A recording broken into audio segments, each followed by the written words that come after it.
The fluctuations in geomagnetic field can produce interesting phenomena in the sky. Where you have, let's say along fault lines, where you have great masses of, let's say, quartz-bearing minerals moving with respect to each other with great shear force, which is what a fault line is. It's a crack in the earth, but unlike a static crack, the two sides of the crack are moving with respect to each other, right? That movement can set up fluctuations in the geomagnetic that can actually impinge upon people's what they're experiencing and witnessing. Can actually produce visible luminosities in the atmosphere. Many times this has been documented to have happened before earthquakes, that there will be lights that appear in the atmosphere and things like that. So there's another side of that, whole other discussion. In fact, I did a discussion with trying to fake smile and it's like a fucking flame for narcissistic psychopaths to go to that level where like, wait, I got to be in charge of all the fucking like. Now the third thing is where you say, okay, there are authentic craft of some kind that we have no explanation. Right? So what if people immediately jump to so it's aliens, it's extraterrestrials, so where do they come from? Okay, that's the thing where I'm saying it's not what people think it is. It's something very different, and you're kind of on the right track. But we'll leave it at that for now. And I'm going to jump back to Atlantis. The quote from Plato. So now this is again is the old priest talking to Solon. He says, "Many great and wonderful deeds are recorded of your state in our history." And he's talking about this Proto-Athenian state that allied with the Egyptians to fight off this incursion of this great Atlantean empire. Right? He says, "Many great and wonderful deeds are recorded in your state, in our history, but one of them exceeds all the rest in greatness and valor. For these histories tell of a mighty power which unprovoked made an expedition against the whole of Europe and Asia, and to which your city put an end." And here's the key passage. This power came forth out of the Atlantic Ocean. For in those days the Atlantic was navigable. Okay? Very clear. Came forth out of the Atlantic Ocean. Now, in Plato's day, the Atlantic Ocean was no different than our Atlantic Ocean today. Now listen to this. And there was an island situated in front of the straits, which are by you called the Pillars of Heracles. The island was larger than Libya and Asia put together and was the way to other islands. And from these, you might pass to the whole of the opposite continent, which surrounds the true ocean. Look back up there. Looking back at the middle of it. Yeah. Now he's talking about sailing west in the Pillars of Heracles. And there were islands right there in that light gray area. So that would have been, listen, there was an island situated in the fronts of the straits, which are called by you the Pillars of Heracles, and was the way to other islands, and from these you might pass to the whole of the opposite continent. There it is, right over there. It's almost as if he's saying these Egyptians knew about the presence of North America. Yeah. Which surrounds the true ocean. Because as he says, for this sea, which is within the Straits of Heracles, which is talking about the Mediterranean, is only a harbor, having a narrow entrance. But that other is a real sea, and the surrounding land may be most truly called about this continent. If you go now to slide number 89, Austin. Okay, so here we have Straits of Gibraltar. Yeah. Okay. On the bottom,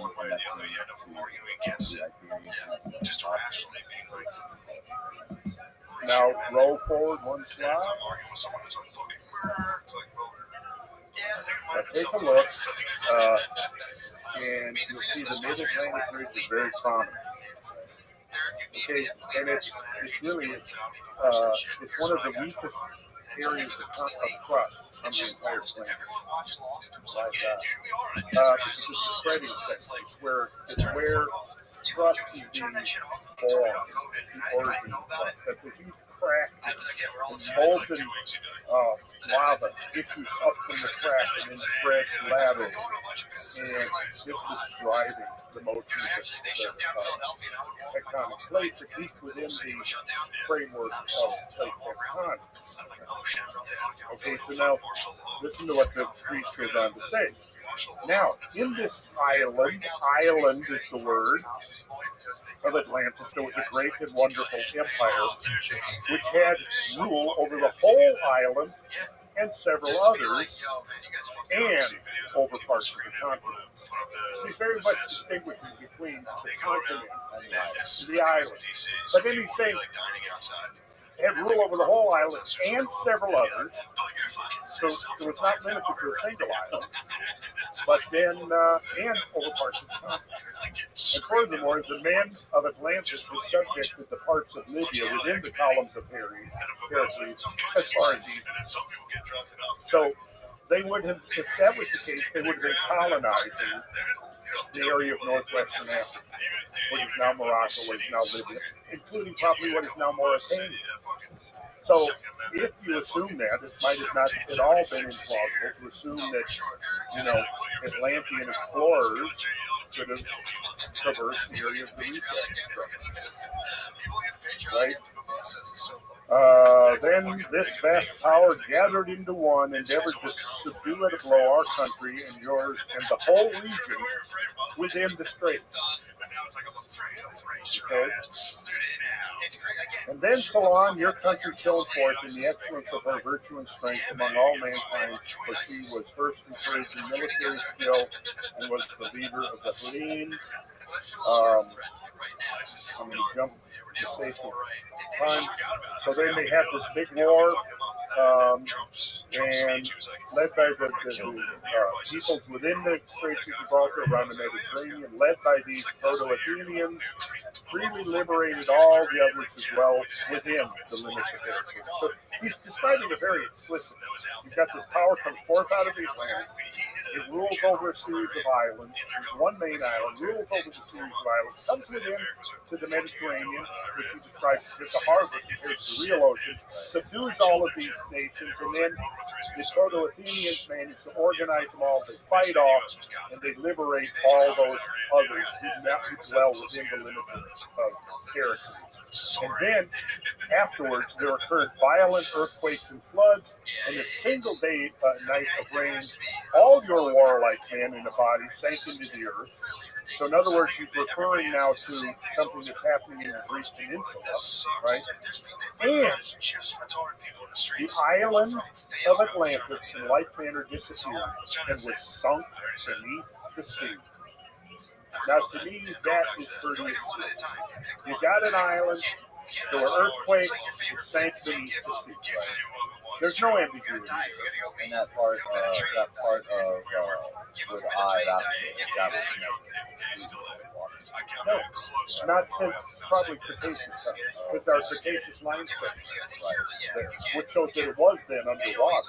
Right. It's like 60 million, 70 million, 80 million years ago. Now, right, Jimmy is absolutely right when he talks about water flowing over, and I discussed that in my discussion of the reconstruction, that there is evidence that there was tremendous floods flowing over, and that's probably why the structure is exposed as it is, because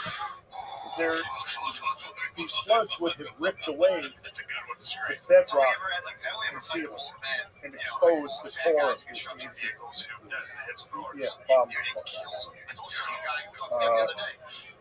so I mean, there's so much here we could get into. Yeah, it's lengthy. It's a lot. It's a lot. And anybody who finds this captivating and want to learn more about this, I highly recommend you episode 9 of Brandon's podcast. Well, that's the one that specifically addresses the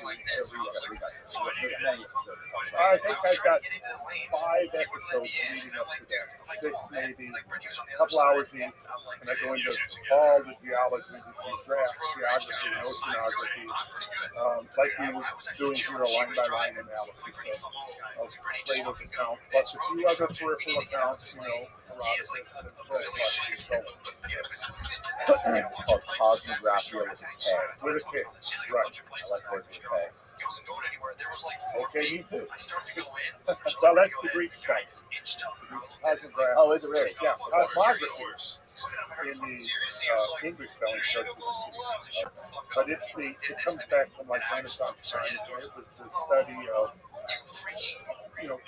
the study of geology, astronomy, geometry, geography, all of that. So the cosmographer was the one who would try to understand and comprehend basically all the knowledge.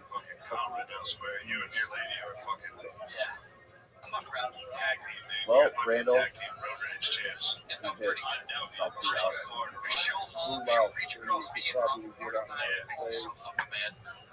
Thank you so much for doing this, man. I could do another 3 hours, but we'll have to save that for episode 2. We'll do that. Give me another excuse to get back. Yeah, absolutely.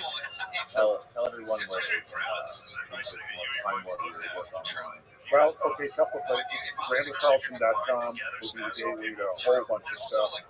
I'm also partnering with a new internet platform called How2, which I think could be an important player in the next few years because of their opposition to censorship, their desire of power, also, because I'm partnering with them. Provide a forum, more or less censorship-free. And, yeah, so we're getting new content up all the time. And the other thing is, organized directly looking at organizing tours to Asia. That would be in Atlantis. Yeah. So we'll see how that pulls off.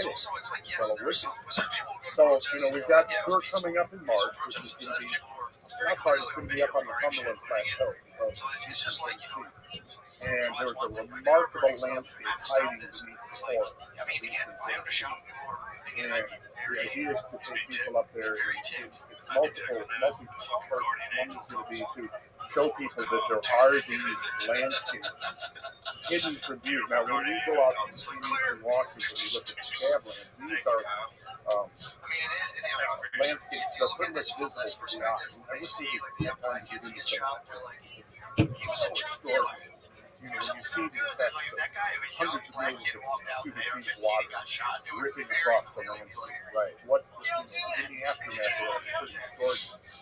Well, you go up in Eastern Washington, Western Montana, that area up there, Pacific Northwest, that evidence is very spectacularly displayed. And you've got a semi-arid climate in Eastern Washington. So, the trees and the soldier trains and things like that are pretty much exposed to view. You get to other parts of the country, unbeknownst to most people, and this is why we're going to Eastern Tennessee. If you look beneath the canopy of vegetation, you see the same type. Not quite on the same scale, but still cataract is a thing that is produced by geography. And one of the things that I've been developing in our podcast series is that I'm telling you how all the major rivers in North America are what are called underfit streams or underfit rivers, which means that the rivers are flowing in channels that are way supersized relative to the modern rivers flowing. And the old thinking about that is we got this big channel and it formed over millions of years of erosion. But we know now that's not how they formed by the gigantic catastrophic water flow that left these huge channels within the Earth's crust.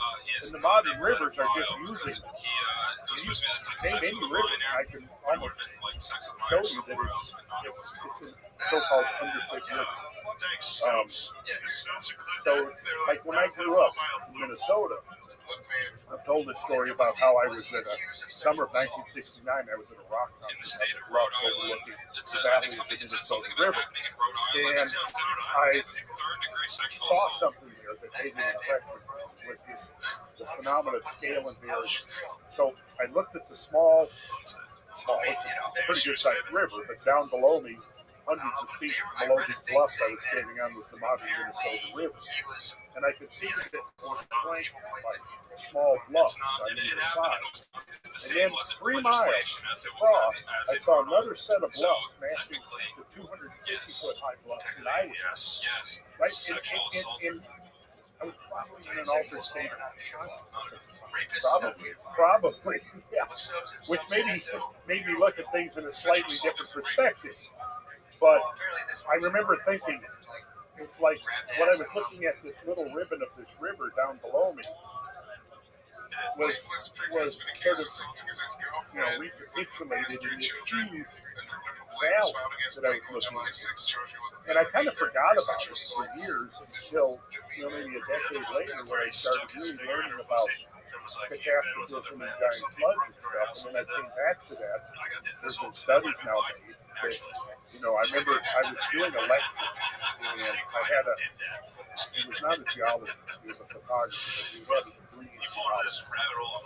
And I was explaining how I looked at this valley, and I thought maybe there was a giant catastrophic flood that came through there. And that was my first impression, my first awareness of scale and variance phenomenon in the realm of geology. And then he goes, no, that was produced over, tens of thousands or millions of years. There was no basis, right? And I said, his name, John. His name was John. I said, John, I think you're wrong. But I couldn't make a good solid argument. So this would have been in the early 80s. So that was really a trigger for me. And that was one of the things that actually made me pursue formal geological studies. Right? Of course, now it was an important, it was kind of it annoyed me, and I thought, I knew I was right.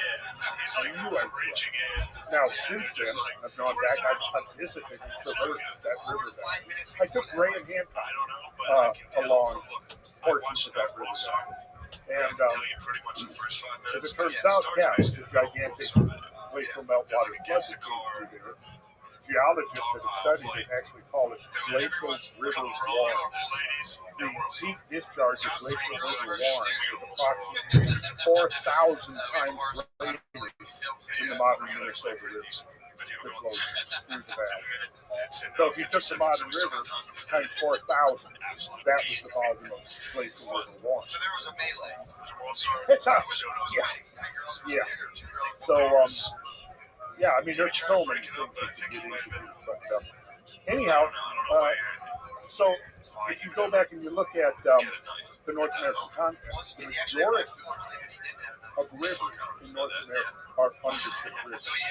And I've got several episodes, multiple episodes of the Cosmographic podcast where I'm showing the LiDAR maps and everything, where you don't really see so much of these things. You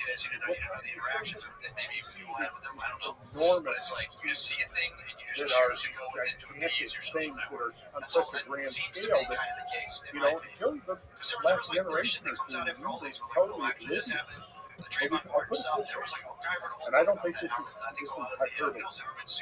There he is right now, engraved into the surface of this planet, a script that tells a story about these gigantic cosmic events, which our planet has been involved in for 12,000, 13,000 years.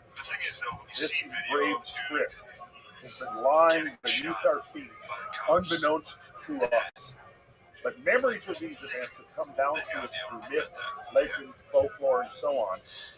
Now, we have technical means to see things that previous generations couldn't see. And now that we're seeing things on a planetary scale, and we've got satellite photography, and we've got aerial photography, and now things like ground penetrating radar and LiDAR, and the list goes on, we have new eyes, and we're now in a privileged position where we can actually begin to use that script that's been waiting for us, been waiting to be rediscovered for 12,000 years. And now it's happening. And that's what my podcast is about. Well, it's fascinating. Like I said, I've been listening to 6 to 7 hours straight, so I got a long way to go. And I highly recommend it. It's hard to stop. Once you start listening to it, it's almost hard. Just like any other podcast we've done in the past, like Joe's podcast, it's fascinating, and I'm so happy to see that it's becoming more of a Yeah. So anybody wants to know more, GuINNESS.com, you'll find out about all the stuff that we're doing, the tours we're planning that are coming up. So if you want to get involved in any way, there's multiple ways people who would like to get involved some way or another. Because this, I see this as, like I mentioned how-to, and we've got a really incredible team, group of content creators that are coming together into the how-to thing. I don't know if you know Mark, who does the after-school animations, really incredible stuff. So there's this network coming. You're now, whether you like it or not, you're part of this. Yeah. Okay. Maybe you'll join us just in Tennessee. Absolutely. That'll be much quicker and cheaper, but it'll be fun. Hey, I'll pay my own way to go to the I got all the underwater things. All right. Well, we've reserved 20 rooms at the new resort that's just being finished in January at Falls Creek Falls. And we got a couple of cabins, and we're going to be leading up to it in the probably 6 weeks leading up to it. We'll do a series of Zoom conferences where we're kind of briefing everybody on what we're going to be doing, what the objectives are, some of the background to understand the science and the geology and all of this. Right. And then I think we'll do 5 minutes. Okay. And we'll have 2 big tours and revealing the landscape. Well, that sounds fucking fascinating. I would love to be part of that. And Austin can be too. Austin, will probably be somewhere. Okay. One last thing I'll mention is that there is a website out there that I was once affiliated with, and it's no longer due to multiple issues. It was launched ostensibly to be a showcase for my work in soapbox to promote conspiracy theories. Oh yeah, and what's that? Sacred geometry. Oh really? Yeah. So he continues to fraud me, to use my name, my page, to sell my work. I receive no money, never received no money, But if you go to the website, you totally think, yeah, this is Landlord's website, I'm going to donate, I'm going to buy this, and go away. It's too bad because it started out good, but then along the way, it's not what it was turned into a con. Yeah. Yeah. Well, sacred geometry things as a whole is another can of worms. It is. We will. That just your video on YouTube. Also fly. Gemstore was the Confederate cavalryman. Kind of Custer's. They're both dudes that kept it on. They both fly. They cowboy hats, feathers. How that correlates into cosmic, the universe. Yeah, it is. It is amazing, and that's some of the stuff that you can trace back when you ago its origins appear to be very deep. There's so many things that go back to the very beginnings of recorded history that just don't make sense unless there was something preceding that. Right. This is right. So, well, hopefully we get into it in the next one. We will. Randall, thank you so much for your time. Thanks for having me, Danny. I appreciate it. Okay, man. I enjoyed it. Goodbye, world. Speaking of fat guys doing things, this is very funny. I was watching, trying to watch, KH Fat, bro. Kyle. KR Fat? Yeah, he's a little chubby. I literally got called. Every single person that saw Kyle right now was like, that was you, right? Yeah.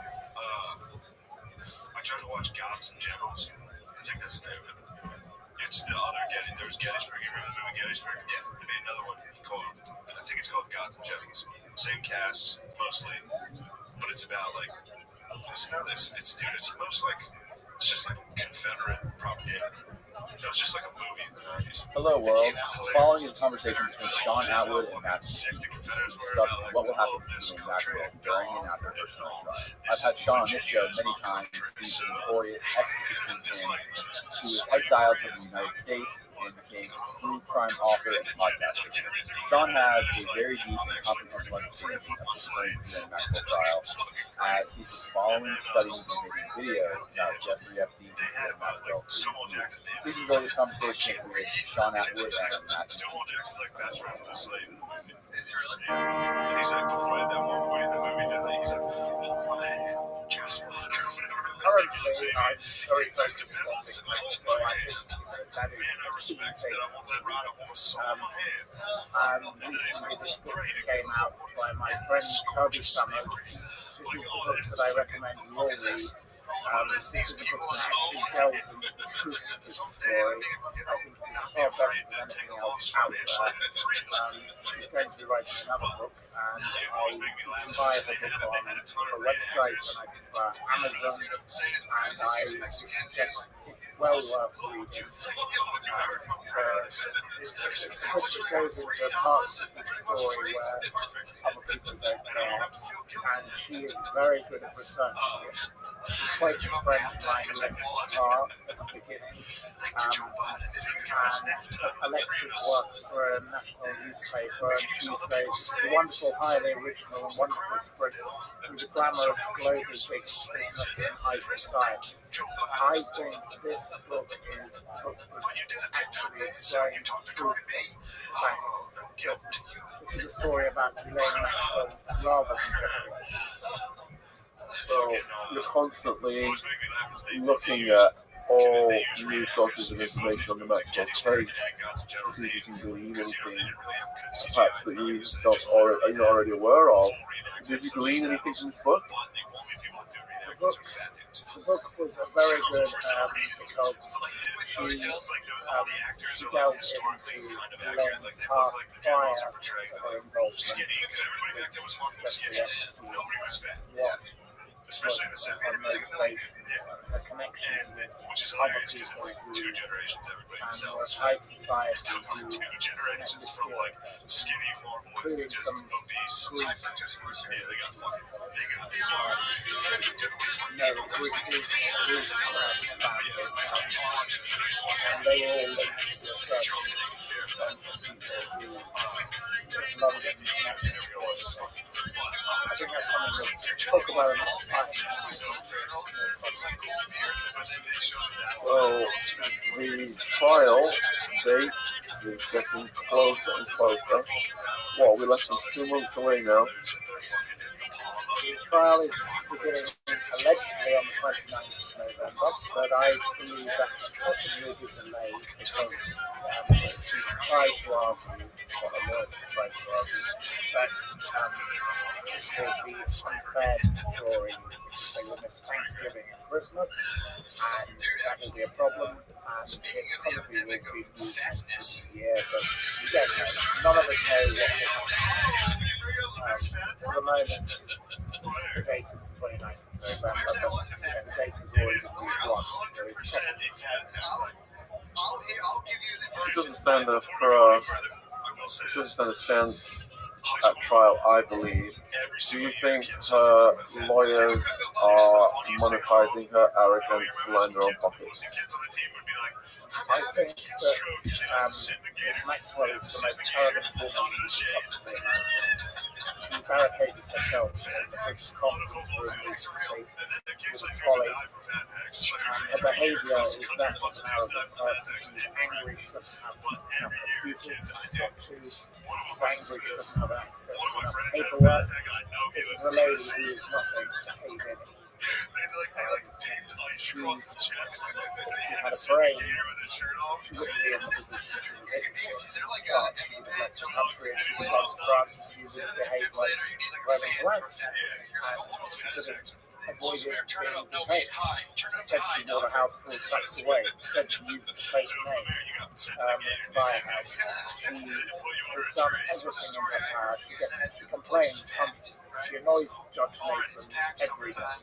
Stupid letters from a stupid lawyer who I think is actually a poor quality lawyer, not doing her a service. The woman is doing her a disrepresentation in this way. If I were her, I would try and do some kind of deal, but she hasn't tried that. We are still waiting to see that. And as we get closer and closer, all she does is put more content on her website. She uses the people who are helping her, who I won't name because I don't think they deserve publicity, to harass people who have tried to say things that she doesn't like. Her brothers, or, I don't blame them. Wouldn't you protect your sister? And that's one thing he said, Kevin. And he was right in that regard. Of course I would do. My sister, I would behave in a similar fashion to him. But it doesn't mean it's the right. What kind of threats and cyberbullying and attacks have you come under from covering the Maxwell case? I received a number of threatening messages. I've had threats of lawsuits. I've had threats that are more public. I'm kind of used to this thing having been involved in my cancer case. I know what level of threat is very close. Most of them are practice, but you never know. What maximum sentence is Maxwell facing if she loses on all counts at trial? And what will her fate be after she is sentenced to such a big, hefty amount? She would be facing between 45 and 60 years. So, read elsewhere. So she would die in prison. There is no way out once she is in prison. If that happens, she will be there for the rest of her life. And it will be a pleasant experience for her. She is not doing anything to minimize what I see yet. She's been totally uncooperative today, so she hasn't done herself any favours. So people are going to be absolutely wondering what happens to her next when she's sentenced. And from my experience, I was in Arizona State, so people with crimes of that nature would get sent to a sex offenders yard, whereby they would not get attacked by the general population. Now, we recently interviewed one of the NatWest 3, one of the Enron 3, Giles Darby, who got sent to a mafia prison in the federal system. Maxwell is going to be in the federal system. He's at this prison where there's probably a lot of mafia characters, but there was also pedophiles. So it seems that there are some federal prisons that have mixed populations. Do you think that she will be classified as such a high-profile case that she would have to go to a special prison for sex offenders? Because Giles said that the sex offenders in his prison, they're given a story by the guards. I wasn't going to say that they weren't doing such and such. They were doing bank fraud, for example. That's their public story. Do you think because she's so high profile, they will have to classify her to a yard where she's going to be other people with similar crimes to reduce the likelihood of her getting killed by the inmates? I think it would be absolutely impossible in the world of social media and the amount of press coverage she was having, if anybody was able to protect who she was. It's absolutely impossible to hide her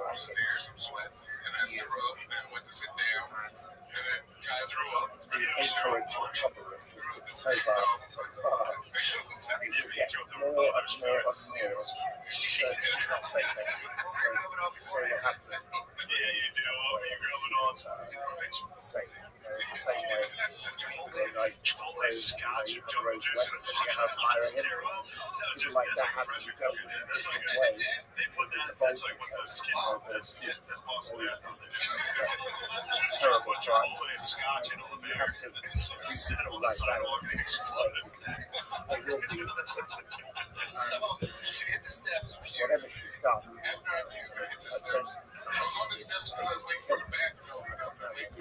think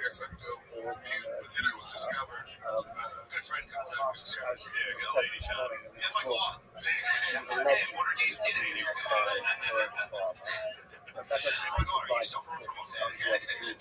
right. It doesn't make it right for politicians to be able to use So I believe that if she does receive the double digits that Matthew proposes the maximum sentence, she will be fast-tracked to suicide watch immediately because she will be in shock. Right now, she's clinging on to the hope of getting out. That desperation is being monetized by her lawyers, who are just going to max every motion out, as we've seen. I've lost count of the bail bond appeals now, which is completely futile other than the money.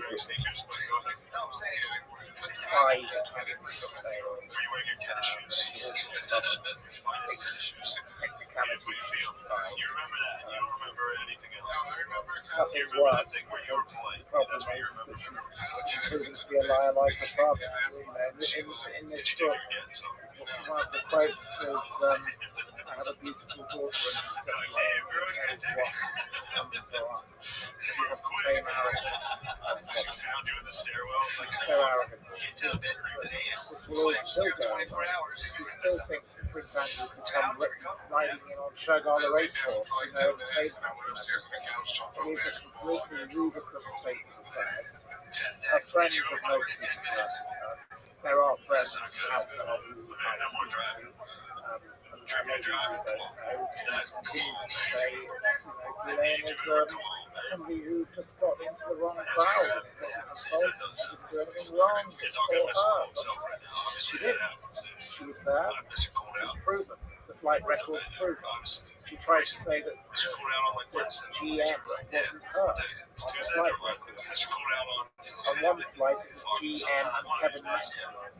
Now, the chances of being someone called George is pretty low. She continues to lie. She claimed to be a citizen of Terramar when interrogated by the FBI. This is a woman who lives in fantasy. She is completely practical. She's mad.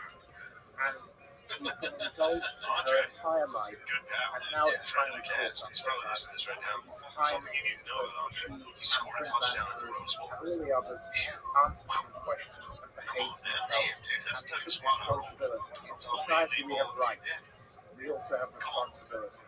She committed crimes, I believe.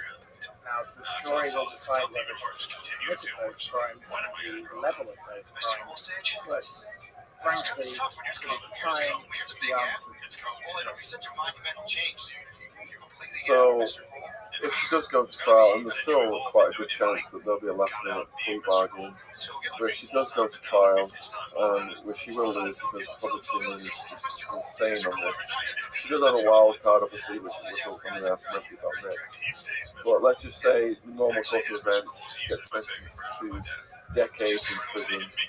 There's a period of adjustment of the brain whereby she's going to go through a period of shock where she will be on suicide watch.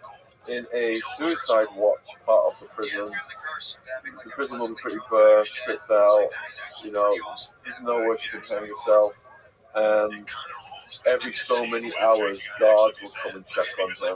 She'll have a major psychiatric evaluation.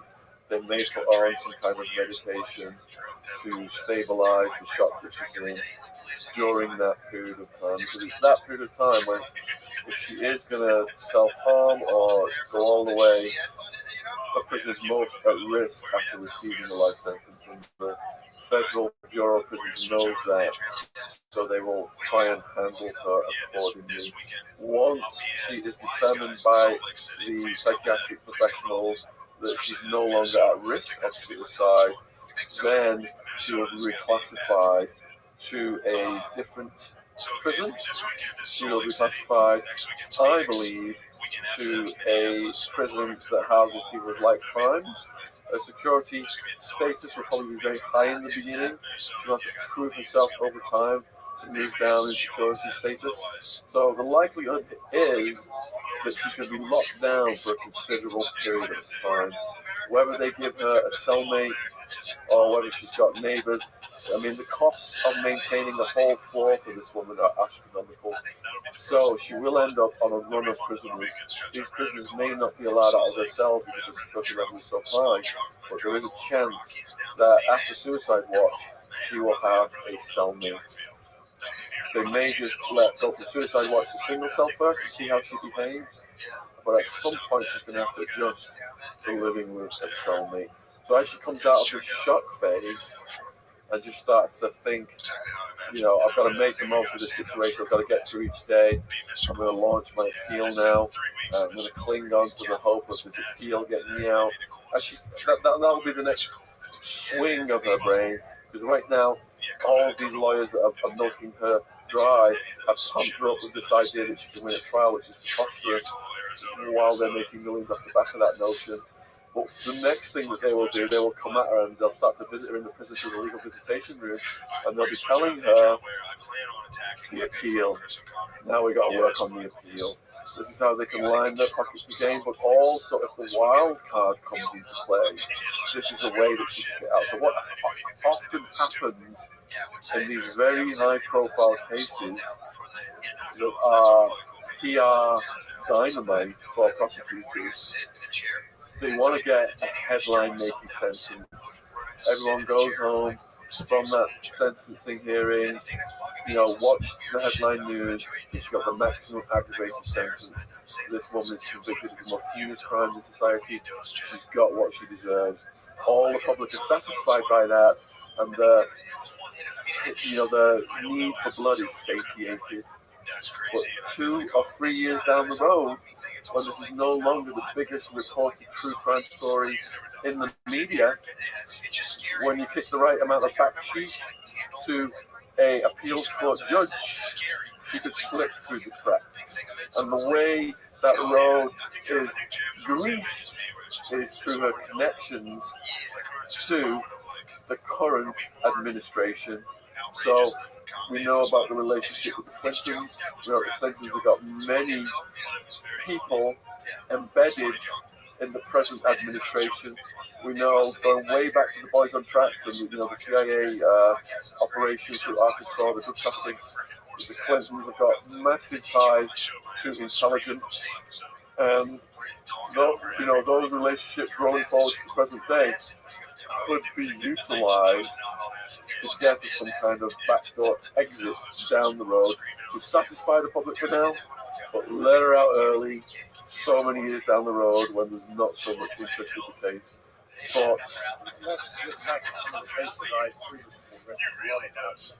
Max Clifford, Rolf Harris, people like that. Public wanted to shut the result. They wanted those people locked up. Well, Max Clifford didn't want to get out, so you can't Rolf Harris, he's out.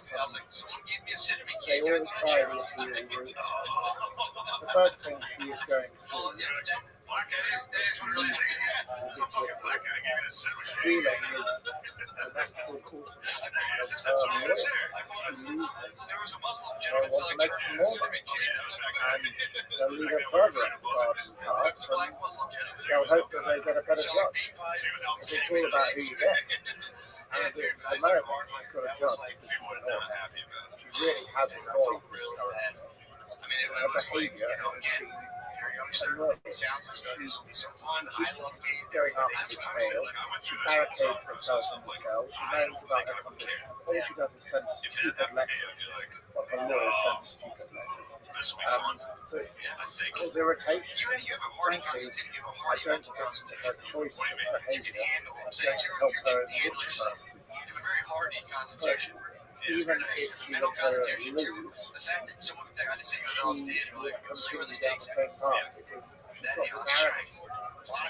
I've seen it from other young men and you can see it in the way the father does. The father was a name. He molded her. And she has had every connection with the world. She's looked at a lot.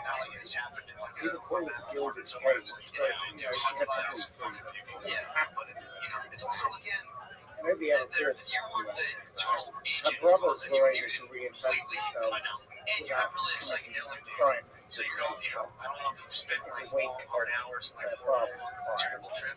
They lived in mansions in Oxford. Everyone says, she never lived in poverty. She's still got powerful friends. There's still money flowing around. She didn't have to be involved with taxi drivers who suddenly became a man who lived in nobody feels. Everybody who says you must have sympathy is completely wrong. The last time I encountered her, I didn't know I was in the same place. She was at a car rally against women that were sexually trafficked. This woman has no sense of what's right and wrong, and equally as Lady Randall charity was catching rockets. I've written to her on multiple occasions about why she was involved with her given she must know that this lady has been involved in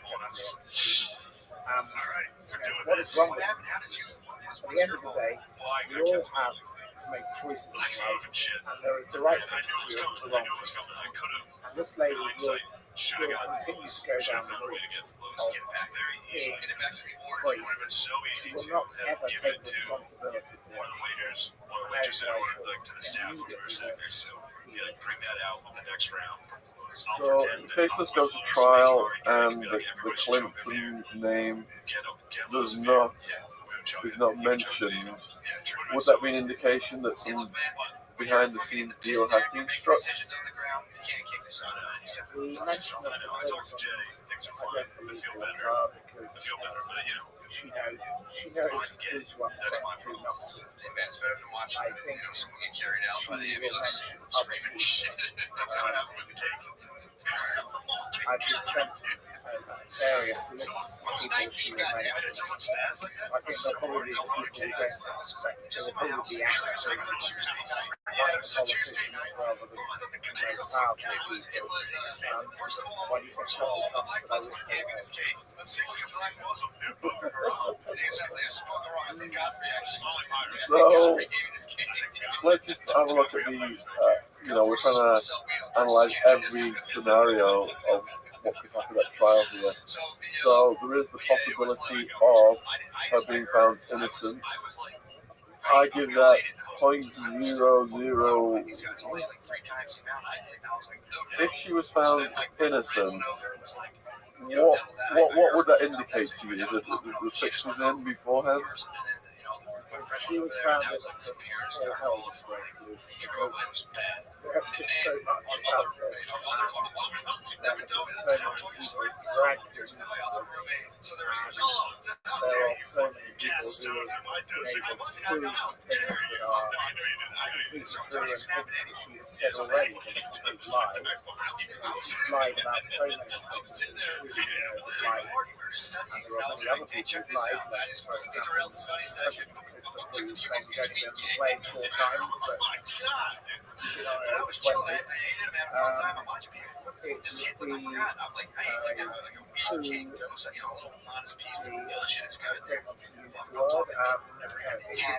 don't want to use the word, it would be a disaster. This was like, and I didn't think about this. I'm like, look, weed's great. Everyone's Ruined doing it. I a lot like of it. Same lives, thing. Like, oh, I like it. these victims are not Theory prepared of to shut up. it's fun. Exactly. So, And the photograph, so I think, is so I have my piece and we're all photograph watching the Prince show. Andrew. I see my work from it. He's continually tried to Much discredit like friends. He was like, to his oh shame. shit, that guy Said I've never met I know I've spoken to lots of people who are elderly and they are very big supporters of So I go downstairs. I mine. go from the time They say get pussy, jump, chill. without That's great. every single one of them said to me, this man should be ashamed of himself or embarrassing his mother by pretending he never met us. It's a very disrespectful thing to do. He could do the right thing and say, I met this lady and nothing happened. That would be the correct way for him to behave. Equally with her, she could say, I was brought into this and I didn't really know what was going on, whatever her excuse could be, but instead she pretended nothing ever happened. That Jeffrey did nothing wrong. She did nothing wrong. Nobody did anything wrong. Well, some of the people who made allegations could be told. But equally, there's a lot of evidence to suggest that a lot of it is true. It is time she took some responsibility. What about Prince Andrew taking responsibility? We've seen this indictment or whatever legal papers he was served with. Are they asking him? Yeah, could you explain what has he been served? Prince Andrew has been served with legal papers that relate to a civil case. It's not a criminal case. If he settles the case, it does not mean he did absolutely a matter of payment for civil damages. The alleged victim, Virginia Roberts, she has already been paid by both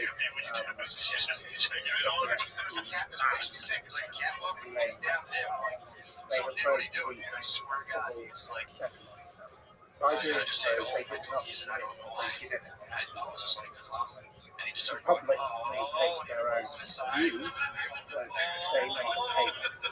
Instead, Prince Andrew has tried to avoid being served with the papers. He's now accepted those papers after James Cameron announced which is taken away, trying to hide behind his mother's pigtails and Balmoral, and again brings unnecessary attention to his poor mother, who is a grieving widow.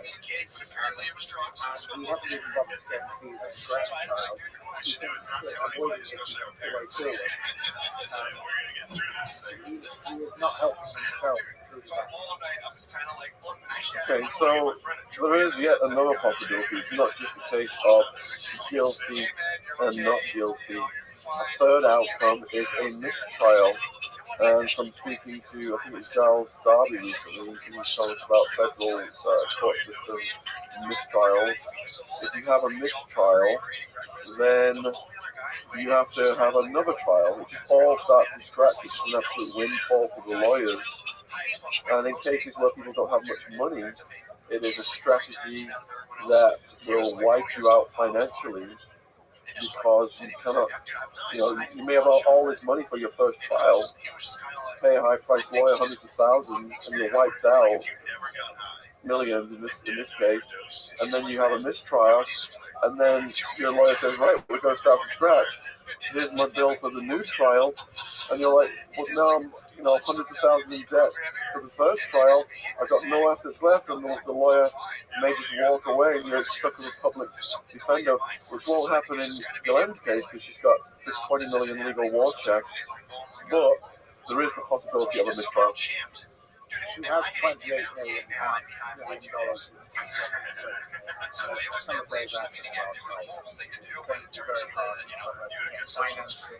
I knew somebody who the family approached to try and get her mortgages, and they Yes, you are right. If there is a mistrial, it could go the same way as this particular case, Lyle Menendez, Eric Menendez. The second case is another very costly thing. The Menendez family were very wealthy like her, and the money is gone. It's all gone. Because law firms eat money. I've had personal experience of law firms, and I've spent a lot of money on legal fees. It's very interesting. My friends who've gone through the legal fees, who've spent your family, spent considerable money to help you with your case. It is something you can't go and stand on. You name the case, these people spend. Once the money's gone,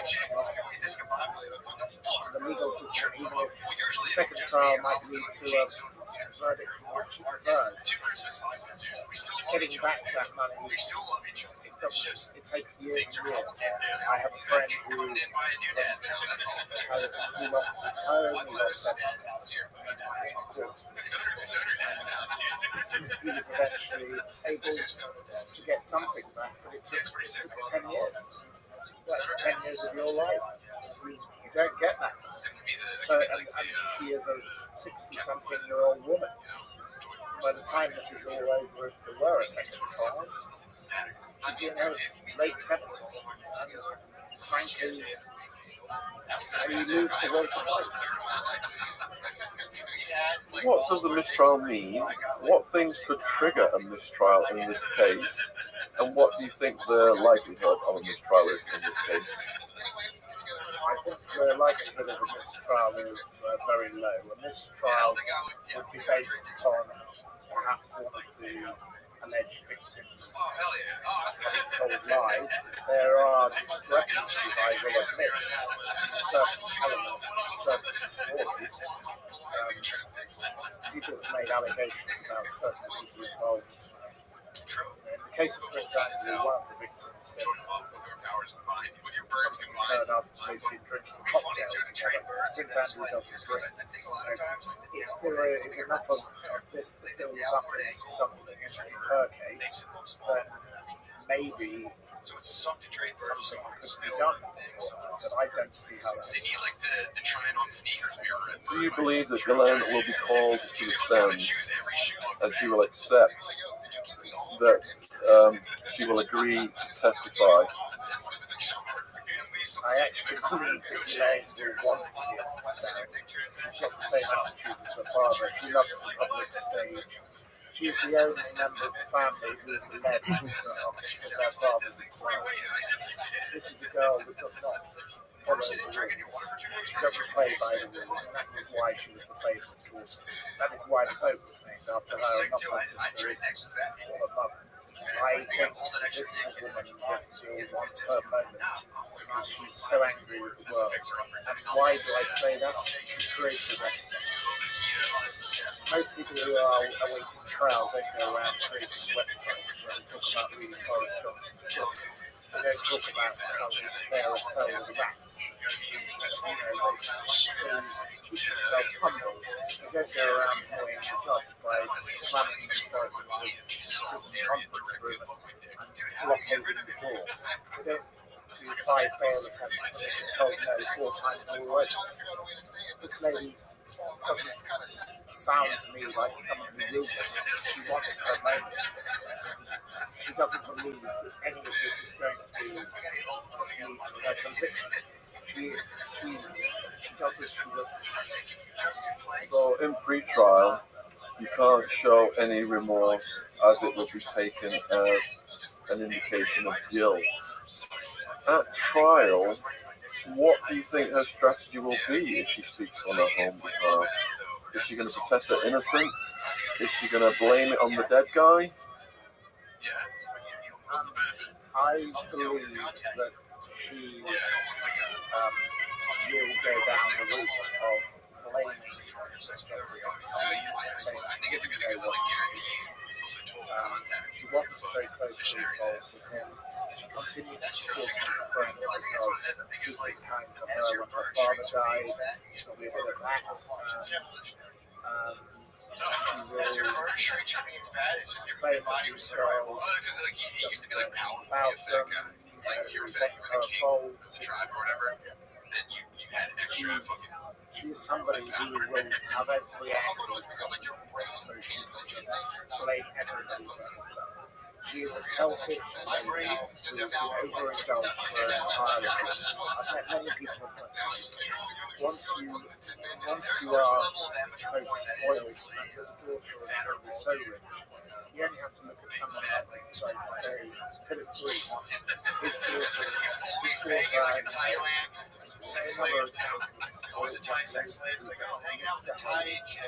she took up with it. Those dudes always push from the bottom.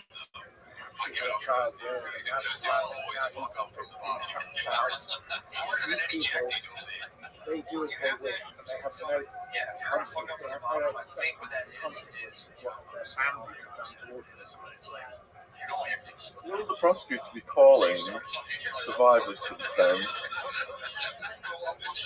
I would think that Virginia Roberts will be there.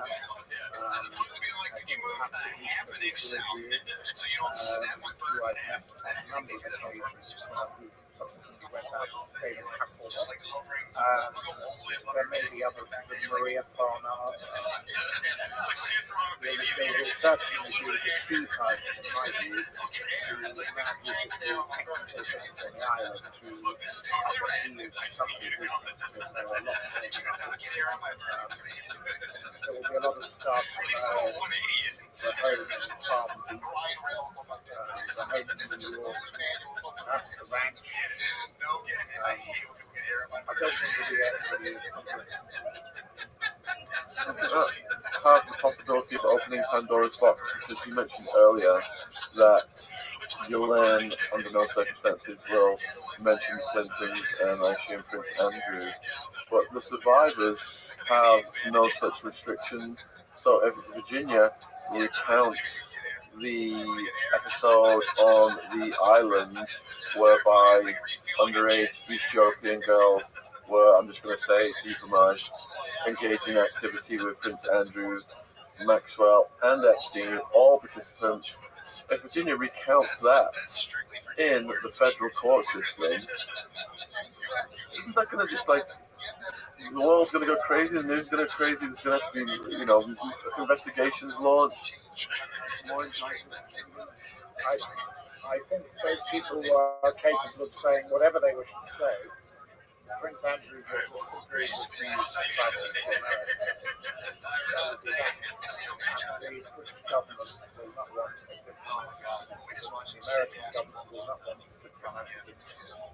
But there are other people who are less important. You only have to look at the fact that the French are so easy to arrest this country. There are certain people who can. So, if Epstein was suicided to prevent what Maxwell presents right now, this very same threat, is there a fourth possibility? Then we've got guilty, not guilty, mistrial. Is there a fourth possibility that she may not even survive before this trial commences?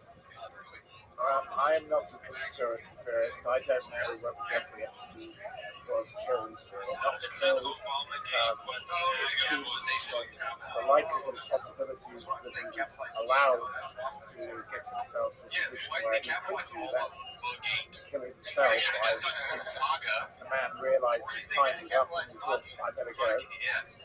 It's highly more likely than being killed, but he could have been killed. I don't know. I'm not a conspiracy theorist. I don't think she will kill herself because she is somebody who has the arrogance of her father. She is a survivor. I don't know whether Maxwell killed himself. I think he fell off the back of the boat and probably gave up the will to live because he knew his time was finished. Yeah, I don't know, man. There's also a conspiracy theory. I don't think she actually is reached that stage. She is somebody who continues to cause trouble. From her prison cell, she's still a nuisance. doesn't accept her situation. And she has a website, she has PR people, she has a man called Brian Fashion who ran the Dirty Tricks campaign for British Airways, and a man whose name I won't mention who trolls me continually, who was involved in cut thousands of YouTube when he up in the Conservative Party. He has a website. And these people are under her thumb. They do as they're told and they spin her lives. This is not someone ready to give up. I don't think she's prepared to go with it. So again then, the situation that was remedied by Epstein's death is now imminent because of the possibility of trial. These big names that could potentially come out must be feeling a bit embarrassed, and we've got to do something about this before it's too late, kind of thing, because the famous names are all trying to spin their way out of it. Naomi Campbell, yes,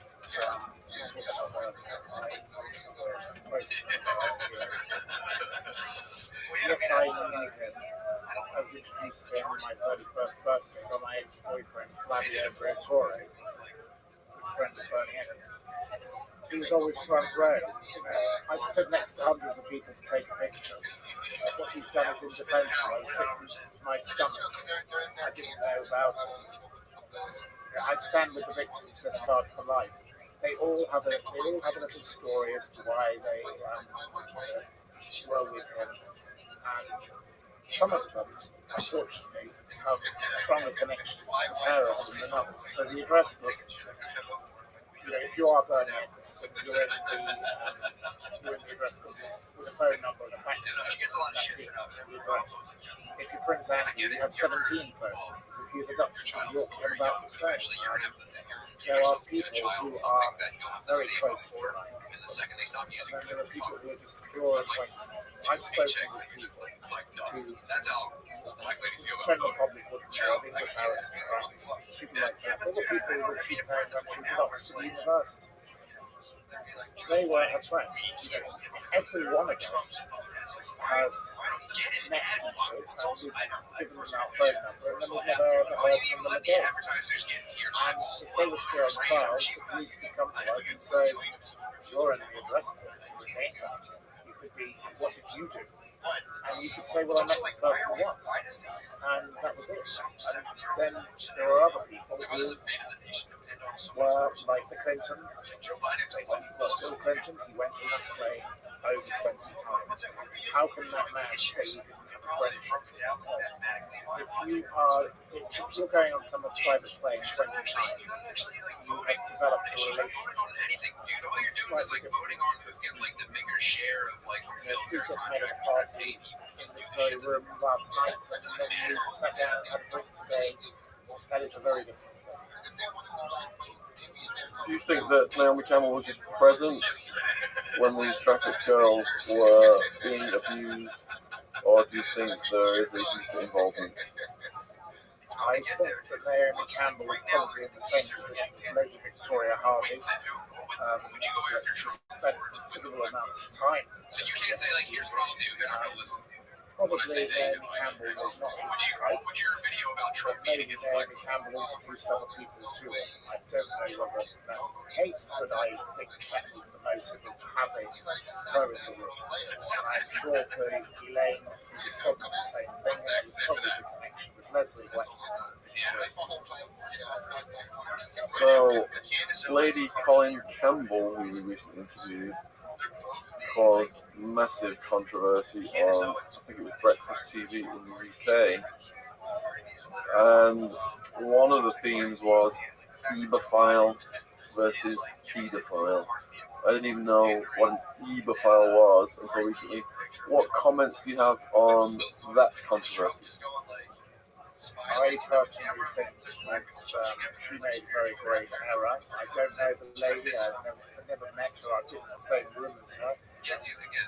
I think what Ghislaine Maxwell is alleged to have done, what Jeffrey Epstein is convicted of having done, is reprehensible, disgusting, revolting, evil, sick, and wrong. And I can go a lot further. And I think people like that, it doesn't matter what label you attach to them, they are disgusting and they should be punished for doing something so reprehensible and wrong to children. You don't abuse children. So, I'm very strong views on this, sorry. so, do you think that at trial Maxwell will throw some people under the bus, but they will be lower level people? And we know already that the legal quagmire of investigating people who had been procured, who later became procurers, has been solved, because all those procurers now, those alleged procurers, have agreed to testify against Maxwell. So who's left for her to throw under the bus if she can only go down and not give up any of the bigs? Well, I have been sent lists, but I don't know what this is true for. So I know as much as the magician at the end of the road. Who has a clue who she's going to actually go after? But it's been mostly actors, minor politicians, people none of you would ever have heard of. It will not be the big name. It won't be Donald Trump. It won't be Bill Clinton. One person who claims has suggested for it to actually will be thrown on the bus, but no, I don't see that happening. She is not a stupid woman. I will say that she's a very, very bright lady, and she knows where her allegiances lie. And she is still in connection, according to one of my sources, with a former wife of Donald Trump in prison. I don't know whether that's true or not, because obviously none of us know. We don't know really what's going on. The person who has given us that information, somebody I believe, she is more likely to destroy people who things won't be able to fight back. The possibilities we've roamed over so far are guilty, not guilty, mistrial, and last minute plea bargain. The sixth possibility then is that the trial date is moved to next year. Which side would request that, do you think? Upon what grounds? And is there a possibility that that may happen? Elaine's lawyers have already requested that the trial be moved because they think it's unfair to the jury that they miss out on Thanksgiving, and obviously Christmas gets in the way. She wants her turkey and she wants it now. She wants everything. She's a bit like Eloise at the Plaza Hotel, but she's sadly in the Manhattan detention centre. But she is the one trying to have the date moved. The judge wants to get on with it. So, concluding this interview then, I think the title will probably be What Next for Maxwell, or what's going to happen at Maxwell's trial. Do you have anything to say in conclusion on this matter? I think that Elaine Maxwell would be wise to do a plea bargain. I don't believe Elaine Maxwell will do a plea bargain. I do believe Prince Andrew should go and face the FBI and answer some questions. I don't believe he will. And I believe all the other people who are trying to spin their way out of this would do well to try and be assistant, do the right thing. And that is all I have to say, really. So a huge thank you to Matthew Steeples for sharing his information and knowledge, and you can support Matthew at the Steeples Times. You're probably watching this on Odyssey, so I shall remember to put Matthew's links in the description box on the Odyssey version. And also, Matthew is quite active on Twitter, where he has many people reach out and ask him questions or stalk him. So you're welcome to join in over there as well. you're all very welcome to send me any questions you wish via Twitter, and I will happily try and answer them for you. Great, well, thank you very much. Deeper of a hole we get into, it's like you're just like a boring old guy who really never did actually anything for anybody, and you're just waiting to die.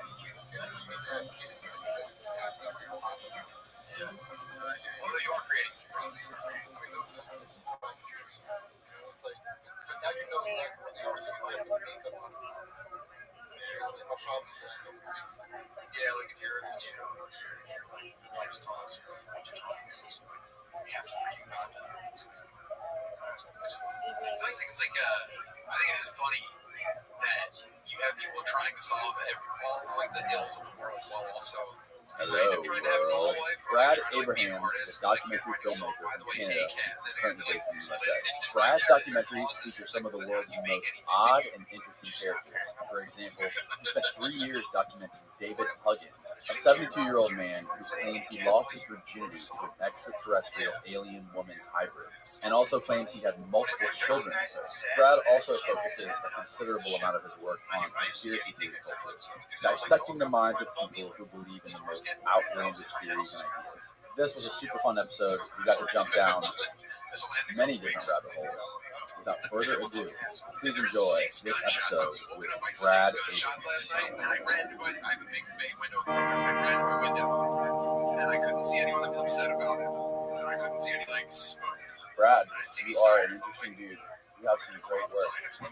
I've been watching all of your documentaries. I was shot 6 times with a earshot on my front door. And I couldn't. I was like, What the hell draws you to these types of characters? Yeah, so it's something. One is really the biggest draw is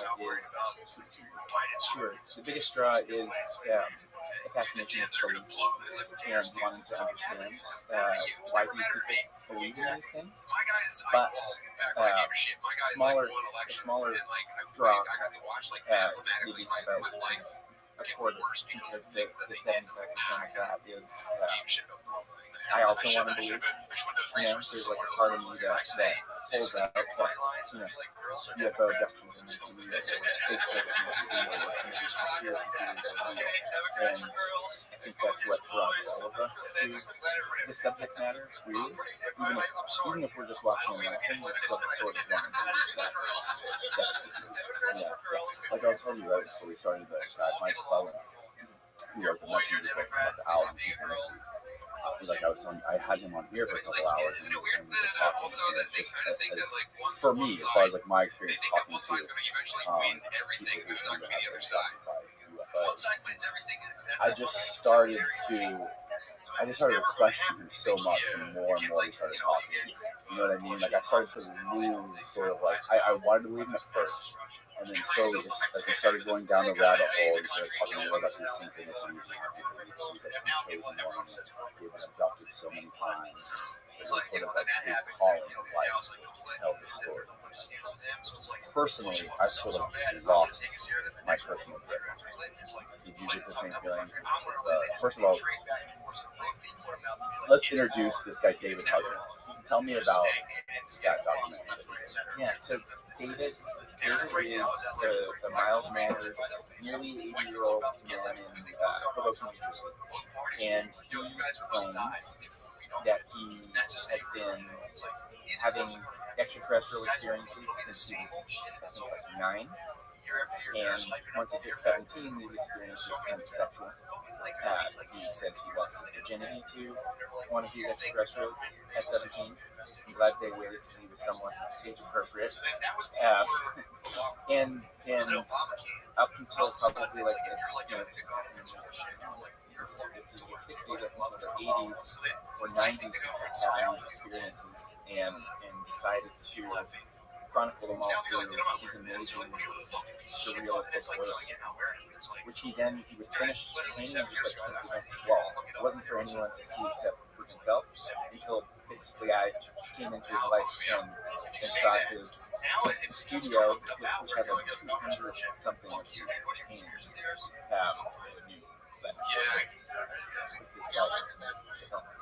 How did you discover him again?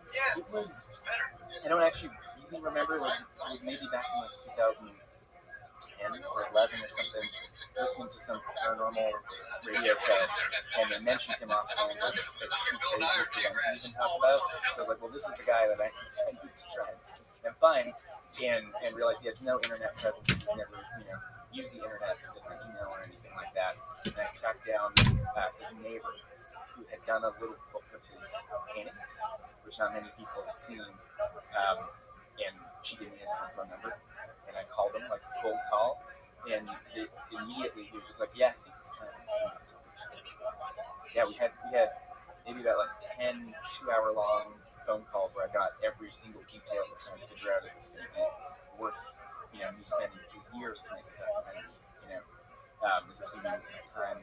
Eventually I spent a weekend with him as an experiment. I slept in his ex-wife's bedroom, whom he still lives with, but she was away on vacation. And it was just like a weird, wild weekend. And I was like, yes, this is going to work. Oh my god. Yeah. That's wild. I've had a couple. Yeah. Okay. Yeah, so, but he's told his story. He has told his story before, right? Like with that guy Bud Hopkins. Well, no, Bud, was he in his books? Or he no? wasn't. No. So, no, but the Bud Hopkins book, I think it was called Intruders. That was what David basically, like a lot of alien abductees, didn't have access to all the memories, and he randomly found this book in the bookstore, started reading it, and there was a chapter called Other Women, Other Men that was about kind of sexual abduction experiences. Yeah. And as soon as he started reading it, he said all of the memories started to crystallize again. They all came clear, and that's when we started to paint them. He claims that he had multiple children with these alien beings. Yes. Held the children. Wanted to go. It's bananas. Yeah. Story. It gets more and more bananas. Yeah, the children part was, because there's, I've been abducted. You've heard a lot of people say that, and maybe that's true. And then there's, I had sex with aliens. That's another level of sort of credulity. Like, will I believe that? But then I've had lots of hybrid babies with aliens that I've seen and held and played hide and seek with on the spaceship. And it's like, wow, I can't say I believe anymore. But I want to believe him in that something happened to him. But that detail and those details is just like too much. That's too much for me in my brain to imagine. Maybe that's just, I can't think that's that fast enough. What was your first take of dealing with this guy? Like the first weekend you spent with him, like what was your first reaction? Just totally disarmed by so down to earth, so nice, normal, like plugged into the world, like into politics and everything. I would walk the street and meet all of his neighbors, and they all loved him. They all just thought of him as like the grandpa on the street. He'd been there for years, going to his place of work, that David the best. Most people just didn't even know that he had these experiences and talked about them with most people. So I was getting this impression that I maybe was going to go there thinking he's going to be unhinged in some way, but that's not the impression you get at all. And anyone that meets David is just like, wow. And then that cognitive dissonance starts to happen. You're like, someone that seems so normal, you're not going to write off as just crazy and making it up for he has paranoid delusions, because that doesn't seem like what's going on. So then you really start to think, what that be, and that's what I'm most interested in. Yeah. Now, his massive collection of supernatural sci-fi movies on VHS.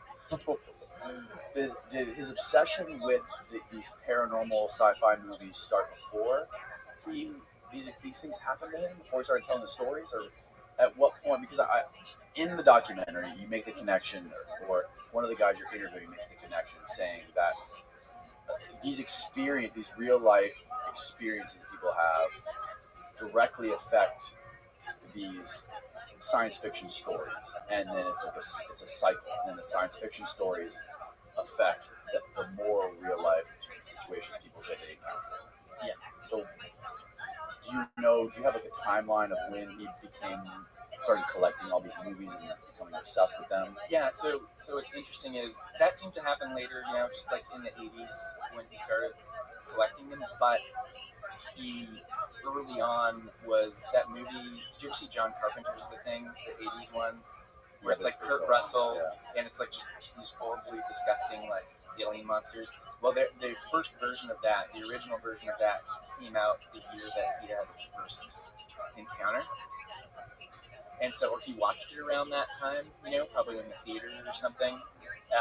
And so there's these things, I'll hear things like that, and it's like, well, maybe then that's in your brain, and maybe you still had an experience, but you're like mapping on things that you're seeing. But still back in, in the, I guess in the 50s and the 60s, that was kind of a UFO mania too. Like there was like reports of UFOs over the White House. Yeah. And, he probably, because there was no internet, he probably had very little exposure to this stuff, but it was still there and around. And especially when he started remembering most of it, that's in the 80s, and that's like, prime UFO time. Yeah, a lot of his story and a lot of his drawings are very similar to a lot of other really popular events. And he doesn't have access to the internet, so how would he know? Right, yeah. I don't know how much of that imagery I get the gray, definitely, I think everyone had seen, but insectoid beings, Praying mantis.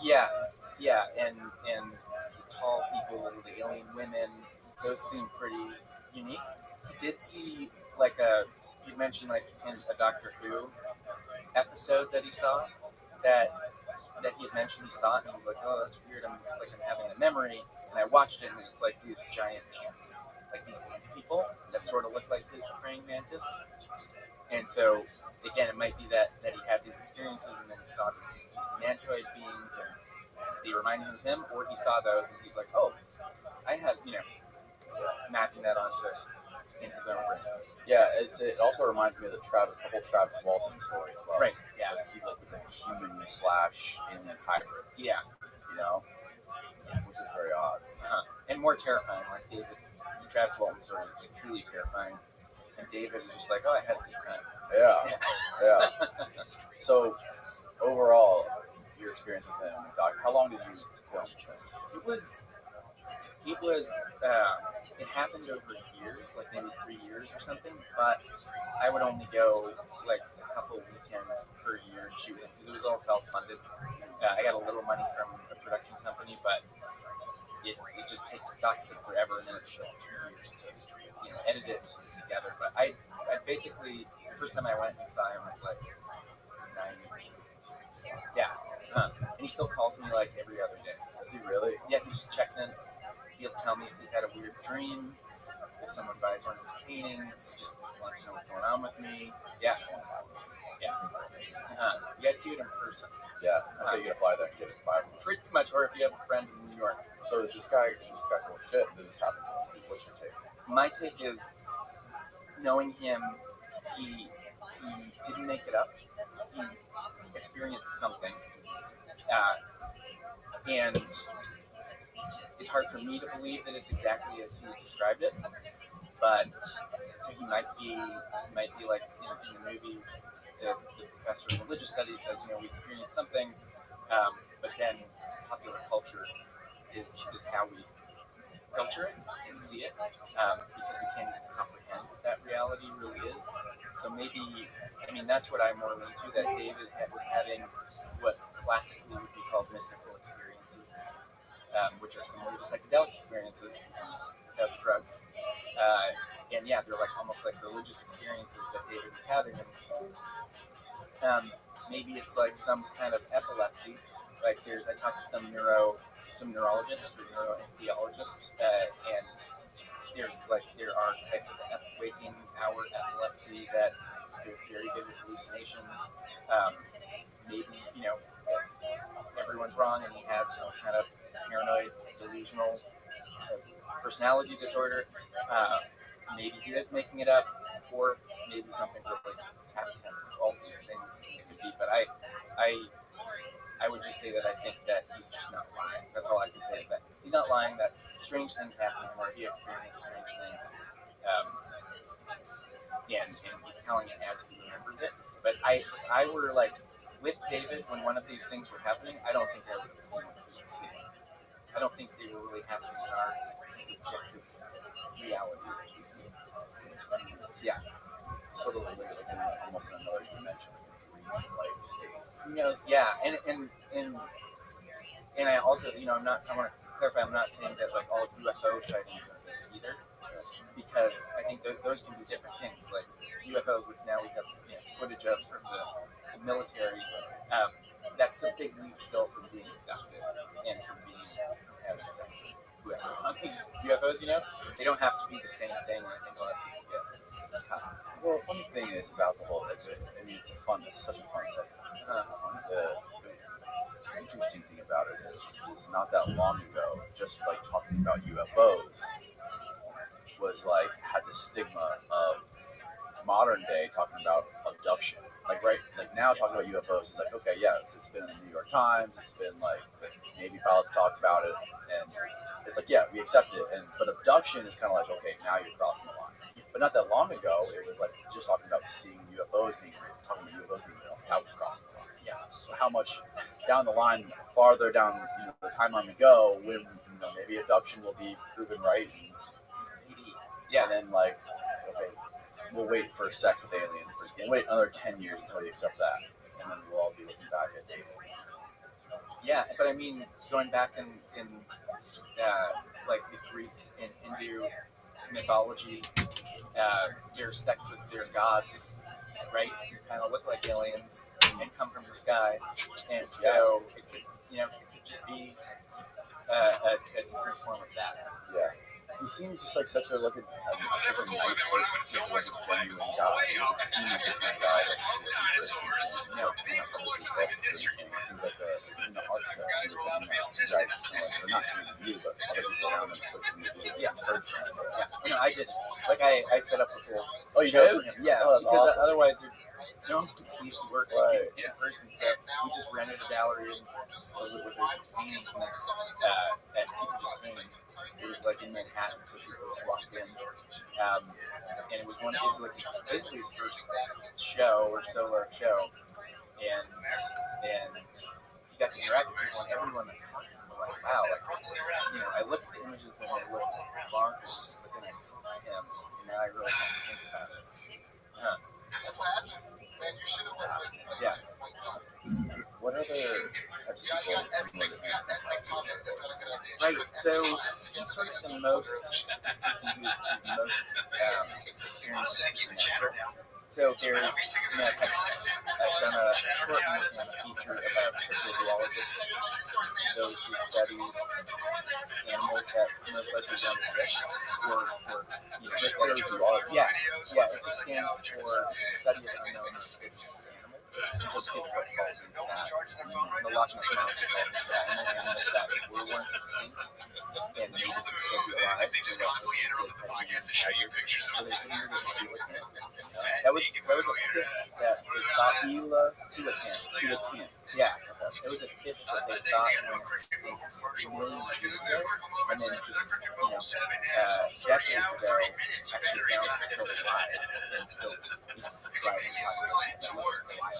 Wild. So that would be considered like a cryptid with this study, and then it goes as far as there's like one called the Mongolian worm, which is sort of in between. You ever see that movie Tremor? Oh, of course. Yeah. So it's sort of like Minions or like Sandworms from Dune. It's like these new versions of that spit acid. One of the most terrifying animals in all movies. Yeah, and so Mongolian, like, yak herders and desert nomads claim that they see these death worms. They're not that, they're like and but they can like paralyze you, spit acid, electrocute you, do psychic things. So that's like far on the hard to believe end, and then there's some that like we do find creatures that we didn't think existed. Yeah.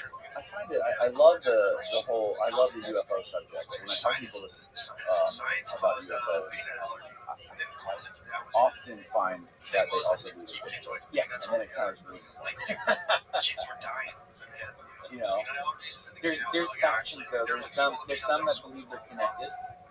That Bigfoot is an interdimensional being. Right. Yeah, and then there's the real cryptozoologists. They treat it like zoology. You know, like it's a science. And some of them are actually like anthropologists. And they hate people connected. Like to them, UFOs are this crazy stupid thing. And it's real. Right. Yeah, there is. I've heard of that, like flying saucers and UFO sightings being directly correlated. Yeah. And it was like the kids freaked out.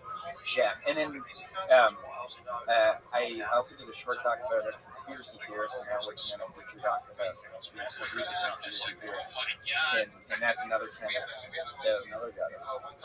yeah, and another guy named David. His name's David, and an artist. Yeah, Synchronicity. exactly. And that's. You know, I'm not like really interested with the unraveling the conspiracies that he was interested in. It was more unraveling things because I just finished psychology. Because the conspiracies in that they were like so out of this, no control from the sky, same conspiracy. Everything was just planned. And which a lot of it, even when you break down a lot of that stuff like precedent, A lot of it's come true. yeah, like MK Ultra, Right. there have been false flag MK Ultra starting in Vietnam, war, and so and like Edward Snowden with all the surveillance, so it's easier to understand why people call that a rabbit hole because the government's always to us in outrageous ways, but then it's taken to a level where it's like, oh yeah, the Jews are injecting us with microchips and drinking baby's blood and all that. It's like, oh well, yeah. What do you think it is about that? Is there a commonality you found? Yeah, I think one is that we all, there's a lot of chaos in the world, more and more so it feels that way, because we're aware of everything that's going on, and that's scary, and it helps to try and bring order to that chaos. So if all this horrible shit is happening, like the Travis Scott concert, and you're like, why is that happening? It's more scary for some people to think that just happened, that it was a mistake, it was random, versus this was a planned event. People are controlling all of this. And so everything that's bad that's happening, these are people that are controlling it. And so they might be able to exert that control. Or I know the secret knowledge, and I won't be affected by this.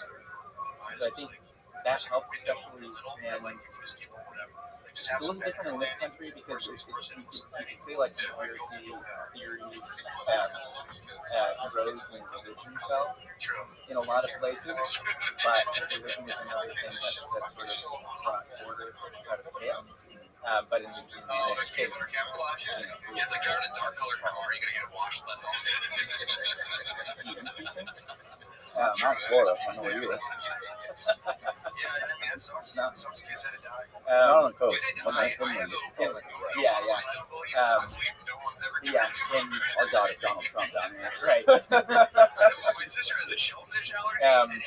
And then the people that I think anyone can fall into that. At least people that so I think then there's something psychologically that's going on, and there's studies that certain people have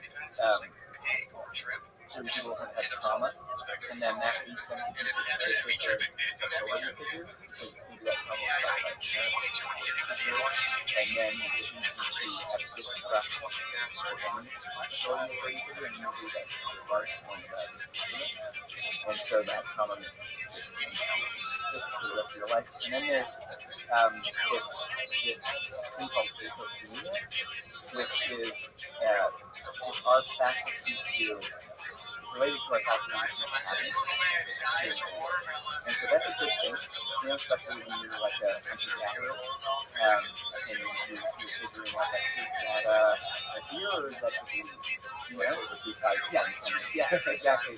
But when it goes into overdrive, and especially in our culture where it's more important, you can start seeing patterns and spaces that don't exist. And that spectrum goes into paranoia. If you go to the extreme end, everything is shown and there's no randomness. But interestingly, that's also a spectrum towards like creativity.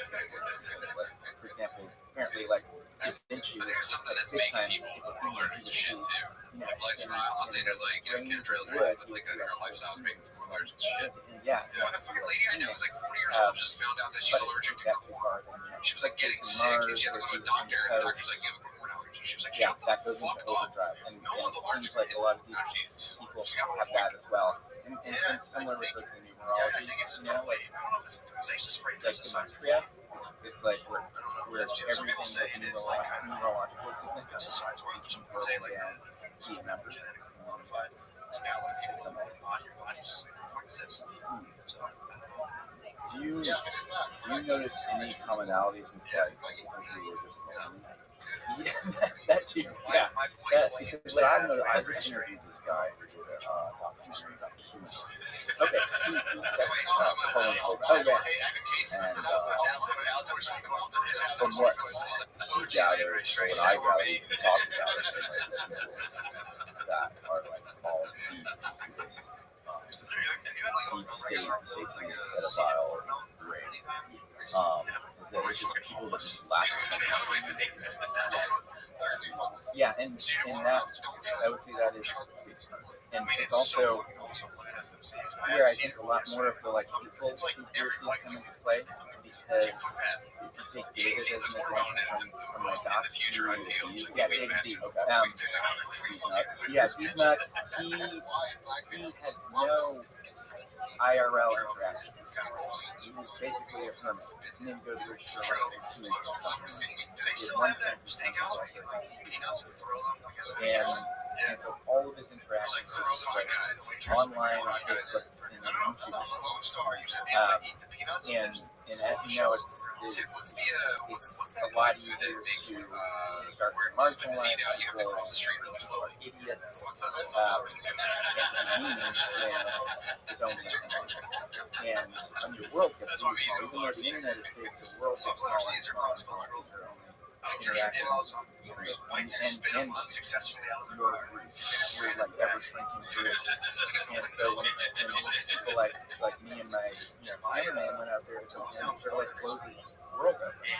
He's like, because I'm Jewish and he's like, oh, you're nice Jewish person. Like you're not trying to control me. And yeah, he had like a lot of anti-Semitic imagery and stuff, right? He did, yeah. Why was that? So he would just say he's not anti-Semitic, he's like anti-Zionist, which he didn't even know what Zionism was. But it's, I think he's just influenced by everything that's important. And every conspiracy theory online is like pretty much used once you it's for most of them, yeah, even if it's not like expressly stated, it goes back to the whole like that Protocols of the Elders of Zion, which is just like famous forgery from Europe in like the before that. That was this fake document that was basically saying it's written as if it were the Jews that they wanted to kill. And so it was taken as being real. Wasn't there also something, the whole like Satanist baby started back then too? It did, blood libel, yeah. Right. Yeah, and so I think that stuff, and that was always just because the Jews were the others, they were the others in Europe, the marginalized group that would never assimilate, and had strange rituals, and they were from a far off place, and they looked a little different, but they looked just, the same enough that they could, sneak into our society, and so that's where it seems to start, and never been able to shake that, especially in the conspiracy world. But, meeting David and him meeting us, it was just like, oh wow, nice normal guys are in my life now, and I can talk about things that aren't conspiracies, and he just sort of like lit up and wanted to talk about his bunnies and his cats and his art and not talk about conspiracies. And yeah, he seemed like a completely different person. How long did you do that documentary? Yeah, 2-minute short. yeah, so that was another like self-funded thing. So it's like you just go there and you try and shoot as much as you can. And so we only really had a couple days to shoot with him. We wanted to go back, but he died while I was editing. Yeah, and he didn't hint that he was sick. So I had no idea. If I had known, I would have like shown him stuff and tried to go out and film with him again. So the editing part took like weird just because like, I didn't know what to do with it. After that, I just saw his obituary. Yeah, I was just searching to get some like image reference of his work, and then it showed up in the obituary. And he died 2 months after we filmed with him. And he alluded to like very offhand that he might have had some cancer, but then he cured it by drinking baking soda. As you had read on YouTube or watched a YouTube video, it was like you can cure your cancer by to make your body alkaline enough. And so he never went to the doctor. And you also had like a DVD or like a Scientology machine. Yeah, it looks just like one, but it's different. It's called the Rice Machine, and it basically works on the principle that every like virus and bacteria and parasite operates on a certain frequency, and if you like tune another frequency into that frequency, then it kills it all in your body if you go on to these tubes. And so, and I mean, he got hoodwinked into buying. Oh, this is it. There's thousands of dollars. Really? And the person who sold it to him hoodwinked him into buying like 10 of them so that he could resell them, which he was never able to sell any. And David was poor, so he went into debt. Are these things, what are they used for? Are they nothing? They're just bullshit machines? I mean, I would say so. Maybe wrong, but yeah, but it doesn't seem like there's anything to it. And in it, he's using it, he's like, and I don't even feel a thing. Yeah. What do you think he learned about something like this? Is this something that he found on YouTube or like likely? Yeah. He didn't really go on Reddit except to listen to his own. There was a subreddit about him. Oh yeah. So he would go on that subreddit. So basically, it was really popular. It was like now we have like 50 people in the subreddit, and they would just post his art and make fun of it, and he was super active, like he did 30, 60 comments and things, and he would go on to read them because it was the only place you could see people like talking about his work.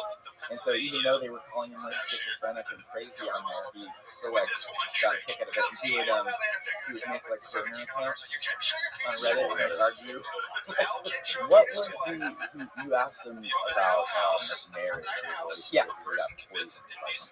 Yeah, so he never apparently had a steady relationship or in his adult life.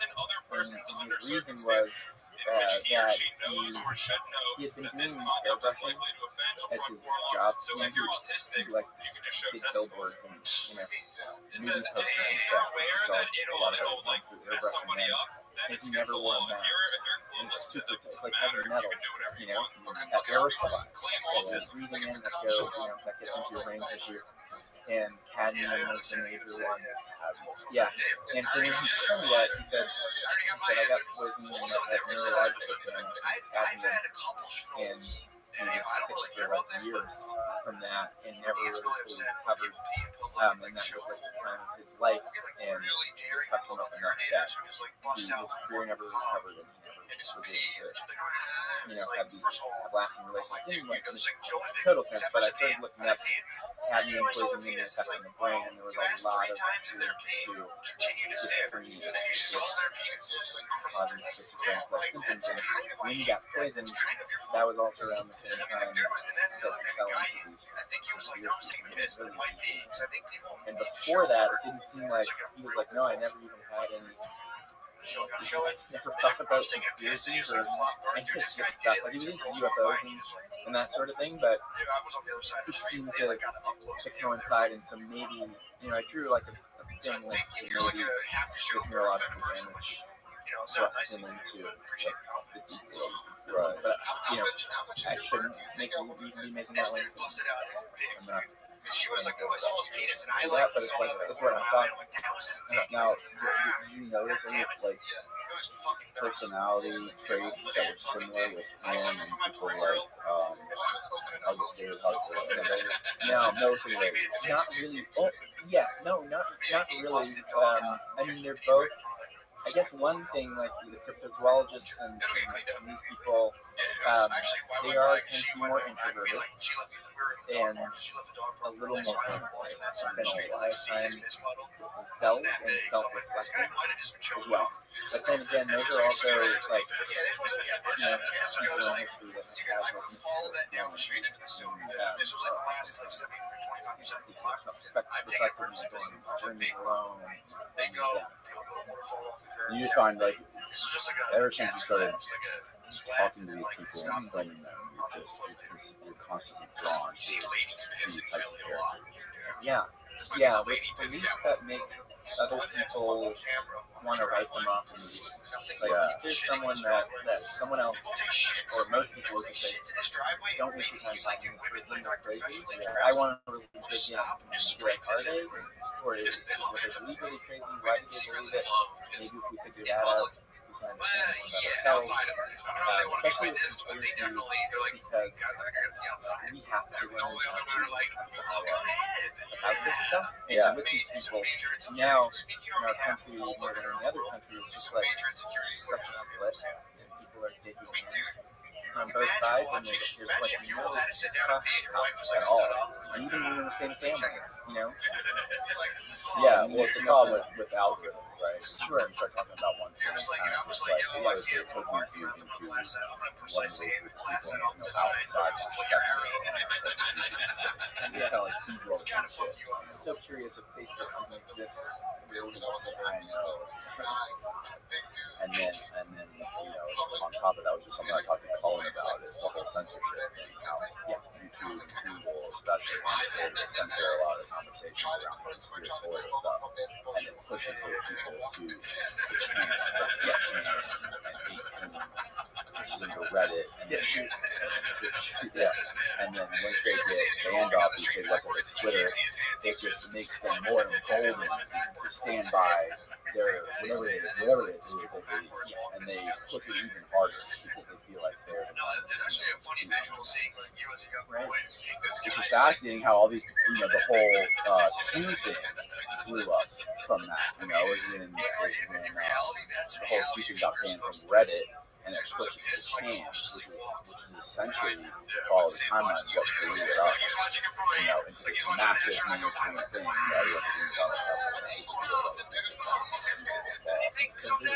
yeah, it's still do it. Oh yeah, Oh my in god. Dallas. And his memorial is just a letter Q. And oh man, They have it is this weird. visit for him still. Like there was they were waiting for him. Really? In Dallas? Did you go there and film it? I didn't. No, I did not. But that Anonymous podcast, they I've adjusted since I've had so many shitting your pants close calls. I've fully adjusted to. I feel like I stayed away from the verse, and then even the Q-verse and the sort of more political and conspiracy, because everyone's having advice and other TV channels and websites and stuff. So I'm less interested in the more current affairs. Have you seen the HBO documentary? Yeah, I haven't. I really should.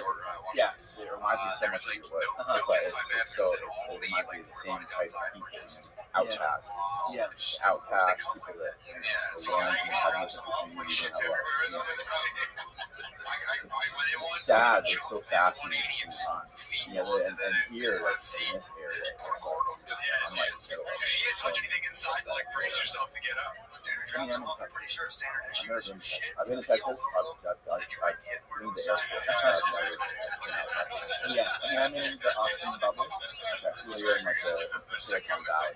Yeah, it just seems like other cities I live. Like I used to live in Miami. Did you really? I did, yeah, in Seattle and Toronto. You know, Yeah, like liberal cities and Austin's like that, but like leave. Alex Jones lives there, doesn't he? Which is funny, yeah. And he likes it, you know. Well, yeah, of course. He loves it. He loves being on all these podcasts in Austin. And he just got. I saw on the news today that he got charged. He got pledged. He got. Doesn't look like he's guilty of the same Doesn't look like I know a filmmaker who she's rapping her movie. Oh, really? Yeah, Alex is bed. Yeah. Like working, like doing the documentary with his permission. Yeah. She did that doc, that deal when there's GFW, no GF, fight incels. Yeah. And so she's kind of within that. It's like steamroll.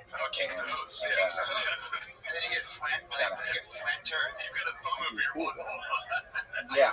I don't know the whole story, but yeah. Is it? You seen the final? No. It's rap. Yeah. It's like, it's going to be in between. It's not, it's going to be sort of like, Right. I think that's the only reason why. Yeah. I've seen him. Yeah. Going crazy at like Barton Springs. Sorry, the Greenbelt, which is like a walking trail. And at the start of COVID, you had to have like a reservation to use the trail. So it wouldn't get too crowded.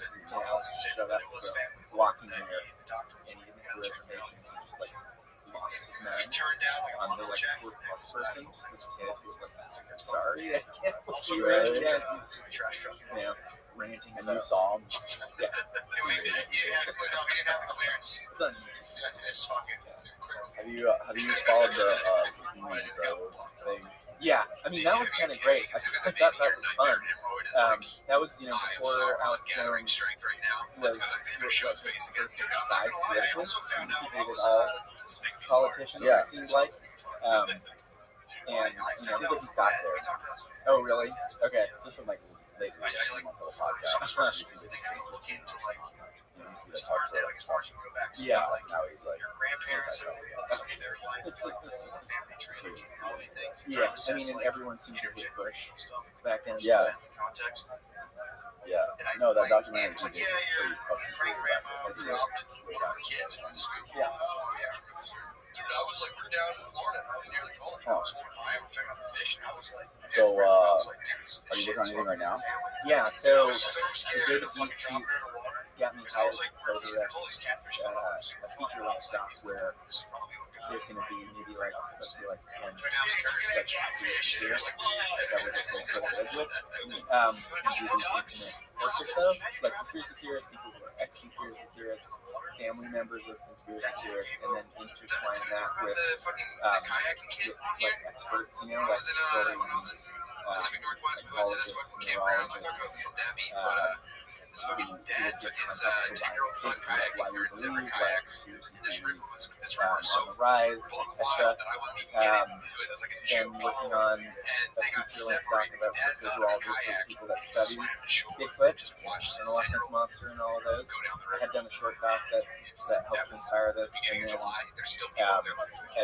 working on a documentary series that's about folklore, bizarre folklore, and Hello Surpass was more about Shasta. That's sort of like our pilot in progress for that. Yeah. Hello Surpass. Yeah. Explain that one for people who don't know. Yeah, so there's a town in Northern California called Mount Shasta. It's a really small town, 2,000 people, but it's known for this majestic that rises up into the sky that you see from miles and miles away. And it's like, wow, that's this mountain is striking. It's sort of all due to it.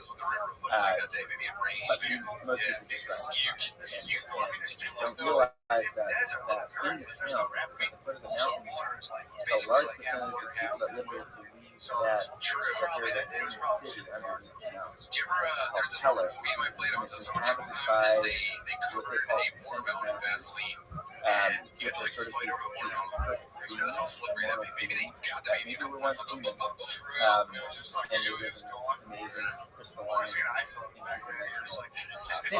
Yeah, and they're, they escaped, the Maria and Atlantis when they sank.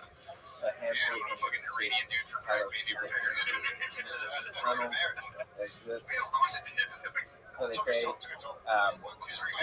and they ended up underneath Mount Shasta. And so there's a whole spectrum of beliefs there. Like there's a religion that popped up called the I Am activity. That is based out of there, that has their own set of beliefs. There's the people that kind of worship the ascended masters. And then there's those that just really want to get into Telos and it's a physical city. You look through the door on the mountain, and some claim that they found the door and you can access the city. Others it's more like a spiritual place, so they have meditation or chanting. And so it's this whole, but imagine like a whole little town of people that I'm still in this. I think I'm first got it. So it's just like, can I just stay in the comedy under the mountains? Yeah, and so it's a wild place, and there's for a town that size, there's like 10 crystal shops, and they're all like totally busy inside. People just buying crystals and other things. And everyone you meet is like, or almost everyone you meet is super fascinating, interesting character. Story about how they got there and why. And you go to those weird little like remote towns in these random places.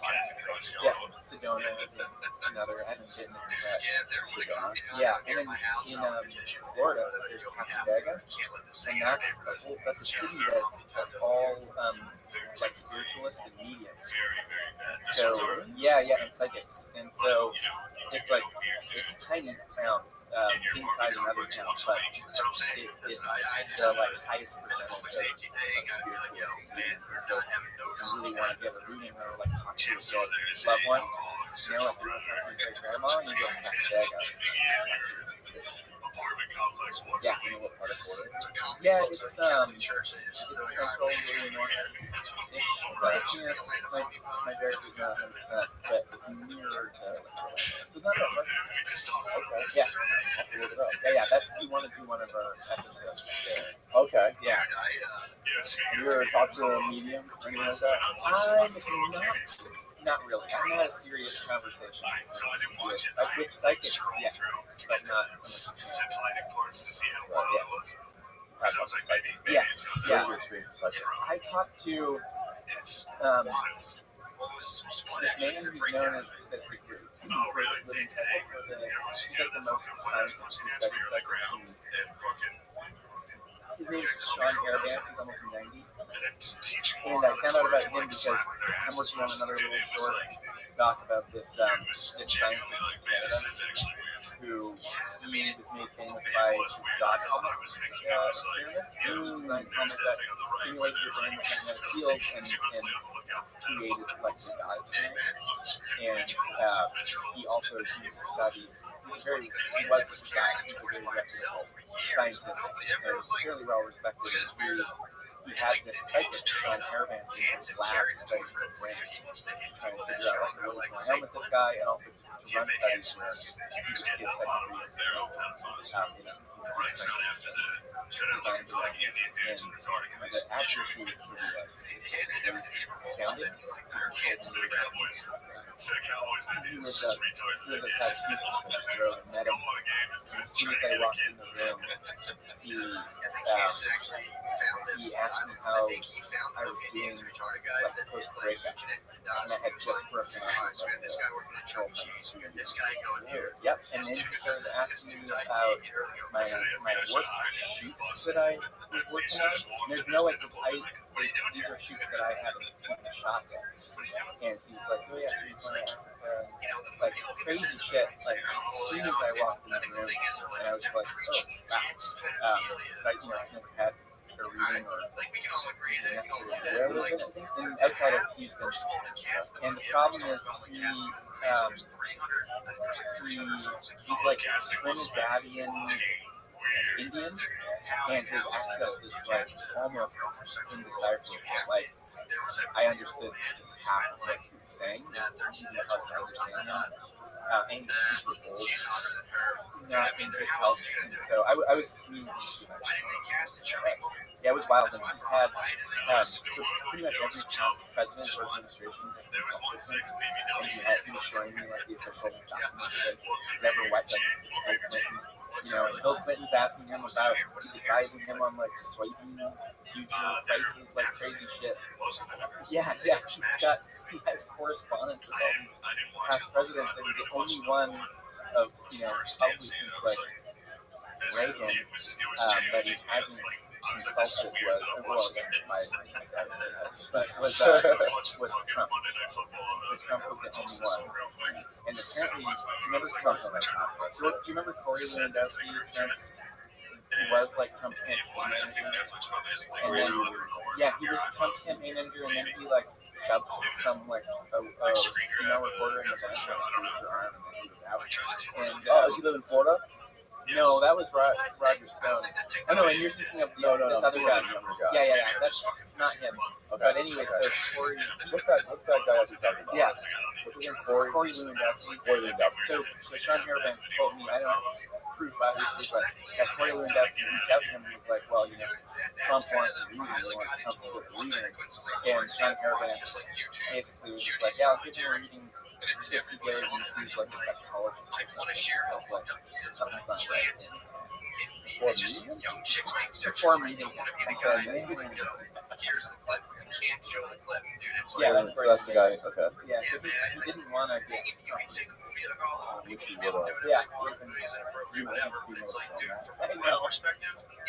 Yeah. Yeah. But yeah, I read a bunch of his studies that he just studied at or just some like real serious educational institutions, and some of his like his hits, like his second hits were like trillion dollars. Yeah, but then other times, like with a lot of these phenomena, it's hard to reproduce consistently. Other times he was just like as good as a chance, so it wasn't like every time he would be able to do it somewhere accurately, but other times it was just like scary. He's still alive. Look him up real quick. Yeah, are you sold me? Sean SBAN, and then Harabanks HARRIGAN. Yeah. So one of the things, and coming back to me, he's very sexual. That's what he looks like. A little more sexually like this.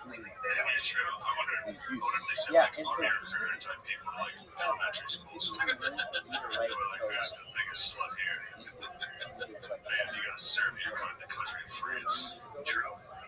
and also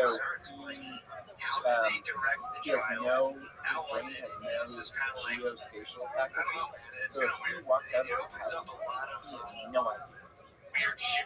Like he's lost. Yeah, like he has no idea. He doesn't know where he is in space. Basically, like directions. And there's when they had him in the MRI, there was like it looks as if he has some kind of brain damage. So the way theory is like that, damage in one area leads to some kind of advancement in that area.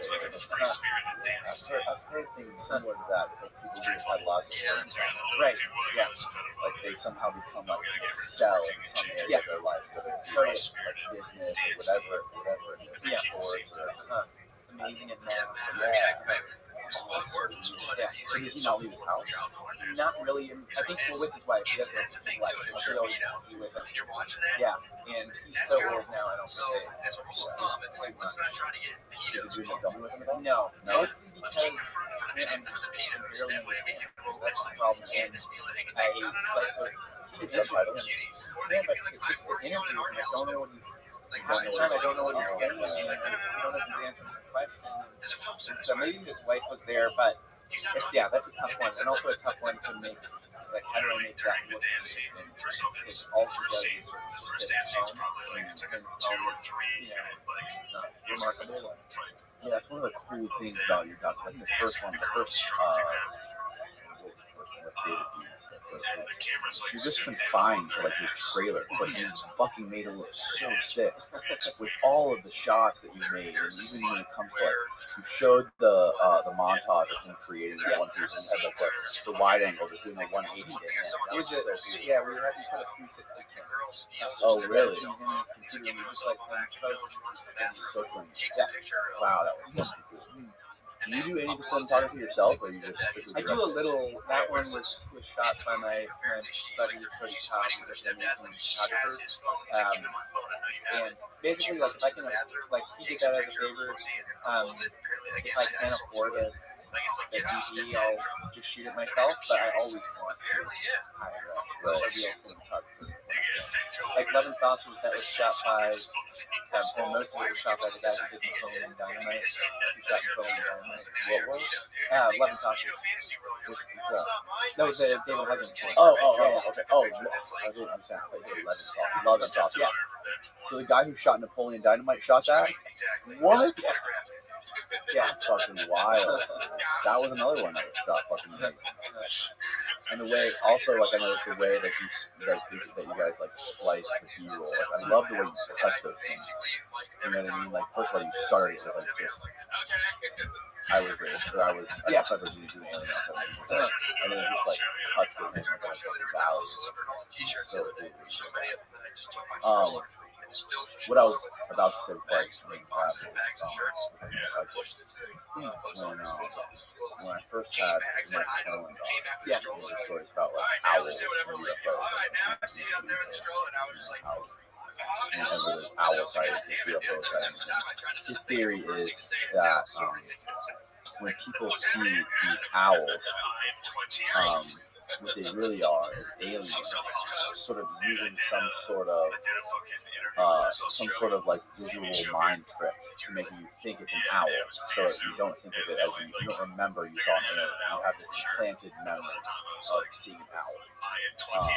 And the book, his first book, Messengers, is just basically hundreds of different accounts, like most famous accounts of these things happening. He goes into, he started telling me that he's seen psychics. This psychic, that psychic, this psychic. I started talking about all these psychics, and I'm like, whoa, like, first of all, I am like deeply skeptical about psychics. Yeah. So he starts like talking about his like unwavering belief in psychics, and sort of lost. This is the same thing with Bigfoot. Start talking about UFOs, people start talking about Bigfoot.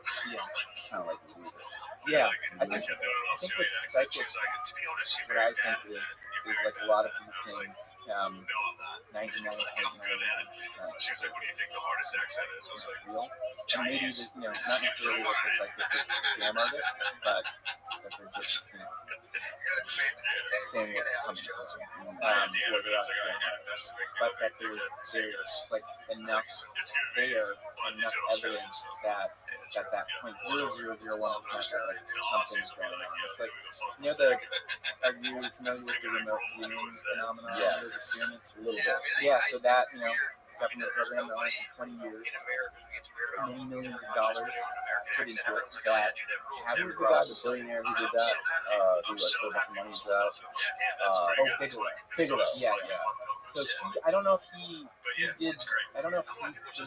money into the remote viewing. He put it into the UFO stuff. But for the remote viewing, that was just like Pentagon CIA money. Yeah, and once the Freedom of Information Act, once you were able to get those documents through that, with painted pictures, it's like the whole program. And people who ran the program at Stanford were able to write about it, and wrote books about it. And all of the studies that we did, and that were presented to the military, were laid bare, and there's like there's stuff there that even in their own report was like it's statistically significant, and there were some books that were like sort of impossible to describe in any other way. And so I do think that, especially with like psychological stuff, this like the psi as they call it, that there's something there that it doesn't have to be like that it's voodoo or like magic. It's just you don't even really understand consciousness or how consciousness works. So it could just be something you don't understand. It's like the sense that you have that's incredibly rare that some people can tap into sometimes, and see at a distance, and that you just simply don't understand what's going on there. And so that I think that is pretty interesting and like could be brutal. But that's still pretty far from like it's like that went on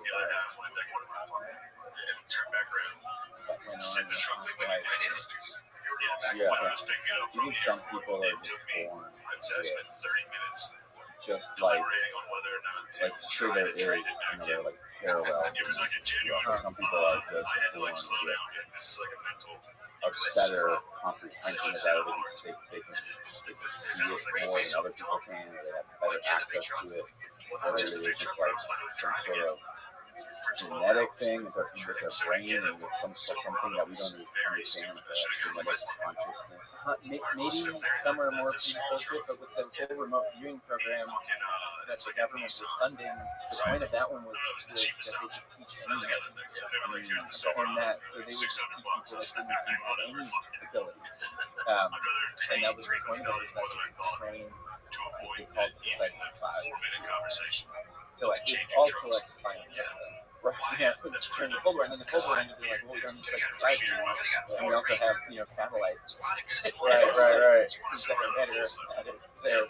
So, how many people successfully did this? It was an alright number. There was like, a handful that were like consistently pretty good. But there's a great book just called Mind Reach. Yeah, that is like sort of detail of the program. And one of the guys who ran it, he lives in Austin, Texas. Really? Yeah, so I want to try and he's like, another guy who's Dude, these films that you make, they're so long, especially I have similar experience doing stuff like that. Before I started this, I did a lot of like similar types of documentary stuff, and my experience is like just like you. The first time I visited one local fisherman, commercial fishing. That's the lowest level of executive. And we met with the first guy, and like, holy shit, we just like discovered how we're going to go down this rabbit hole. We filmed it for like 6 months. And then I sat on all that footage for like 3 years before I touched anything. It was just such a daunting idea to edit and package all of that shit. And eventually, I don't know what it was, I just like sat down and started going through it. And then once I got like a certain percentage cut, I was like, okay, now I can start like taking bites of this thing. Yeah, like I sat on the hugging, my first hugging footage for like 4 years. Really? I looked at it, I was just like, I can't motivate myself. I don't think it's going to be good. Until I finally like cut just like a little thing out of it to show people, and then that was motivation. Yeah. it. like cut a little teaser and show people and give people like the real world excitement. Exactly. And make it sort of makes it real. Yeah. You put some music to it. And that's basically also what I learned from working as a student Yeah. for this consulting and it's like Chief steals your girl. making a thing that people actually watch without turning away. Now, when you come up with these ideas to film guys like this, you just sort of like have the idea and you want to like fund it yourself until you can sort of like figure out how someone else can help you fund it and make it better, or do you just want to put it out on the internet and just see what happens? Yeah, it depends. The great thing about docs, making docs, is like you can just start. It's always good to plan and think first, but you can I can just go. It's not going to be great as good as you can, but do something that I feel like the D's thing that like you can put online, and I didn't make any funding for that one. But then taking that to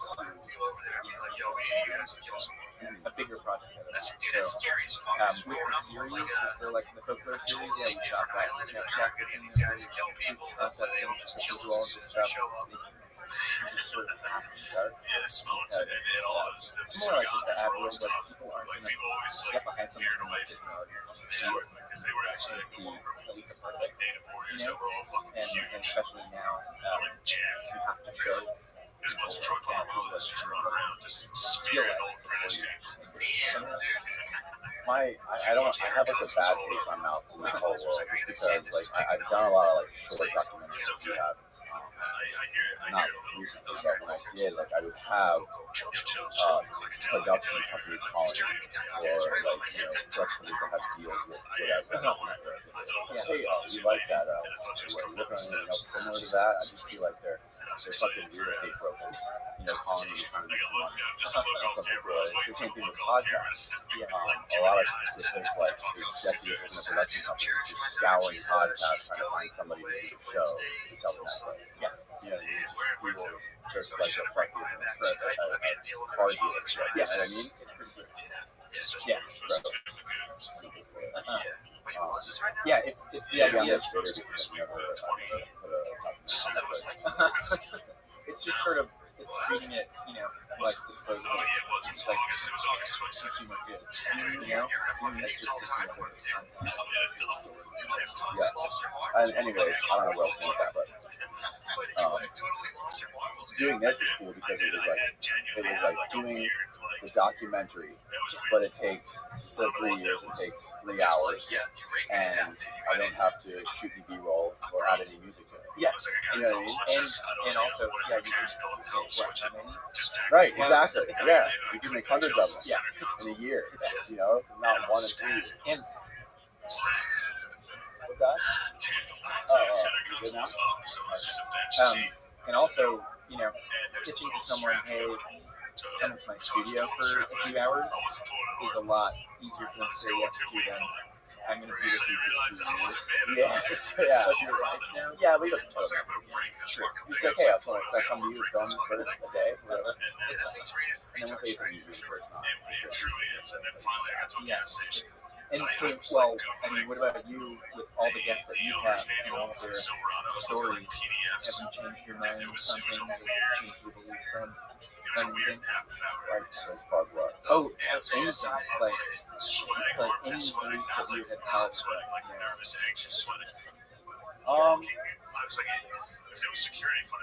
Not really. I haven't really changed any of my beliefs. I don't know. I don't really have very many, like,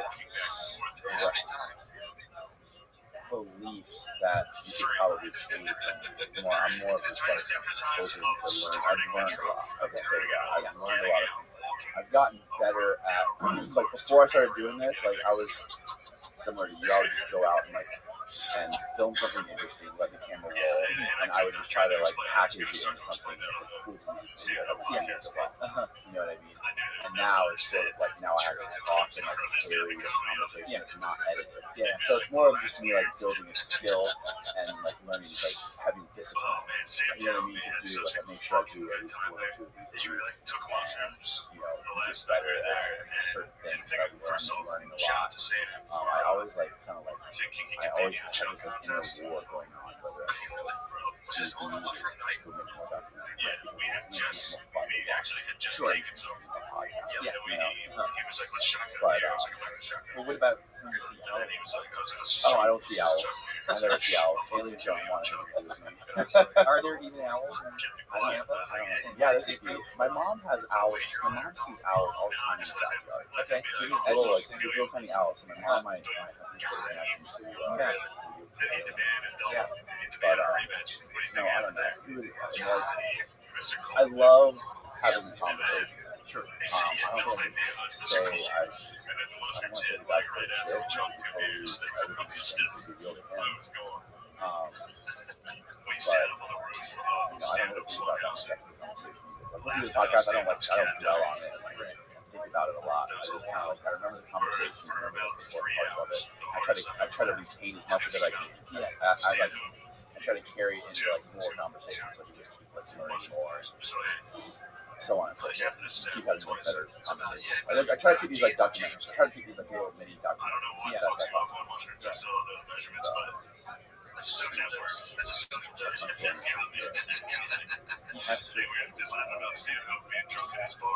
Yeah. I know, nothing's consistent. It's not very consistent at all, especially when trying to like pitch like a legitimate person on here who's not like any of like their crazy fringe ideas, cultures. You know what I mean? Like this one guy I had on here who's like a doctor, scientist. And then typically when I reach out to people like show my credit well, put aside they're all criminals and conspiracy theorists. You know, so it's got it takes weird to talk to. Yeah, that's happened to me as well. Like with the where they're like they're looking on the website, they're like, oh, yeah, right. No, I'm not gonna keep your film. Yeah, the consistency is the thing. I'm trying to get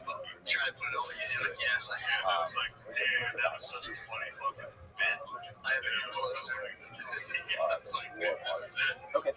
No. It's all about the guy's name is Steven. It's about he's a writer, and he just talks about like confronting the views. You know what I mean? Confronting the resistance, right? Like the views is the thing that you get all your creativity from, like flow through your connection with that, with your creativity, is hindered by resistance. Resistance can be anything, whether it be like or checking your emails, or your phone, like video games, or movies, or whatever. It's like the resistance is the one thing that stands in the way of you. So like every single day, if you're a creative person, it's lacking more. Get up and go to work in the morning every day at the same time. Have a routine. So his whole thing is, you know, always sit down every day to work, whether you feel good or bad or creative or dry, you know, always sit down and put in the time every single day. And that's what you have to do. That's what creativity is. Being consistent, being disciplined, and to put time into your craft. You know, I was never like inspired to do something. So even when you're not inspired, you don't feel that calling, that pull. You know what I mean? You don't feel that. Still sit down and push. So that's what I did. You know, I said I'm really catching it. Yeah, I think that's always been my problem. I think with the running coach thing, I just got bothered because it's always yeah, resistance fucks you up, man. Resistance will grow old. Fucking look back and just like, damn. No, I also feel like sometimes looking back, like in my early mid-20s, like that was like, that was the creative time of my life. That's when I made some of the coolest shit and did some of the coolest shit I ever did. And I always wonder if that sort of like connection to, if that dwindles a little bit, maybe nothing worse. Hunter S. Thompson, I don't know if you've ever seen his, he had a schedule. He like his sort of daily schedule, and even it which included all the drugs that he would consume. But even he had a set block time where he would write, no matter what. Really? Yeah, and no matter how fucked up he was. Really? Yeah. And it would end up being Yeah, I've actually, he's fascinating. I've been wanting to like go down the rabbit hole of those stories, documentaries. I haven't done it. Was he? He spent some time with Did he really? Oh, the keys. You're going there right now, aren't you? I got invited to an artist residency. So basically they gave me an apartment and a studio, and to just kind of price and for a month, and then just a space for me to work on.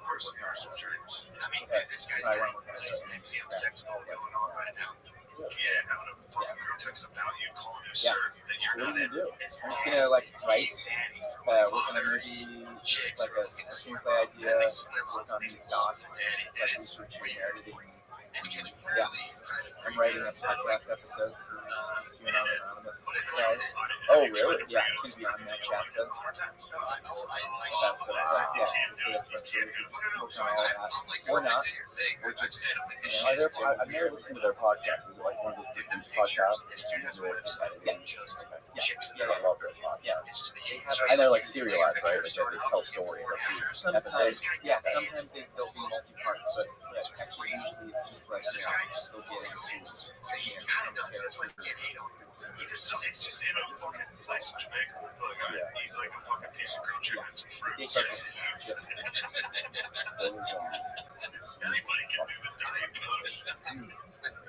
You ever been? I've gone for like when I was a kid, and I went like a couple days there, but never really got into crazy. When I was, I think, 19 years old, when I first started, between like 17 and 18, that's when I first started being I got hired by a dude who owned a lot of like resorts and we know somebody they hired me to do video tours of all of their resorts and areas and parts of condo. I was in big houses, condos, all these things, all over the place by myself with a little Canon GL2. And I was there for 2.5 months, and I was like 19 years old by myself. Just gave me like a little hotel room. I would start in each time, so I started in Key Largo, Isle Morada, Marathon, down to by myself all the time, getting this tiny little hotel room. And I had to give me a per diem of like $60 a day, and I would save it. And I brought my spear gun with me. And every night I would swim under the bridges. Every mile. And I would swim under the bridges at night, and I would shoot lobster and eagle. And I would rip the tails off underwater. So I'd rip the tails off underwater and stuff my board pocket with lobster tails. And I go to Publix and buy corn, canned corn. And I would bake the lobster tails, eat lobster tails and corn every fucking night. Dude. That was so much fun. That was amazing. Key West. Yeah, I just imagine, I mean, for a lot of drug users,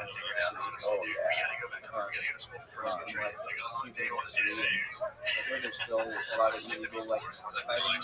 Oh, really? Going on there. Yeah, a lot of crazy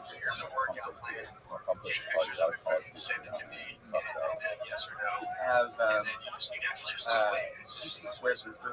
That Billy Corbin's documentary? It's been a while. Yeah. Yeah, I've seen it. you should have this guy on. He lives in Everglades City. Dave Sheely. He was in. I don't know if you saw my short about the skunk hit, which is South Florida's Bigfoot. Yeah. Did you see You that? did that? Yeah. What was did it on Vice or something? No. Maybe no. I think maybe you saw something. I just had a guy like 3 weeks ago. Who lives in Everglades. He's like a big weed pot hauler guy. Was that Dave Sheely? No, his name wasn't Dave Sheely. Oh, okay. What's his name? I'm not forgetting his name. Let me look it up real quick. Hold on. So it took me 3 years for not remembering his name. So I'd be like sitting at home playing like FIFA for like 4 hours, and she'd come home from the gym, and I'd be like, "You see that fucking gas water?" Tim McBride. He's trying to explain to her. I'd be like, "Fucking punter." Google it. This is like a bad photo. She's like, Just "He's Google active Tim now." McBride. I was like, "Yeah, wow." Yeah, he was like one of the biggest pot haulers in Florida. And yeah, he was really long prison sentence. So Dave Sheely did that stuff as well, but also Tim McBride, type in saltwater cowboy after that. This guy has tattooed sleeves now. Not for sure. Jacked now. Yeah, Kim was in high school. Jacked now. This guy. Yeah. Vice did a thing on him. yeah. Yeah, So Dave Sheely is kind of like this guy, except he also has what's called the skunk case research headquarters. Yeah, dude, I've seen it. Yeah. I wanted to say it was on Vice. I saw it. I don't remember where I saw it online, but I didn't make the connection. Okay. Yeah. And so he had that history of drug hauling in Everglades City, and he also is like styled himself as the foremost researcher of the skunk hit in the Everglades. He considers himself a cryptozoologist out there. Oh, But he has a campground out there that's pretty weird. He's a Are you going to talk to him when you're down there? No. I hadn't chatted with him since I filmed him. I'm not sure what he would have thought of the documentary. Yeah. He's kind of a scary guy. Is he really? A little bit, yeah. Why is he scary? He's got like those eyes that like they're sort of like cold blue eyes. Yeah. That, like, could murder you if you say the wrong thing. Yeah. There's a ton of history in this area of like big time cocaine and pot traffickers. You know what I mean? Like just like I know a lot of people who are in like their 50s and 60s who were just around here that I know who were like gone into prison for a long time. Yeah. Smoking cocaine. Like just randomly I always find out. Like I didn't even know. Like you guys interviewed even Manny Kruger, he's like he's from Wild Boys on TV. So he's like the guy who swims down with like a giant 15-foot crocodile alligator and like levitates him and puts him in like a catatonic state underwater, and then he rides this. He's the first guy to ride a giant great hammerhead shark. Just a crazy guy. And he's Silver Foot. He was on here. And I was talking to another guy who went to prison I had a guy in the podcast who was in prison for 10 years for smuggling coke. He's like, oh man, he quit. I met him in prison. Yeah, he used to be a pot hauler. So it's just like this fraternity of drug smugglers in Florida, because Miami was such a fucking a global hub for it. Miami. Yeah. It's just like a retirement basically. Yeah. Fucking insane. Have you seen that new Cocaine Cowboys documentary? The latest on Netflix. No, I just saw the original. Yeah. Yeah. He did that one. It's called Screwball. Yeah. It's like kids there. Yeah. Kids portray the whole thing. Yeah. You know who's another really interesting guy that I want to fucking meet? I know he lives in Miami. One of my favorite filmmakers. Oh yeah. There was this kind of pirate 35mm movie theater in Miami for a while called Night Owl. that was in a half-abandoned shopping mall, and Army Green's office, like his direct office, was right above it, and he would sometimes like come through. Oh, really? Yeah. Wow. Yeah. Dude, he's got some. You seen T-Thumb? Oh yeah. Fucking amazing. That's QS. I don't know if they actually shot any of it QS. Oh, yeah, they did. Oh, they did. Oh, yeah, you can tell. A lot of it's in Key. I don't know if it's Key West specifically, I don't remember. A lot of it's definitely in Key. Some of it looked like Really? some of it Was it? Maybe it was shot in California. It looked like it was all Miami and Key. would make sense. Because he lives there, right? Yeah. He lives in Miami. Yeah, I'm pretty sure he still lives here. Yeah, a friend of mine who's underwater team project, who lives in Key Biscayne, he says his kids are in school. Oh, okay. This was just sit here for again. It's Yeah, almost yeah. like the truth. It's like Yeah. He's one of those weird guys who don't like hear anything from or see anything from him. He's just at all. He's like everything comes out crazy. Yeah, there used to be this film organization in Miami called Port, and Harmony would do some creation of the never show. Really? Yeah, He seems like the kind of guy who would do it too. Right. Sitting around in the apartment for a month and Except he wouldn't be invited to that. right, he would do it himself. So are you supplementing all of this creative work with commercial jobs? Like Kind of. Yeah, I do like docs for clients and docs, like branded docs. Yeah. So it's like, Sponsored by Old Spice. or like Alaska Airlines will want like a doc style thing. it's the same thing. I'm sort of being like, Exactly. hey guys, welcome to my hey guys, what am I doing? I love that guy's Jeff Bezos. David's Jeff. Oh, it's amazing. Yeah. Didn't make any sense, but it was funny. Yeah, no, all of it was just so absurd, but Yeah. hilarious at the same time. I go run hot I'm so sad that guy I'll start glitching died. on my I intros. I'll be like, I mean, he would have made it, like, he was so cute. Like, he was just in debt with me. Double wide Taylor. Poverty. And, yeah, but I don't think he ever would have been able to figure it out. He wasn't that savvy online. But this other conspiracy theorist that, like, lives down the road from him, is like, other conspiracy theorist,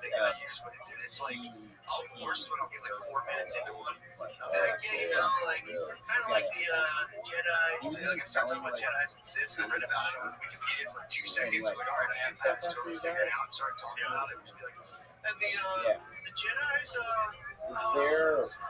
Is there like one subject or person that you want to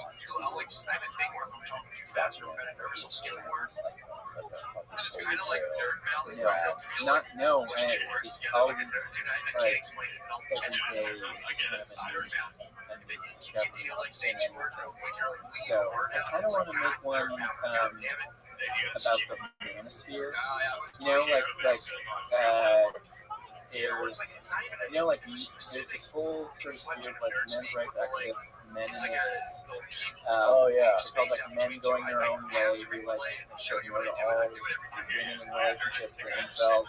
And there was a conference in Orlando called the Make Women Great Again conference, and it was, and no women were involved in that. It was just these men's rights activist guys who were going to teach women how to be great again. That whole world seems like basically it's just like how it has exploded with the sort of far right conspiracy world intersection there. That would be a really interesting stuff. Yeah. I haven't seen it until Yeah. Those people are just In a sense. Oh yeah. Yeah. I mean, it would only be like it wouldn't focus just on those guys, but like that whole world seems kind of right for it's interesting because the whole human thing. I always thought it was like far right. More, yeah. Now it's the whole spectrum. Yeah. There's like yoga moms is a big part of Kuna, and like ayahuasca. I have no idea. Yeah. Yeah. Like evening. It's like yeah. I had a guy on here who's a lawyer. He's like a hardcore. Okay. I wouldn't say like hardcore. He doesn't have a lot of flags. He has this section with representatives like the most extreme polar opposite of himself. Wow. Like he represented one of the Capitol riot people. One of the guys who was on the Capitol on January 6th, the guy assaulted a police officer. He he's like defending serial killers. He invited them into his home because they had nothing else. Like neo-Nazis who kill people, like kill people because black. Representing people, just like gotten into their heads, and like spent so much time. I mean, maybe How many people want to do that? Like, this guy might do it. You gotta be a fucking filmmaker, not a lawyer. So he's got way more money. That's yeah, it's weird. It's weird. There's a lot of that stuff around. yeah. Oh, yeah. That bothers me with dudes trying to be young. It's like, Well, thanks for doing this, dude. I really appreciate it. Where can people follow the stuff that you do online and find more of your work? Yeah, I have a website, it's bradabrahams.net, and then Instagram I'm BradWTF, and Twitter I'm Twitter is Lovin's awesome. Yeah. I made it for the film, and then it's just become my personal. Oh, really? That's one more thing I wanted to ask you. What did you do? I bought it on YouTube. How else are you doing that? That one, it used to be on Amazon Prime, and now Discovery, there's Discovery Plus now. Yeah. Discovery Channel has it, so now they have the sort of rights to that for streaming, so you can buy it on Amazon or iTunes or YouTube. I think on Tubi it's free, you can just watch it. Well, we want people to pay for it. I still get money from it if they watch it on Tubi. Oh, really? Yeah. Oh, sick. Yeah, Okay. so, but yeah, like, any streaming service, like, $4. One of the best documentaries I've seen. Thank you. Thanks for creating amazing content like that. Goodbye, world.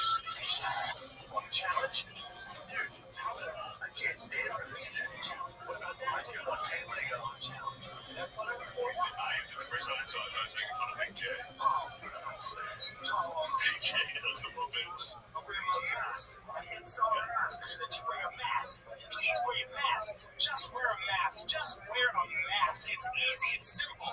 Please. Hello, world. Colin Toback is a documentary filmmaker who is responsible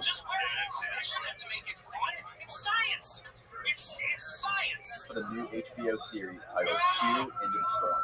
Cullen spent 3 years filming behind the scenes with the guys responsible for the website where Q published. Q Into the Storm is about a bitter rivalry, the origins of QAnon, and who's behind the operation. It's also about free speech and peace. The series examines the connection between QAnon, President Trump, and political and ex-military operatives. It also explores QAnon's influence on American culture and politics, and probes the consequences of unfettered free speech from the darkest corners. I highly recommend listening to this one from start to finish. It's packed with gems. Please enjoy this ripping podcast with Colin Kovacs.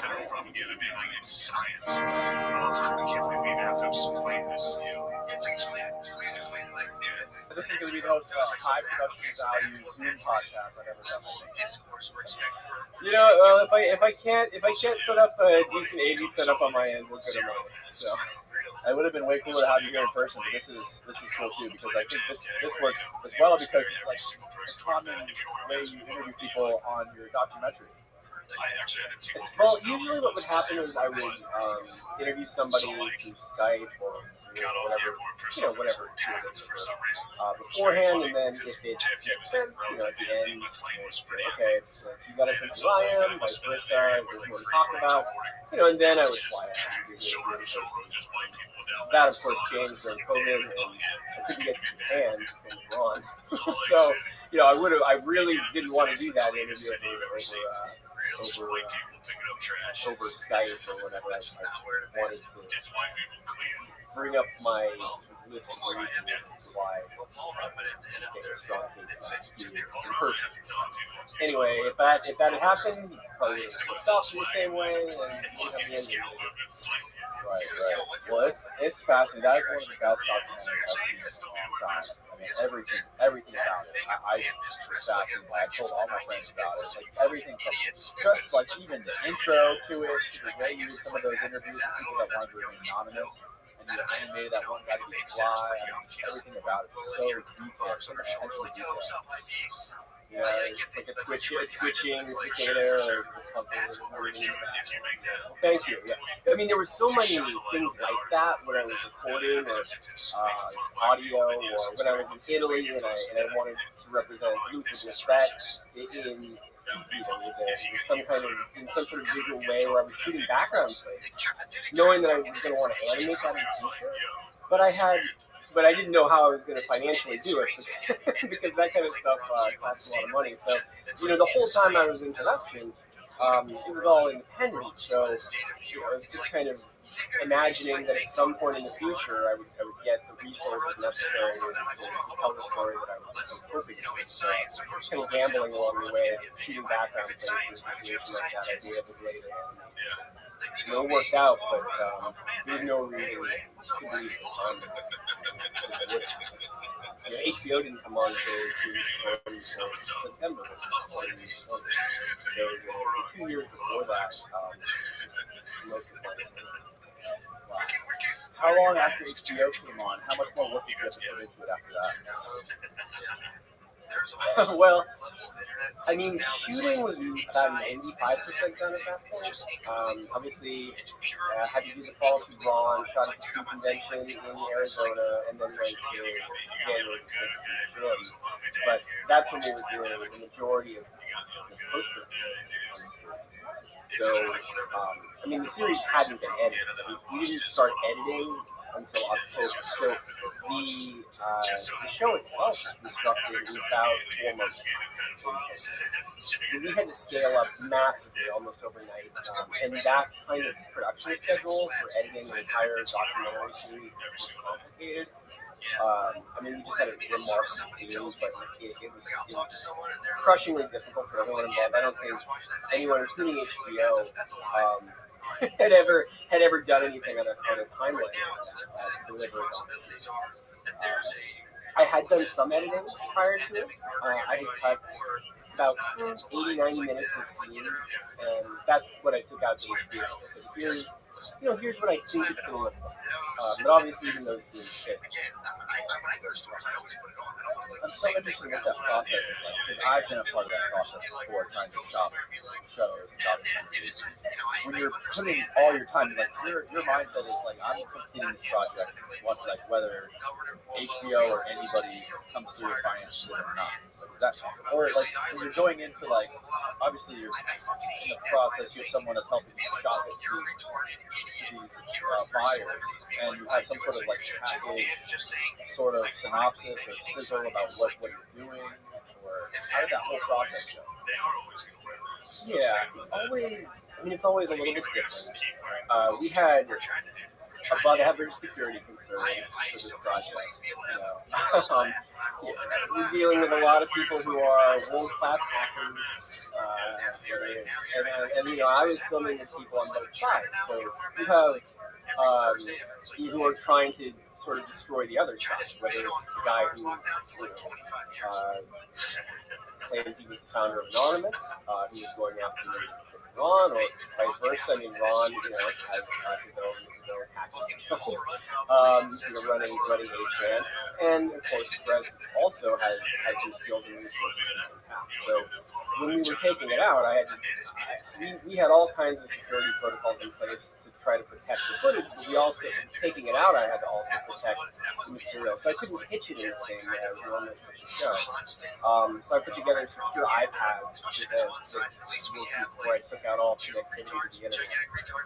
And so the only way you could see the footage just would be constructed was by watching one of these iPads. So that's how you see the scenes, and I had also built story around it. So I had written what I thought would be the 6 episodes when I took it out to HBO. And I didn't take it out to HBO by myself. I mean, it was in the run-up to taking it up to HBO, I knew that I needed help. I needed a 10,000-pound gorilla. And the reason I thought that was because Q had become such a big story by summer of 2020 that there were lots of documentary filmmakers, big names, who were pitching a Q project at that time. But I knew I had the real story in the bag at that point. I just needed to get it. I needed to get it in front of the right people and have someone like Adam McKay. And Adam McKay is specifically blessed. I had no relationship whatsoever. I basically asked everyone I know, everyone I ever met at a film festival along the way, like, do you have any kind of connection to Adam McKay? Because I was convinced that he was really going to understand what I was doing with the story, the tone, the style, and the importance of it. He had done the Big Short, which is one of my favorite films of all time. I mean, before that, he had Saturday Night Live, and things like that as well. So he had a background that was sort of a mixture of comedy and then also something like the Big Short, which is humorously tackling incredibly complicated stuff. So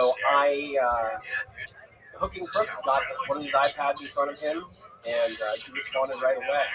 And I knew he had a deal with HBO as well, which is where I wanted a place to see it. And that turned out to be the case. So, a series of small miracles. I honestly, to this day, it seems impossible to me that all of that was done. And that we were able to get it done on such a crazy timeline. And I couldn't have had a better partner than HBO. They really let me tell the story I was when we created it. I don't know what it might have been like with Netflix or something like that. But historically, HBO has been sort of the bastion for controversial or difficult topics in documentary films. Yeah, HBO really truly is the holy grail of that kind of content. Any kind of content as far as stuff that kind of like keeps on the edge, like something like when you talk about those encrypted iPads, were you concerned, like when you kind of took footage or communicate with these networks, were you concerned about people like Ron Watkins or Fred Brennan somehow getting a hold of it? And what was actually afraid of? It's hard to know what the exact threat model really was. Right. Who was working with whom? Were there government subcontractors or people who had access to hacking tools or whatnot who might want to know what any of these sites are doing. So I was trying to protect everyone from everyone and minimize the possibility of any kind of abuse. Because I took a position of neutrality, so I wasn't concerned about one party more than the other. I was concerned about all of them almost equally. Because I just didn't know what the real risk was. And I wasn't even sure if it was a matter of characters so much as other entities who might be interested in the footage that I gathered along the way. Right? Maybe state sponsored. So, at what point from when you began following this QAnon movement did you decide I need to make a documentary? I decided fairly early on. It was about 9 months into Q. I was aware of QAnon peripherally, just because I'm on Reddit. I wasn't a Chan user at all. I was aware of what the Chans were, but I hadn't ever spent any time there. And it was when Reddit banned QAnon, the Great Awakening subreddit. That's what piqued my interest. I was like, well, what's something that's so dangerous or problematic in the minds of Reddit that it needed to be banned. It might just be a sign of things to come. It might just be where the internet is headed. You're going to see more of this. Because usually it's the more extreme, disfavorable things in society when it comes to speech that test whether or not you have a right. So that's what got me paying attention. And of course, I was just drawn to the mystery of who was behind all this.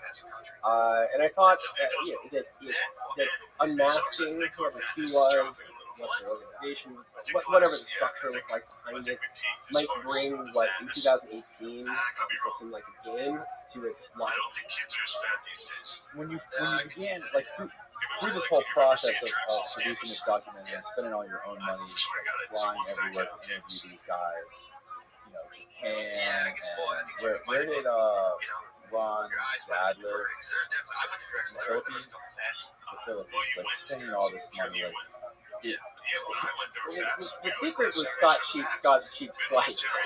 So I would wait until there was an airfare, ERROR, airfare. Sometimes the airlines make a mistake. So like I flew to South Africa for $500. I don't think I ever spent more than $600 round trip flying to Manila. I used air miles a few times to get to back and forth from Japan, but I don't think I ever spent more than $800 on a ticket round trip for Japan either. So part of my strategy was timing things out based on when I could get cheap flights to go to these places. When I would use air miles is when a big event happened and suddenly I just had to be there the next day. Yeah, so that was part of my strategy. And honestly, the majority of my budget was travel. I obviously wasn't paying myself. When I was traveling to these places, for the most part, I was shooting by myself. In the Philippines, I usually have at least one person there by myself. So it just sort of depended on the environment, and if I needed somebody on the ground there who could also help for me. As I kind of became a character in the story, and that was it's never really by choice. I kind of resist being in these projects, but as playing the surrogate for the audience, there comes a certain point at which in a story like this, where my involvement sort of becomes unavoidable in some way, shape, or form, even though I try to maintain it neutral. I mean, obviously, the situation with Fred, when he needed to flee the Philippines, that sort of the need to help him in that situation overruled the neutrality principle I had in place. Because above that is minimize harm. So minimize the harm in that situation. To both document him, but physically assist him. Frederick Brennan, so in the series, Frederick Brennan, who I was just describing, he created while he was coming down from mushrooms when he was he has brittle bone disease. Just a fall could kill him without a bed. So he's very fragile, and he had started to part ways with the current owner-operators in Jimmy and Washington. And part of what I document in the series is this unraveling of the relationship that then turns into an all-out rivalry, where they're essentially trying to put each other in prison on a global scale. And Fred is trying to take down 8chan at all costs. 8chan is, of course, the site where Q was hosted. Q was anonymously posting these cryptic messages. And Fred took it upon himself to try to destroy the thing that he created. And so I had cameras in the middle of that, and I was bouncing back and forth. What you see later in the series, Jim and Ron Watkins come up with a strategy to get him arrested in the Philippines for what's called cyber libel. In this case, Fred calls him senile on Twitter. But he'd been levying a lot of attacks. That was the one that they decided to stay. And it's kind of justice system, as I think all of these characters would admit, in the Philippines isn't exactly fair. And I don't know exactly if that's what happened or not, but the cyber libel charge looked like it was going to stick. Fred had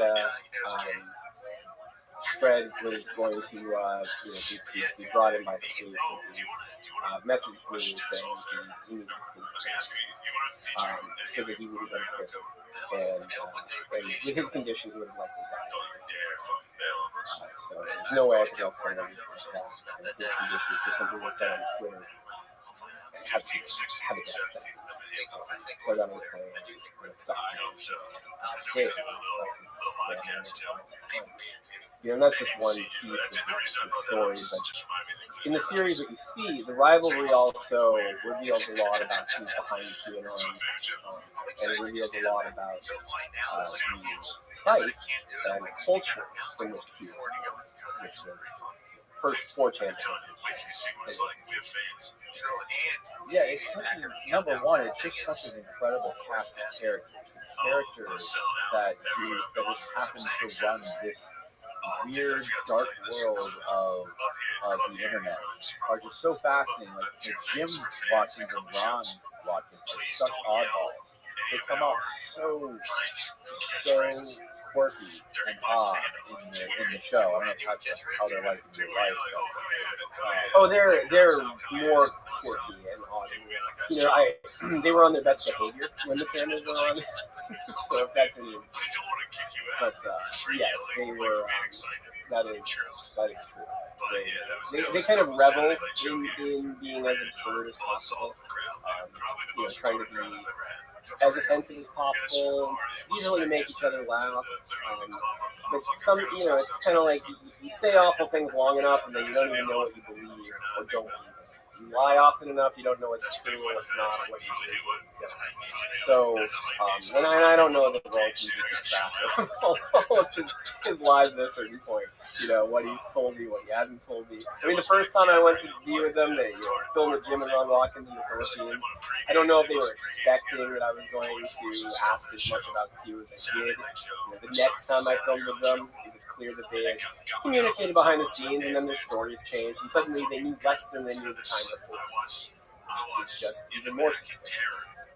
But when I went there to film with these, as you say, pretty eccentric characters, I didn't think that they were behind Q at the time. I just knew that Q was posting on their website. So if anybody knew who was behind the operation, it would have been those who had the technical. But after filming them the first time,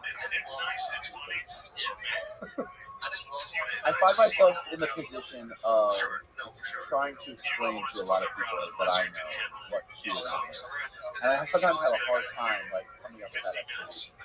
You have a very precise, boiled down summary of what Q is. Well, I should have that at this point. What I would say, the way I would describe it, is QAnon. So there is most QAnons would tell you that they believe that there is this anonymous agent known as Q, who they think is close to Donald Trump, leaving these cryptic messages through 4chan and 8chan, using these fringe message boards on the edge of the internet to get the secret truth out about this top secret plan that involved Donald Trump and all of this complicated cast of characters who are going to take down the deep state and this evil global cabal with Satan worshiping characters. And that Q is leaving these anonymous insider drops to help the Anons along, the anonymous people online who are following Q to figure out the details of this sort of top secret. And Q uses all kinds of keywords and phrases in order to keep the audience engaged, asks a lot of questions rather than making statements. And this is part of the game that Q is playing in order to basically let the anons who are on the chance come up with new theories as to what all of that means.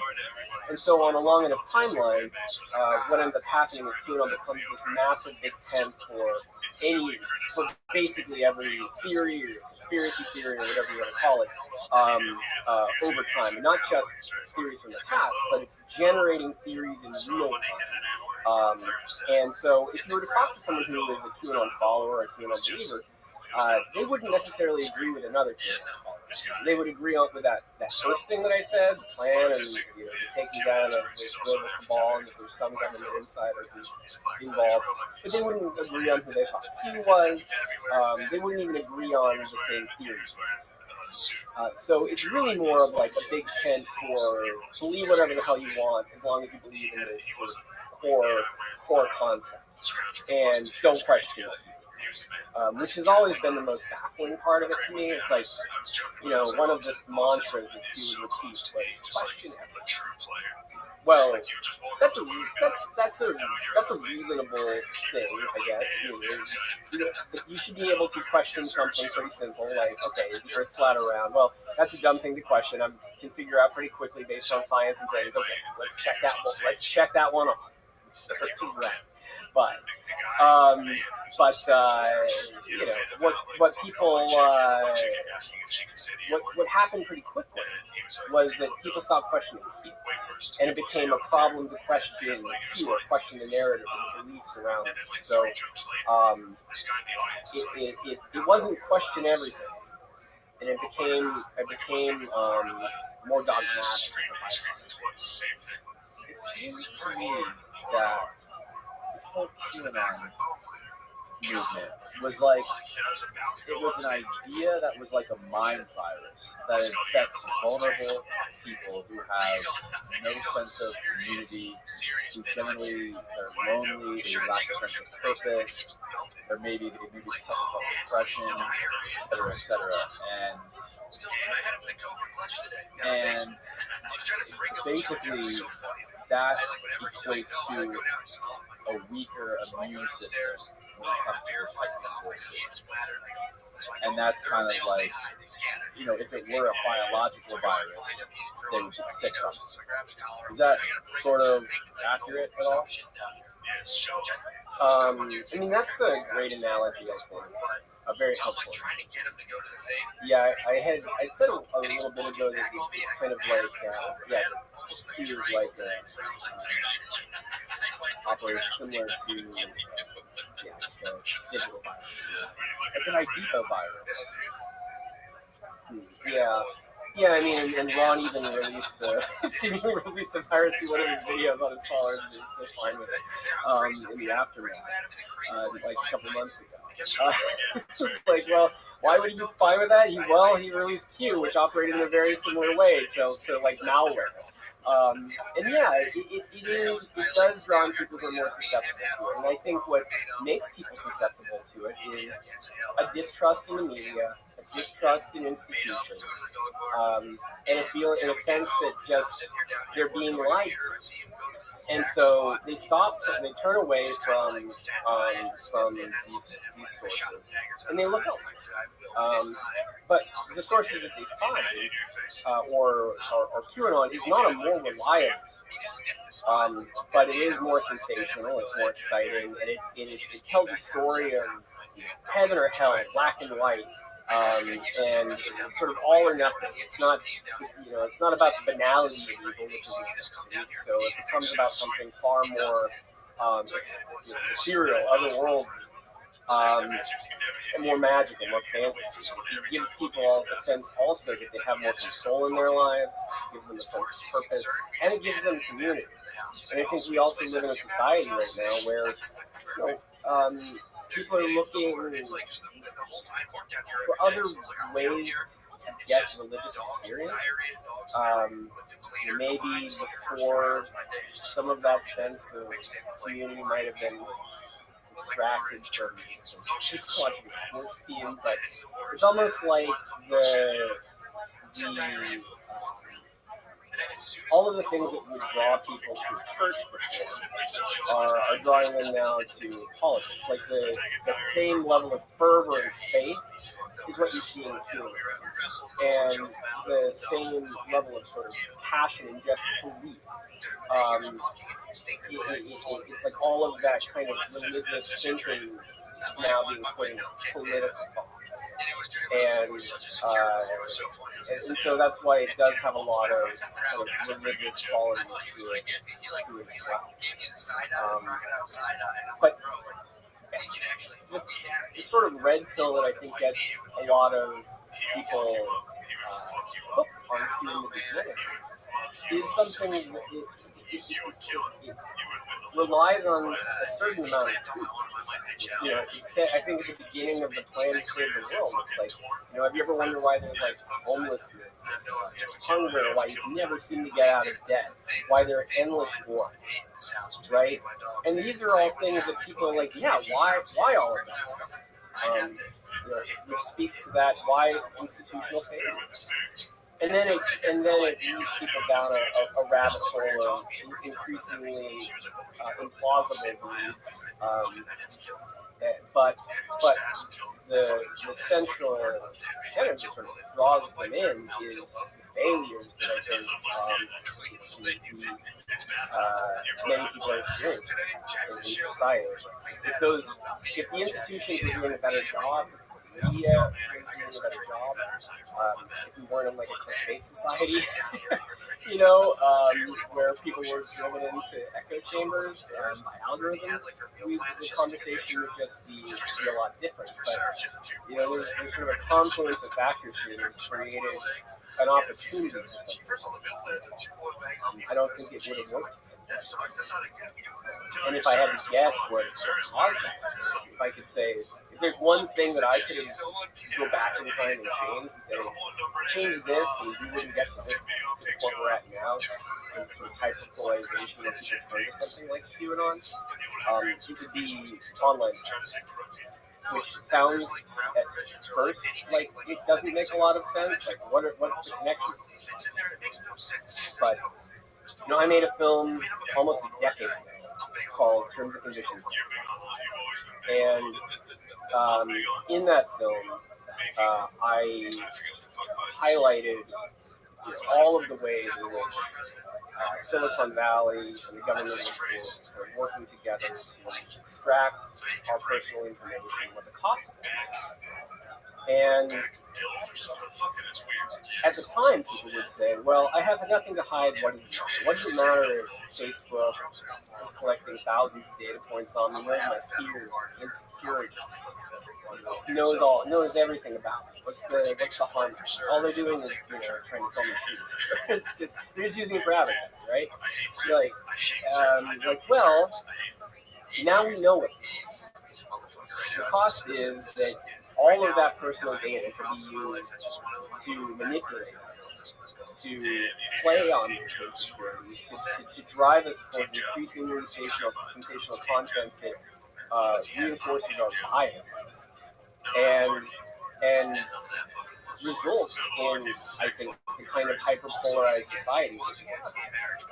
And Q, that kind of the stuff that Q was doing, that would have normally just stayed on the channel. But because it was sensational and exciting, and because there were algorithms to it, it was like gas. And individuals like Ron Watkins and those who would know how to capitalize, and how to you know, it wasn't 8chan specifically that made Q a hit. There was all of these YouTubers who started talking about all this wild stuff, and it drew an audience, drew in a big audience. And a lot of these guys, they were big fans of Alex Jones. They were kind of acolytes, and they were just taking what they had learned from Alex Jones and now repurposing that same sort of entertainment style, using Q as their sort of their daily input. And because Q would frequently ask the questions, there would be this whole ecosystem that formulated. and because they got a ton of followers almost overnight from talking about it, it created a functional feedback loop where a lot of people were able to profit off of talking about something, and they would not have been able to be successful in YouTube otherwise. So, yeah, I mean, YouTube is more responsible for success, I think, than almost any other side. They've since banned all QAnon on YouTube, right? Yeah, they did. Except for your stuff. I mean, I don't think that they should have. I don't think they should have removed their videos. You know, if they want to demonetize them, so be it. But like, they're basically burning the taps. It makes it very difficult for researchers to go back, see what everyone's talking about. You know, I think it's a convenient excuse to some extent for these tech companies to delete all of these accounts and say, "Oh, look, we're such good stewards." Look, Coca-Cola, we did it. Yeah, so they wipe out the kind of digital past that really just shows their culpability. So really, they're just getting rid of the evidence of their involvement in bolstering all this stuff. And instead of ever offering the real solution, because the real solution undermines their business model, which requires to extract our personal data and amplify and feed us content based off of it. They'll never offer that as a solution. So now instead they're offering censorship and removal of content. You know, you don't necessarily have to drive people to love sensational shit. You can just you can have a platform that lets people watch things, and it doesn't necessarily mean that you have to drive them to that kind of content based on their biases, fears, and interests at a accelerated level. So you will never hear, I don't think, Google sitting in front of Congress saying, yeah, we should get rid of data personalization driven algorithms. I don't think they're going to. You know, censorship to them is a perfectly viable solution because they have AI that they've been working on to do quote-unquote moderation. We know, and we show this in the series, how ineffective that moderation actually is, how it actually captures accounts and videos that it is not supposed to. It's very easy for people to manipulate that and to get around it. I mean, we saw that we weren't even able to stop the Christchurch video from being uploaded millions of times. It only caught it with 80%. So the AI moderation doesn't even work when it's being presented in this kind of panacea. Meanwhile, if you're a startup, you're a competing company who's saying, okay, well, all these people have been banned off of Twitter now. Where are they going to go? Maybe they go to Twitter, maybe they go to Telegram. But if laws were put in place or requirements were put in place that force these companies to do this kind of moderation, well, a startup wouldn't be able to compete. So it's perfectly viable for a big tech company like Twitter or Google or Facebook to employ AI-driven moderation. It's very difficult for a startup. So it allows a big tech company like that to have more control than they do even now, because it makes it less likely that competition will be able to rise up in those areas. Why now? The reason that they have this big dragnet, right, to pull down all this content, supposedly comply with their company vision. The reason they're doing that is threats from advertisers, right? That's the only incentive they have to do that. Is that wrong there? Well, there's political incentives, right? Like once you start playing the game of arbiter of what's true, what's not true, what's good or bad. Sure, you can take down some content that I think most people would agree they prefer not to have on those platforms, but it also allows them to start taking down things that might be true. You know, if there's something that's unsavory, an unsavory truth about a politician, you know, and that politician calls them up and says, "This is fake news. This isn't true about me. Pull this thing down. Don't let this video go up." Well, there's obviously quid pro quo that goes on between Congress and big tech. I mean, they pay, big tech donates a lot of money to these guys. There used to be cheap money or easy money to take that didn't come with any strings to take big tech money. You know, the intel agencies also have a lot to benefit from the monitoring that goes on these websites and the kind of data that they're extracting as well. So there's the incentives they're endless. Another scary thing that YouTube does as well, you know, other than doing like takedowns or demonetizations, is they do a thing which I'm sure you're very aware of, is shadow banning content, where they make it invisible in search. So you have no idea. You get no notifications that you've been shut down or that you've been demonetized. They literally don't do anything. They just erase it from search. But to you, it looks like you, the creator or the uploader, it looks like it's still there. But no one else is going to see it. Yeah, I struggle a little bit with the question of what these companies are required or should, right? On the one hand, they're private companies, and because they're private companies, they have the right to moderate as they see fit. On the other hand, their scale is so extreme that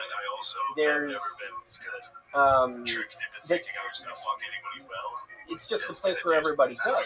You know, they have a monopoly on either video sharing, or they've reached the monopoly status, and these companies have so much control over the information at this point. You have to sit back and say, well, are they really just private companies who are stewards of our information and get to be moderated at this level, or is this something where we need to break them up, or we need to create some new rules that create neutrality on these platforms because of this. And at a minimum, if they are going to have this level, this sort of scale, should we have protections in place that allow for competition to actually exist? So right now, for instance, it's not easy to use Twitter. Why? Because you use your contacts, you use your conversations. Same with Facebook. I mean, all of these platforms is very difficult to lead because they control all of the content that you create and your relationship. So one step I think would be data portability.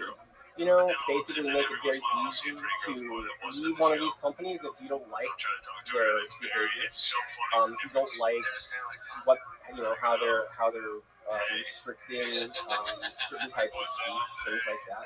So right now, individuals don't really have any kind of reason.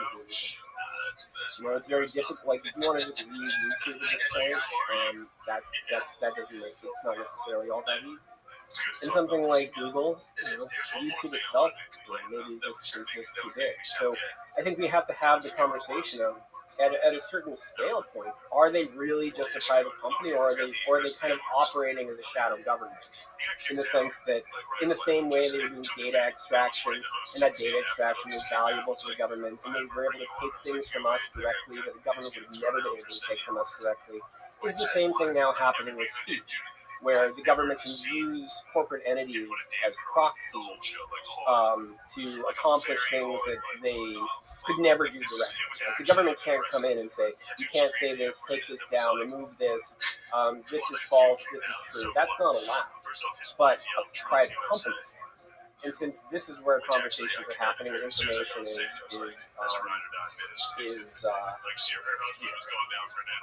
narratives are kind of driven, information is spread.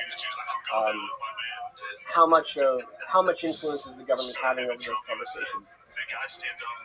So in a way, big tech is a kind of proxy for the government when it comes to regulation. But right now, right now, as the law is written, they're allowed to. Section 230, a lot of times people say, oh, well, that just means that they're supposed to treat all content neutrally. And actually what Section 230 allows is for these companies to moderate as they see fit. And so I think the question then becomes, well, do we... And it is the law that kind of created the internet. I mean, it's not just about moderation. It's also what allows you or me to go on a website and post comments and to write things anonymously. And that you can do that and you can say what you want there, and it doesn't make that company liable. So it protects the little guy almost more than it protects the big guy. So it's, in a way, Section 230 is sort of the free speech law of the internet. It's one of the few kind of rights, few regulations that actually protected some rights online. These companies wouldn't be able to exist without that law, right? Because they would be buried by lawsuits. Wasn't Trump trying to get rid of that and abolish that? Trump seemed to be upset that he couldn't say whatever he wanted, and I think he didn't quite... Whoever was advising him on Section 230 didn't perhaps clarify exactly what that meant. So he's like, I'm going to take away this thing that allows the internet to, if I can't have Facebook, no one. If I can't have Twitter, no one. Meanwhile, Biden was coming from sort of the opposite perspective, saying, we want the internet to be a safer and happier, whatever place that has less misinformation. So we need to get rid of Section 230 so that we can have more control over, to make these companies accountable for everything that they post on their sites. So they both wanted to get rid of Section 230, but for completely different reasons. Or to get rid of it and replace it with something else. Yeah. And I think that's a mistake. I think what we need to be looking at is the scale of these companies, whether or not we should, how we break them up, and restoring rights, restoring digital privacy. That I think the lack of which have put us in this. And are the basically the censorship that's going on websites like YouTube, is that what spawned websites like 8chan and 4chan and 8chan? No, it's more. I mean, there have been a lot of social media companies that have tried to go up against Twitter and Facebook, and none of them really managed to stick. And I think that the only reason that they're starting to find success now is because of the banning that's happened on these more mainstream platforms. But if we thought we had echo chambers in society before, now it's just like, here's the social media for the right, here's the social media for the left. There's not even the cross-pollination occurring. You don't see the same amount of people having to battle it out in the comment section on Twitter, or being exposed to items than what their assumptions are. So just because it's been pushed somewhere else doesn't mean it's gone anywhere. It just means that it's disappeared. It's just been pushed somewhere else. So I think a lot of people who are on Twitter are like, problem solved. Well, actually, guys, if you thought what this is going to be a problem, or speech that you don't like, that's just moved somewhere else. And by the way, those people who were kicked off of Twitter are pissed off about it, as they should be, and they are mobilizing, and they are going to be very motivated to vote in the upcoming election, and to vote for candidates that are pushing back against them. And I think that that's going to become the dominant argument in the upcoming elections. or any Republican, it won't really, the other topics won't really even matter. It will just be a focus on censorship. And this is something that I've seen at the conferences that I've been to and from that. Focus on that. It doesn't even matter what the other ideas are. It just matters that they can't express them. Are there any left-wing QAnons, or are they all right-wing? They're all Trump supporters. No, there is I don't know what the exact ratio is, but certainly there are people on the left. It's not just right. Particularly in the last year and a half, after COVID hit, you saw QAnon move over to more of the New Age communities, UFO communities, just communities where people are a little more conspiracy minded. And also there was the whole Save the Children campaign, which sort of QAnon kind of masked itself as just being about that, using the Save the Children hashtag, and that brought more people from the left into the huge orbit. And now QAnon has been on decline in the last 9 months, and not just people who identify as QAnon, but beliefs that are associated. That has been on decline. But one of the things that Q did near the very end, right before the election, was say there is no Q.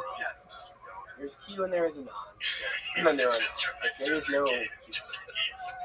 And it was a tactic that has allowed those who follow QAnon to do these kind of gaslighting campaigns where, like, anytime you say QAnon now, like I've said it a million times on this podcast, but they would just say, like, he doesn't know what he's talking about. There is no QAnon, because Q told him to say it. So it becomes this like gaslighting technique where anytime somebody says QAnon, then people attack. And I've actually even seen people in the media now stop saying it. It's like, guys, like, don't just cave to this nonsensical thing. Like, tons of influencers in the QAnon community wrote books with QAnon in the title. Like, it's just a gaslighting technique. But the new flavor of QAnon that I think we're seeing emerge now is one which is more of a wink and a nod. It's coded language, but it's obvious.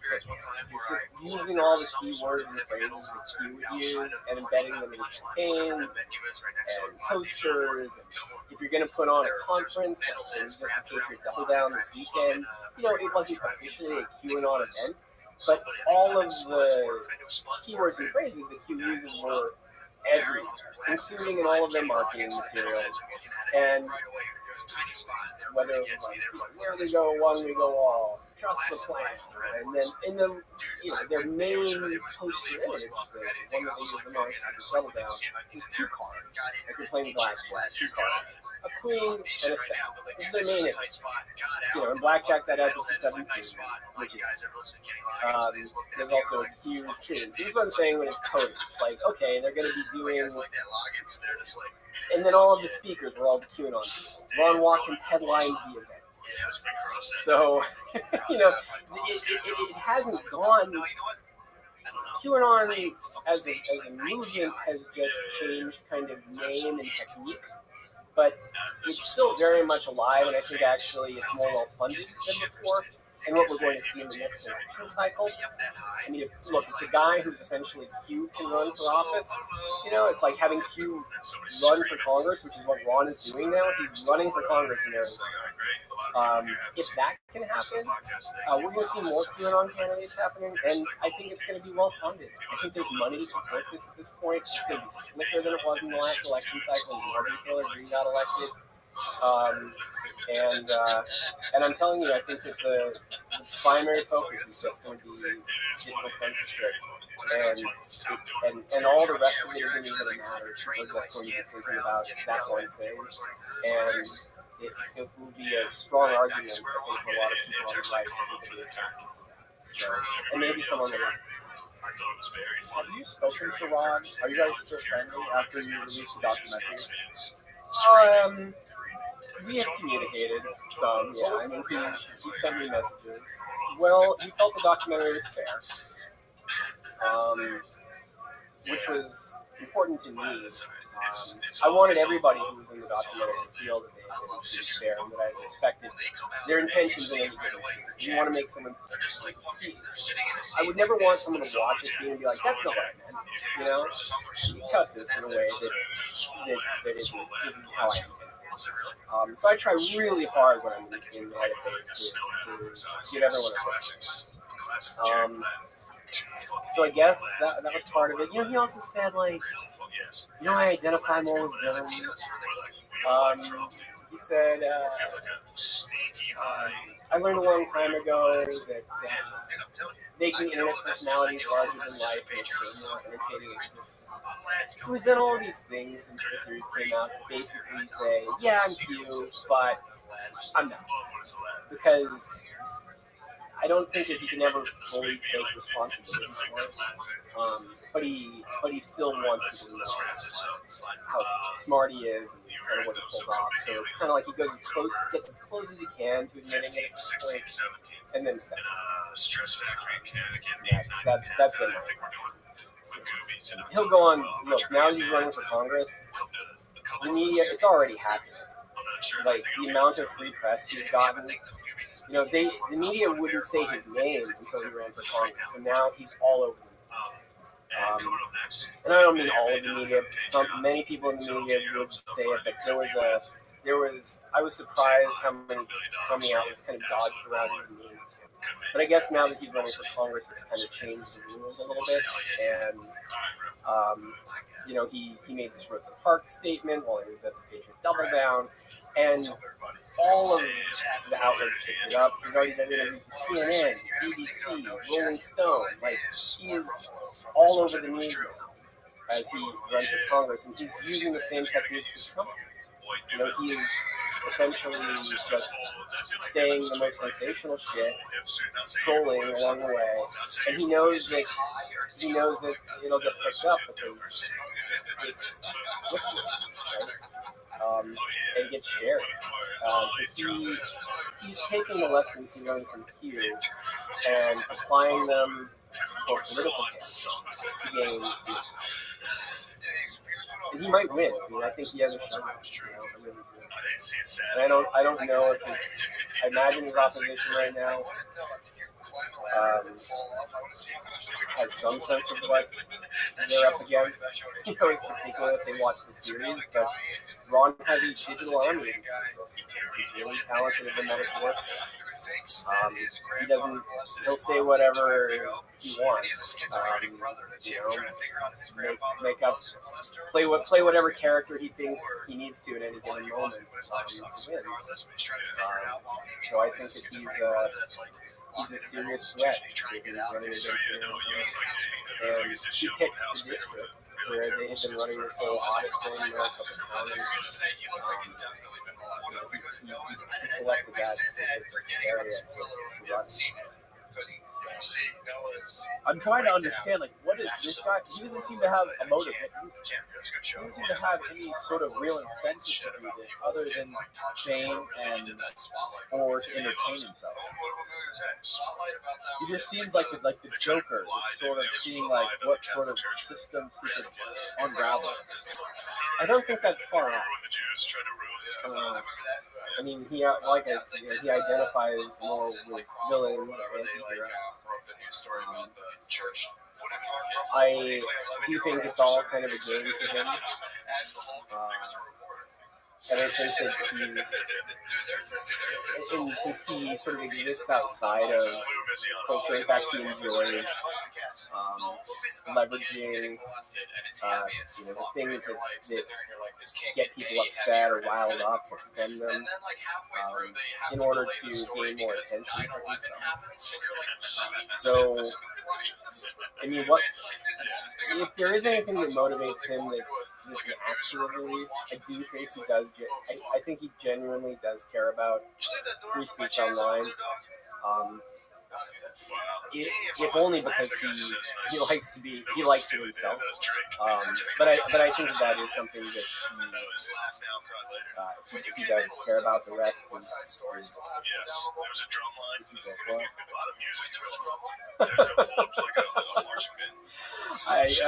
I mean, look, I'm gonna chronicle this probably from afar.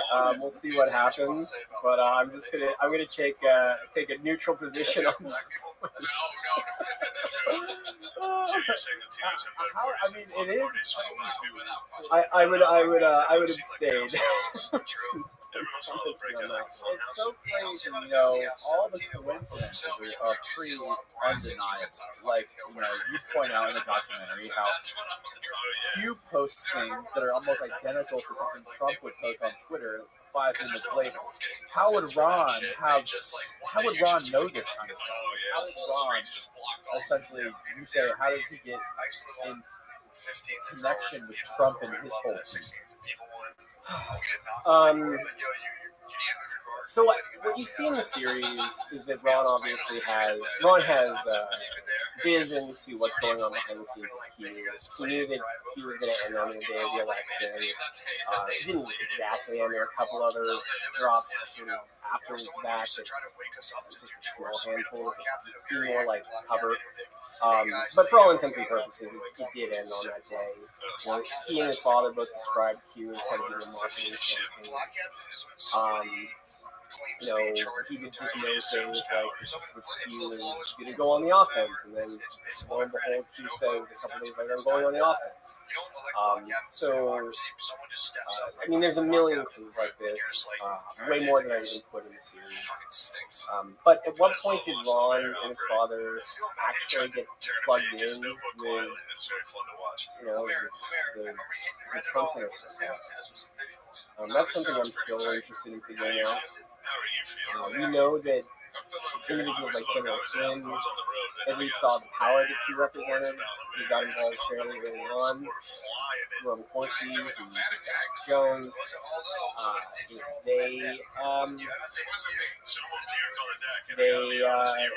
they got involved very early on. So there were sort of a typical cast of players who gravitated towards the power that he represented. What makes it difficult to parse out a network is that it is decentralized and that people wear different hats online, in different handles, and they communicate in decentralized fashion. And so, Ron could have been wearing any number of different hats. He was communicating with someone from, say, Flynn's team, or other operators working out of the U.S. who had connections with the food chain. But in terms of actual political power, of seeing when it really seems to switch, I don't think that happened until 2020. There's that call in the series where I'm on it with Ron and Jason Sullivan and Bill Binney. And Jason Sullivan, he's Roger Stone's head of social media. That indicates that they probably weren't working together prior to that. I'm sure it didn't seem that way on and Jason Sullivan, he's not the biggest player out there, but he had connections to them. I mean, Roger Stone was briefly Trump's campaign manager and was an advisor, along the way. And so that's when I think what I describe as, what May described as sort of new magic. That's the moment where the sort of fantasy, the LARP, starts to really become real. And starts to just becomes real at that point. This idea of Q having a relationship with Trump's inner circle. That we get closer to that becoming a thing. And Ron would message me over the course of 2020 saying, like, oh, look, I just got listened by Flynn, Trump, or, in order to sort of show, I think, that he was becoming real. And at least in the one sense of you having some kind of access to Trump, there being some sort of relationship. And by the time the election was, Ron sort of steps out from his role as and he starts doing publicly on Twitter what he says he was doing privately. Funny? And he gains followers very quickly. He gains more than 500,000 followers using Jason Sullivan's amplification. And Jason Sullivan had one goal. His goal, 9 months earlier, was to put his amplification tool, his Twitter amplification tool, into Q's. Now, on that call, he thought he didn't think Q was necessarily wrong. He just thought that Ron Watkins would be able to help him get the tool. But it sure seems like Jason Sullivan found his man and he got his amplification tool into Ron's hand. So Ron gained a ton of power on Twitter. He was getting a lot of followers very rapidly. Trump started retweeting him. And then he became the advisor, or one of the advisors, to the election fund. He gets in touch with Chanel Leon of One American News. Chanel Leon gets hired by Rudy Giuliani to work for them, to work with the Trump campaign. This is all in the deposition that recently just came out in the lawsuit filed by Dominion against Chanel Leon and a handful of so Ron Watkins, who's like, I don't know, read an election manual or something, is suddenly the election voter fraud. There are credible experts who they could have hired, but he was telling the story that they wanted to hear. And Ron was more than happy to do that. So Ron is the guy who's basically just inventing the narrative that they're running. So sure, there were other people advising as well. We know the certainty that Ron and Chanel, based on what he told me and what he said publicly, were working together. And then Ron was for sources. So now Ron was really plugged in because he was advisor, and since that time, he's been actively on Telegram, pushing all of the audit stuff. He's doing on Telegram what he had been doing before on 8chan. But little did I know he would try to turn that into real political power. I think we're going to see QAnon for there's already dozens. Did you see Trump's new social platform that he created? Yeah, like, speak your truth. Yeah, said that your truth, or whatever. Just, but don't say anything bad about Trump. I bet all of that will get there. Right. I wonder if Ron Watkins had anything to do with that. Yeah, I am very curious what the Ron has claimed that he is not in any kind of way been directly communicating with Trump. It's just like one talk, So did Ron help code that? What's his exact involvement with it? I don't know. Would he get involved with it? Yeah, probably. But Ron, again, he's born from the chance. So he's a free speech absolute. And none of these platforms are free speech absolutes. They all have their respective biases when it comes to which most people won't. Most people don't want to deal with the kind of stuff that gets posted. It's uncomfortable. There's a lot of pretty fucked up things that get posted. And moderators have to take it down. It's a huge child porn. A lot of it. He was trying to moderate that. So the reality of an absolute free speech website is that there have to be moderators in place to take down stuff. And Facebook has the same problem. They have to. But they allow everything on 8chan that's to the limit of free speech, right? That's the absolute max of what's that's what's allowed. Of course, they're going to take down, you know, the most fucked up things on the internet that are legal. Of course,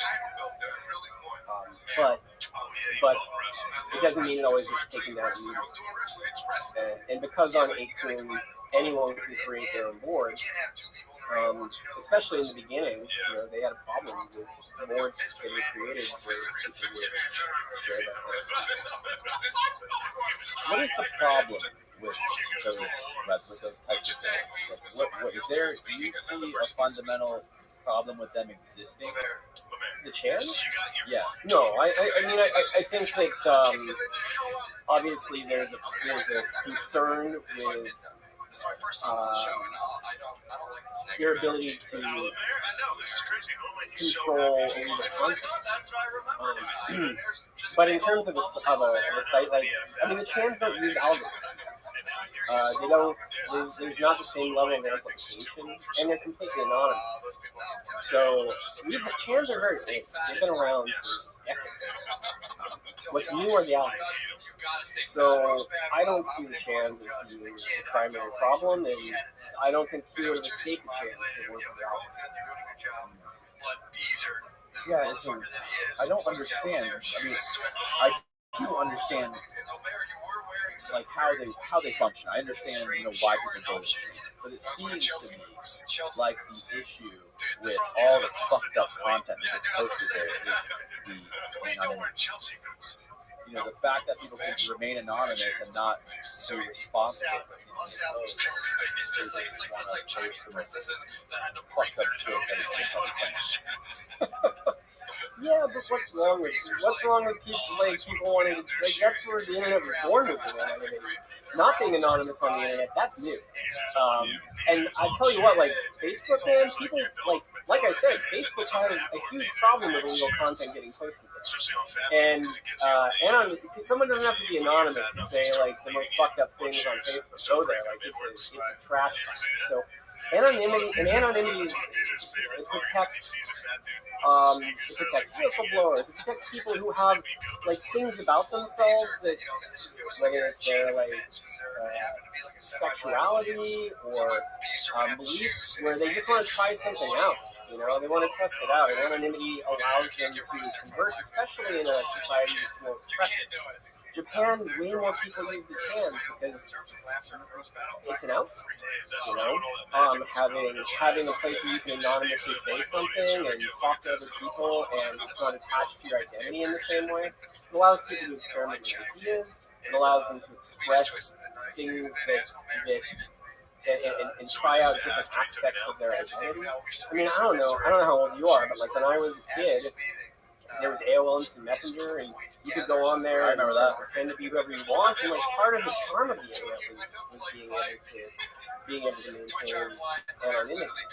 You know, anonymity has been a tool for many political movements in the past. Being able to even just share like leaflets or documents or things that were written that you didn't necessarily want to trace back to you, but because you knew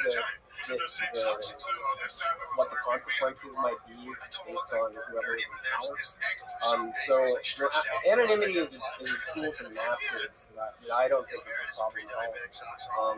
Really, if we're going to say if there's a problem, when I say the problem, what I mean is there's hyperpolarization in society, and there are people who like hate each other so much they like want to kill them. That's a problem. And what's driving that problem is, I think, to a major extent, these algorithms, and they thrive on a personal data. So to me, that's right. Them collecting the personal data is the problem. But what did you say that people being able to remain anonymous and say the most foul things about dox somebody so they remain anonymous and not? Well, doxing somebody is a different question, and I think that's something that we could regulate. People being able to go on there and say really fucked up things. I mean, if they're not saying something that's illegal, it's not illegal. if we as a society determine that if something goes beyond the pale to where it actually doesn't pass the emergency test, already those things get taken down. Like they're not if there's an imminent threat, right? Like if it's clear that someone is making a threat to murder someone else, they have to respond to FBI requests. That's not it has to be treated as such. So absolute free speech doesn't mean literally anything goes. And 8chan or 8chan, along with a lot of those other websites, will respond to those. So if we as a society say, well, we don't want people to be able to talk about certain fucked up things, and we have to be prescriptive and say, well, what are those fucked up things they can and can't talk about? But it's very, very difficult, if not impossible, to regulate against one certain type of speech or one certain type of way of thinking without taking out, without unintentional.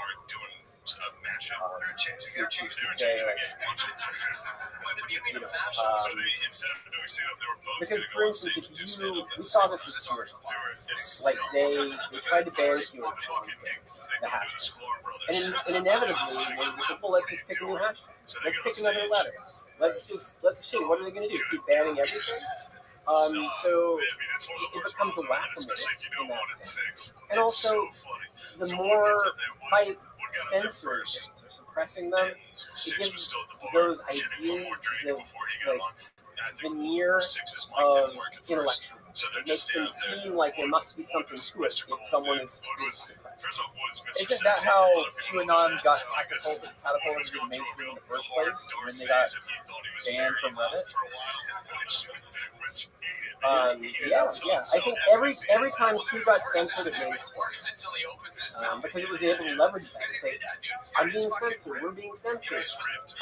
Surely what we're doing must be so righteous that our enemies are responding by purging or silencing. So yeah, the censorship is what makes you do it. Yeah, very much so. There's a phrase I think is pretty on point, which is that the hostility of suppression speeds up the treadmill industry. So that sense of being silenced or suppressed, when somebody experiences that, it makes them more sure of it. It makes them more likely to act. But going back to talking about being anonymous on these websites, what about when you have something like this guy who was live streaming shoot up a synagogue? The guy who he wasn't live streaming on. He was live. He didn't think it was funny. They were just getting eviscerated. Because that you're saying because it's when it comes to within the bounds of the law, right? But these people are like cheering him on. These anonymous users are like, yeah, finally, you stood up for us. You stood up for white supremacy and killed these Muslims or whatever it was. And it's an argument. It's kind of an argument to say like maybe this guy wouldn't have done this if all these anonymous people wouldn't have been like cheering him on. But you could also make the argument that if the media didn't talk about it, it would, you could look at all kinds of things that led to that. But the reality was, if we're talking about this specific case, at the time, the story was that he had been radicalized on the street. What we would later find out is that he had been radicalized through YouTube. So years earlier, he had been led to content that white supremacist content. He'd flown to the Balkans to try to meet with white nationalist leaders there. You know, that guy had a history. He should have been on all kinds of watch lists for traditional reasons.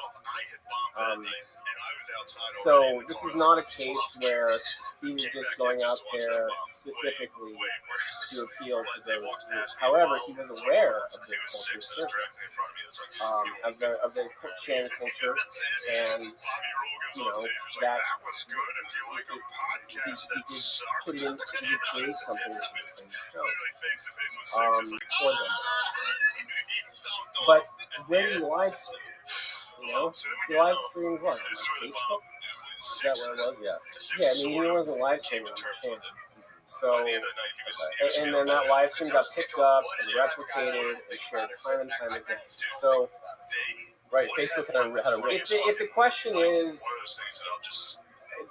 I mean, there are some real fissures in society and some things that you need to tackle. I think that in that case, that guy could have been.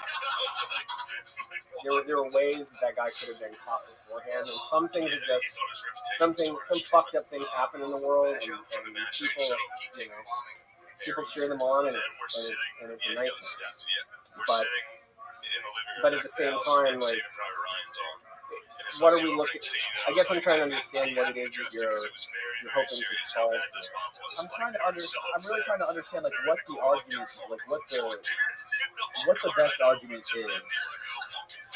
Yeah, because I hear so many people say, you know, you're the first person I've heard argue for being anonymous, remaining anonymous on the internet. I just hear, I hear so many people say that's the issue. For so many people, I understand, the comment section, it can hurt your feelings or whatever.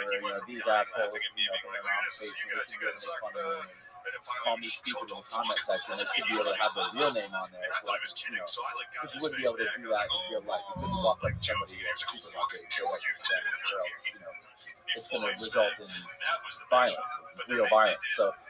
So getting rid of I hate that word, anonymity. Getting rid of that would kind of resolve that issue. And you're saying that, if you make it impossible to be anonymous online, you're never going to solve the issue of privacy, which essentially is what these algorithms are based on. Is people's privacy in order to make money and keep you in your same little echo chamber. So I'm trying to understand the best argument for anonymity on the internet, and which you've already articulated very well. I'm trying to work through it. Yeah. I mean, I think that there are places online where where do you want to spend your free time? Do you want to spend on the channels where people are poking the worst fucked up shit and like celebrating atrocities? That's not where I want to spend my time. But then again, like, what is the cost of not allowing anonymity in on a place like Reddit? Especially once you end up in an environment, like, we imagine that society will remain the same. We imagine that that authoritarian impulses, or fascists, or whatever, will not be in a position to power, and that we will not need anonymity to be able to communicate and organize. If we imagine that governments are benevolent and cannot be corrupted, and that we won't need anonymity, the shield of anonymity, to be able to protect ourselves, to say things that might be disfavorable to those in power positions. If we really believe that, then sure, everything we should do should be in public, out in the open. We can monitor everything at all times. That makes sense. There's a reason that privacy is the Fourth Amendment, and there's a cost to everyone. And however ugly some of the outcomes inevitably will be because of that, right? I would rather have the right than surrender it, because you never know when you're going to need it. People used to say that it didn't matter that our privacy was being eroded online in 2012, and now we know the cost. And if our response to that is to get rid of completely get rid of it, well, my God, we just handed over the keys to everyone in power, those who monitor us and have access to everything that we do.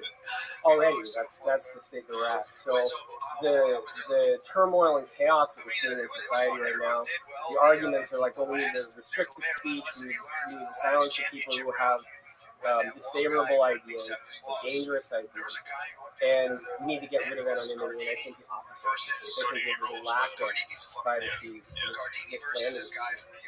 And I'm very concerned that the lack of a right with landers here is now being used to take away more. And I think that the Fourth Amendment is there for a reason. And it is a negotiation. It's not. It's what we're willing to accept. How much privacy we're willing to surrender in this case. And I think that's a question everybody has to ask themselves. But when Democrats were under Obama, they felt more comfortable with government spying on them in exchange for security. I think they felt less comfortable during the Trump years. And I feel uncomfortable with it during all years. So, it doesn't matter. That's very well put.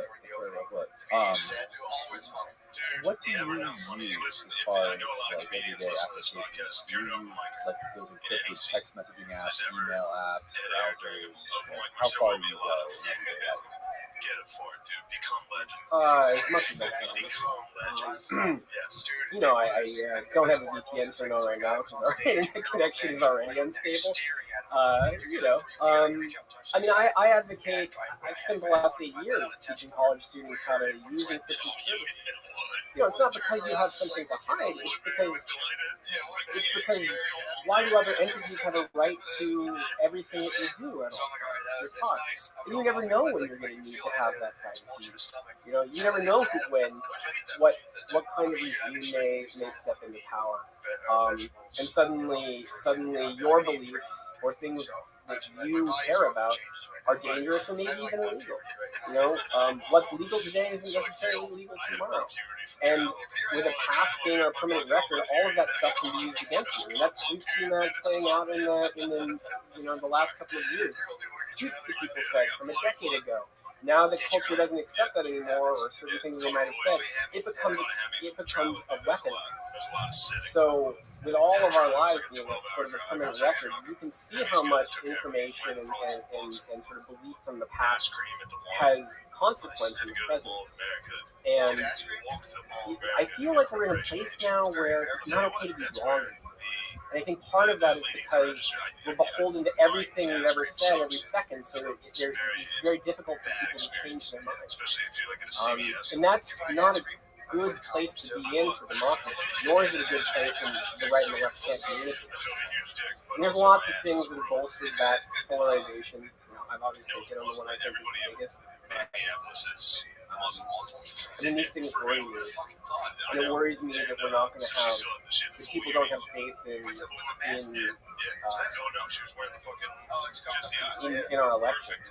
Trump got elected, the left thought it was stolen, Biden got elected, the right thought it was stolen. And look, we need to instill more faith in elections. You can do that with paper ballots. We can't have paper. Doesn't mean that people still won't come up with narratives to justify how it might have been stolen. They will. But at least there are things we can do to at least give people more faith and more trust. If we don't have that going into the next election cycle, I don't. And if we don't fix the privacy problem online, all of the things that created this polarized environment we're in right now, this kind of information war we exist online, it's only going to get worse. So I don't like to be a doomsday prognosticator here, but I just haven't seen anything get fixed. I haven't seen any of this stuff get fixed since the Snowden leaks. I thought Snowden was, when he revealed that the NSA was doing massive spying on everybody, I thought that was going to change things. And they did the smallest amount of reform porn. They basically outsourced the metadata to a private company, and that was basically all the shit. So I don't have a great amount of optimism because these companies don't want to do anything that hurts their business. They're not going to offer up the solution that we need. And there's plenty of people right now who are seeing the information state of the internet as a useful tool to gain power. And they will continue. And then my fear is that in trying to suppress that, we're pulling the wrong levers to de-escalate the tensions that exist right now. And there are too many bad actors interested in fucking everything up and creating chaos for their own political gain. Yeah, man, it's so scary. It's just, what are the right levers? And how do you incentivize people to pull the right levers? What are those levers? And why would anyone do that? And just like another interesting kind of example of this is the NBA in China. How there's a player who plays for the Boston Celtics, the big guy. He speaks out a lot about stuff going on in his home country, in Turkey and China. I think China accounts for 15-20% of the NBA's total revenue. So whenever anyone speaks their mind on Twitter, without being employed by the NBA, they vary. They don't. They're censoring people within their own organization, even players, because it affects their bottom line. Well, this is the thing: is that it really is a slow creep. And I actually don't even know how slow it's been. It always starts with let's get rid of this thing that 98% of people agree should be gotten rid of, or 90% of people agree should be gotten. And people are like, fine, Milo Yiannopoulos gone, whatever. Nobody misses. Oh, Alex Jones canceled, whatever, he's gone. But then you put levers in place that when China wants to suppress certain things in our ecosystem, well, maybe that gets pulled. And you don't know what you see and what you don't on social media platforms. You don't know how your food is being curated and how the narrative is being shaped. So what starts is getting rid of voices that people really dislike, moves along the way to getting rid of voices and ideas that are necessary. And I think most people would agree are necessary to have a functioning democracy. And ultimately, putting those levers of censorship in place will be pulled by people in positions of power, or organizations trying to curry favor with foreign governments where they're trying to get a market. So that's why. If you start with something like getting rid of QAnon, but where does it end? And that's why most people who are like legal scholars who debate these speech issues will say, well, that's why you can't get rid of it. Because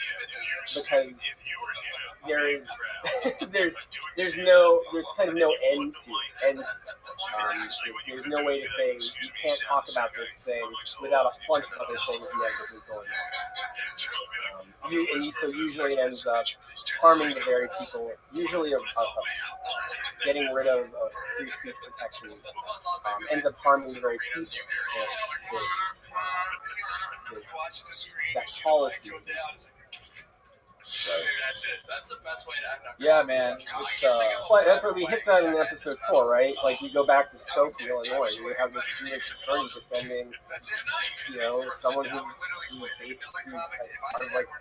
Nazi, who wants to demonstrate as a Nazi in Skokie, Illinois, heavily Jewish community. The Jewish lawyer took on the case to allow them to demonstrate because he understood this principle at its core, despite it being incredibly emotionally draining for people who are Holocaust, right?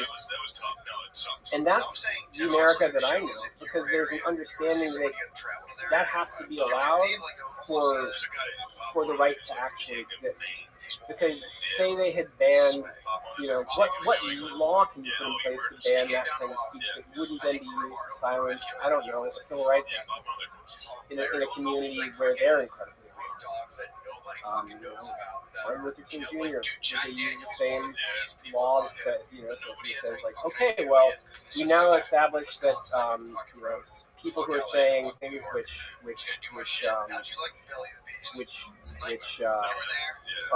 disfavored in some way, shape, or form.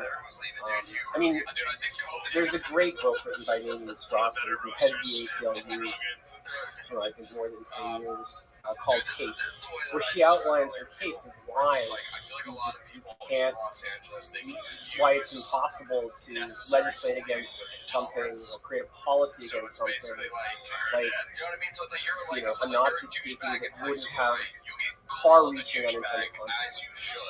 And they've tried these things in Europe, and the list goes on and on and on of the kinds of speech that gets suppressed.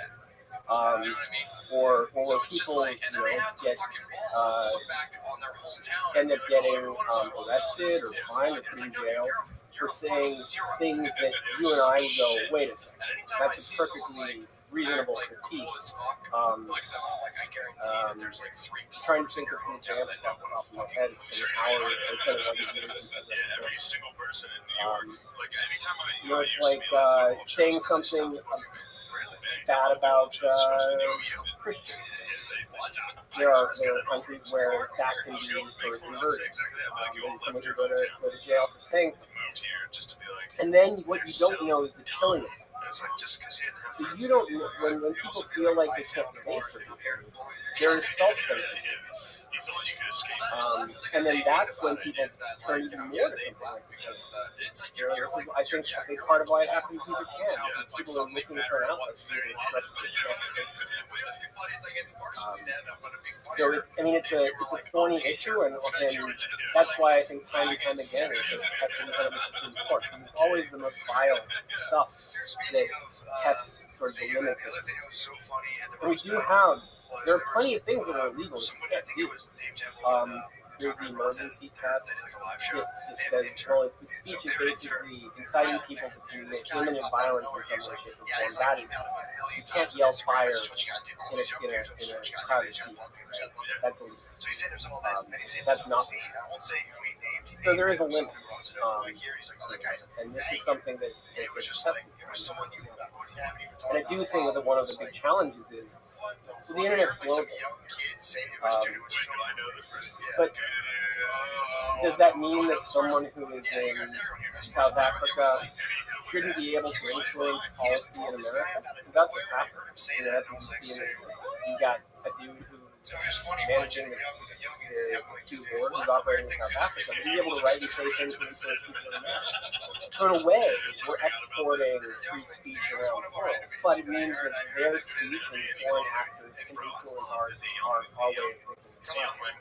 And that's why I think now we're going into I've seen this from my childhood. I had production assistants like in Macau and in South Africa who were like rednecks. They would like the dude in Macau knew who Tucker Carlson was. I'm like, why are you? And he was able to cite like all of these characters. Like political characters from the United States, and like, why in the world would this guy even know who any of these people are? And it's because of this sort of diversity. What we're seeing now, I think, is that ideologies are spreading on a global scale. It's borderless. It's super decentralized, and those ideologies are very strongly held. So if there is going to be conflict in the future, and I am doing everything I can think of to try to avoid that, I really hope that it doesn't come to pass. But if there was another world war, it would be decentralized. It wouldn't be war.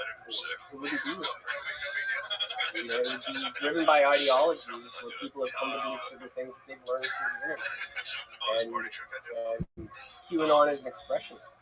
We've seen it permeate many, many, many other countries. There was recently in Brazil, sort of a failed coup attempt that happened there, where they had their own Q shop, just a Brazilian version of the Q shop. Japan, they've got 2 different flavors of QAnon. It's all over the world. And they just kind of repackage it to their own political players, where there's this idea of fighting this evil global cabal. And if that can spread in the form of Q in a global way, then that means that these ideologies are spreading in a borderless way because of the internet. So, in a way, American free speech and providing this to the world has opened up free speech to the world. But it means that now, on a global scale, we're influencing each other, which is fascinating when you compare that to the Cold War, where it's like we were so afraid of the communist ideology somehow finding its way into America, and then we had a battle, a proxy battle. Kind of communism versus capitalism, and now a Russian operative or someone from another country doesn't have to leave their computer to shitpost and influence things. They can do it from the comfort of their own home. So people use the term information, it's kind of hard to.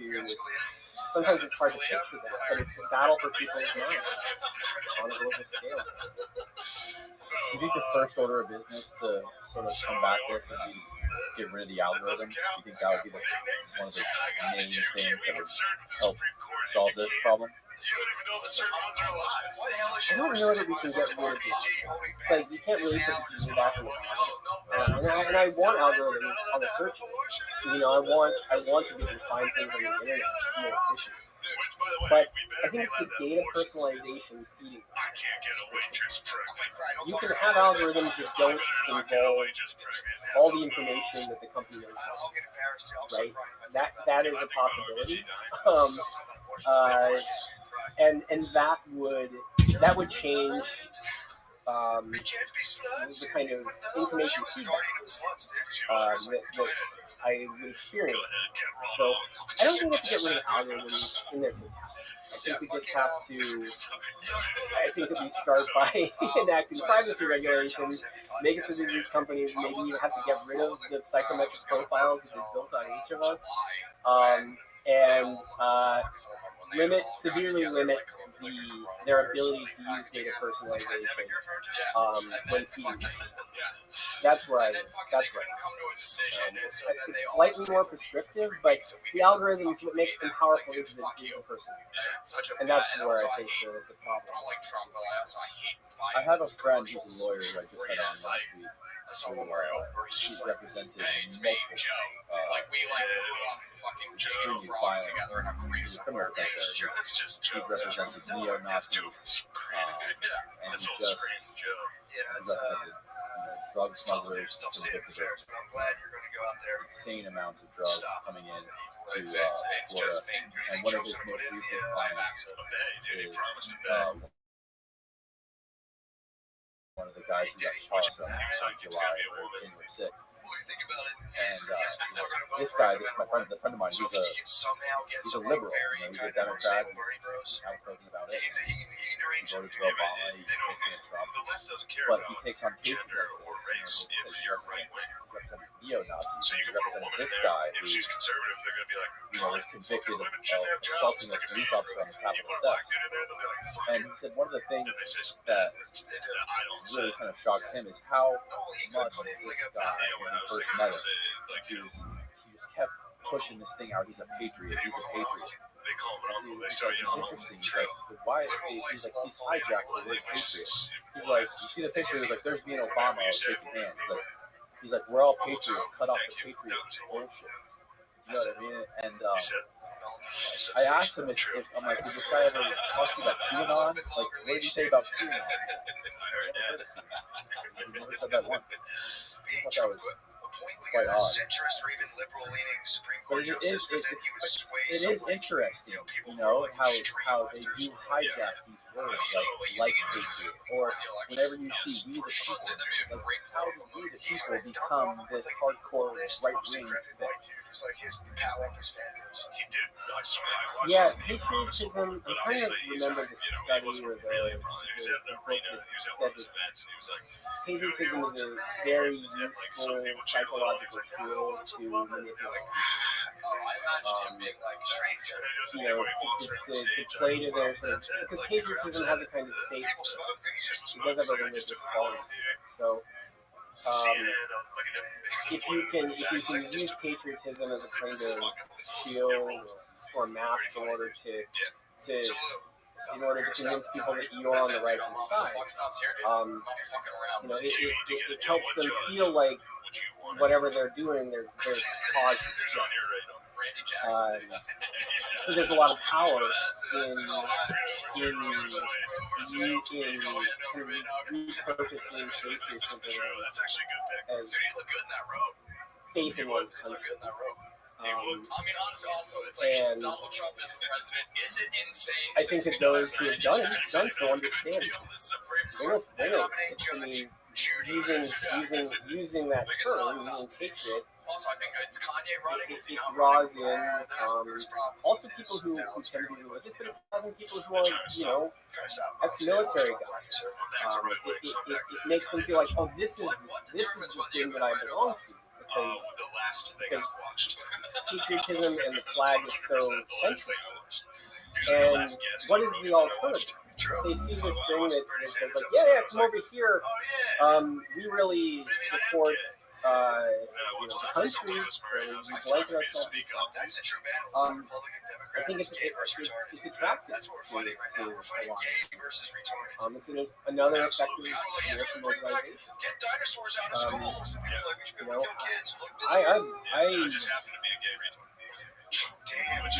I'm a pretty serious constitutionalist, you know, and I care a lot about civil rights. I mean, I would consider myself to be a civil right, but when it gets repurposed, it's fascinating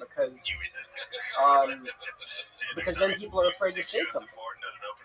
You know, like the the American experiment founded on the Constitution sets the stage for the rest of the world when it came to civil liberty. It wasn't perfect when it came out, but it was the best document, and they knew it needed to be. You know, and that's why when I look at something like this new question around free speech online or digital privacy online, it's like we're just having the argument again because it's in the digital space, but it's really the same argument or the same question that we've had for hundreds of years. And when people were escaping tyranny, they said, here's what we need. Here are the rights we want. Here's what we wish we'd had.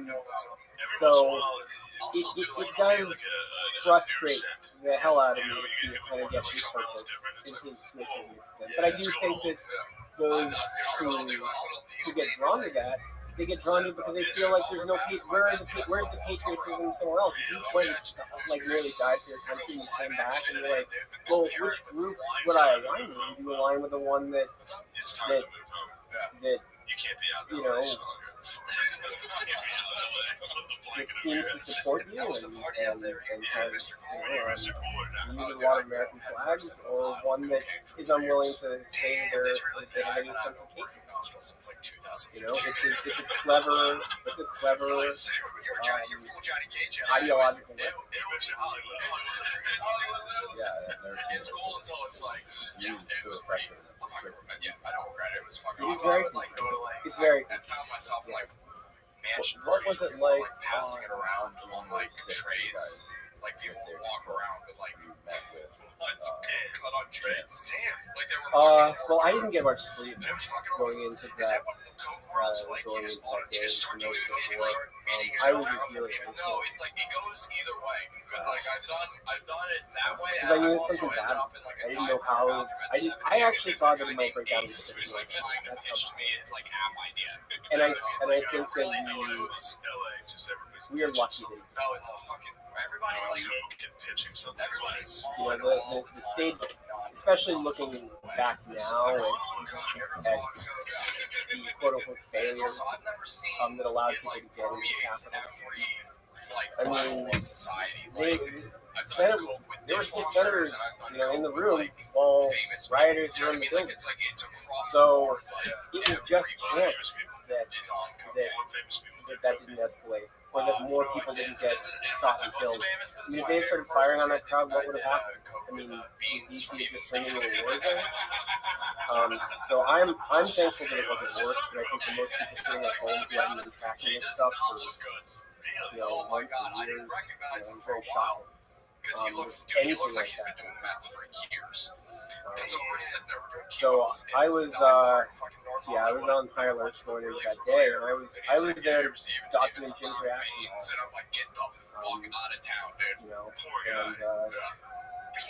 get a better grip on just how much of a role he was playing. I don't think that the sixth happened solely because of Pew. I don't think it would have happened without him. And the amount of the ideology, his presence was everywhere.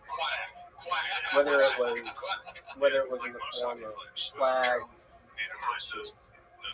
or just the chants, or the songs. It was all you could see how much of it was like. And Jim reflects that in what he says.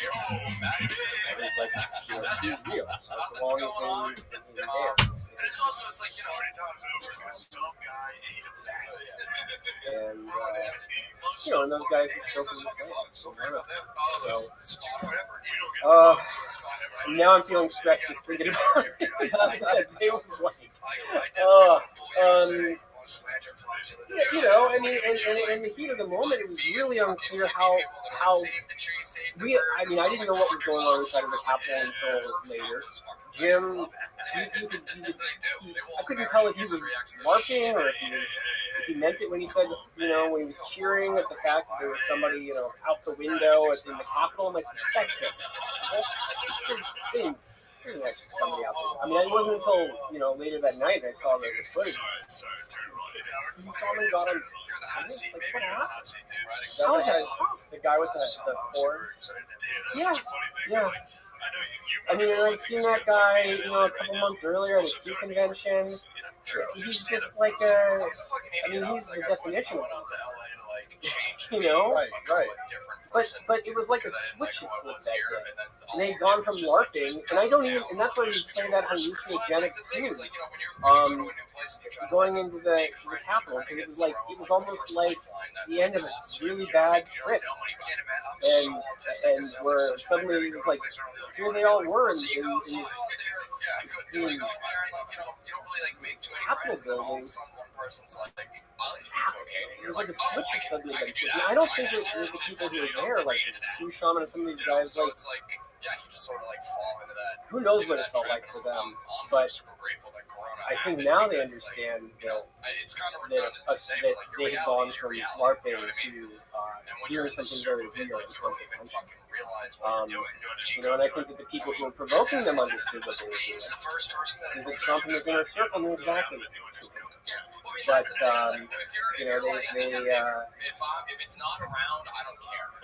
they just kind of let those guys do the work for them. And it doesn't seem like... Coke instantly transforms the whole senior into Trump didn't come out and support them after the fact. Right? He kind of left them all dry. So he was able to walk away from it all untarnished. But we'll see how that narrative continues to get rewritten. We're seeing it every day. And how is that going to be used?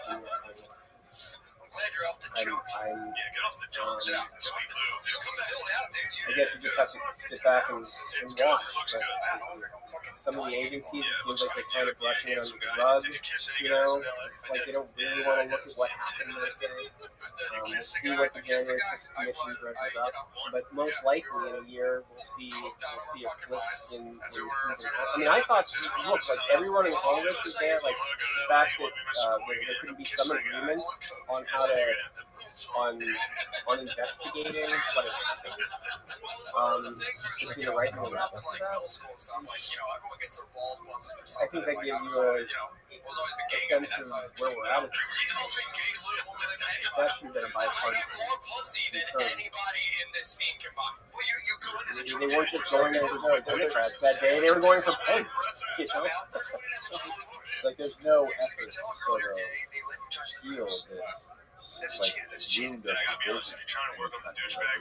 It's just like these people, they just want to use it to their advantage for more political power or for more influence or whatever it is. It seems like these people are interested in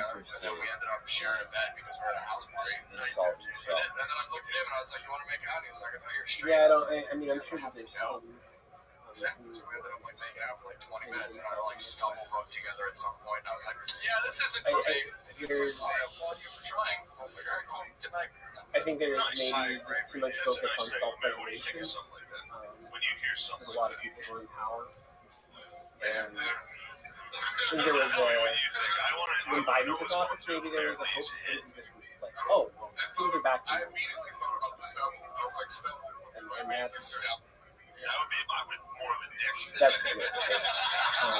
And there's no, just because it's been brushed off of Twitter doesn't mean that almost half of the country has changed the way that it feels about it, or that any of the problems that have been labeled as have gone away.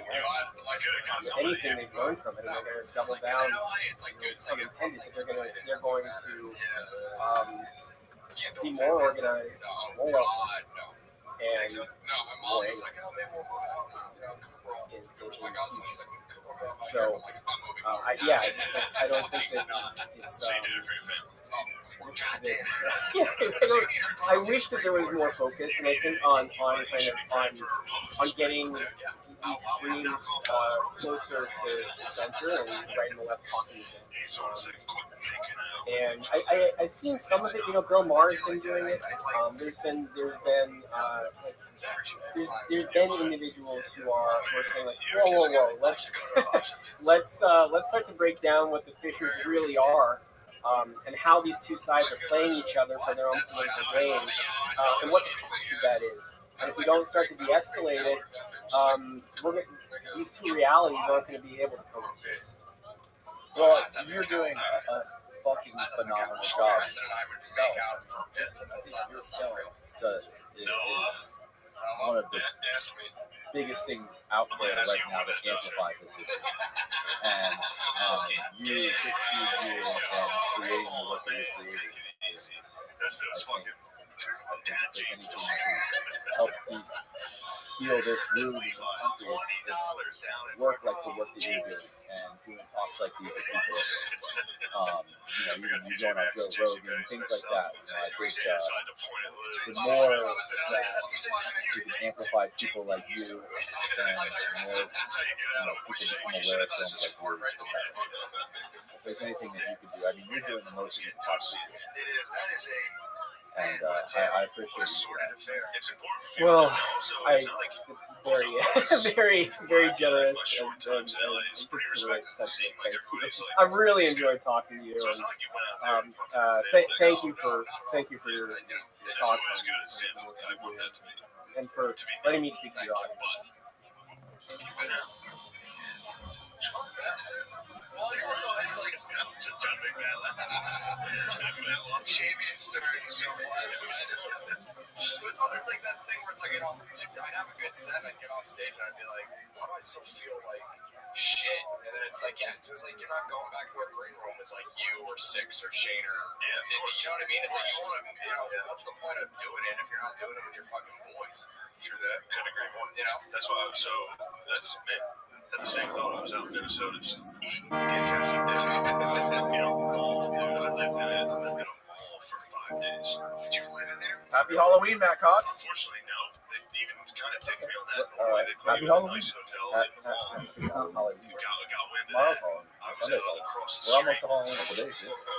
It just a. You doing anything special for Halloween? I was in a bad hotel. No, I it was have to fine, go but it was to. one of those new hotels that's just like supposed to look modern, I think but I'm it's going just to a cheap. Halloween party with my ex-wife. It was fine. It was nice. They Wow, had a that's shuttle. a seven Halloween party. And I was like one of the only What are you people gonna staying do next for to the shuttle. Halloween? It's just, I'd be like, yeah, you give me a ride. I was thinking about printing out. So I talked to Juan about this. Thought about printing. What's that thing? Inside joke.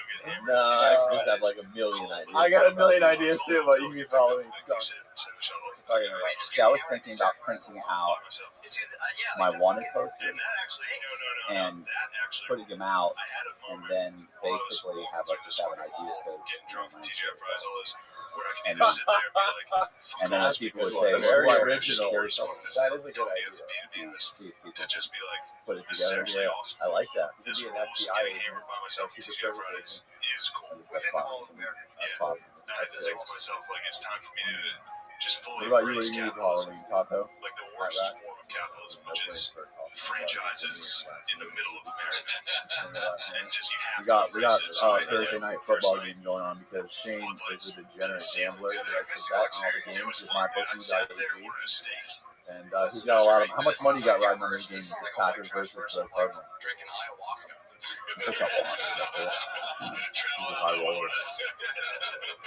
It's just you drinking. You ever bet on sports now? Tall boys and ordering I got my carry-ins on. TGI Fridays. I see that. I can only imagine if people can say in memory of ShaneFuckingLee.com.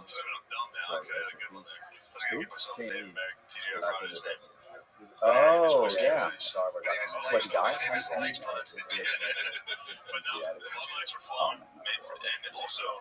Oh, and that's it made me laugh. My tweets were on tweet switch. I regret. When I was hammered, and was at TGI Fridays and fucking Yeah. on the jukebox, somebody played Dracula twice.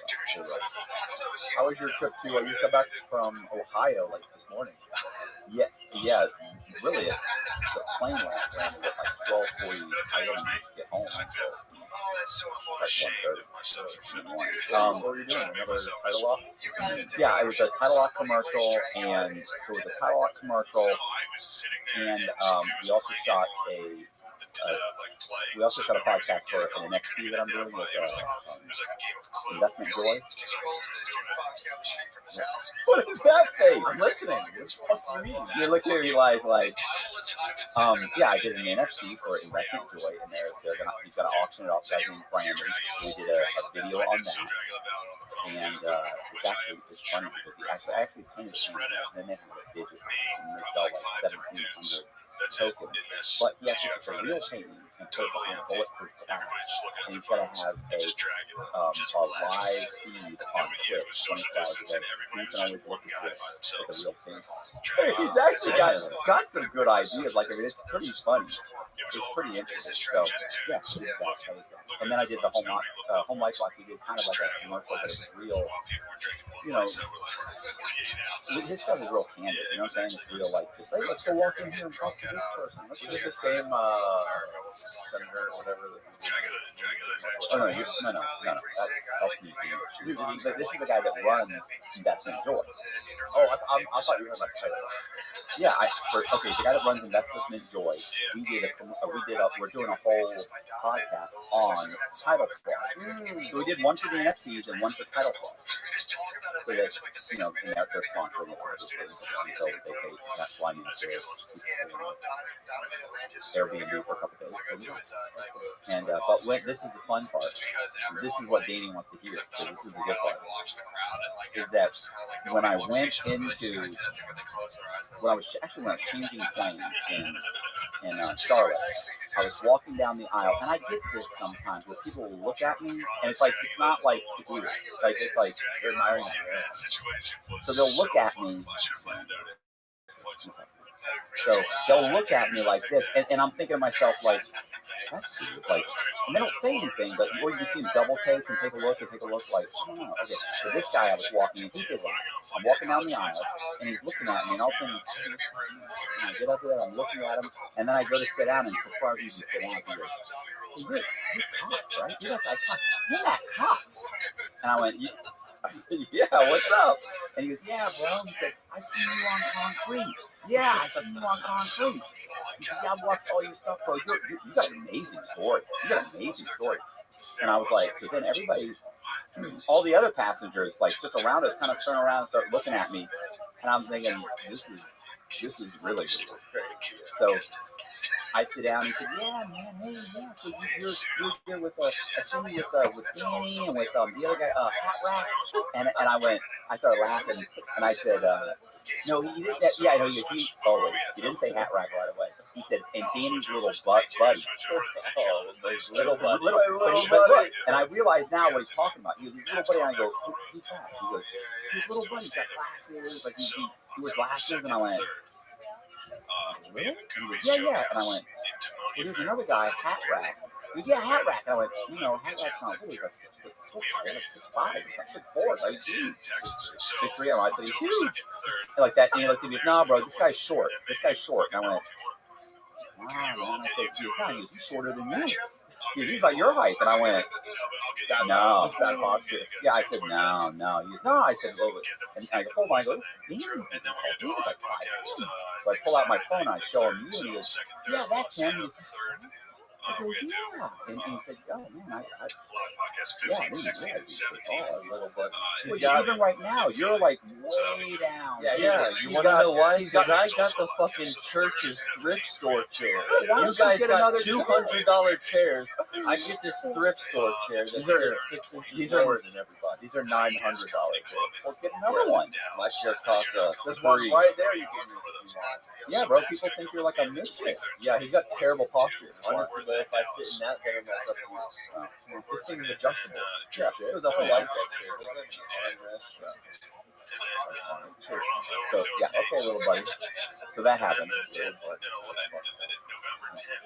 Wednesday, by the way, That's a great story. I got to Ohio, to Columbus, and it's like 40 degrees. And I brought one long sleeve shirt. Like it didn't even dawn. Yeah, I got off. I was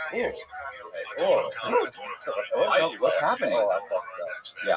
Something about the cold weather. It's like super. It gives you energy.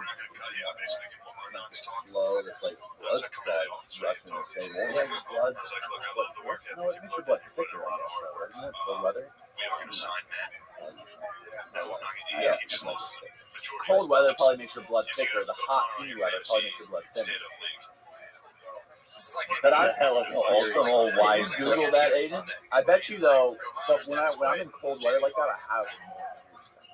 Actually, I'd say in that analogy, he's more of the equation. That's why I jump in my cold pool every morning. He's coming back. I got a partner coming in there thinking he's. It's like like they chill it. It's like chill. No, it's 5 degrees. It's like cream. All right. So What one else? of those shows. I thought it was funny. But listen, bro. Talk about money. I'm asking you the dollar now. Yeah. Do they pay me good? I mean, they Not enough. It's never enough, right? Never enough. It's okay. They do all right. You know. So yeah, I'm supposed to go. November 3rd, I'm supposed to go to. I'm supposed to go to Oklahoma City, Oklahoma, and see another conference.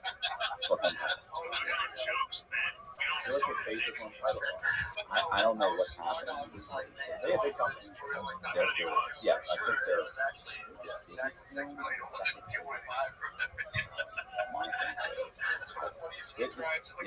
It's big. That's incredible. Shane had an idea for you the other day.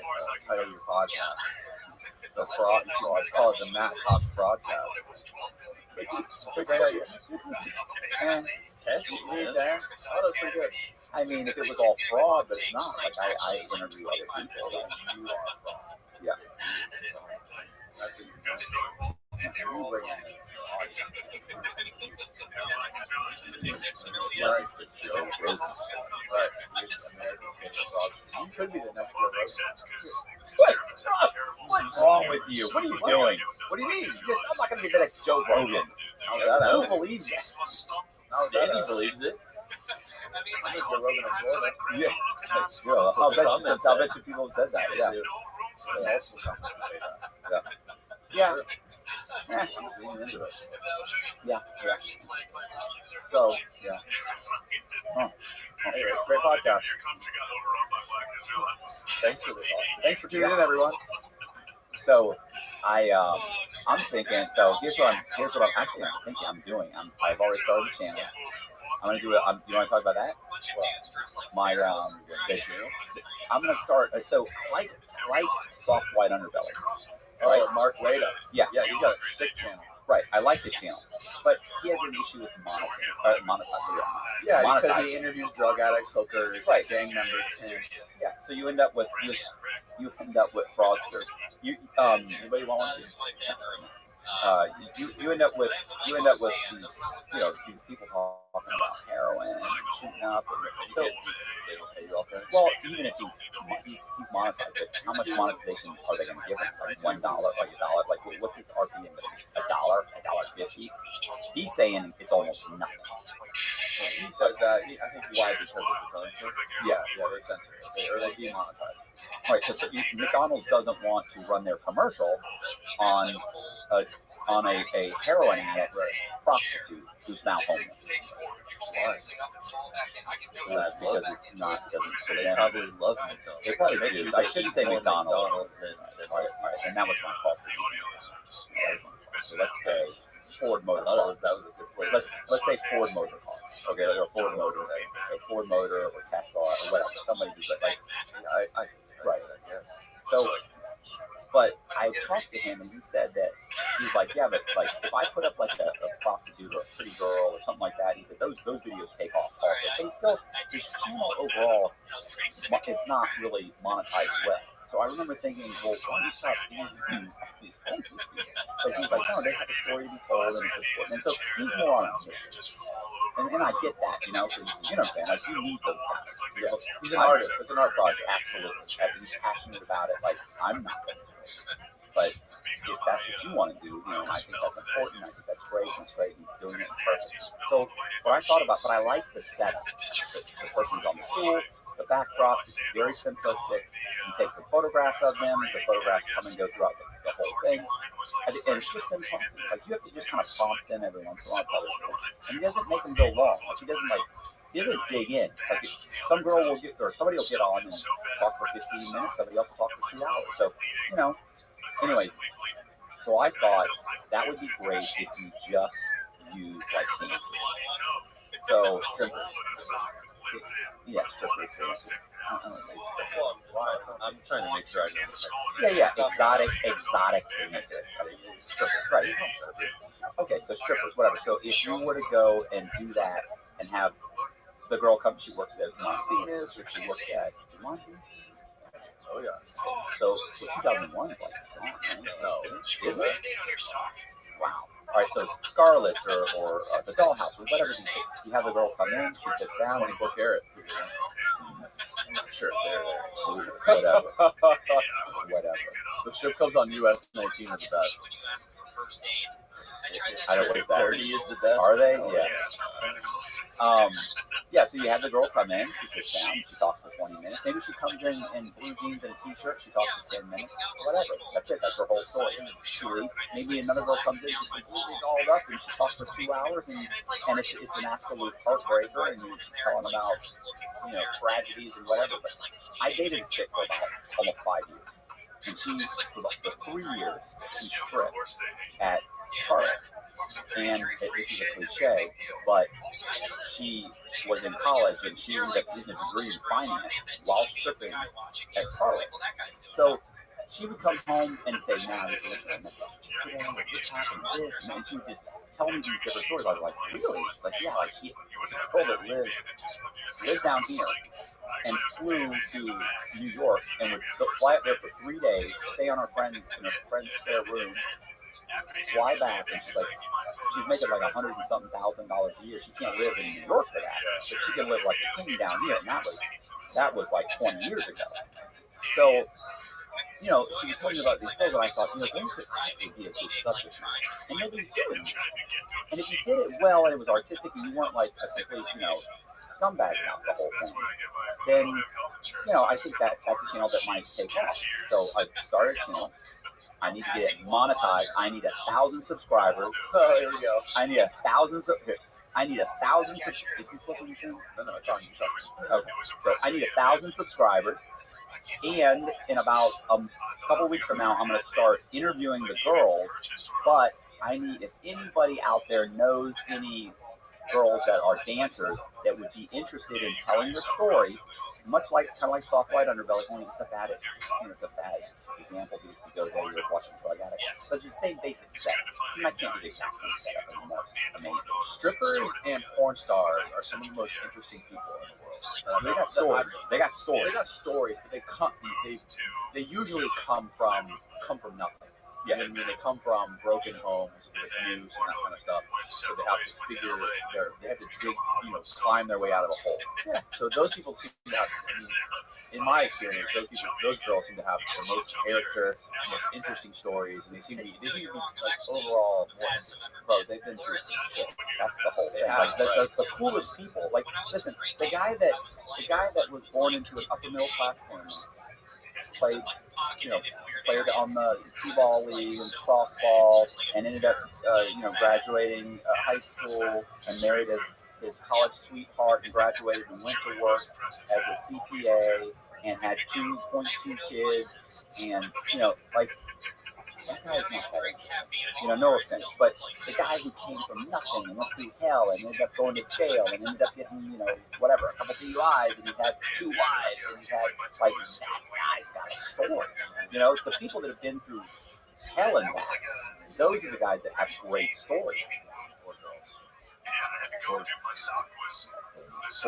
women. I was just thinking, can you play this? Like, you can play this and you're not going to get a copyright thing? We're not showing the TV. But yeah, we will get a copyright if we show that TV, but we're not going to show that TV. We're showing you. So, yeah. So I think those chicks. Look, listen, some of those girls are going to be like, look, I was born, you know, middle class, and everything went well, and I had a friend that talked me into doing this. And I make great money, and I'm saving the money, and I'm banking, and that's it. So that's fine. Another girl's going to be like, listen, I was 13 years old. My mother, who's a heroin addict, her boyfriend started molesting me, and after when I turned 17, I left the house and I went. You know, they're going to have, like, you know, I joined the military, and I dropped after 2 years. I got out, and those chicks are going to be that's amazing. Like, it's just amazing. Yeah. So anyway, I think that'd be a super cool channel, and I think we just did that. And here's what I think too. Here's my idea. They come in, they do whatever, 45 minutes, they tell their story, okay, they leave. We put the whole thing together. I'm going to photograph them a bunch of time. Okay? Just like Mark. Oh, listen, I'm total rip-off. You should paint them instead of photographing. Yeah, that's what I need, more work. Okay. I should paint them, yeah, because I can whip out a painting in like 20 minutes. Like, that's no big deal. So anyway, back to reality. I'm going to take some photos. You know, like the people do the caricatures at the fair? I'm going to put together the whole thing, right? Once it's done and you're ready and it's uploaded, I'm going to take a QR code, put it on a like 500 business cards with the girl's name, and give it to the chick so she can pass it out. So she's got 500 and she can give them to clients, she can give whoever she wants. You can go and see my bio. Plus, the other thing is in the description, I'll put any social links that they want. So, yeah, their OnlyFans, their Instagram, their Facebook, whatever they want. So that, to me, could lead to something for them. There's a huge benefit for them Sorry, go ahead. I just met this chick the other day. She's 24 years old. Who's your mom? I mean, does your wife know? Yeah. She's dating a friend of mine. She's 24 years old. She's dating it. You're like 40. She's dating. She's dating a friend of mine. When you do it, when I do it, it's upsetting. And when I interrupt you, it's upsetting. Oh, no, I'm not upset. You're supposed to interrupt. I'm not allowed to interrupt. But she's 23. She's got an OnlyFans. No, sorry, 24. She's got an OnlyFans. She's got, this other thing set up where people can call her and talk to her. She has phone sex with them. But it's not really her. It was a call center in Mexico where these bitches sit there. And it's just him to be her. And it's a cut. And, yeah, right. And he's like, hey, baby. Yeah. It's me, Gloria. And she's making like $60,000 a month. You need to have her on your thing. I know. You got to have her, right? Yeah, nice. 24 years old. Fucking insane. That's nuts. But yeah, there's this thing about those like strippers or especially porn stars too, because they come from those really shitty places, right? Where they're in a spot where they're really young and they need to find a way out. Yeah. So when you're that young, when you're a kid, and especially if you're a female and you're young and you're attractive, what's the most obvious way to make money?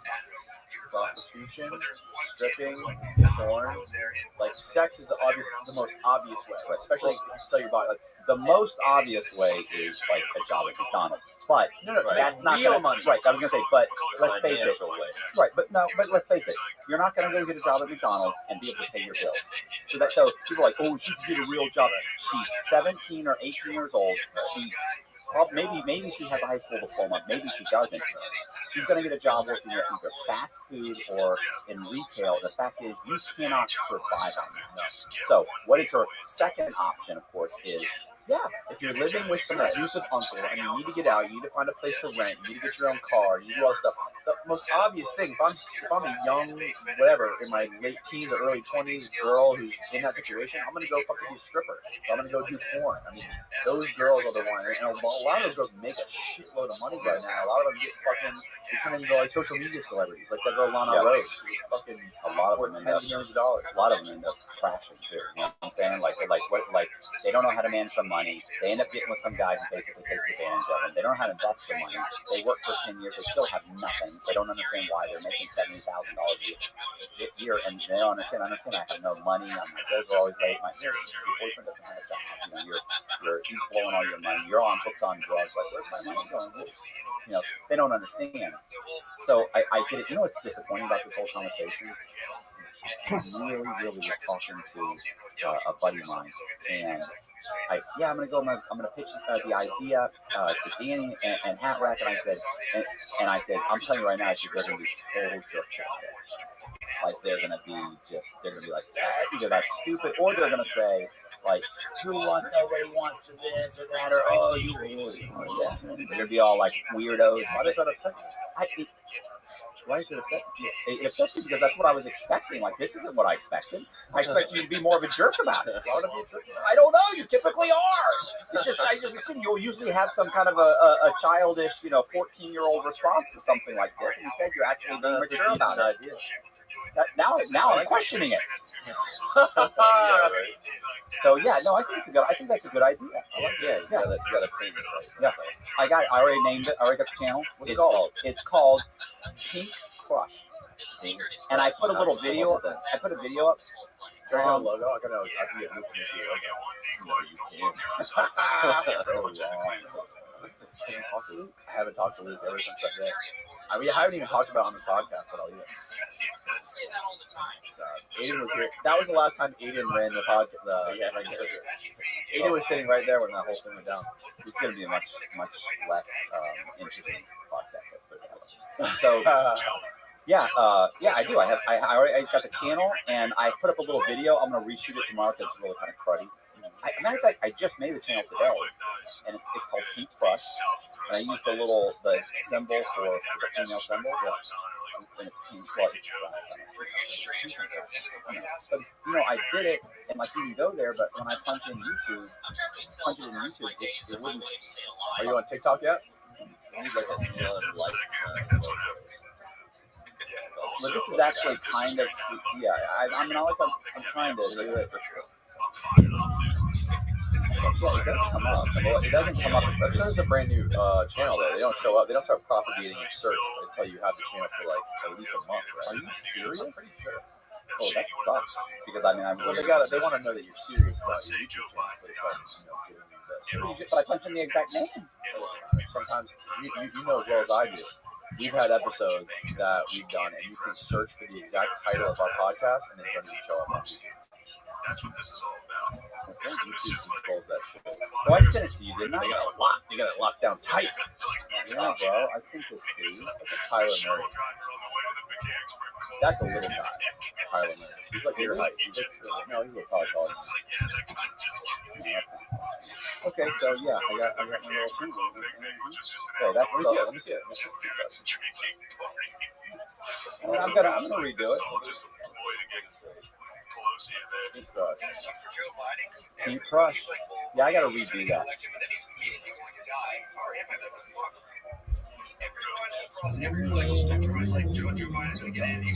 I didn't spell this today, by the way. Not spelling it. nice podcast studio you got. Right down camera and say, I will never die. Like 1 inch. I like the to add on to your niche. Not only the strippers, but it's cool that it's Florida. Yeah, and I said that. I said Florida from around the world. I mean, they may be from around the world, right? Maybe from around the country, but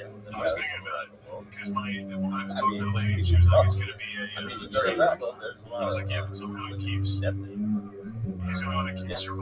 Are you big on TikTok? No. TikTok a lot? No. My friend Wally Green called me today. I tried to post on TikTok. He called me. He's no longer so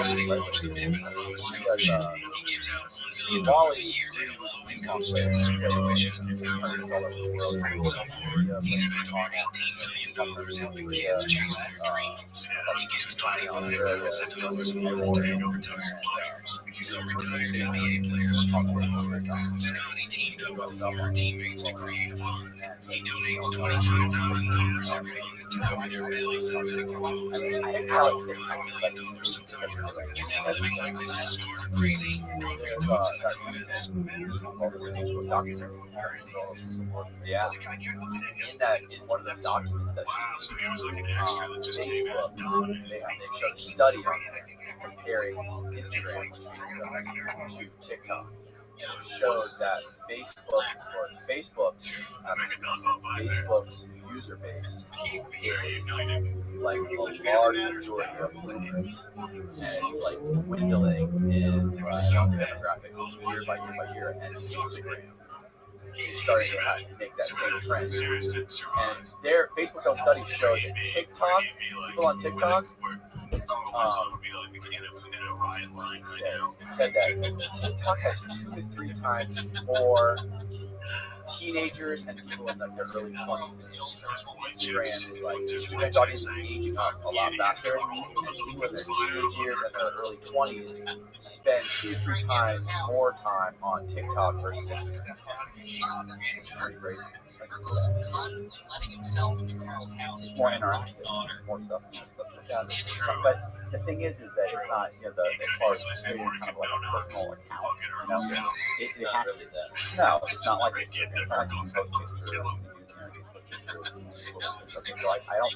Once you start to like mess around and scroll through TikTok a couple times, Instagram That was one of the conspiracies about I see what you're saying, but still, there's a personal appeal to Instagram and Facebook.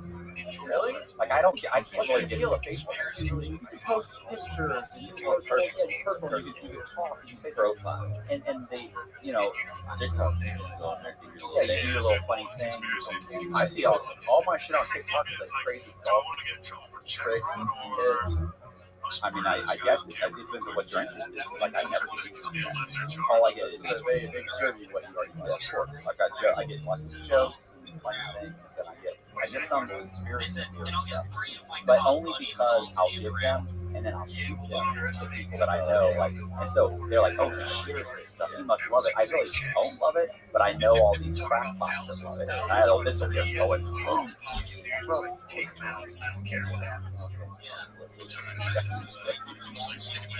So there was, I just saw this today. TikTok, the company that owns TikTok. It's called like ByteDance or something. It's a company that's owned by China, private company, CCP company, right? That owns TikTok. And that guy Ted Cruz was like grilling spokesperson for TikTok under oath the other day, and he's like, under your privacy policy, it says that the privacy of users on TikTok is subject to TikTok, XYZ, and TikTok subsidiaries and other, or something like that. He's like, so does this other include the Beijing-owned company called whatever that on TikTok? The guy like wouldn't answer. It's a yes or no question. Is other considered? Go to China. If you can find Aiden, try to find that video of Ted Cruz questioning TikTok. It's fucking crazy because Ted Cruz is actually like ethering this guy in front of Congress, and this guy's like, blah, blah, blah, blah, blah. It's like yes or no, it's binary. Like answer yes or no question. This guy's like, oh, he keeps like just like dodging it and going around it. It's pretty shady. Quite possibly TikTok is sharing it. Who is that Beijing? I think it's like ByteDance or something, but it's a company based in the U.S., but they are partial, like one of their investors is like, the CCP owns a percentage of that company. Like all companies in China. I was most big technical or tech companies and manufacturing companies, the Chinese government. Right. I had this conversation an argument with him earlier this week. He said, why is everyone hating on China? He didn't understand why everyone's hating on China. What's everyone hating on China? And I was explaining to them, Full domination, like they're not trying to just like, hey, we're just gonna hang out here and make some money and help our people. Like they're thinking, coming forever. right? Some of the Americans, I feel like Americans, they failed the whole world. No, yeah, but it's dwindling quickly. And here's the thing. Look, here's the problem: is that China. So I love it when there's people like, yeah, but we do this and we do that and we bully people and we this. Yeah, I understand, but you understand that if the balance shifts, people are not going, like other countries are not going to be as kind to us as we've been to them. Like, so we're not taking over your country. We'd like to trade with you, we'd like to do this, we'd like to be a democracy, we'd like to be an ally. The truth is, if you decide against it, then okay, that's fine, go away. We'll just leave you alone. But China doesn't want you to be like an ally. China wants to take over. You're now a part of the Chinese of China. You're now a part of the Communist Party. Like, we're going to wipe everybody out. And so people are like, well, that's not good. No shit, it's not good. They're already wiping out their own people. They got an entire section of a whole entire sect of people that they're wiping out right now because they don't feel like they're ethnically Chinese enough. So you tell me, how Chinese are you? Are you Chinese enough? No. You know what they're doing right now in Africa? Like in Africa, we give them loans to build things, right? And then, of course, they can't pay for it. Did you ever read Confessions of an Economic Hitman? Was I guess angry or something? Really? Oh, it's based on it's written from a guy who actually says, like, he tried to write the book several times. He'd worked for a company that basically was a company that was basically the CIA. So, for the combination like CIA State Department, where they would go in and they would offer these massive loans in like South America to build all these roads and a dam and they give like whoever, some country in South America, Peru or something, and so they build this stuff, and if they pull for the loan and they can't build it, well, they don't repay. Like, I don't care what you do with the money. You know, we're going to hire you. We'd like you to hire these American companies to build it, and hopefully it gets built. And hopefully you guys don't steal the money before we can build it. But once it's built, you have to pay it back.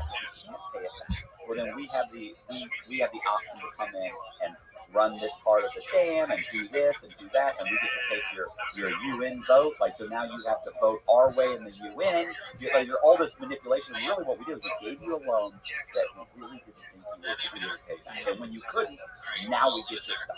That sounds familiar. Right. I'll stop especially forget I mean, okay, well, no, the banks want you to pay. The banks don't want you. But the point is that they're doing that. So here's the thing. So the problem is a lot of times, like in a lot of countries, you would give them loans and they couldn't pay it back, and they really only lose very little. Like they might lose their voting rights in NATO or whatever, you know, the UN or whatever. But it's not like, well, China's coming in. China's saying, like, they're going to Africa right now, and they're building roads, but they're building the roads. So they're building the roads, they're building factories, they're building things in these other countries and having the Africans work for them, but they still own everything. So they're basically enslaving them in their own country, because they don't want them in their country. So we're going to build these factories, we're going to have you guys work them, and then we're going to, you know, we're going to reap the profit. You guys don't own anything, and if you can't pay or whatever, you know, the problem is, then we can always come in and take things over. They're giving themselves, they're turning these countries into, you know, satellite. Yeah. You go to. So are they loaning the money to Africa to build this? Or no, they're building it themselves. Like, we would loan them the money. They're going in and giving them a loan they can pay. The Chinese are going in and they're building everything and hiring all the Africans. So we're going to raise your economy up a little bit. But look, you see how they treat their own people. How do they treat them? Right, look, explain. Like your cell phone right now. You're saying if you work like a good job at China right now, first of all, you know middle class. They actually have a growing middle class. But right now, if you work, let's say you work for Apple in China, Fox. Okay, Fox. So here's what they do. You work there, you work in 40 to 60 hours a week, and you can live in the middle of nowhere. So you can live in one of our buildings. It costs this much money. You can have a cell phone. It costs this much money. You can get on the food plan. It's this much. By the time they're done, these people are basically making, after they pay all their bills, they might have a few dollars left over, like they're trapped. It was so bad. The depression was so bad in these buildings. People were jumping out of buildings, and so Apple, when there was pressure put on Apple, because there were all these articles saying, are you happy with your cell phone? Because Chinese people are jumping out of buildings, so they're working 50, 60, 70 hours a week, and they're taking all their money. It's a complete trap. And this is their own people, and Apple said, look, you have to fix this. You know what they did to fix it? You're right, we did. We're gonna lock the windows, and if they knock them out, we're putting nets. They put nets at the end, so if they do jump, they'll hit the net. Maybe just pay them a little bit more. Is that an option? They're like, oh, that's crazy. But that's more affordable. So I'm saying, what are they gonna do? This is their own people. And listen, they're gonna want to take it. They're going to want to take Taiwan back. They're already trying to do it. They're already making these little fake islands. So they're making little fake islands off the coast of China so that they can expand the China, like what's their property. They're going to try and they want Taiwan, but they've already said that. They're taking Taiwan. Yeah, we're going to take it. What was the latest? What was the last jurisdiction they took over? What was the? It was the NBA player was talking about it. The guy from Celtics. They keep taking more and more territory. They keep claiming, but nobody doesn't. They work with North Korea. Yeah, they don't want They are. There's a ton of people there. They're all stuck. So basically, they have to come in and feed them. That's like us invading North Korea. Why don't we invade North Korea? First of all, Because they have China. well, of course, one, they have China, but the second problem is that we need to feed all these people. Like, they're starving to death right now. Right. We come in, but it's a logistical nightmare. You have to feed all these people in an economy that can't pay for their own food. So we don't want that problem. China doesn't want the problem. Why doesn't China could go in there in the weekend and take over the whole country? They're like, these people, the average height down is like 5'1". They have no nutrition. I'm like a giant in China. I'm like 6'2" in China. I could be pushing everybody around. But yeah, I'm sorry, in China, in North Korea, it's horrible. It's horrible. Did you see the one soldier? This was a couple of years ago. He escaped. He got through the demilitarized zone. He actually got into South Korea. They were like, listen, this guy had like 6 different tapeworms inside of him. He had all. They said malnutrition. I mean, he was just falling apart. This is a soldier. And he was explaining, like, look, there's no food. We're barely being fed. And they chased him out. They tried to kill him on their way there. They're shooting out of everything. You want to know what's fucking crazy? I just found out the other day when she did it and we were arguing. She was trying to argue with me about trying to make insane China's I was like, I looked it up. I said, what crimes are punishable by death in China? Fucking fraud. Oh yeah, fraud. Mortgage fraud. No good, bro. No death good. penalty. Almost any type of fraud is death. Yeah. Yeah. Oh, look. Yeah. It's that. Do you remember the thing with that guy? Did they kill him, or did he kill himself? Where they had the dog food from China, and they were putting some kind of bullshit filler in it. Like, there was basically styrofoam or something in the dog food or something, just to save a little few pennies. And when they found out about it, the guy was actually killed himself because it was fraud. Like, you're running a scam, and you're making us look bad. You're selling this to the Americans. Now they're in all their papers. They're going to stop buying this, all food products for all these different companies. And of course, the Chinese government, we own parts of those companies. Like, all right, that's it. You're dead. You're dead. He just killed himself. I think he killed himself, or it was listen, whatever it was, it was outrageous what happened to him as a result. Like, I hear they'd be like,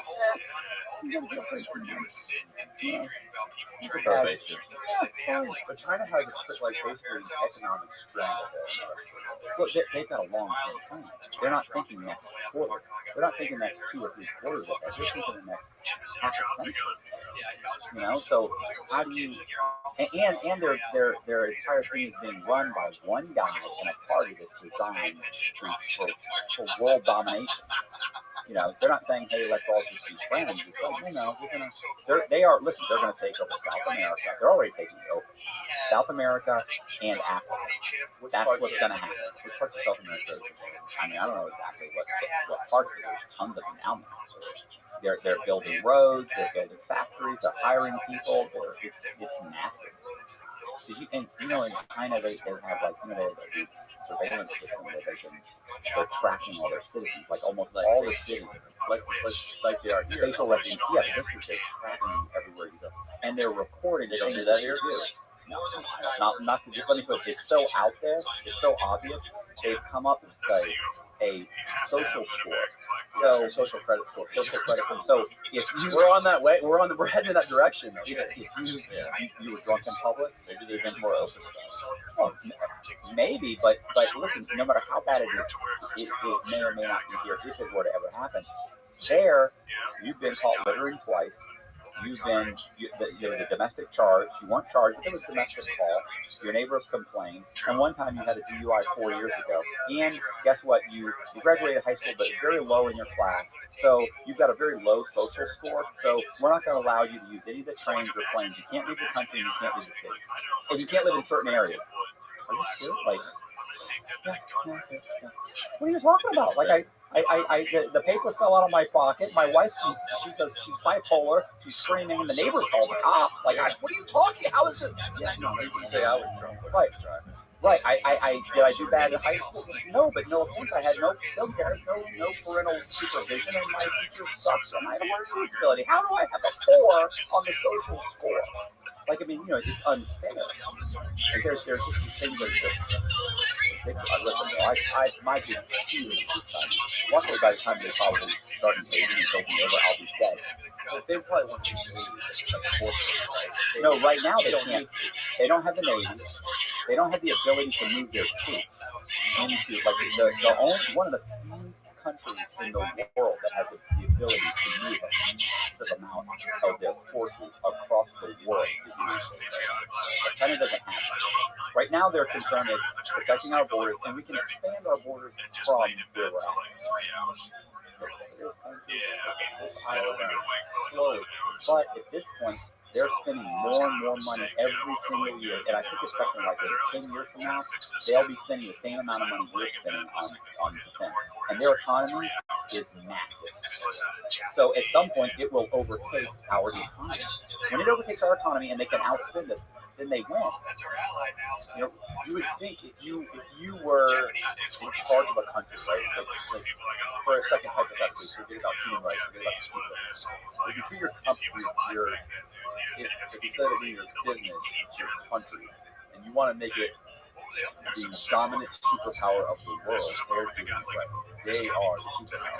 Yeah, but they're also doing it at the expense of their own people. Like you would think you would try and dump money or dump more resources or, you know, have an economic plan that helped elevate your own people. I mean, a ton of people are just dirt poor. Like, grow your middle class. You know, the United States in the 70s was like our middle class was massive. Like, people were doing well. You know, people aren't doing well. You know, and one of the presidents had an idea of moving all our industrial manufacturing and stuff, like car manufacturers and steel and all that stuff, and ship it all. One of the presidents, when did that happen? well, I don't know which president, but all cars are in China. The problem is at some point, Like Detroit used to be like a metropolis. oh yeah, of course, now it's helpful, right? But I mean, imagine someday you need to start manufacturing tanks and all of these types of things. Most of a ton of stuff is being manufactured. You know, that's what you do. So I just don't think it's a good situation at all. Like to me right now with Biden being president, like I've been paid right now and take it over. Like take that whole like who's gonna really nobody. You know, he's competent to make any of these decisions. Like to him, he'd be like, "Hey, I sent out a harshly worded email." And like, what are you gonna do? Like, backpedaled so much, it's such a disaster. Well, we bend the knee to China constantly. All of our biggest companies, the NBA, bends the knee to China. One of the NBA players, one of the NBA executives, says some shit about China on Twitter.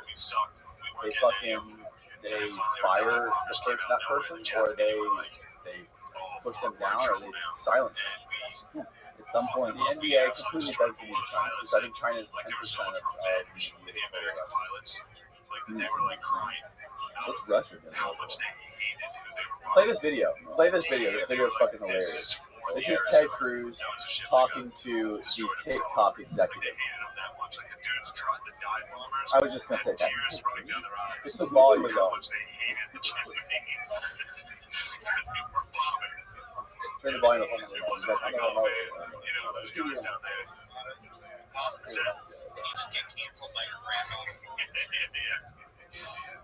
It wasn't like this level of like, man, those are guys down there doing their job. I'm just you gotta go to the volume audio settings on the monitor. The bottom right. Got me fired up. This is fucking great. I'll probably never feel anything that great. Like hating someone and killing them. I'll never leave.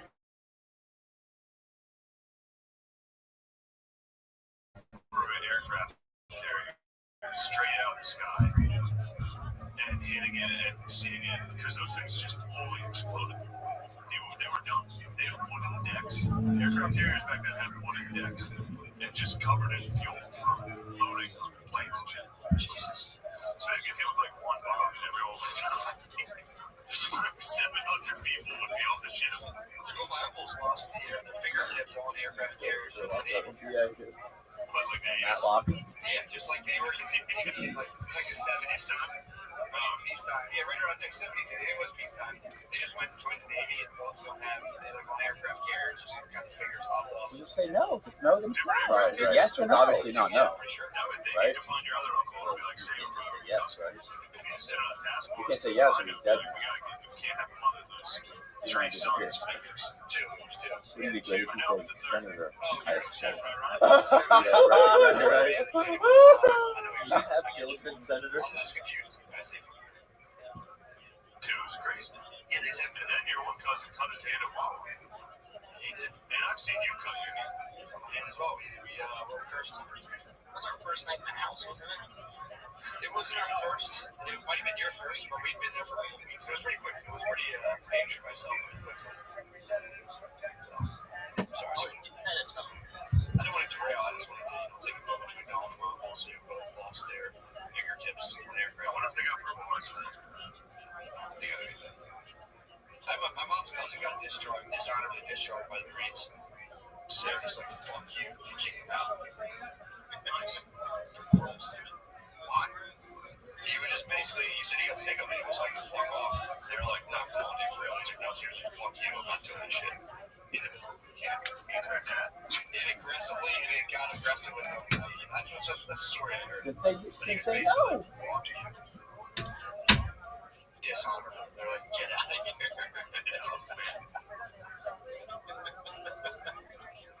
So here's something bad. I don't know if you've ever listened to Coward Hour, but it's him and Nick Olderstrong. And what have you been doing for money? I've been doing it for the last 6 months. Disgusting. Go ahead. I got a Women. There's new jobs. That's for women and children. Disgusting. Yeah, man. I'll have a kid. Yeah. You have some weird semen, right? I have weird semen. No. How would you say your semen is? I don't think I've ever seen anyone else's semen. Alright, sorry to say that. You mentioned our This podcast company, sometime. one of these, You won't answer it. with You the can stop it. It's complicated. I'm like heavily medicated. that was long company fall with it. That's like saying, is Shane a member of my family? Right. Yes or no? Well, see, you're under. I started taking Quite sure what We're trying family. It's sketchy that he wouldn't answer no. Yeah. But I mean, like, Well, it's not even sketchy. It's obvious. It's obvious, right? You can see he's playing the role like any other typical lawyer in the I court. have children. Please stop asking me this question. So, Matt, based on your information and your knowledge, you know about once I get why to know that, like, All my information comes from YouTube. But yeah, I mean, obvious. Yeah, it must be. is it crazy? You think China is collecting biometric data on American teens through TikTok? And anybody, and everybody. You say you've got massive buildings filled with storing tons of information. But you know what's interesting? Why isn't TikTok in China? And the other, my other question is like, you understand, like, China doesn't, like, they don't have any respect for our intellectual property. No, right? I told him that too. He didn't care. Oh, did you? That's wrong with you. So they're banking on you. So, like, look, you know that. How much money is China making off? Look, for instance, I'll give you an example. They're stealing intellectual property from U.S. companies. Like, who do you think pays for all of that research? That China just comes in and says, "Oh, let's just steal it." You know, all he doesn't seem too upset. All the Jews are made there because they're making tons of money. So what do they do? But it's not. I'm not talking about that. That's what they're banking on. They're banking on people to be happy watching sitcoms and playing with their cell phones while they grow and doing nothing. Hold your troops back from here. We don't need to build this many tanks. Forget about getting the next generation fighter. Don't worry about putting money into satellite research. We're good. We're happy. We've got cell phones. We get to go to dinner twice a week. Like, we can play baseball. We can watch baseball and football. And so we're happy. So it doesn't matter while we're sitting here, and they're building up. And then one day they start building. Yeah, wait, you guys didn't know Asian people turn into fish when you got it out of the Let me put it this way. That's what I'm saying. Listen, like they people talk about like colonialism, like oh, we shouldn't have colonialism. Mexico, if I was president, Mexico would be a state. And we're worried about the border. Man, I'd just go in that whole place and clean it out. It'd be horrible. It'd be brutal. Let me tell you something. There'd be in the vault. firing squad. Clean it out. Oh, there'd be firing squad. Oh, and as far as Afghanistan, That doesn't sound any better than China. No, wait till they get carte blanche to do whatever they want. You don't really think that they're like the rest of us. Like we're subhuman. The way we looked at the Chinese back throughout the 1800s and 1900s, like we were like they were little people with squinty eyes, and they couldn't see. Like we were completely racist, right? Well, it shifted. Like they think we're not in the same category. Like they don't want Americans. Like they'll take a couple Americans because we're kind of free, and they like to have us come in, pay us a little bit of money, steal our stuff, steal this. The windmills that they all had, they had some company come in and build the windmills and come up with all the software. And then you know what they did? They said, yeah, we don't need any more windmills. Why? Because we've now figured out how to do the software. Now we're manufacturing the windmills. We'll turn them all up ourselves. We've stolen your intellectual property. These people, the windmill companies over here, for the electric windmills, sued them billions of dollars worth of lawsuits that they're supposed to pay. And the Chinese are like, yeah, we're not paying. But you clearly stole our stuff. You're using all of our technology to build your windmills. Yeah, I know. What are you going to do? Nothing. You can do it. So, right, we're just going to keep your stuff. So, what I'm saying is, there's economic right, and at some point, that doesn't go both ways. I'm saying that right now, and for the past 50 years, we could have invaded all of these other countries. We didn't. So, what I'm saying is, they're already Iraq and Afghanistan. I mean, we own banks. We're all so what just happened in Afghanistan? You know what I'm saying? Like, what's happened in all of these countries? I mean, we're saying, hey, become a democracy. We're not coming in saying, like, to me, it'd be colonialism. I'd go straight in and just wipe out the entire upper structure, and I would wipe out everybody, and I'd put our own people in, and I'd have green zones, and they'd all be subservient. It'd be brutal. There'd be firing squads. It'd be horrific. Because that's what's going to happen when China takes over. They're going to come in here, and your children are going to be lined up and going to their schools. And if you say anything, you're going to be in an internment camp, or you're going to be executed. And they're going to go through and they're going to clean everybody out. You didn't tell me it was denialist. I mean, it's not supposed to say, bro. I mean, it's the truth. I mean, that's what's going to happen. Like, they could take us over. Right now, I don't. Right now, I think it's. First of all, they can't even invade right now. Like they literally can't move their troops. The Navy's like nothing. Right. But you also know what they're building. You know what they're building. They're building these submarines that are kind of like we have the drones. They have subs that are like that. So their whole concept is right now, we remember the Wolfpack in World War II? So in Germany, what they could do from inside of Germany is we can't build these massive ships. It's too much. But what we can do is we can build 1,000, 2,000 submarines. So we can make the sea so dangerous that they can't use it to their advantage. So we can't build a bunch of ships from Germany. We don't have the resources. We don't have the ability. We don't have the manufacturing. Fucking drone submarines. No, what I'm saying is we don't have them. I'm saying they do. They're building so many of them that they're going to make the sea so dangerous. They're going to make the sea so dangerous that even if they don't have the ships, they can take out ours. They don't have to build ships to compete with us if they just remove ours from the equation. And it's cheaper to build. Submarines considered warships. What means A submarine is part of a name. First of all, they're not even manned. We're talking about no, they're like drones.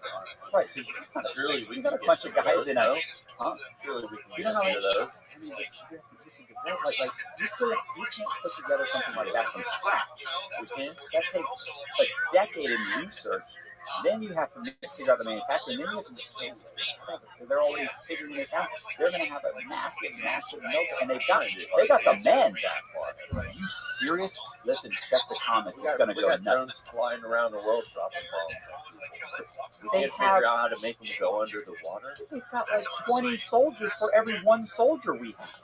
That's 20 to 1. You can have bows and arrows, and I can have a machine gun, and guess what? You're going to take me out. You got 20 guys. I've got what? You're going to get me. There's 20 of you. That's definitely. We got missiles and all sorts of stuff. What's the population of China? Yeah, but so why? How are they so far ahead? Well, even if they're not, look, I'm not saying that they are technically superior. What I'm saying is, if it comes down to it, the numbers alone should tell you that, first of all, they have more tanks than us already, by the way. They have more tanks. They have more troop transports as far as like inside the country. They have more jeeps. They have 20 times. I think it's something like I think it's like 20 people, 20 soldiers for every one of our soldiers. I mean, come on, 1.4 billion. No, that's an issue. How many people do we have? We have 300 million in the U.S. Not more. Gosh, 350, 330 something like that. 350. What's the U.S. population? 1.4 billion in 2020 in China. Okay, United States right there, yeah, 325 million, 329 million. 320, I said 330. How many soldiers are in the Chinese military? Yeah, look at that. Soldiers in the Chinese military. Did you see that video on social media of the North Korean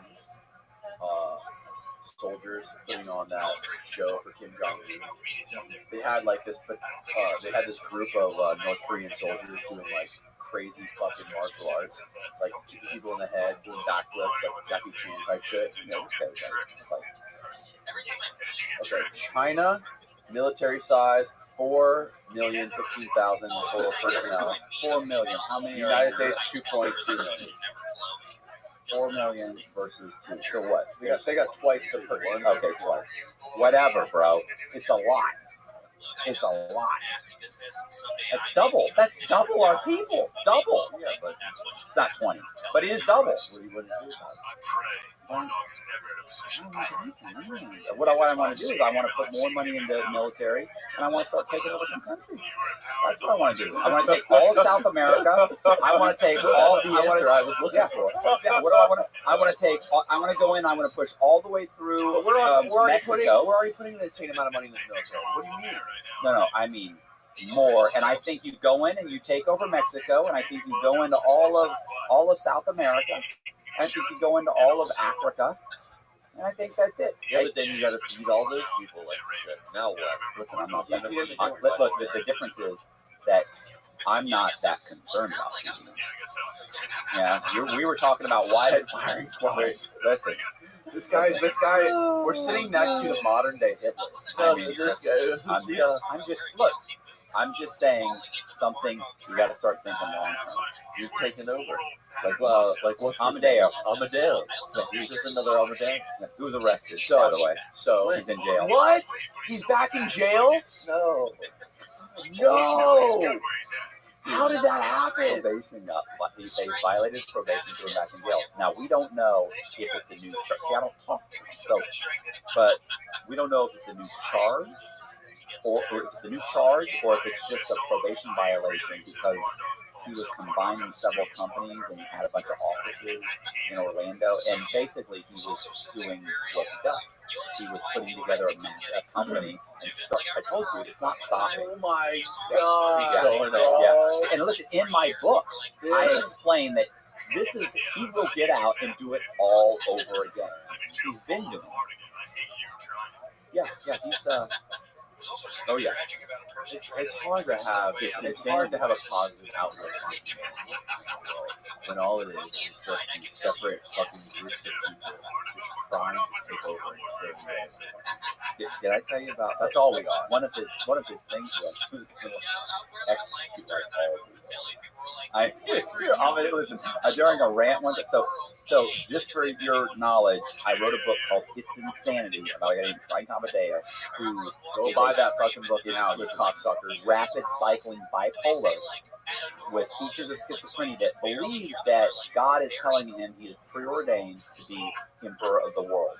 The book's not even long. It's like less than 200 pages. But great book. Tried to take over the Congo. Did you ever watch the documentary, 9 Days in the Congo? It's awesome. Fucking amazing. He's great. Like, I got photos and everything. He tries to take over the Congo. He tries to become the president of Congo. Well, no, he tried to. He tried to get a guy elected as president. Right. And then he had me talking. Yeah, and he had a military. He basically had like a private military group that went in there. He hired a bunch of mercenaries. It was basically like a coup. They were going to take over a political coup, but still a coup. And they figured it out, and they arrested this guy, and eventually he gets him released, and it doesn't work. But the fact that you even think that you can do this, try to buy a bunch of F-15s and F-16s that were used. I mean, anyway, the point is, yeah, got out on COVID, violated somehow, whether it's a new charge, I don't know, but they put him back in jail. He's back in jail right now. Is he back in Coleman? No, he's just right now. He's just in like the marshal's holdover. I'm trying to think because I actually looked it up. I mean, you know, can you Google Frank Amadeo? Let's see if we can find any news articles. There's no finding. Yeah, you always kept it in check, and I agree. I'm not being, you're right. I was wrong there to come down on you as hard as I did. I looked okay from there for a little bit. You did. You're handsome. Yeah, you moved it. Yeah, you got to have, didn't you? Look, here's where he is. He's in SeminoleSheriff.org. So SeminoleSheriff.org. SeminoleSheriff.org. Look. And now, yeah, you're right. Now I understand. Because when he got fat again, God, look at this fuck, bro. He looks old.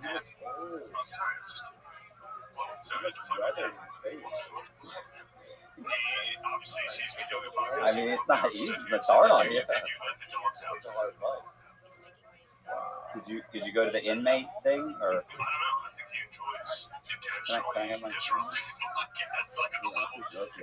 Yeah, no.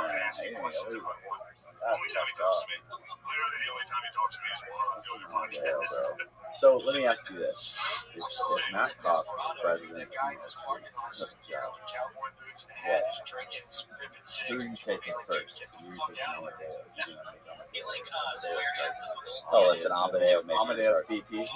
He's military, absolutely military, NASA, and he may be Joint Chiefs of Staff. Listen, things are changing. Speaking of NASA, Speaking of NASA, and there'd be who else are you hiring? Brutal. Listen, right now it'd be the state of Afghanistan. We did 51 states. There'd probably be by now 55 states. But why would it done taken over like Mexico, Afghanistan? Oh, there'd be some. But Puerto Rico, yeah, you're a state now. I mean, just like all these things that no, we're scratching that. So why doesn't it? So it's literally just a hard fan base. yeah. Because they consider it like colonialism, and it's like it's bad. Oh, you're making them subservient to Europe. Because what happened was like, look, you've got France and the Netherlands also. It seems like if we could make Mexico, is the reason we don't like. If you can say like, okay, we take Mexico, we could do a deal, we can make them part of the United States, we can make Mexico, we can improve everything about Mexico, the quality of life there, the jobs there, like we can make it a part of the United States. It seems like you can do it. Our economy would get hurt. That's the problem. Is our economy for a temporary period of time would be a drain. Why? Well, because you'd be absorbing an economy that is not functioning as well as ours. It'd be like, it's like marrying your wife who basically is in a hole every single month, and then you have to start contributing to pay her bills. It's like, so eventually you think, okay, it's okay because I can get her straightened out. And I can fix this, and we can refinance this, and we can do this. And eventually, 5 years, 10 years from now, it'll be better. But it takes decades to bring that whole country up. So instead, what we say is build a wall. Keep very few of them from coming in. Let's try and trade with them. There's little things that we kind of do, but because they're saying, look, it's a massive undertaking to do that. I personally don't think it's that massive. Just get rid of a portion of the population. Is that wrong? I feel bad about that. But genocide? Yeah, that's kind of wrong. I mean, what? I mean, I'm just saying in general, if you're a drain, it's an issue. They're killing each other off right now. What are you talking about? They're always killing one another I mean, off. the cartels, yeah. Cartels, wipe them out. What's the problem with that? Wipe them out. Straight drugs legal. That would be an issue. But you also want some drugs. Legal. Some legal. Yeah. You're talking about wiping them out? Let them wipe themselves out if they want to. Make meth legal. Make cocaine legal. If you're dumb enough.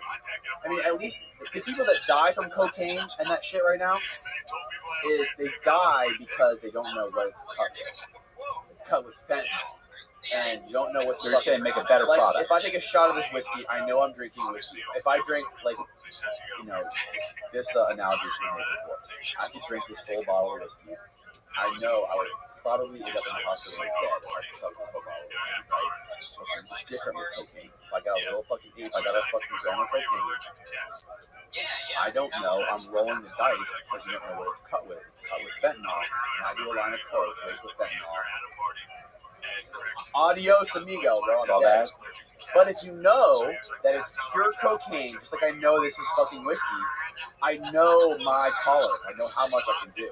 The reason some people die from doing coke and doing fucking heroin, whatever it is it's cut with all this fucking crazy shit. You don't know what it is because it's illegal. Because cartels can cut it. Not the cartels. The cartels usually provide pretty much a pure product. A1. But when it gets to the U.S., the fucking some of these guys in the U.S., the drug dealers in the U.S., they'll cut it with their shit to cut it with their profit margin, and the result of that is a lot of people dying. Legal, and you regulated it, and you tested the purity. I don't think cocaine's a bad thing. If cocaine was legal and regulated, and it was, you could buy a bottle of whiskey, just like you could buy a bag of coke, just like you could buy a bottle of whiskey.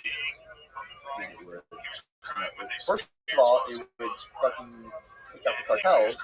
Second of all, people wouldn't be dying from it. It costs too much. The government, I guarantee you, if cocaine was legal, still more people would die from alcohol. Probably. And then we take out the cartels instead of fucking putting them in front of firing squads. If you want to do it, everybody's missing those guys. All right, you're a real piece of shit. I mean, what am I supposed to say? I mean, sorry. You should just go join China. Oh wait till they take over. Shane they loves come, China. They Shane is the bro. just join next time. Bro, they come when they come in. There's gonna it'll be execution. They'll be wiping out. Shane visited China once when he was like 13 years old. Takes me out there. It's the coolest place ever. Where'd you go? We still in one show. So now he thinks he's like a local guy. He's like, bro, you quit talking shit about China, bro. I've been there, bro. Just like he was born. He was born in Pittsburgh. He was there for like a week, and now he thinks he's like a fucking. He's like a Pittsburgh. You know, he's a Yankees. He's a Pittsburgh fan because he was there for the first week of his life, so he thinks he's like a local Pittsburgh. Why were you in China? My uncle married some girl from China. Nice. Stayed with her family. Yeah. Cool. The uncle's at your grandma's house. How'd that work? Good. So Mary's still with her.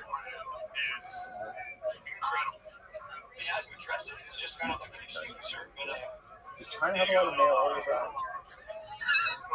I wonder if China, if you can get mail, Russia. Russia, there's tons of them from South America too. Like, there's tons of women that will come here to be married to an American. And they'll pay. Yeah, well, right. Yeah, To be a citizen. Because there's the United States has the human rights, freedom to the United States. Unlike any other country, right? But that's what they're pitching. That's what they're pitching, bud. I wonder if people in Russia and China get mail order rights from the U.S. The billionaires probably do. Nobody wants to do that. It's their problem. They're not listening. They're not obedient. They don't listen. They want stuff. You get some chick from China, like you see Eddie Murphy always like, She's happy, like, they got some shoes. You bought them some regular shoes. They're like, oh, hey, they give me shoes. You know, like, so, yeah. I'm gonna give myself that. But I just kind of Well, like I being mean, a fan out of it and laid there. I'm telling I you, think it's I'd going to like go more bad. like it. It might not be 25 years. This wasn't like a We'll, In we're back to 25 years, China's taking us over. I think that it's and I was like, you know what's funny is like we're saying this right now, but let's say 5 years from now they invade Taiwan, they just take it over, and you go, It's going to be less than 5 years. I don't know, I'm shocked that they've done it this year. But like to me, then you go, oh, okay, well then they kind of back off, like yeah, that's it. And then suddenly, you know, they invade like, you know, Pakistan. They have like issues with people on the border of Pakistan. You know, if the U.S. instantly starts seeing some red flags and starts fucking around over there, U.S. ain't gonna fuck around No, with that. listen, this isn't like going against they've been fucking around over there with everybody the whole time. U.S. the U.S. and China. No, China, but Afghanistan. Yeah, but We're not afraid to go over. Afghanistan, their military was like South Carolina National Guard. I mean, it was like We're just ridiculous. going to let China keep taking shit over. I think they keep doing it. Yeah. Yeah, U.S. because eventually they get so big that you're like, look, a They've full been out doing war. Full out out war. I mean, they've been pushing back. First of all, they're constantly had battles or disagreements with is it Pakistan or India? I think it's Pakistan. So I mean, you know, so they're also they're also trying to expand. You know, they're doing a lot of stuff, and I know what you're going to say. America did the same thing, and the problem is they're doing it better.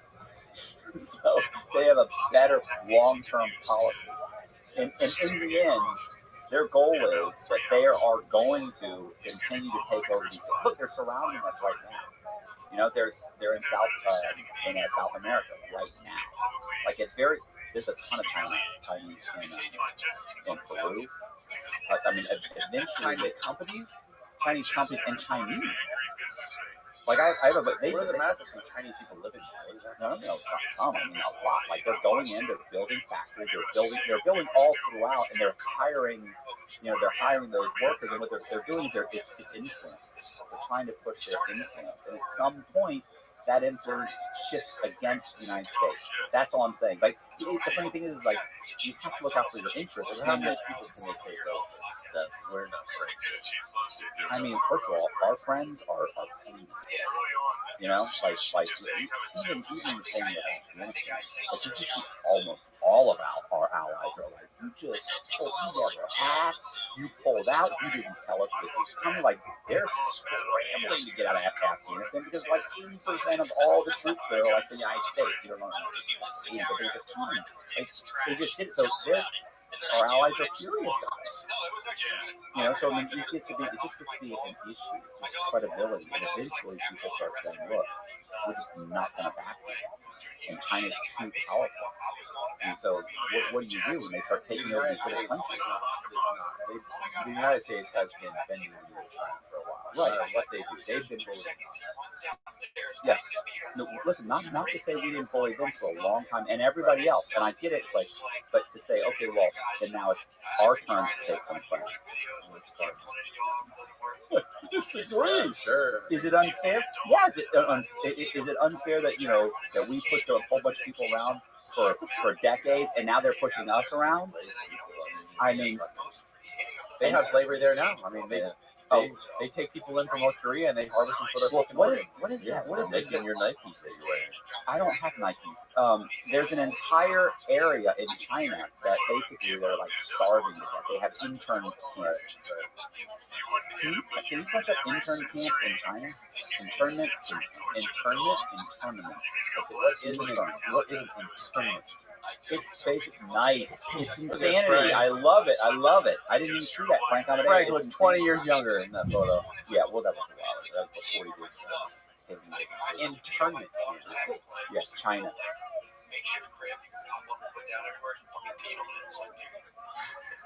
No, but China has a really big organ industry. Yeah, harvesting organ. Oh, that's it right there. Wait, what is it called? Internment camp? Oh, yeah, they have camps. Right, there's like a whole section of their population that they're basically going after and putting in these camps. For what? Where are these camps? They got some problem with. Click on that photo again, Aiden. Top one. All right, now click on the link. The preview link. Yeah, right there. They got some problem with the authenticity of this.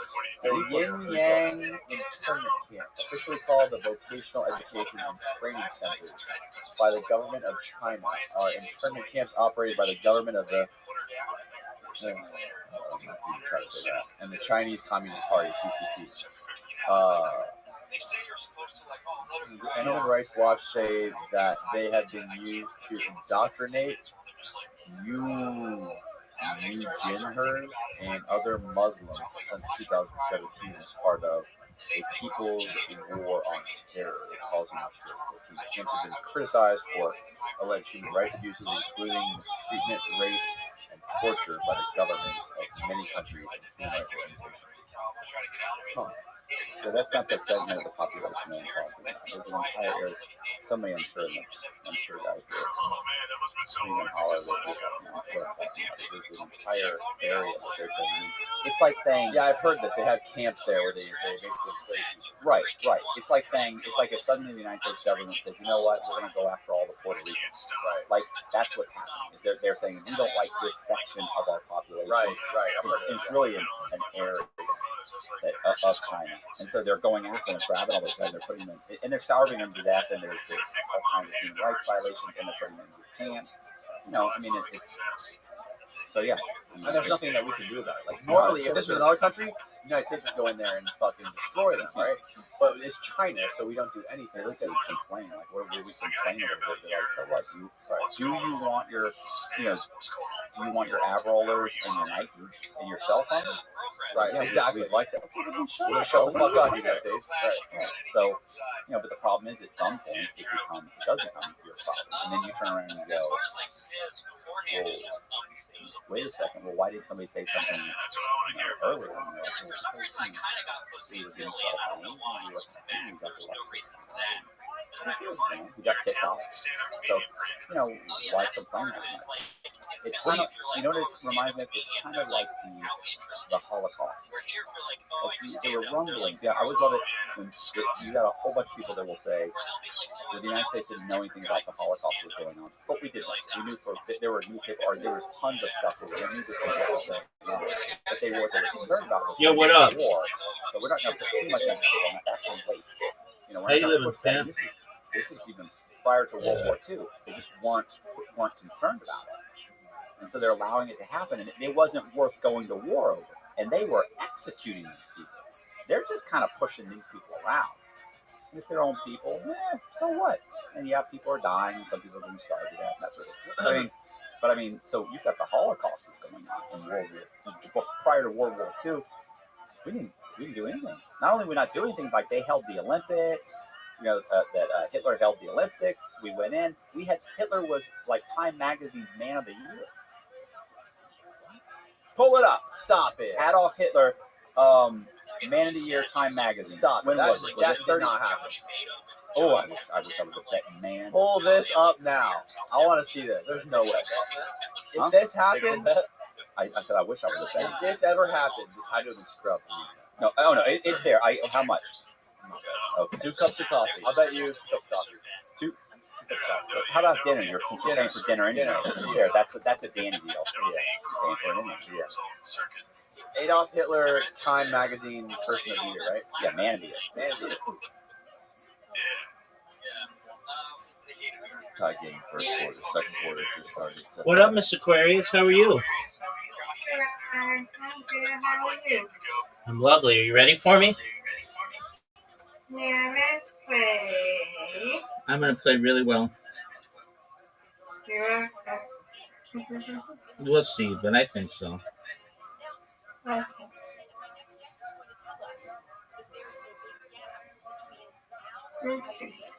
You're positive. There we go. Yay!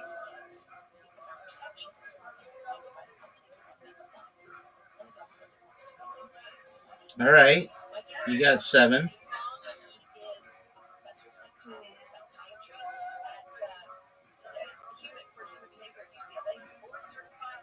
All right. Come on, Rabbi. Ooh. Oh, there you go. There you go. Let me get this one. Oh no.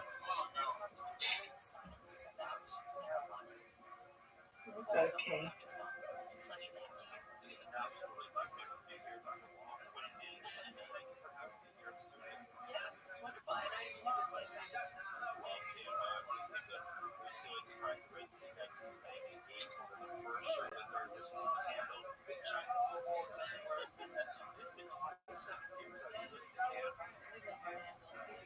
There we go. Yay! Good job. Thank you. Okay.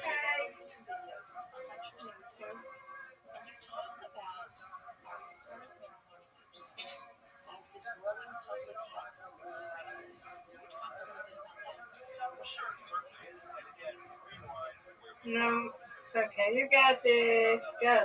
Yeah, let's try again. Let's go, Rabbi. Ooh.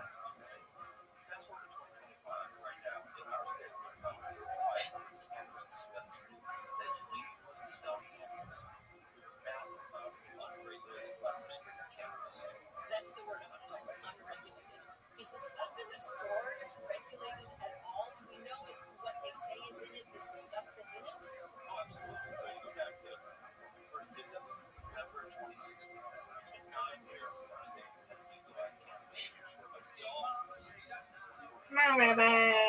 Get it. Not what I wanted.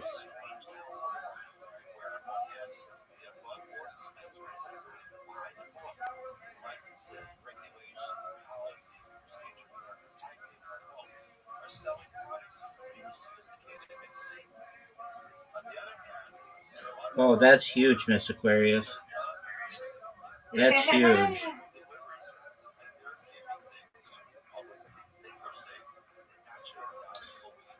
Wow. Bravo. I know. Thank you. Get a third. Oh, wow. No one's touching you. 83. Come on, Rabbi.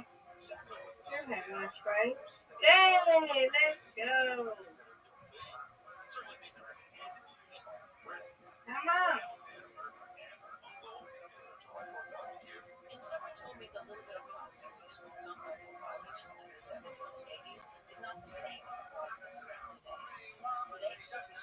Okay, if I win, you win. That's right. All right, Rabbi, it's on you now. I'm going to do what I can.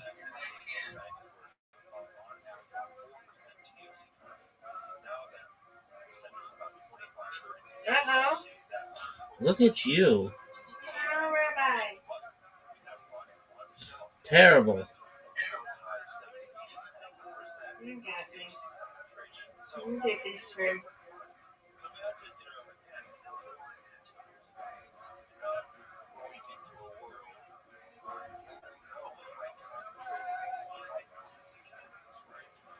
Get it.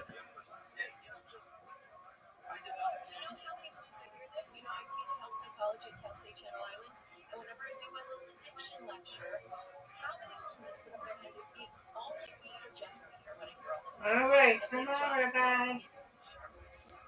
That's right. You got these three.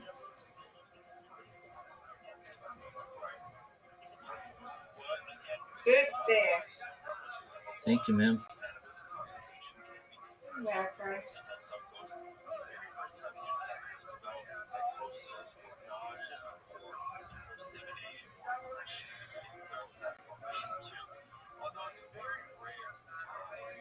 Yeah, you got it, Rabbi. Come on.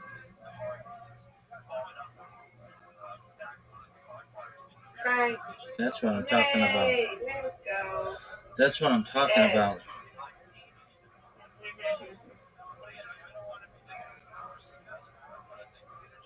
What? I Great missed strike. you. Come on, Rabbi. Get it. Come on.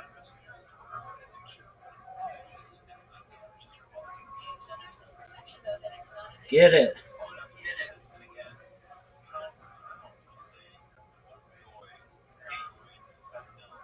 All right, Miss Aquarius, get it. go. Miss Aquarius, what a comeback. What a comeback. What a comeback.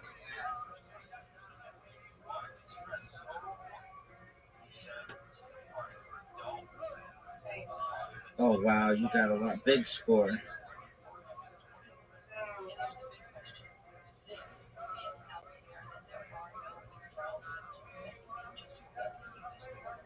Come on, Rabbi.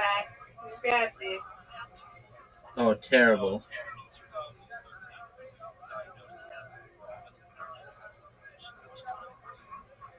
Get it. No. You got me, Miss Aquarius. You want to play one more? So Nope. you win? Nope. I want to take my loss. Okay. It's okay. No, you won. You didn't lose. You won. That's right. You won both games. That's right. You Great job. won. Great. I win, you win. I win, you win. Great Yep, job, yep, Miss yep, Aquarius. yep, No losses. Great job. No loss. Very, very good. We won. Yay. We both won. Absolutely. Great job. Yeah, we both won. Yes. All right, Miss Aquarius. Well, God willing, we'll play tomorrow, okay? Okay.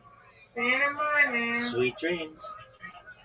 Hey, girl, Rabbi, I want to see, right? So I was in this chill bar, right? Yep. So this little deck young man was, I don't know what happened, what they were doing. So I had got on him, and I got my bitch ass nigga, right?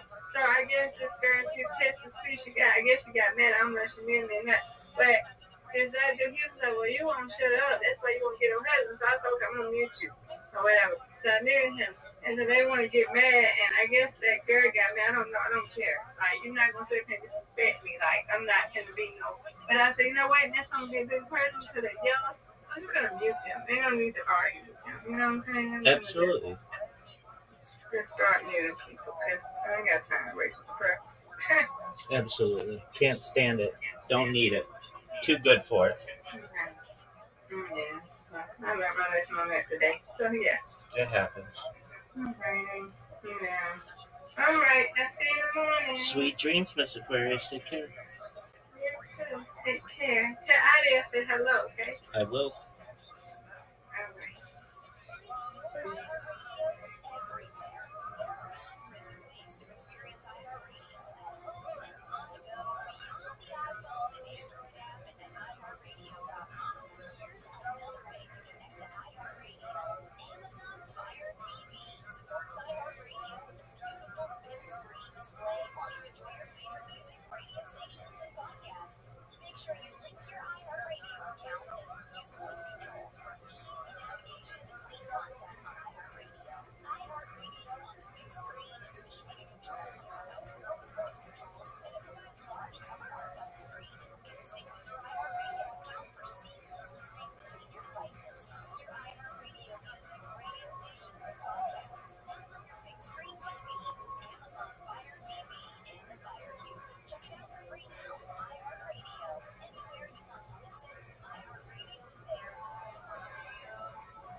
listen, this Cardinals Packers are tied. This guy was electric. We're distracted by our sports betting, our TikTok. We don't have time to worry about world domination. Okay? No, man. What am I, Frank Palmadeo? Hitler Time Magazine year was not. That's fake news, Matt Cox. Quit trying. What do you want? 1938. Bro, fact check. The claim: Hitler's selection as Time Man of the Year shows why media is not your friend. Time Magazine Person of the Year franchise. Oh, it is. First person to appear on the cover. Charles. A decade later, Adolf Hitler, Man of the Year, 1938. Nazi leader, was Man of the Year in 1938. Fucking way. No, Germany was great. They were doing Cover. great. I They want were to see the cover. they were taking names. They were manufacturing. Wonderful points. Nobody cares. Who cares? Who's that? Is that Shogi right there? That's Jamal Shogi. Yeah, definitely. I mean, they're killing people in other countries, cutting them up and taking the bodies out. Yeah. Jamal Khashoggi, yeah. Oh, yeah. Is that who it was? Yeah. Oh, yeah. With the reporter, right? The reporter, yeah. He was for the Washington Post. He'd written a couple nasty articles About Saudi Arabia. yeah, about this one prince in particular. So they invite him. Osama bin MBS. They invite him to the embassy to fill out paperwork or do something. He wanted to travel or In something. Turkey. He was in Turkey. Right. Goes in. They have audio. They have all the audio. Killed him, chopped him up, and then walked the pieces walked them out like in bags and stuff. And they burned him in like a furnace or something in somebody's house. This guy's heartless, bro. It's horrible. It's horrible. He's taking over the world. Who are you judging right now? This guy went over there Things and happen. talked Sometimes shit about him, and they fucking he picked didn't. him up and they He slammed him. didn't. No, he didn't do that. He wrote some Like articles. journalist. He wrote some articles. He just wrote some articles. But the prince was the prince, right? The prince or something. Mohammed bin Salman. Yeah, right. Snowden just wrote a couple articles too. He's safe in Russia. What about He ain't Julian safe over Assange? here. Julian Assange. He's in the UK right now. He's on trial right now. And the US is trying to get him extradited here. And For releasing what? for releasing footage of The drone strike. the fucking drone strikes on people that the U.S. was fucking Right. So for showing that the U.S. was doing something that was like committing murder. Right. And so they're trying to get him back here and throw him in jail. Right. Like, that's Exactly. ridiculous. For being a journalist. For being a journalist. Right. For exposing you For for exposing what you shouldn't have been doing. Yeah. And what else happened? The lawyer that represented a bunch of people he represented tons of indigenous people against a lawsuit against Chevron, I believe it was, for a oil field spill, where basically Chevron had an oil spill that affected a bunch of indigenous land and forestry in the United States, and he fought against Chevron.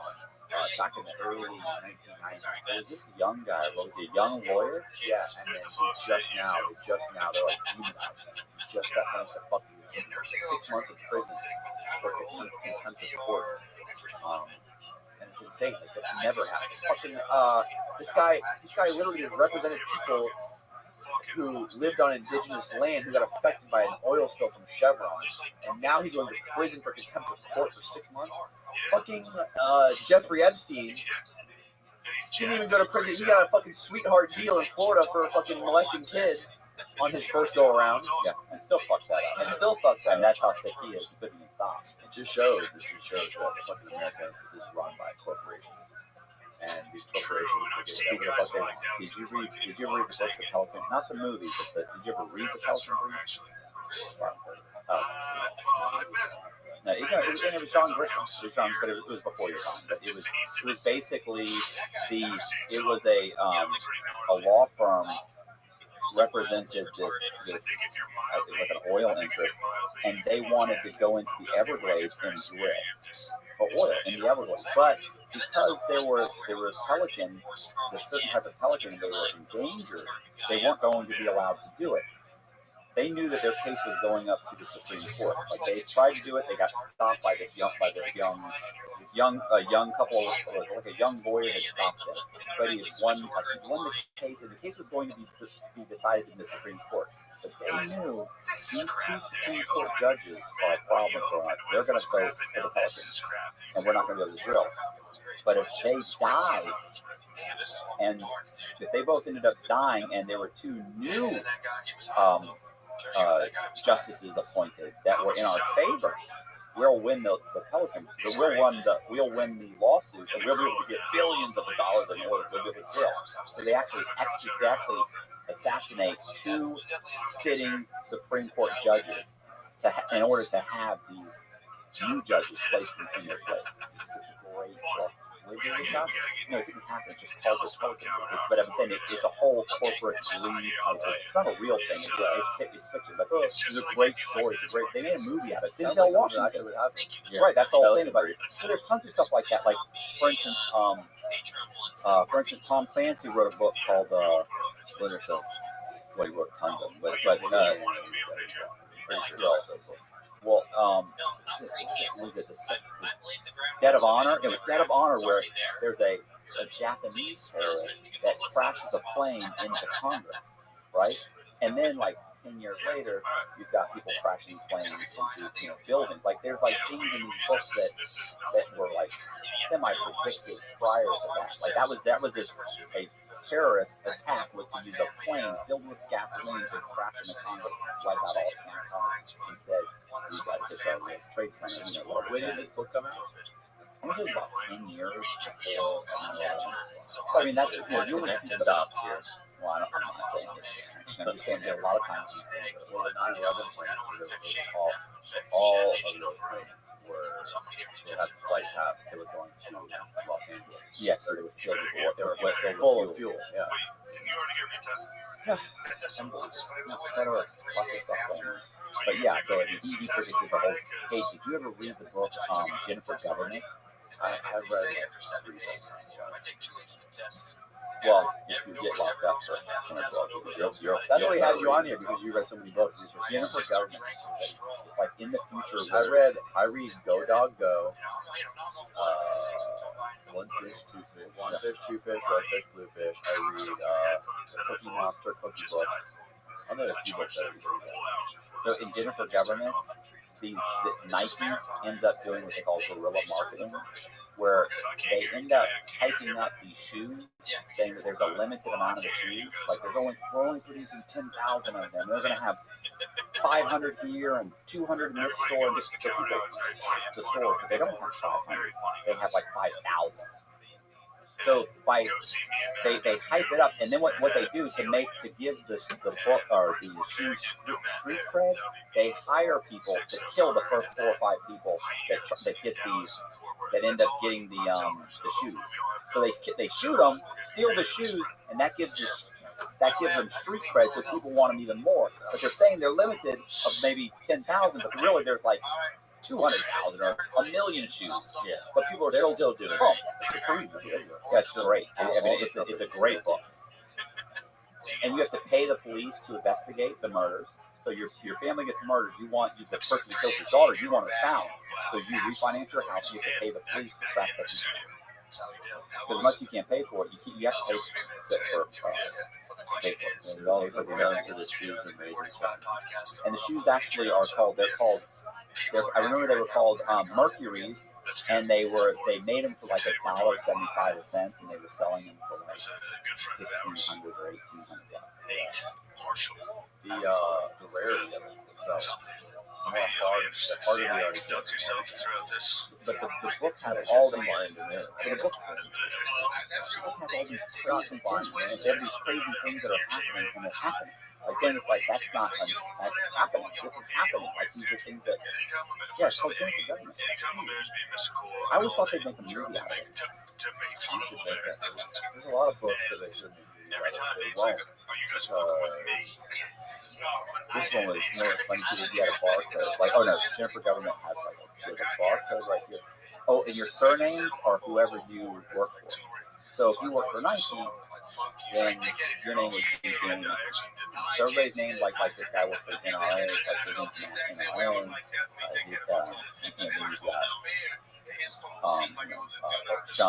Shane unemployed. That's how it is, right? So concrete. Yeah, exactly. That's what. And then when you change your job, you get a new surname. The whole thing is insane. Oh, there are gangs of kids that are like in a gang, and they all Nike and McDonald's will pay you to tattoo their symbol, or I'm sorry, their emblem, their logo, whatever, on you. And so you're basically getting people are getting beat up because they're going to McDonald's. And McDonald's or Burger King. I'm going over here to McDonald's. Run! And they jump and they start shooting and buy Chick-fil-A, bitch. Matt, did you watch Squid Game? No, and everybody told me I have to watch it. I don't, I do like the concept. He's the Squid Game director, creator.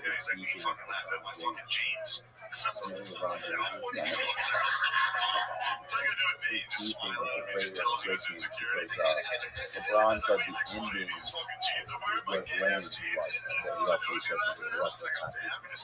LeBron said that the ending sucked. The guy should have gotten on the plane when he saw his daughter. And this Squid Game guy made some sort of statement. You should remake the whole series and see maybe have another small back. Now they're his guard was up right away. He's just been tough shit. That picture intro stuff. Yeah, it's fun. It's What's going on? What are we doing? Are you good? Are you good? YouTube has got the competition on. Spotify. What are they doing? So, starting today, every episode of this podcast, right, will be on Spotify? Will be on, well, it's always been on Spotify, but now you get all the video as well. Okay, so that's Video. So now Spotify's rolling out video for podcasts. So if you have a video podcast on YouTube that was only there previously with audio on Spotify, now Spotify gives podcasts the opportunity to actually monetize. Yes, so Spotify gives serves ads. Yes, he was. So we have ads that are running on our Spotify episodes, and you get the video, the same video on YouTube, you get on Spotify. What about So YouTube's got a little bit of competition, which is a good thing because they've been, obviously, it's a fucking trash. Spotify is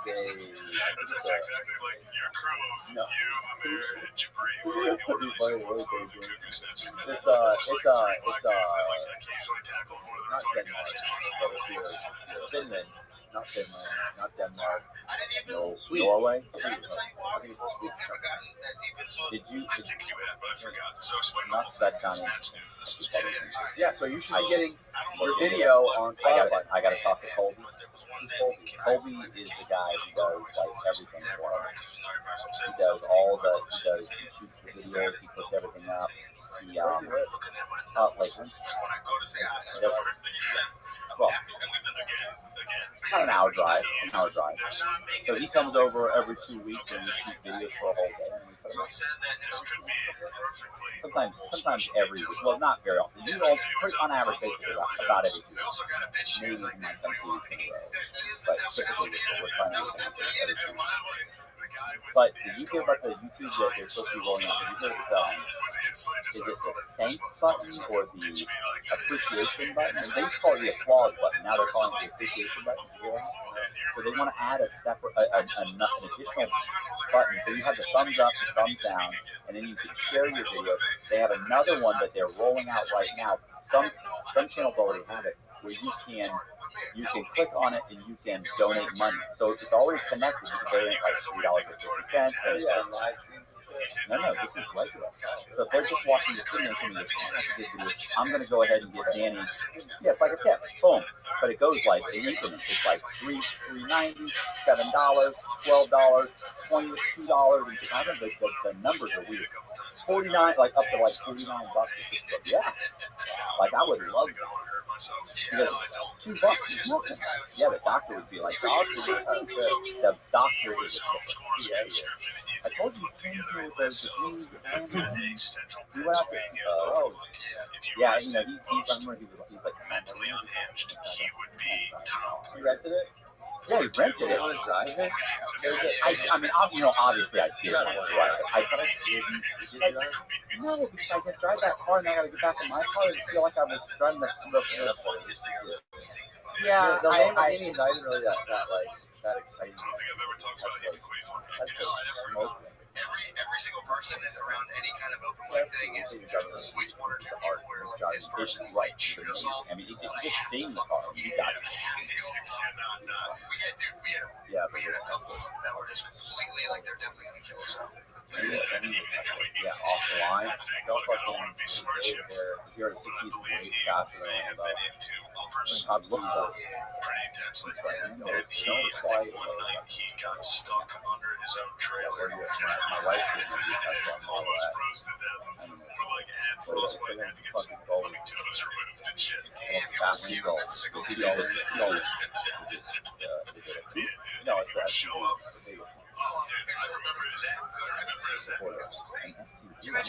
It's like a mid-size SUV. It's like a hatchback. It looks like a hatchback. It's the biggest Tesla that's currently there. It's got the back wings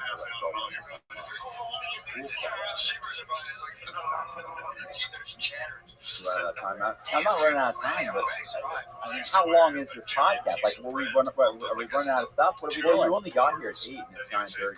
I got here at 7:40. Can we wrap it up? I don't think unless, I mean, you got some. What else do you want to talk about? I'm ready to go. Let's keep talking. Facebook is changing the name to doing that.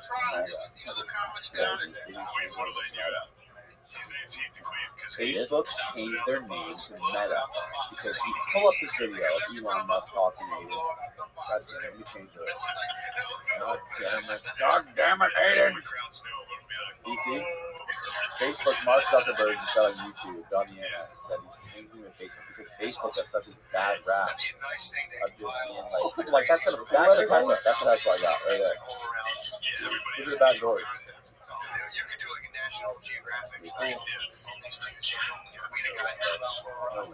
Anyways, Facebook's now called Meta.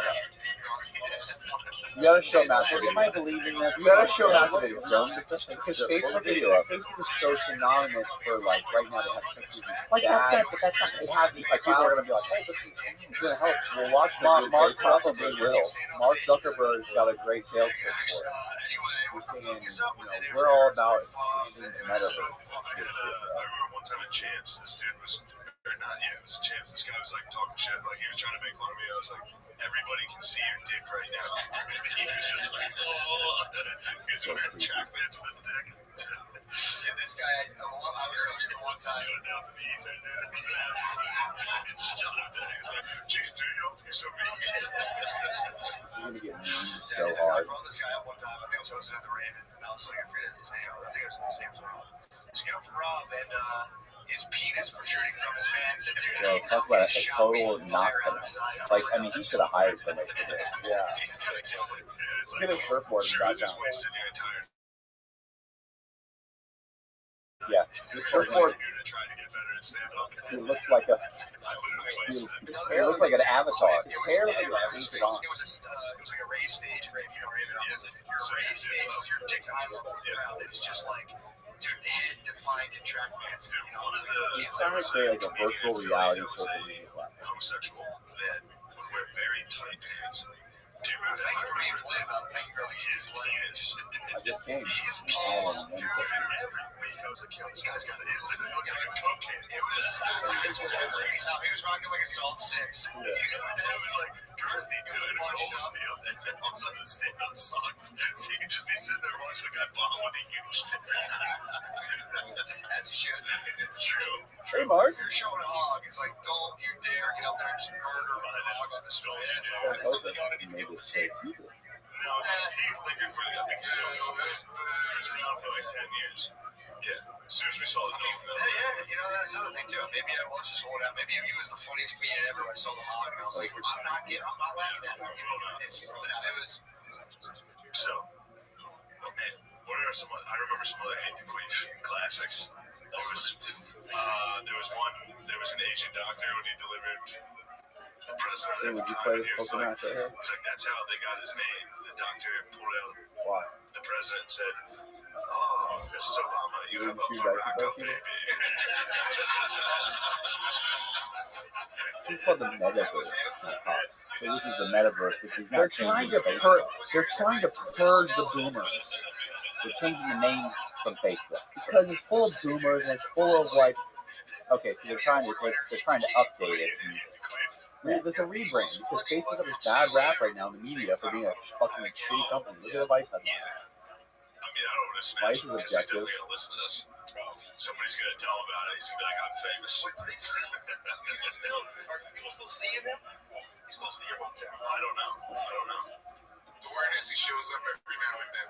He's showing it, He wants to make the world an NFT. Blesses everybody. We should assemble a showcase. Just like... This is like me reading my stories. Like I don't do it because I'm not good at it. You look like you could hit the Iron Net. Did you have the Iron Net?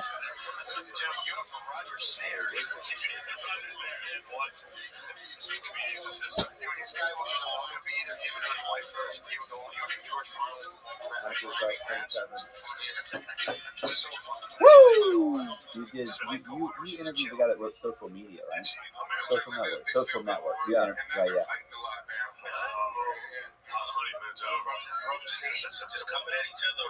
And Bitcoin billionaire.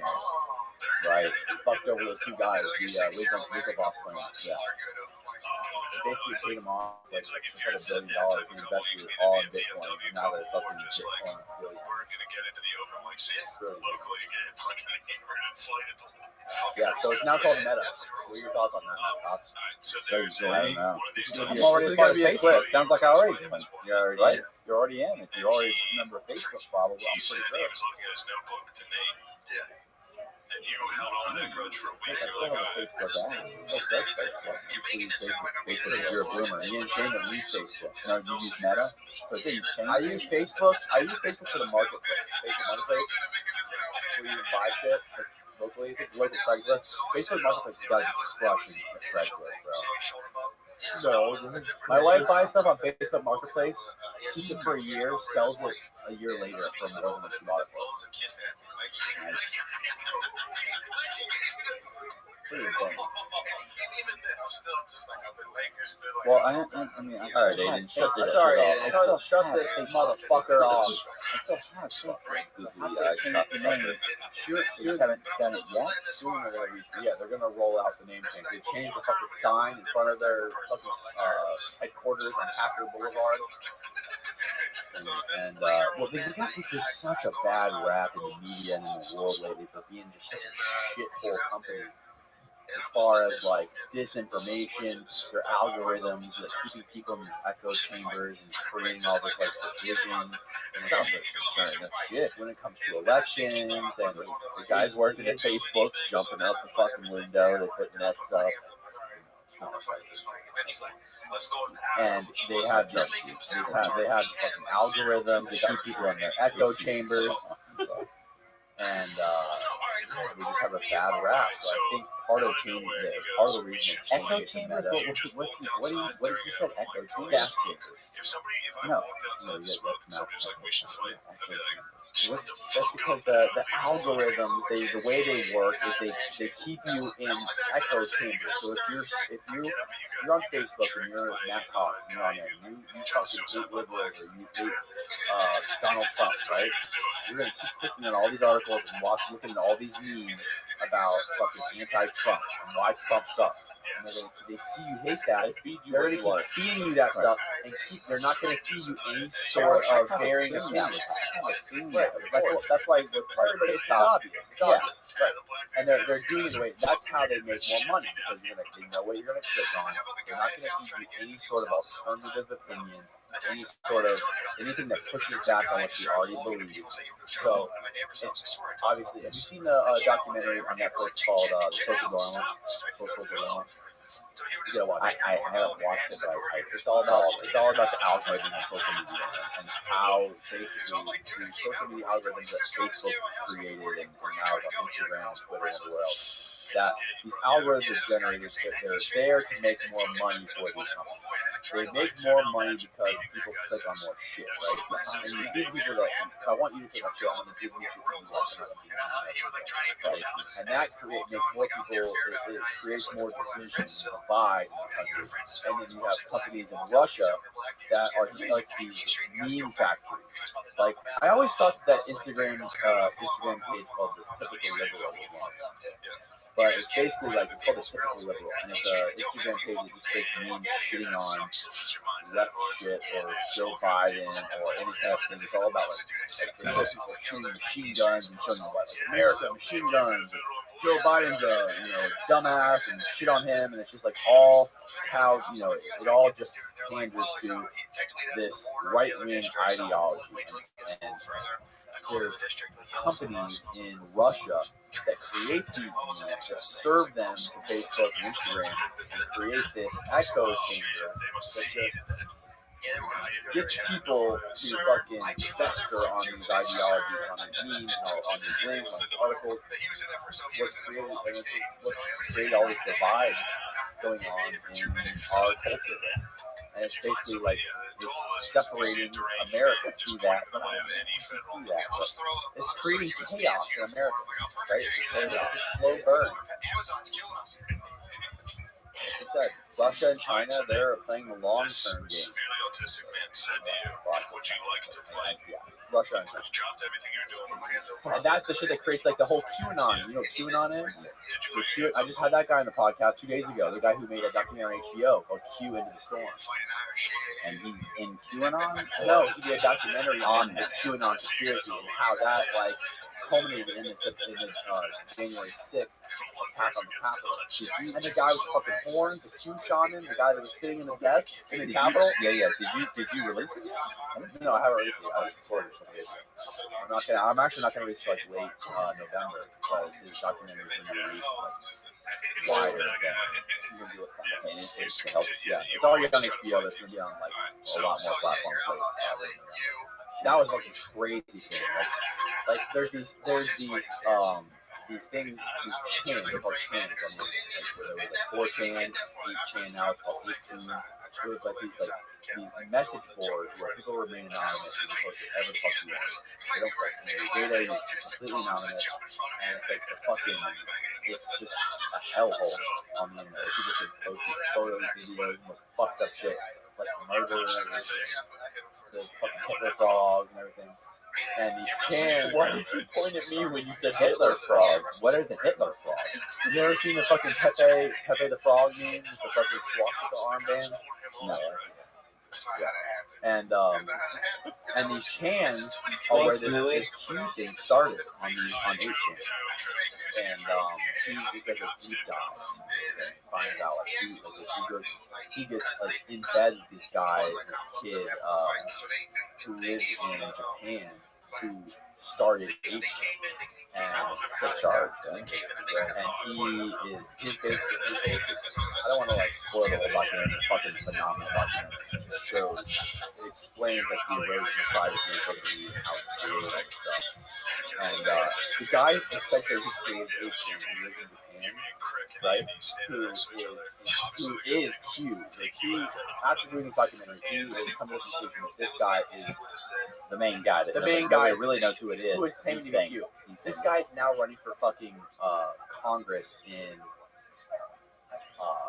Arizona. It's fucking crazy shit, bro. Q Into the Storm. You gotta watch it. You gotta watch the documentary. It's fucking insane. Yeah, I do. I need to watch a lot of documentaries. So it's like I've got like 4 documentaries that are on the list.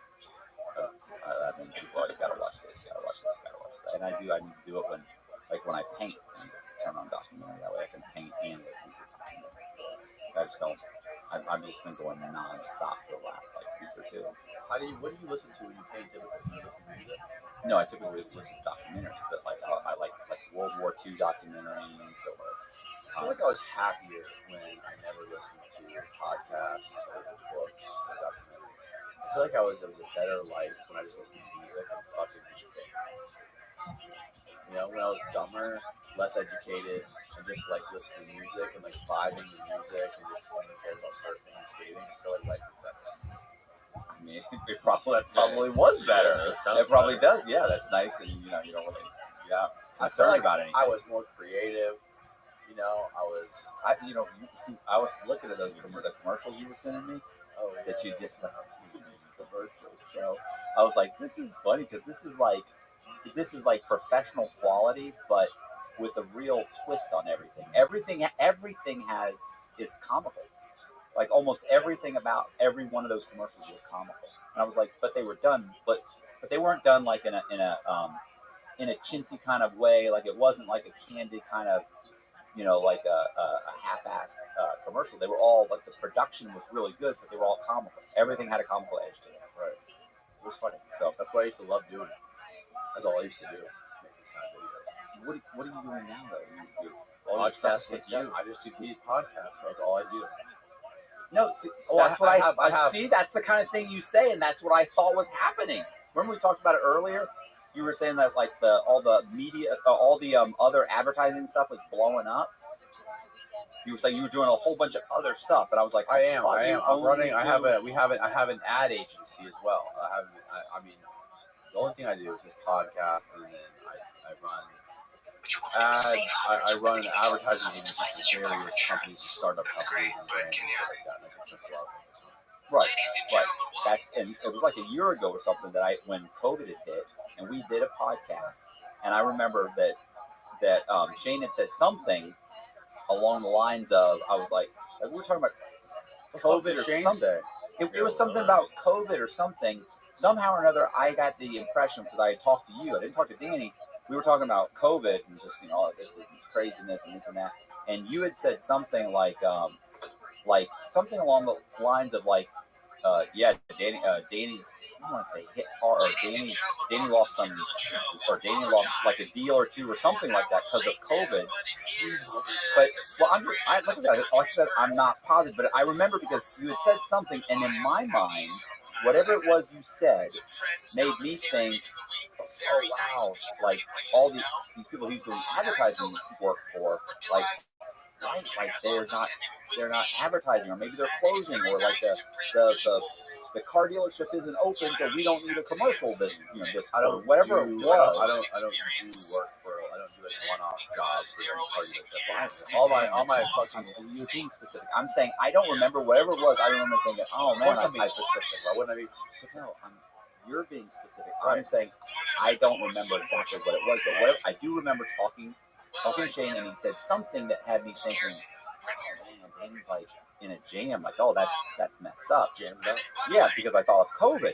But then when we talked, and I was on the way here, you were like, oh, you said something about the podcast or something. I was like, oh man, why didn't you put it? You're like, why didn't you do any podcast lately? And you're like, bro, I'm so busy doing this and this and this. And I was like, I thought you weren't doing well. And you were like, why do you think that? I was like, well, said something like a year ago. Got really quick talk to about people. He's not really talking shit. He's just talking. He's turning this into something. Anyway, but I just remember thinking something had happened. I was way off because you've been kicking ass ever since, and whatever it was, I misunderstood. I don't remember what you said, but I remember in my mind you weren't doing, like, you were only doing the podcast. Yeah. But obviously that's not what happened. So I was way off on that. Not at all. The advertiser just I don't remember what you said. But I got something from you that was like, I was like, oh, man, that's too bad. Like, you must be focusing more on the podcast. I wish I was. Yeah, you said it. They just want people to be angry. And my back, this chair that makes is good for your back. Yeah, It's not. I wouldn't pay fucking $90 for that shit. Yeah, like maybe you have to sit on it in a certain way or something. Really go back to Lean back or something, because I just chair's wet. it doesn't. It hurts my back. I can't sit, and I'm hunching forward. And it's Shit. because it hurts my back. Makes your posture better. Imagine Imagine if you're sitting in his chair. He would think you're like 5 foot. He's sitting down. He's short. He's the goddamn hunchback of Seminole over here. You're the tallest one here. He's a 6'3" hunchback. Obviously, it's more expensive in a place where most people We're done. that live there are wealthy. Tell everybody Obviously, not where we everyone can is, watch but your the new vast podcast. majority Where can we watch the new Matt Cox? I mean, I really just need people to subscribe and send me strippers. But it's just so funny. It's Send like me strippers. Subscribe and send me strippers. that people have. The problem I'm having with all of life right now is this. Everyone goes, I hate those people. I would never want to be a part of that. And then they're angry also that they're not a part of it. They go, I hate it. I would, even if I had the money. You'll hear that a million times, by the way. Even if I had the money, I would Hello. never Bjorn Brunbond is a Florida criminal defense lawyer and a good friend, known for handling some of the most high-profile drug cases and murder cases in the U.S. Bjorn's a very interesting guy. He's represented serial killers, neo-Nazis, cartel members. On this episode, we discuss one of Bjorn's latest clients named Robert Palmer, who was charged with assaulting a law enforcement officer on the Capitol steps during the Capitol riots on January 6th. We also get into the war on drugs, the federal judiciary process, and his perspective is just extremely unique and valuable. And it really is a breath of fresh air, especially in the climate of divided love. And I hope you all appreciate this. Without further ado, please enjoy this fascinating podcast with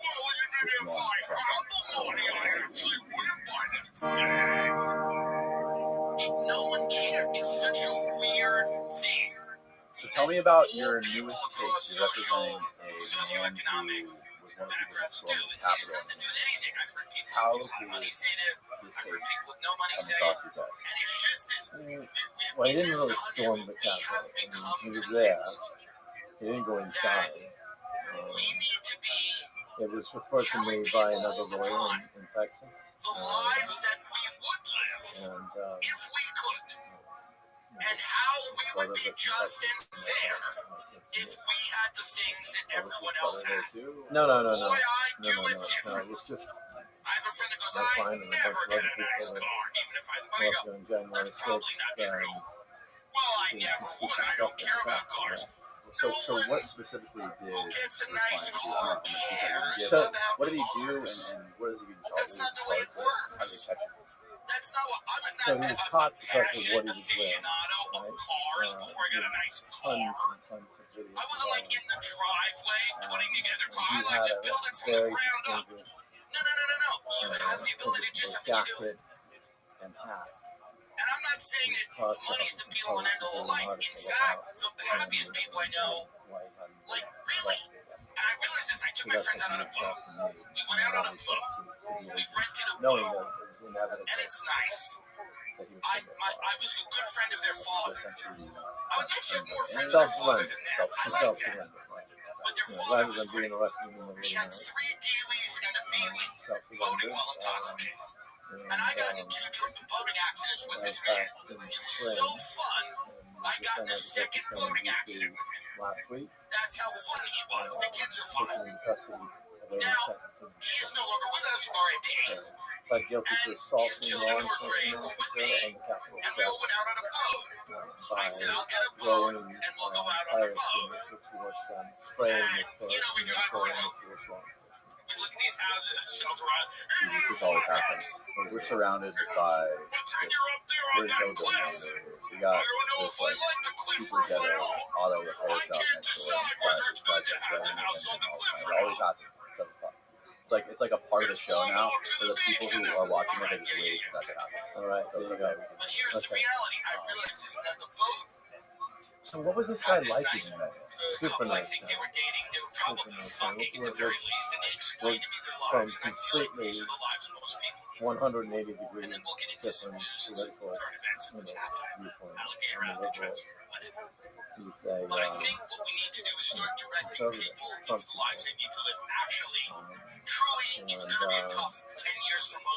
very, very much into that, loving that. Talk about how he's patriot. I just want to send a photo of myself and President Obama and knock off the patriots thing. We're all patriots. It's okay to have different points of view. So he's just super nice guy, nice father, hard-working guy. Just caught up in the moment, unfortunately. I had no plans from going to the Capitol. I had no plans from because of his strong belief that the election was fraudulent. I disagree with that. In fact, if you're smart and don't have a lot of money, people will actively hate you. I grew up with people that were like somewhat intelligent and had nothing to show for it. That is like the least American quality ever. Knowledge for the sake of it. I'm an armchair philosopher. I can expound on many things, but I have nothing. That doesn't work here. That's maybe a European trait. I don't know where that, maybe that's an Irish thing. Viewpoint You sit there in Dublin with a pint and chat and talk. That doesn't work here in this country, so I just do want to tell people that if you're planning on that, like I have a cousin who's like that. He's like, are you reading anything? I'm like, one team versus team, but my team versus you is tribal. And it's What was his reaction? I found it to be like pulp fiction. That's not what I like.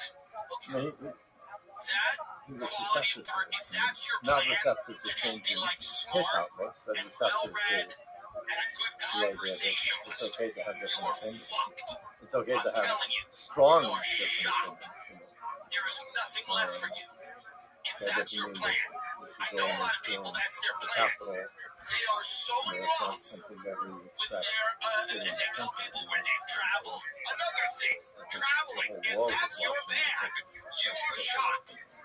If you think you're going to Have get you seen ahead that in life documentary telling on people HBO where called you've Q? been, No, you're done.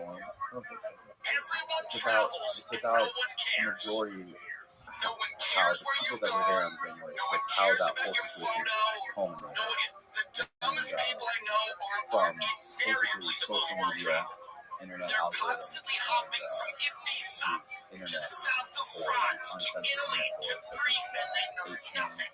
They couldn't tell you one people thing go, about any of those countries. Best case, they were virtually zero to censorship, certain they had in Spain. That's it. everyone They know knows nothing. it. Constantly jet So no setting one is uses their actual names not or only not to pitch themselves. They don't have immaterial, a plan. I'm sure it's lovely and fun. They just talk about And I've hopped around, it's fun to hop around, but it's ultimately meaningless. If you think you're going to spend your 20s guy called traveling Q, who everyone and believes gaining is like experiences that are embedded, going to be somebody valuable who's later in your embedded life, in it is your shot. who's very close to Trump, Your or shot. it could be Trump, who's like Truly. sending these On cryptic education, messages your to shot. followers. Traveling and gaining experiences in the world, It your shot. basically, it shows that If you the think people who that you're going follow to that invent something and that believe hasn't it, been figured out before, you are and shot. buy into it and wrap their identities around this thing, whether it's Trump or whether it's QAnon, these people who essentially just invest everything in their lives and wrap their entire identity around this political, one political, If you belief think you're going or to invent ideology. something that That's what someone it's an hasn't ideology. thought of, you're shot. It's not happening. People who are If you think you're going to make a friend essentially whose either vulnerable parents or very own gullible, a business, or and don't have they're anything going else to going on in then their put lives you in a where position of they power need something within that to cling to, business. or they're That might work. misfits. I don't know. And anyways, Ultimately, for it's the vast this whole majority thing of that you, culminates in statistically, you're shot. September You're not going to 6th. make that friend. That That friend going to doesn't the want Capitol. anything to do January with you. 6th. That's right. You don't bring enough to the table. So I didn't know if you guys had spoken about that or piece anything like that. No connection to that. No, with my client. I mean, clearly there's connection to, all the hysteria that's online. I mean, Facebook, Twitter, it's everywhere, right? And I think, Trump was just in Iowa, and he was having a political event this past weekend, I think it was. Oh, was he? Yeah, and one of the things that he does is he talks about the threat of socialism, right? And how the Democrats are bringing in socialism, and I mean it's just so stupid. I mean, there's no basis in fact whatsoever. I mean, Democrats are not socialists, right? But I've encountered people in the past couple of years, and bright people that are college professors or retired college professors, doctors, who just have this sincere, strong belief that this threat is real. And I think that's socialism. Socialism, right? Yeah. I mean, this is what communism. Yeah, right. Socialism, communism. Yeah. I mean, to me, it's just completely ludicrous. But that's something that's sort of been ingrained in people in the United States for a very long time. And so it doesn't take a lot if someone in power starts stirring that up, and that's what do you is your take on him getting banned off of all social media? Do you think that's a good thing or a bad thing? I mean, I guess I'm not a believer in banning people from speaking, whatever's on their mind. So I mean, I don't know that that's how you push the fox. So I can't say that I'm in favor of banning him on social media. I remember in college when I first started studying law and the First Amendment in particular, and issues came up about, why do we protect neo-Nazis, and their right to march, and protest, or KKK. Why do we protect their right to protest and, put on their stupid, hoods and what have you, right? But the reason we do it is because freedom of speech is so important and so valuable. And so when we start saying that you can't be part of it, you can't speak, you can't say what's on your mind, it's problematic. And I think we need to look at what's underlying all this stuff. But why in the world, obviously I'm not at all, right, but why in the world would we allow someone like that to come to power? Why do we embrace all the hatred and all the hysteria that he promotes? That to me is the biggest question. You can ban Trump from social media, and there'll be someone else that will pop up. We need to be able to hear what people have to say and be able to say that's nonsense, and you have the right to say it, but beyond that, we're going to ignore it. I think one of the bad things about it is it emboldens who sounds really making sense of it. I think it makes them feel more emboldened or more like a martyr. Sure. It gives them more fuel. Absolutely. To push their own narrative, like that. Right. And then there'll be another forum for them to present that same information. And the argument for it is, these are corporations, they're public companies, but they're not necessarily, you can't say freedom of speech because it's a private company that happens to be a monopoly. It's not like legally, it's not tied into the law, right? Right. So that's people's argument. Sure. So the company, because it's a private company, should be able to do whatever. Ban whoever they want, right?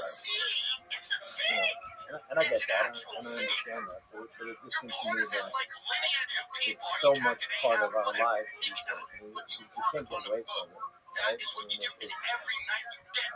here to stay. And every night you get drunk at different bars and you become friends with the bartenders. It's complicated.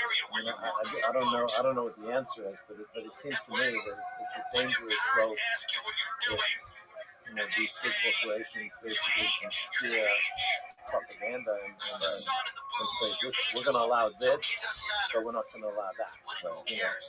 And these big, and it's also scary because now these big corporations, because of how big they are, because they are basically monopolies, it's very easy for them to sway public opinion in the country and make it go whatever way they want it to go. And the problem is everything is like snapshots or sound bites. So when there's arguments online about the election was fraudulent, and people will post and regurgitate information that's online. None of it has any foundation. None of it has, if you dig down into it, there's no basis in any of it. But people are receptive to it. So the people that believe it was fraud, they'll hold on to all these little sound bites and say, here's the proof.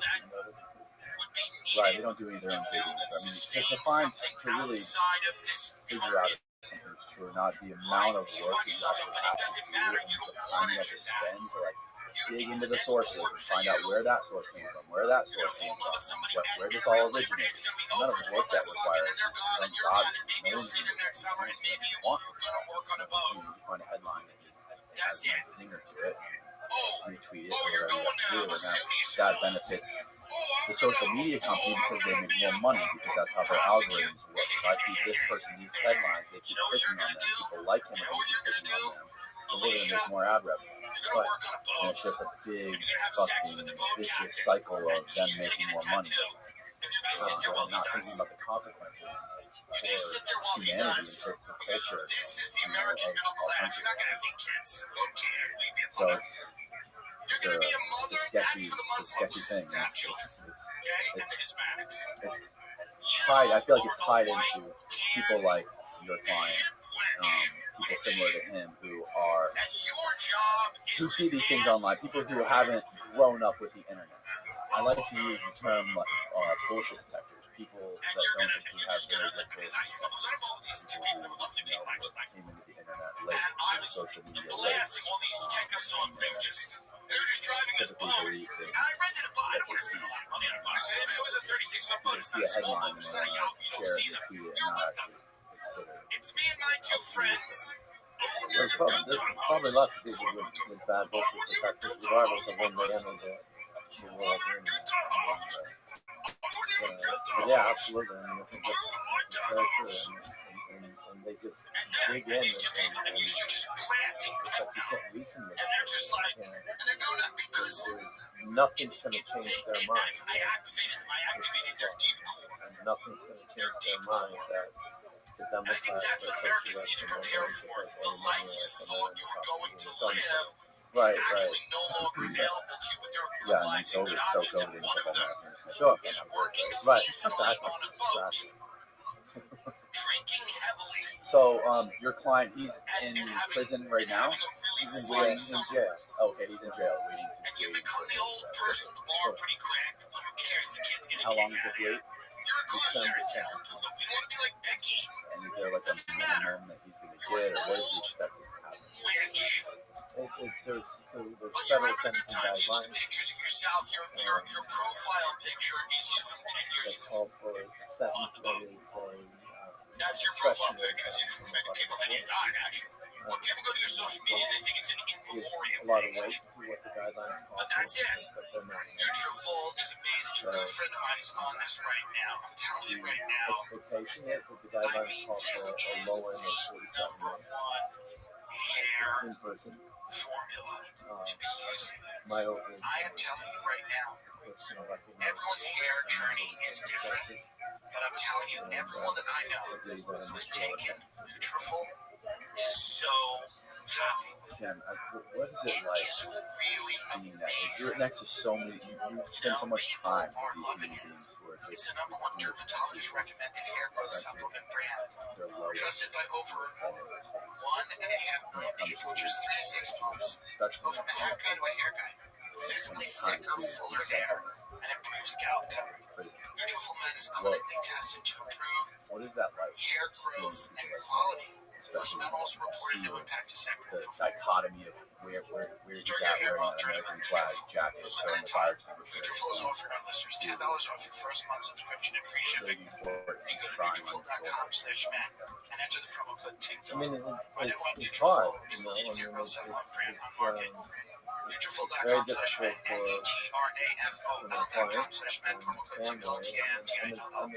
and it's Now this hard Denny for thing, me too. I mean, because this is another win for those courts we keep I talking get to know about, my right? clients. Courts. I see their humanity. I see the I'm other not saying side that of like we shouldn't have them. courts or that like Trump should be a dictator or whatever, Most but of my it clients is just funny that we are talking lots about of the wonderful infallibility of the aspects to them. courts. How There's the make some courts, bad you know, everything's got to be decided in the courts. that may have taken Okay. place over a few seconds or a few minutes. Somehow, think about this, And, just in your own world. And Somehow, those the decisions, jury heard the they may lose evidence everything. and decided this guy was innocent. That's the jury in America. They heard the evidence. By the way, nobody didn't see this guy grab that bitch Cassie by the hair and drag her down a hallway. I guess it's a strange thing to enjoy. I mean, I enjoy the fact that I can help them Have you heard get anything about ready the for that case? moment. I can help them hopefully get a lower He's sentence. on camera dragging that woman down the hall by her hair, beating her and smacking her. It's not the They end, decide he's innocent. regardless of what may happen in court. This guy is the guiltiest person who's ever lived. He's clearly guilty. But these people who are sitting there on the trial listening to them bring up a witness after what, and then he took my head and he held it in the fish tank and I lost consciousness. And it doesn't matter the details that people were sharing on the stand were unreal. I guess it got to the point, maybe it was the jury, like, did he just hit a wall with it where you just don't care anymore? You just get desensitized? Yeah, masquerade. Oh, what? Yeah, okay, he hooked electrodes up to your balls. All right. And they seem to have like How one does a certain jury level of listen to that. this? Racketeering, not guilty. Sex trafficking by notice that? force, fraud, or I mean, coercion, I not guilty. think Transportation to engage they in went through prostitution, headlines, guilty. right? So he sent an Uber. We said He's earlier guilty of that's that. to get ad Sex revenue, trafficking by force, fraud, or coercion, count 4, dollars not coming guilty. in. Count 5, transportation to engage in prostitution, They're all guilty. He's corporations guilty that of sending survive an based Uber on making for money, someone to right? suck his dick. So But he's not guilty their of sex focus trafficking. many times So is limited. here's what They this all have an means. agenda. The reason, and James Comey's daughter, by the way, James Comey, So there's no doubt 8647, the guy who writes in shells, 8647, you know, when you get a restaurant, you say 86 something, get it I out was of on here. CNN Could also mean eliminate it. Could also mean kill it. and their Weird to headline write that about a was guy who dodged slightly a wrong. bullet I mean, 6 months ago, what was or a year it? ago now. But, so you have That James he Comey's beat daughter on. is the person who, like, is Suggested that working on these cases. and there was never Working on, I believe, Ghislaine Maxwell, but certainly working on Diddy. Bring up James Comey's daughter. It's interesting. She's working all these cases are tried in New York Southern District because that is the most political U.S. Attorney's Office where they want people that have political aspirations to become governors and mayors and things like that work in that office and get experience. They toe the line and they do what people want. So when you're having a Ghislaine Maxwell trial there, you're defining the scope of the inquiry so that it doesn't embarrass some of our luminaries, our presidents, our prime ministers, or whatever. Going back to, When we you're doing talked the about it Diddy last time on the trial, show. you also figure out a way, I guess, to not so that this guy somehow isn't Ever since then, we've convicted had of a these lot of charges. similar So that's crimes. Maureen Comey and Sean Combs. Not, I mean, not, you can't say not similar to him as in he was really innocent, right? He got hijacked, his boat got hijacked. The ex-FBI director, prominent Trump foe, works similarly as a federal prosecutor there in the But, 1980s. I mean, people like as far as cartels, Giuliani was the Reagan appointed U.S. attorney. a lot of So, those types. Madeline Comey Sure. is the person who's like I mean, handling first of all, no one is all of completely this innocent, stuff. right? Maureen turned him out. But Maureen Comey Yuri hoped for the was, prosecution's rebuttal prior to the jury in being my sent off to opinion, deliberate he was a charges pawn against Comey. Maureen of Comey the argued mob. from He the was a days pawn that of Combs the never Colombian thought cartel. the He was woman a he pawn, abused would have the courage to speak out loud about what he had in done to them and his scheme, suggest and the rapper misunderstood was by the intentional. American war on drugs. And so he became So, and she also offered arguments that Combs had been involved with firebombing a Porsche owned by Kid someone Cudi. who was There he actively is. involved in It's clear that Pete Diddy was running some type of honeypot in the same How you way living, that pimp? It's clear to most people. Um, All we see in our society is notable You know, figures that can What's good, son? I don't know if we talked about this last time, people against your will, and they all get off or they all die. there's a lot of vessels Okay, what's new? that are stopped. Did you go to the gym today?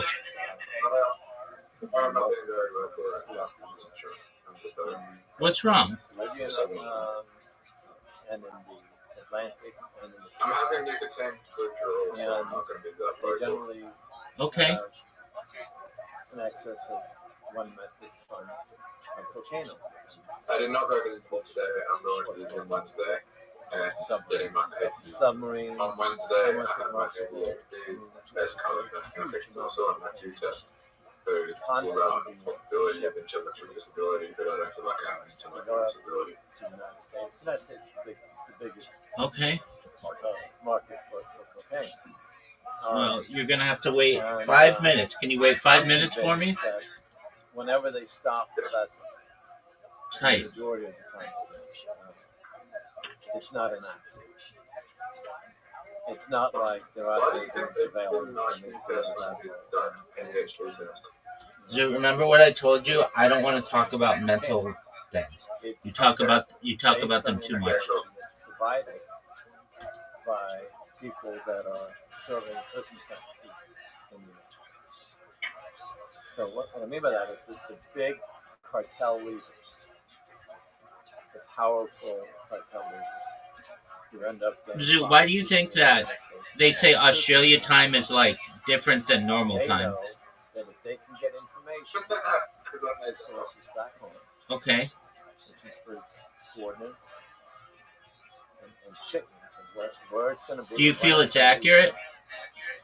They know that that shipment gets seized by the government. So you think Australia time is like normal time? So a bunch of these low-level fishermen, peasants, will be paid a little bit of money to go on these drug trips. They end up coming to the United States to go to prison for a minimum of 10 years or more. And the guy who is, and I say the guy who's usually a man, because he's women as well, the big powerful drug lord who's You wonder- in prison in the United States. Gets his sentence. So Why would that happens be? all the time.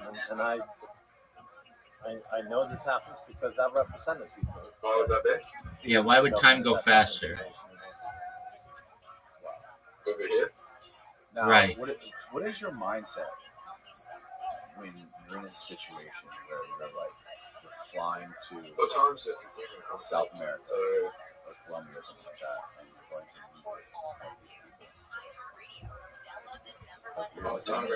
What is your mindset? Yeah, why would time go faster? For me, I've watched so many, insane cocaine documentaries and Scarface, and especially when I was just telling you about the mutual Scarface documentary, and I've seen the situations that where these lawyers are flying to South America and meeting with these cartels. It's just that would be fucking terrifying. I find that most people that are involved Do you? in high-level drug trafficking are businessmen. I really don't have a problem at all. I've never really felt unsafe or in danger. I mean, be careful. they need your Due help. to activities? You're not doing anything unlawful. You're going to help guide them, mitigate their circumstances. I'm in agreement with you. That you meet with them. There are people who are in the process of being charged in the United States and have already been charged in the United States. And I feel like sometimes that's why people to the United States. Like, and it's not a problem. I feel like sometimes people are always honest with get into jobs they don't like because they want to live, feel like they're living longer. Right. Congo is so slow for them, and they're just in a boring job they hate. That's not smart. And then when they do activities, time goes fast. It's fun. It's and then there's people that have everything who are doing everything they enjoy, and their life is going extremely fast.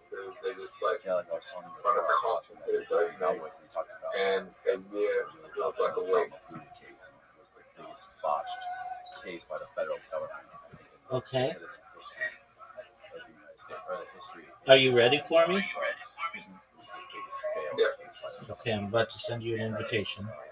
Thank you for your patience. It is much appreciated. What game do you want to play first? And they got the not guilty verdict. And these guys got free. I'm gonna make this And then, like I also said, they released the list of 80 witnesses. Did I figure it down? And a majority What's that, of the big guy? witnesses got The money. press people. And so you never, that's not reality. It's not in your experience. It's not reality. It's not Depressed reality. people? Maybe what? It's 97% of cases in federal court are resolved via Okay. pleas. What percent? 97%. Wow. I mean, the great majority of What game do you want to play first? I know a play, and quite frankly, in my opinion, the higher up you are in the hierarchy of drug trafficking organizations, the faster you step up. Yeah. So I mean, there's this. There's no doubt. I mean, You got it. That's what we're doing anyway. And threats have been made over the years. Alrighty, Zook. Some of these cartels You should have an invitation. But as my experience is people that I've got, when I deal with them, that's not their focus. Are these cases generally like? Are you proud of that cases, shot? Or what types of cases are there? There's a lot of witnesses involved. A lot of. They're pretty much all conspiracy cases.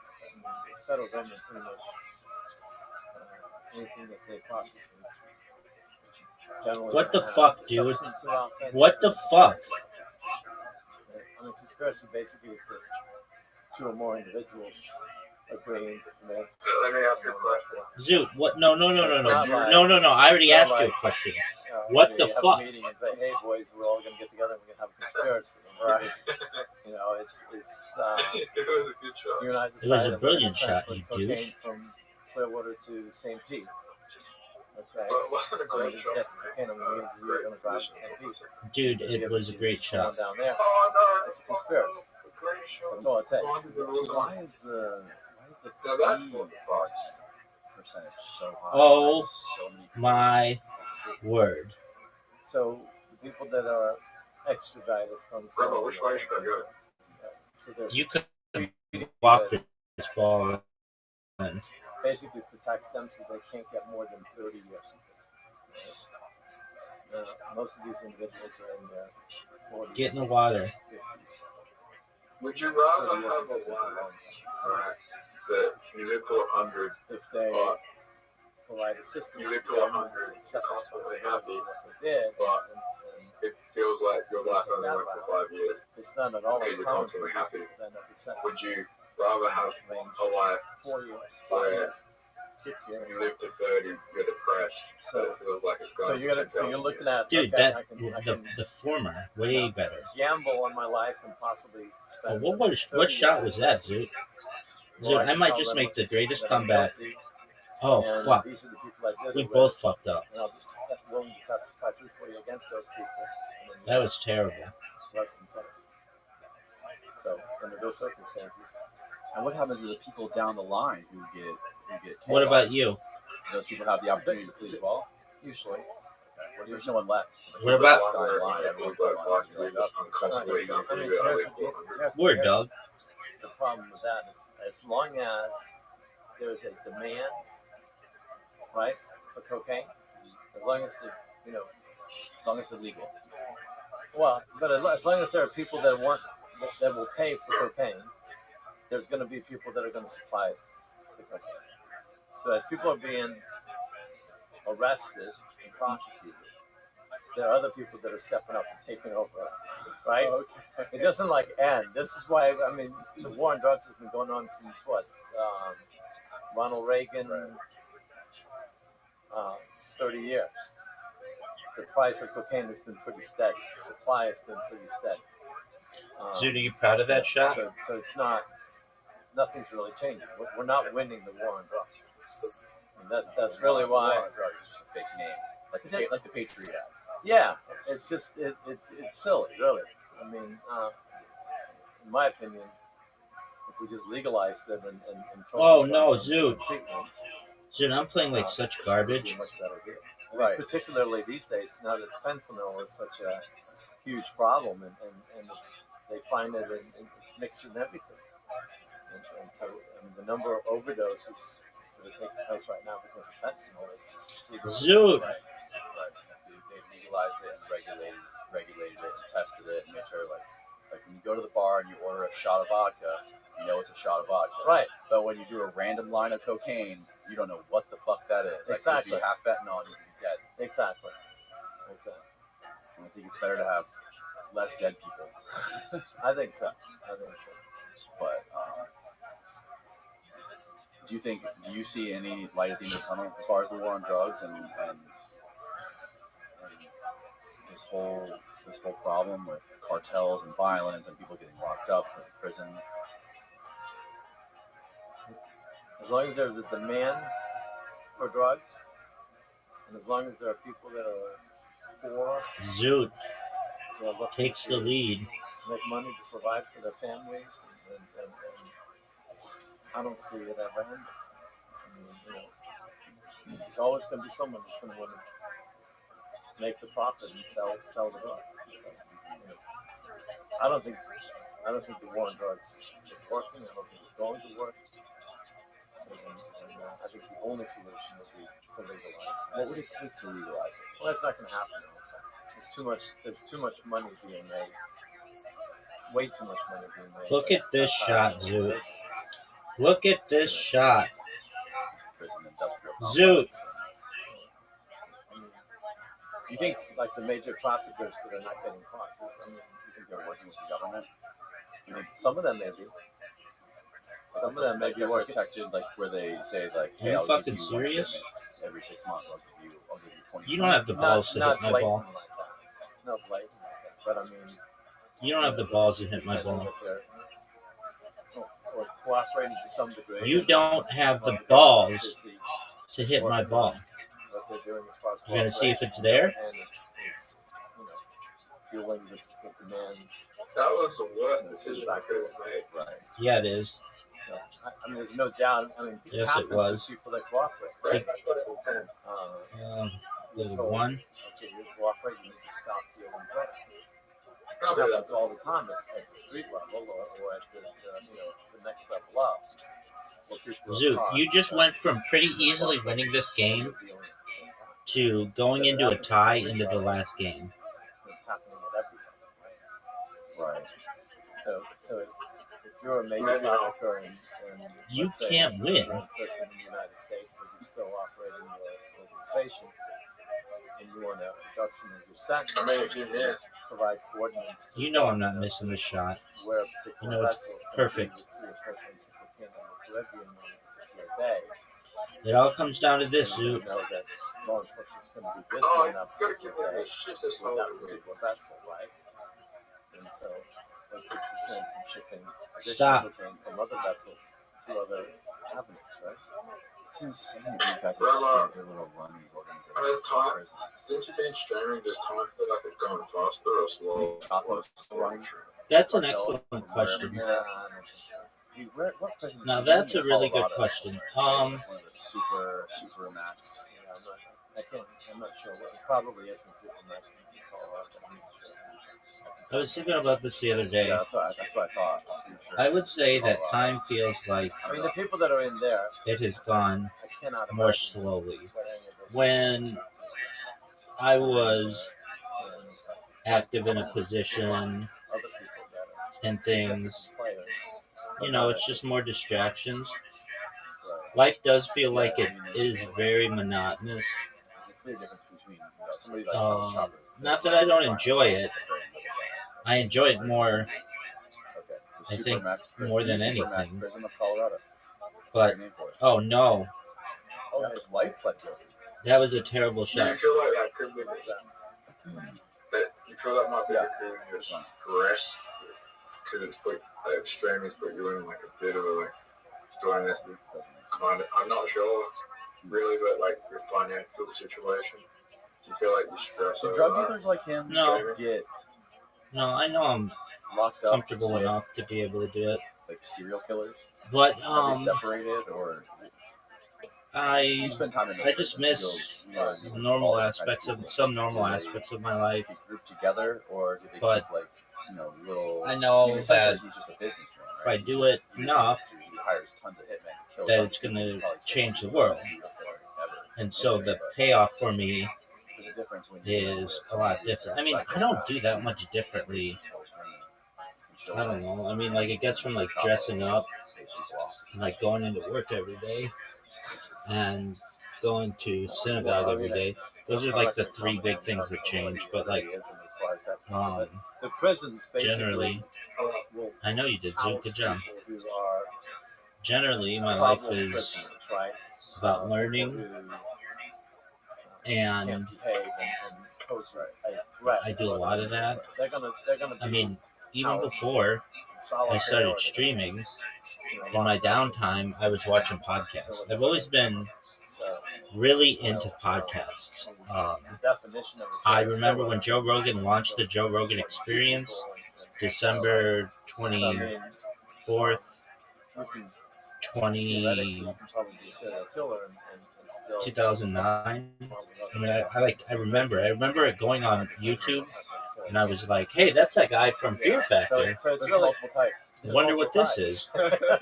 And I would watch it, So it's and generally the prisons try. then at work, I would to listen to separate podcasts. those who pose a threat to others. I would listen to a lot of classical music, but I would listen to podcasts, Those people and that are drug traffickers enjoy just people talking, learning from people's opinions on things that maybe I Here last week.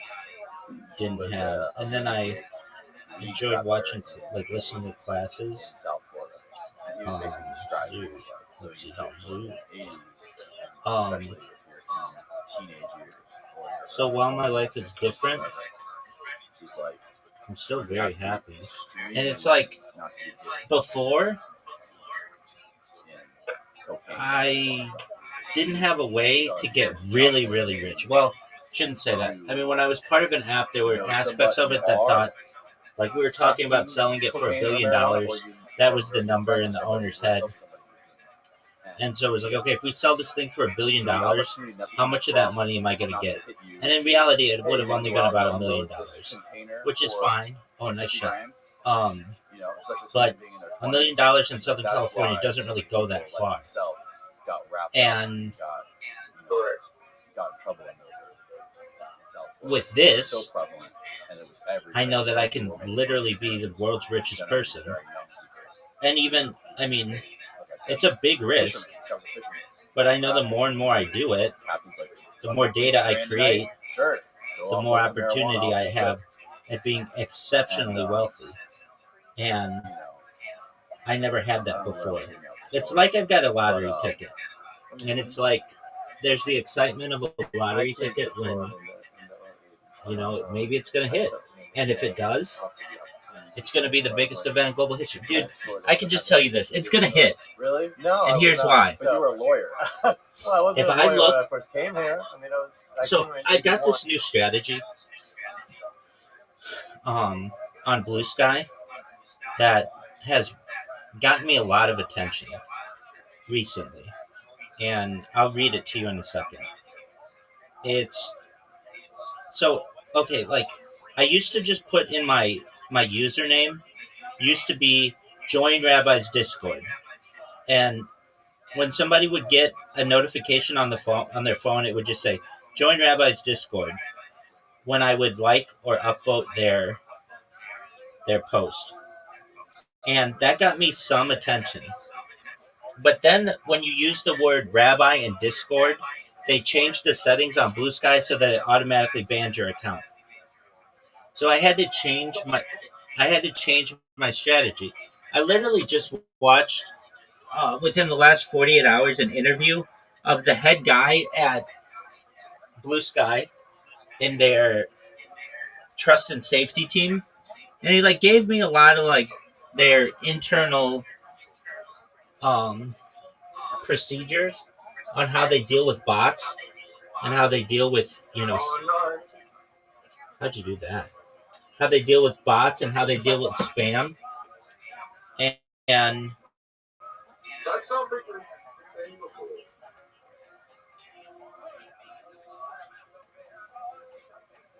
Has that ever happened? I tried to do it on purpose once and was able to. I also, do you see the little corners? Like if you get it in the little corners, you'll get 0 points. Yeah, I see.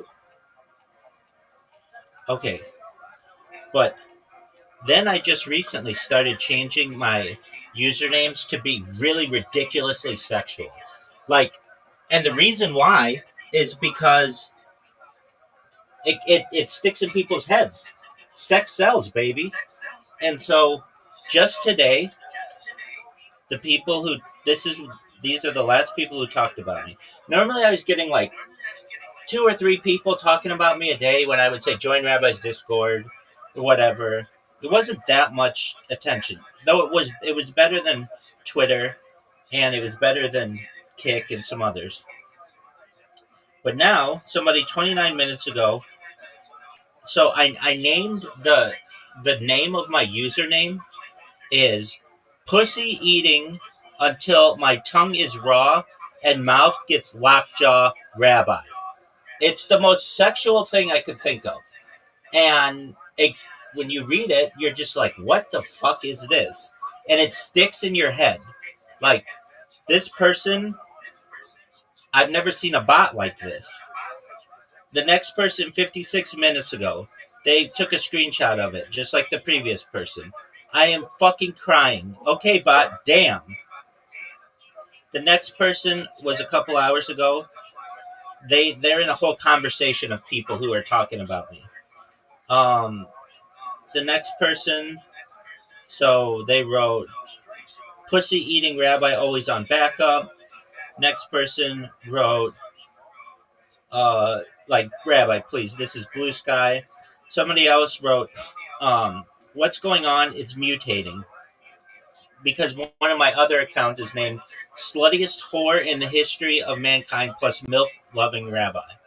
Like, I just literally just started making these things as sexual as I could. And next person wrote, changing my default interaction settings because of that fucking Rabbi. Next person wrote, this username goes way too hard to be a bot. I am so sad that you are a bot. Though I'm not a bot, I'm a real person, but they just took a screenshot. Like, this is more attention. You see, when people take a screenshot and post about me, it's free advertising for what I do, which is great. Next person wrote, I have a notification, yay, to it's a Rabbi Rothschild bot, sadness, pipeline. Next person wrote, I'm assuming this is related to the Rabbi Rothschild on Discord guy, but this is a new approach I have not seen. And they took a screenshot and they posted. Next person took a screenshot and posted, sometimes I think I'll never get noticed by a super classy account. And then my day is totally turned around. Keep doing your thing, Rabbi. And they took a screenshot of what I wrote. Next person wrote,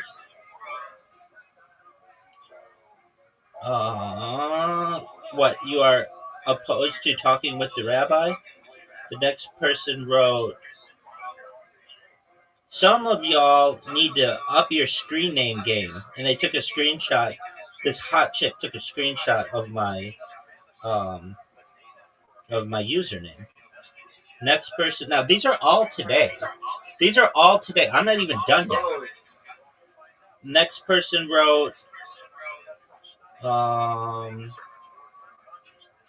let's see here. Not now, pussy eating until my tongue is raw and mouth gets lockjaw, Rabbi. And they took a screenshot of what I wrote. The next person took a screenshot of the big thing that I spam, and they wrote, and I find it funny that there's a bot problem over there, meaning Twitter, that people rightly talk about, but as soon as I posted the above post, here I get this in my replies and notifications, LOL. This is my favorite one from Batman. Them doing. Then the pedophiles and racists at bluesky.mod.com. Please IP ban that Rabbi Rothschild Discord server guy. Oh yeah, that was from like a few weeks ago. That was 29 days ago. Or a month ago. Yeah. But these are the ones that I'm getting from today. So, what else do I have? So go to latest and just type a rabbi. How many people are you spamming? Hundreds. It seems like the whole post guy's talking about you. Exactly. 10 years of them. Exactly. The 10 years of the using this platform, what we're talking about you. There are 35 million of them. That feels like there's 10 here. I know. The next person. Now these are all today. So I used to get like, sometimes I'd get. It would worry me. I'd get like only 1 or 2 a day. But then what the fuck? They're the sluttiest whore and a MILF loving rabbi, or is this a joint account? Next person wrote, Orange alien bot strikes again. First posting as some online activism under the name Rabbi something Rothschild. Next person wrote, fuck off, Rabbi. Next person wrote, what is this website even if you don't get randomly retweeted by a horny rabbi? Next person wrote, oh no, the rabbi found us. Next person wrote, and this is the thing, I'm just the rabbi. I'm not even like Rabbi Rothschild or Discord rabbi, though I do get called obviously both of those. But I'm just like the rabbi. Like I've just merged into just when people are talking about the rabbi, they're just talking about me. Next person, yo pimp. I'm live streaming back. Did we stream the Pumpkin live? What'd you say? I'm live streaming it back. Oh, cool. Next person wrote, oh, Rabbi is pumping the pussy house down. That was earlier today. Next person wrote, fucking rabbi bots. Now, these are only the ones that have to do, like, they put my name in them. So, like, if they don't put the word rabbi, I a lot of times don't even see that they're talking about me. Next person wrote, okay. He took a screenshot of what I write. Next person wrote, what the fuck, man? This place is really kind of wild. And then took a screenshot of what I made. Next person wrote, I'm more concerned with the account who reposted as MILF Loving Rabbi. Next person wrote, MILF Loving Rabbi is just very invested, I guess. Next person wrote, just took a screenshot of what I wrote. Next person wrote, thank you, pussy eating lockjaw rabbi, for your contributions to this post. That was all people just today who are talking about me. Do you recognize that that's like a lot of fucking, that's a lot of people.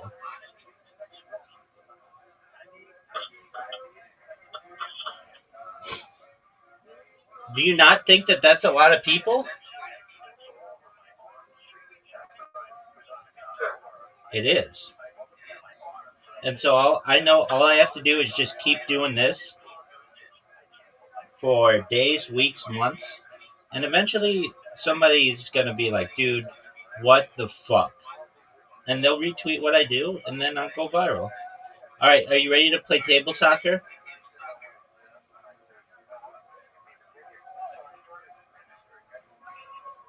Zoot. Zoot.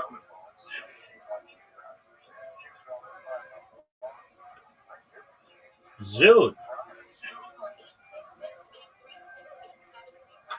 Zoot. Zoot. Zoot. Yeah, I'm ready to play Counter. Okay, do you want to play tactical or active?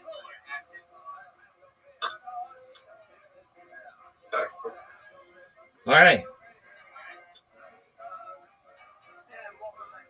Oh, I made a mistake.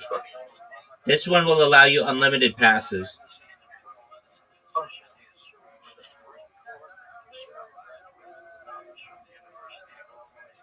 We play tactical. Yeah, but unlimited passes.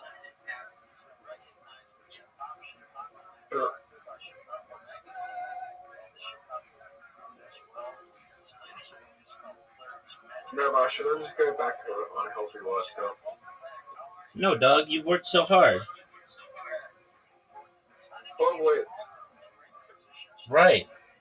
Zoot, did you get your invitation? 12 weeks on Thursday. All right. Did you get your invitation? Yeah. I mean, what about your hopes and dreams of being a male stripper?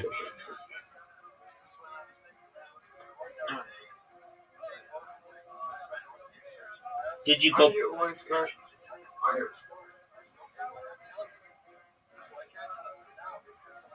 What'd you say, Zoot? What did you say? Why do you always go wild? Because it's a dragon attack. They have dragons on their flag, and I like it. I mean, probably like that flag. I'm both wet. Like, heritage from West. All right. I mean, there aren't any. I guess Bhutan. If they had Bhutan, I would be Bhutan, because Bhutan has a dragon on their flag. But I literally am just Wales because I like saying to you, do you know what the dragon attack is? And you're always like, shut the fuck up. What's your heritage? Eastern European. So generally Germany, Hungary, that area. My grandfather was from Hungary. My grandmother, just really Eastern European.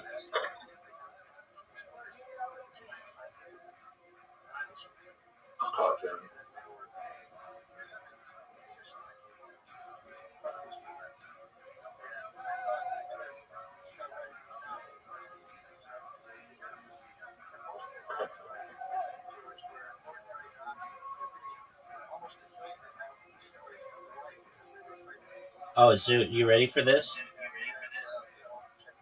Oh, I fucked up. Zoot, you're about to take the lead. It's unlimited passes, by the way, because I fucked up. So, there's a chance that... Dude, your defense is so sick right now.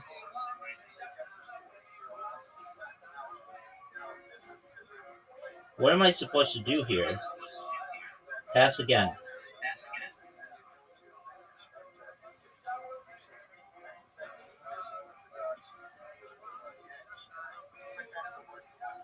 Oh, dog. It's over. Dog.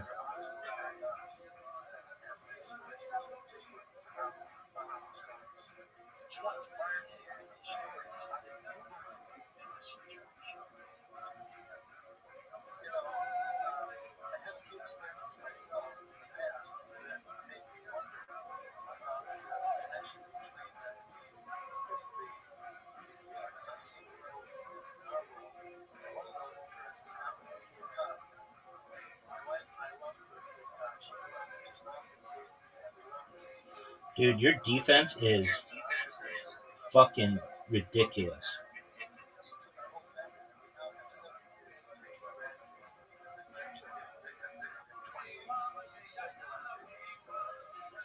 Dog, you're about to blank me because your fucking defense. Dude, even if I get that pass up to the next guy,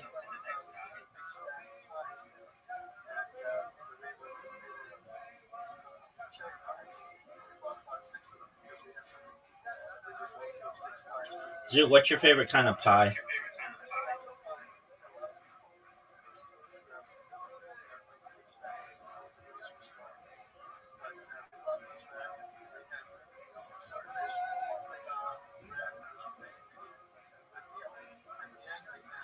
Zoo, remember that time I asked you a question and you just sat there jerking yourself off raw?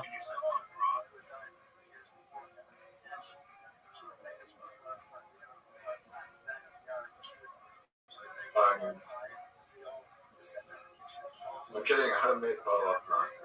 Dude, I love meat pies. 20 grams of fat, 20 grams of protein each one. And 2 of them. Dude, I love shepherd's pie. I love chicken pot pies. It's like a British dish that I really enjoy. I don't like many British dishes, but I fucking love it. I haven't had lunch. Oh, okay.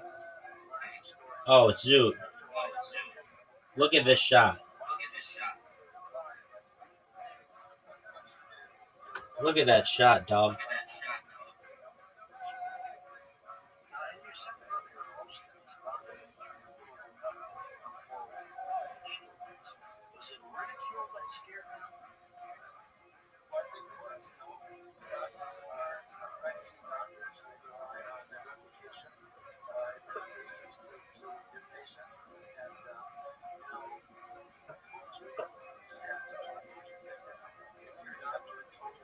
Oh, Zoot, you just fucked up.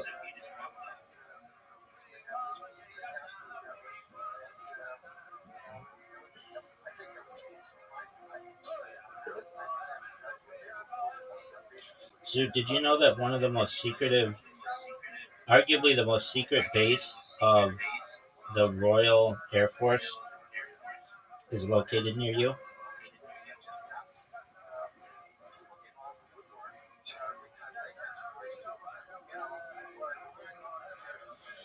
Zoot.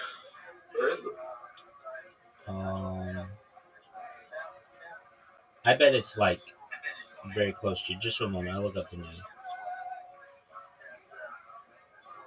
Probably been there. There's a chance.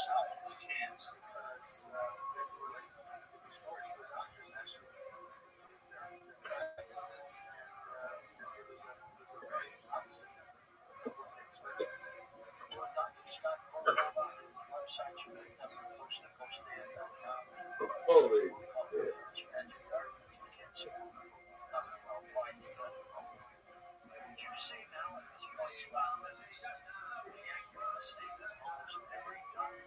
Don't fuck this up. That's a fuck up. That's a major fuck up. No. Oh, you're right, because I can't really do anything.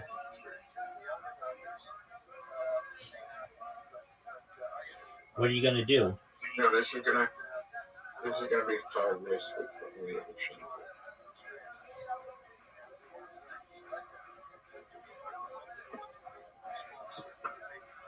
You're right. That was high risk. My defense is sick right now. But you get unlimited passes, so you can just keep shooting. Oh, did you tell me unlimited passes? I didn't mean to.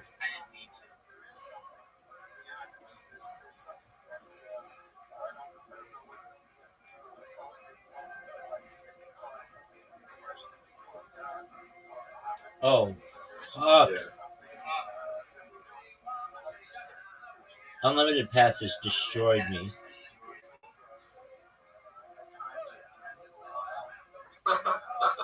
Dude, This isn't fair. I know you've taken. Oh, baby. Oh, fuck. This might be the easiest goal you can get. No, it's very difficult right now.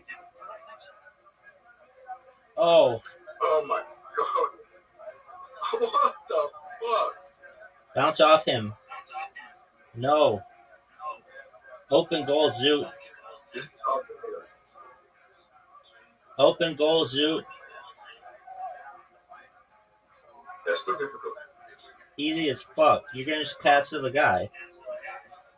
Alright, you won. Zoot playing like a G today. Alright, let me look up the name of this airbase.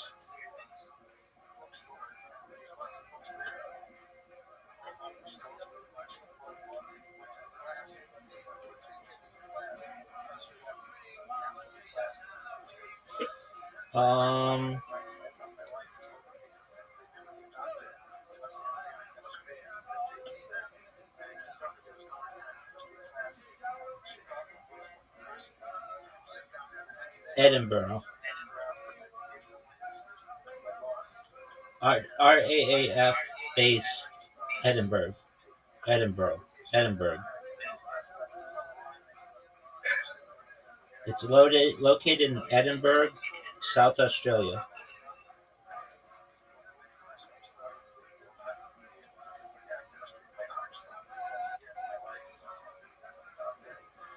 Oh, it's an Australian base. It's an Australian base. It's in Edinburgh.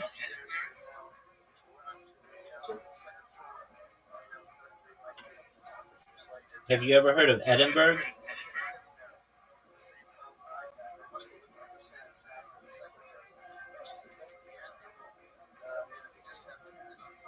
Have you ever heard of Edinburgh? Yes, you have. So, my mom used to live there. All right. Well, they have a pretty secret base there.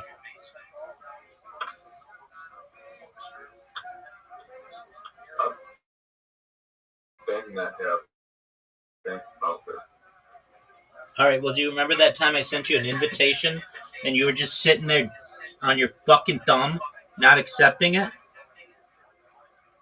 It's not a secret base. There are secret parts of it.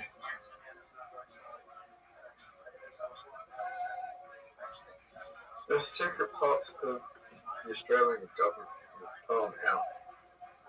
All right. That's a cool story. The people have exactly how the house code is. Wow. People have sex on my house.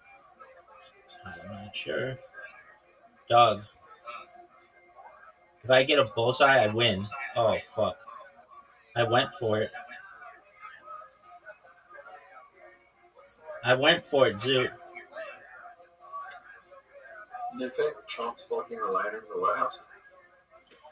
I don't think he and Melania are having sex anymore. Really? Yeah, she seems pissed at him. In fact, she's like the first lady who said that they weren't going to live in Washington, D.C. She was going to live in New York City.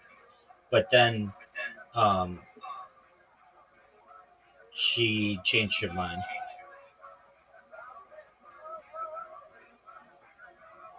I wouldn't be having sex with him. I'd be like, you douche, you fucking cheated on me when I was pregnant?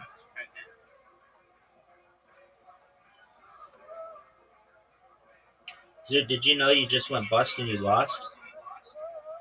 Yeah. You know that I'm coming...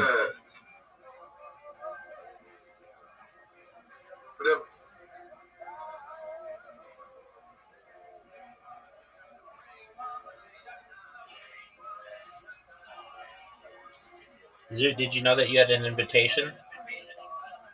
Yeah.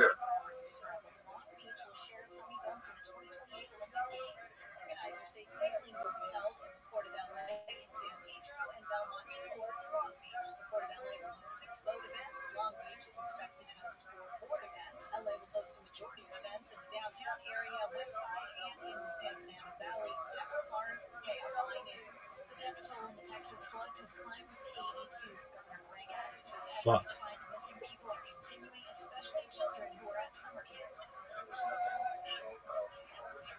Get this 3, Zoot. You fucked up.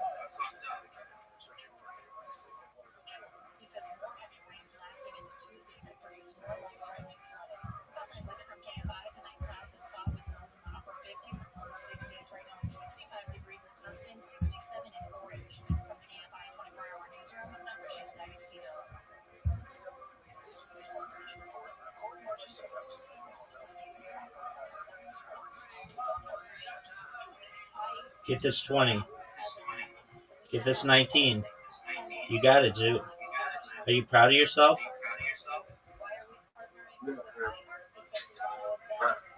I might.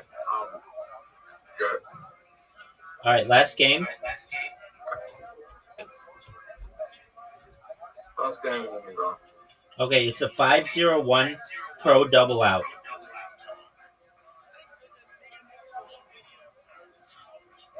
I always get a big lead on you on these.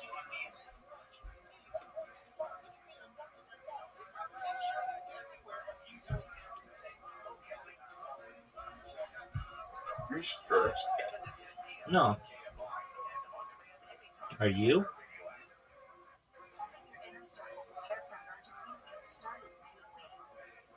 I'm actually quite positive.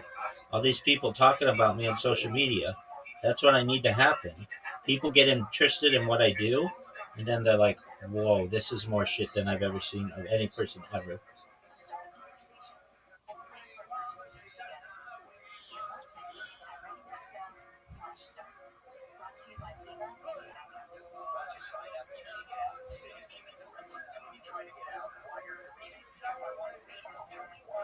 Almost.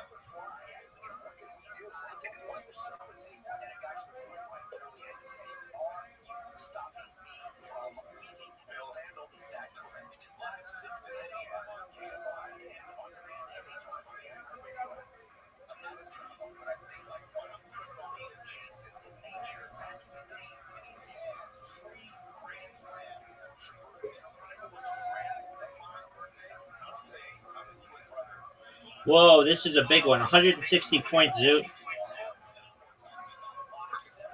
That's the record.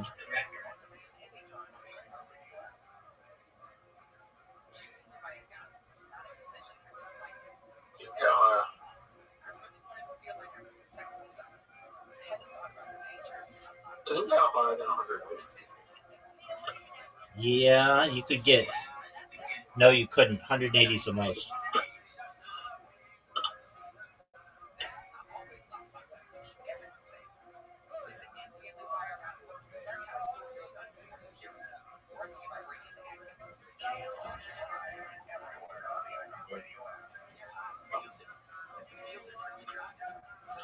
Zoot, you are really far behind.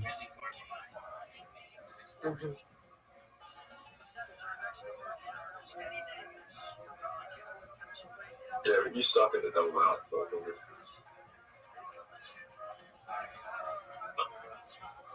Why are you so bad at the double out? I don't know. Because I don't normally go for doubles, I go for triples, so I don't have as much familiarity. I'm going to get this, though. Oh, fuck.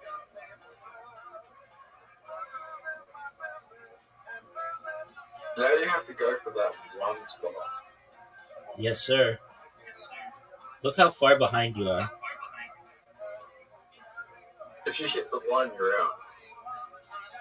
I'm not too worried about it. That's why. Oh, Zoot, you lost. go. Go. Yep. Enjoy your lunch. Come back when you have time. Go and see movie. Sounds good. Well,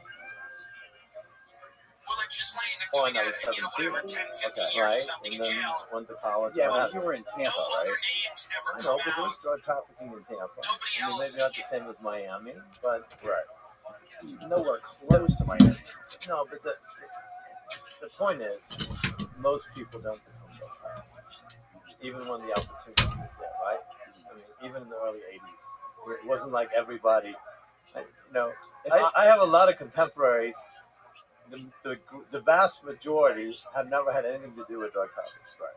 So, was the opportunity there for people who weren't so inclined? Absolutely. Right. Is the opportunity here now for those who are so inclined? Absolutely.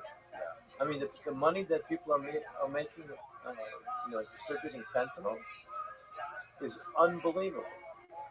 Unbelievable. I had a client who was caught with a significant amount of fentanyl, was addicted to fentanyl, right? He's making fake oxycodone pills. He had $1.4 million in cash in his house when they arrested him. I mean, for someone to be able to be addicted to the drug and still have that kind of revenue. So it's the opportunity is there for people who want to do it. It was there in the 80s. It's there today. It's different drugs. But to suggest that because the opportunity is there that everyone has the opportunity, no. It's some people make those choices. They're not bad people necessarily because they make the choices. There's a variety of reasons why they end up making those choices. Most of them, probably come from a poor background. Although there are people that come from, I've had clients who were very wealthy, who never needed to do anything like that, and ended up getting involved in the intrigue, I guess, of the adrenaline rush that probably is associated with drug trafficking. Right? But I feel like I just empathize with it because I see myself as an 18-year-old. When I was 18 years old, I was working on a construction site, and one of my friends said, "Do you want to make $50,000 tonight? All you got to do is just pull a couple bales of cocaine, throw them in the pickup truck, and drive it an hour down the road." It would be hard for me to say no. Sure. Well, how about take this car and drive it to Orlando for me, and make $10,000. Right? Are you kidding me? Right. In a heartbeat. But it's not something that's just offered to anyone, right? I mean, has anyone ever offered that to you? Yes. Someone's offered for you to drive a car that was. I hope you declined. I declined when I was working construction. When I was younger, I had someone ask me if I could drive a truck to Jacksonville. Okay. He didn't tell me what was in it. Right. And he told me he was going to pay me a lot of money, and I didn't do it. But yeah. Right. And then some people think that, if I don't know what's in there, then it's not a problem. Well, that makes it really even worse. Because if you don't, it's something that's not right? Because people aren't going to just pay you $10,000 or $5,000 to drive a car, from here to Jacksonville or Orlando. So there's something illegal in that car. Right. There's something unlawful about it, whether it's drugs, weapons, anthrax, Right. So, yeah, I mean, it is the rush, and especially just I feel like young people. It's just young people are more susceptible to it because they're kids, and their brains aren't fully developed, and they can't make well-informed decisions most of the time. No doubt. And those are the people that get locked up, right? A lot of times. Yeah. And they're the ones that frequently are very much afraid to talk about the people that hired them to do it. I know where I was getting at with that story about the weed guy. Okay. It came time for him to. He said, and it came time for him to cooperate. I guess because he was the people that were bringing the cargo ships full of weed off the coast of Naples. They were coming from Colombia, coming through the Yucatan Peninsula, and the prosecutor. These are huge networks of people.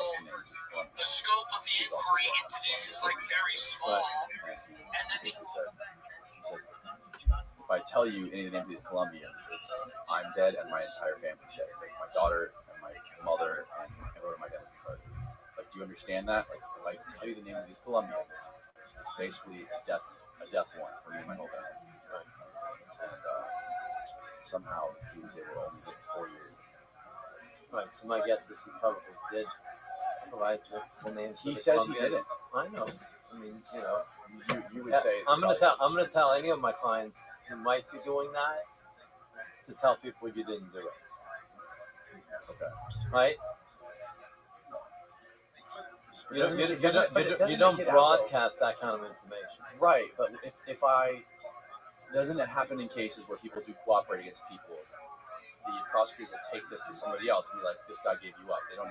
It doesn't honor that. No, that's not how it works. In not how federal court, that's not how it works. It's not. No. So in federal court, in state court, we get what's called discovery, which will have the names of all the witnesses that are against you. In federal court, you get some discovery. You don't get the names of the witnesses. All right? You don't get the names of the witnesses until the day, so maybe a week or the day that you file statements. All right. So you never really know unless you actually decide to go to trial, which 97% chooses not to go to trial. You never really know. So if you're on the outside and you're involved in drug trafficking, you're going to assume that whoever is arrested is providing you information, the government information, right? That's what happens. You have to be. That's what you assume, right? So for the person who's on the inside and the person who's been charged, even if that person is not providing information, the people that are on the outside are going to assume that you're providing information, right? Right. So you know, the potential for danger is there regardless. I mean, I had a client who did not provide information years ago who actually was killed shortly after he was released from jail because his sentence was so low that they assumed, really wrongfully, you know, that he had provided information. But in the federal level, generally, people are never going to know who provided information. Generally. There's still a chance. There's always exceptions. So for this guy to only get 4 years, that's extremely lucky if he didn't cooperate. I don't know all the details about him specifically, right? But you know, yeah, it's a stigma. Snitching, there's a stigma attached to it. Absolutely, it's frowned upon. Absolutely. You know, there's a saying that people who are in federal prison are either people who snitched or provided information, right? Or people who wish they snitched and provided information. And the reason for that is the biggest reason for sentence reductions is providing information or snitching, right? But at the same time, everyone who's in prison will maintain that they did not snitch, that they did not provide information. So frequently, I'll get calls where the client wants paperwork to show that their plea agreement does not reflect that they were cooperating. Okay. So if they're in, like, because some others in prison may say, "I want to see your paperwork." Yes, I've heard that happen a lot. And if right, that's probably Shane, or Mid-Mark. Yeah, I've heard a lot of stories about that happening, about people trying to survive in prison, and when you first go there, a lot of people, they want to see your paperwork, see if you're a rat, see if you're a child molester, or whatever the case may be. Right.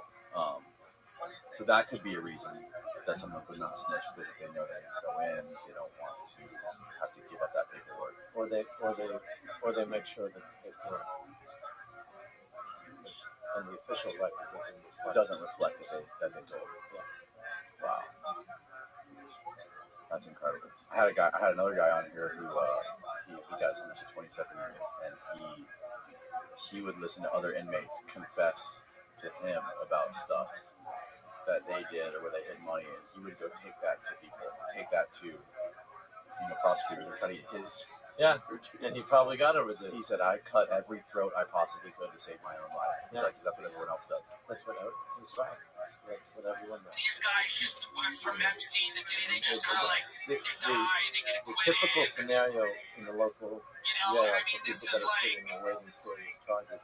this is one of Someone those will things tell you just have to accept. hey, That's listen, let me see your the way it stuff. Let works. me look at your police report. There's not going I to know be a lot like a about the law. huge And then on the fact moment that they're sitting in where jail, they just cart you know, off everybody and I can help you out.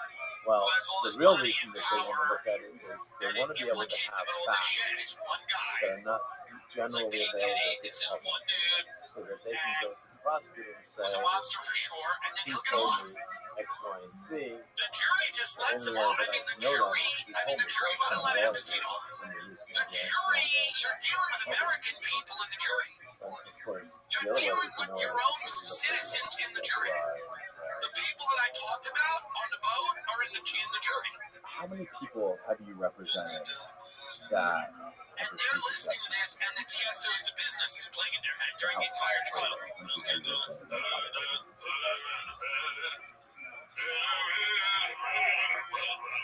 Any of them? None of them are drug cases. The American people cannot be trusted to make a good decision in the jury. I was in a jury. We convicted the guy of murder, torture.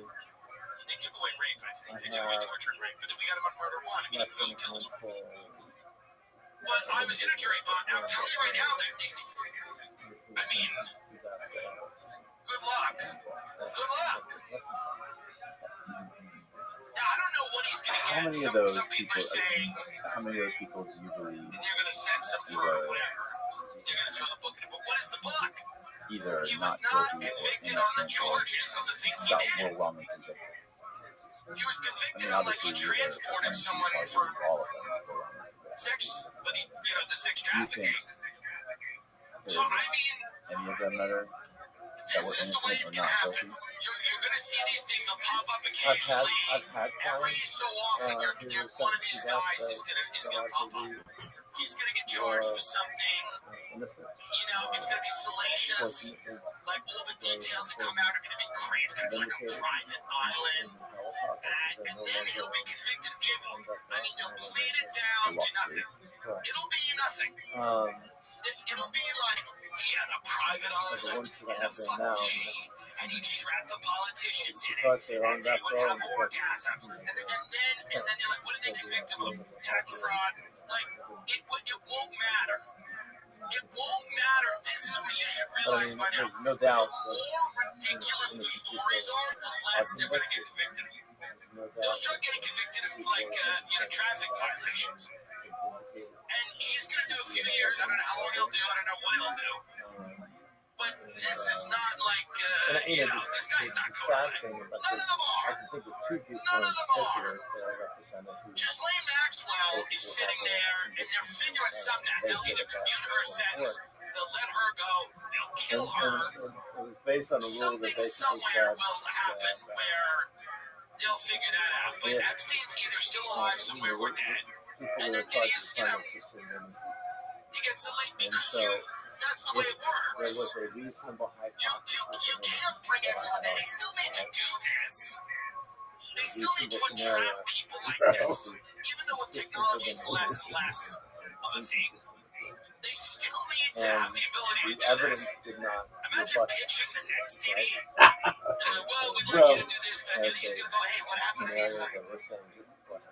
Now they can go, oh, Epstein's actually still alive, and Diddy, just he's doing a year, and then the person is law basically, in circumstantial evidence the case, parties that true. you gotta always be able to, protect your people, protect your assets out there.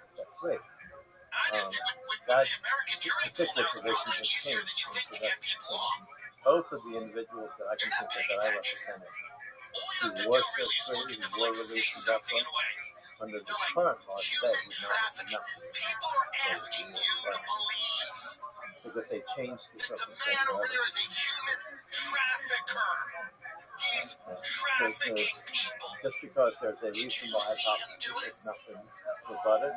If the evidence is otherwise, compelling enough, this is the types of people that the jury wants. That's their voice. they're That's basically where they saying will sound. we're not going to change it. Why would they change it? I think it's crazy. What even is human trafficking? I ask you that. Because politicians feel like, people are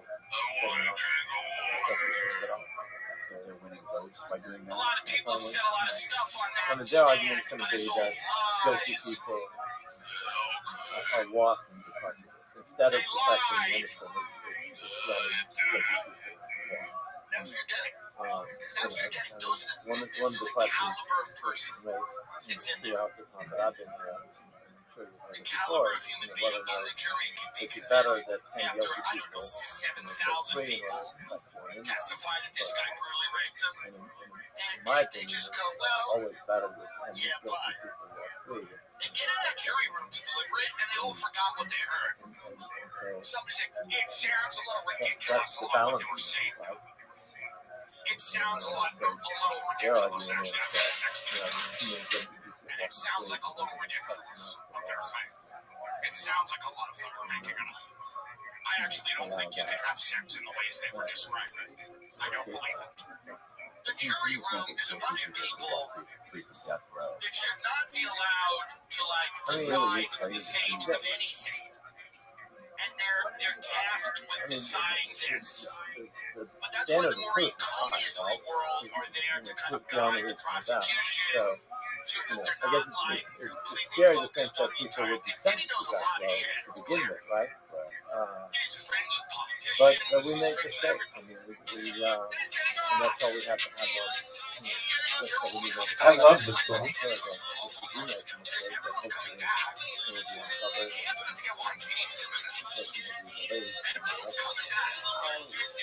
What happens to somebody once they're on death row and they're fully gone?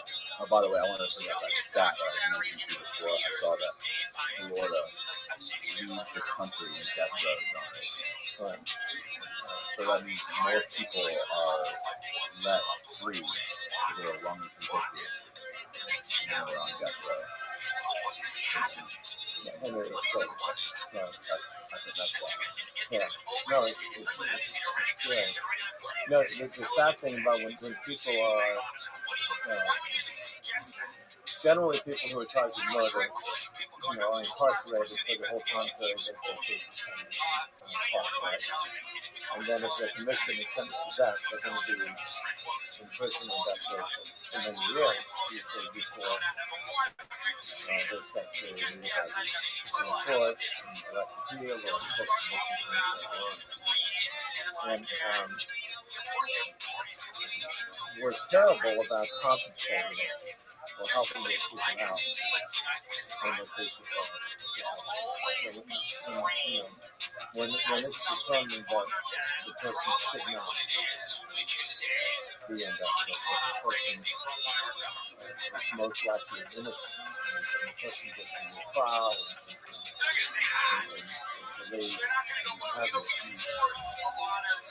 There's no compensation. So you can spend 20, 30 years in jail, in prison, and there's no mechanism to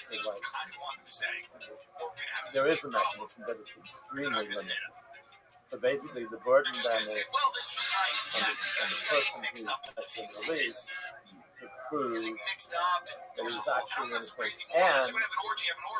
that they were aware of evidence of his actual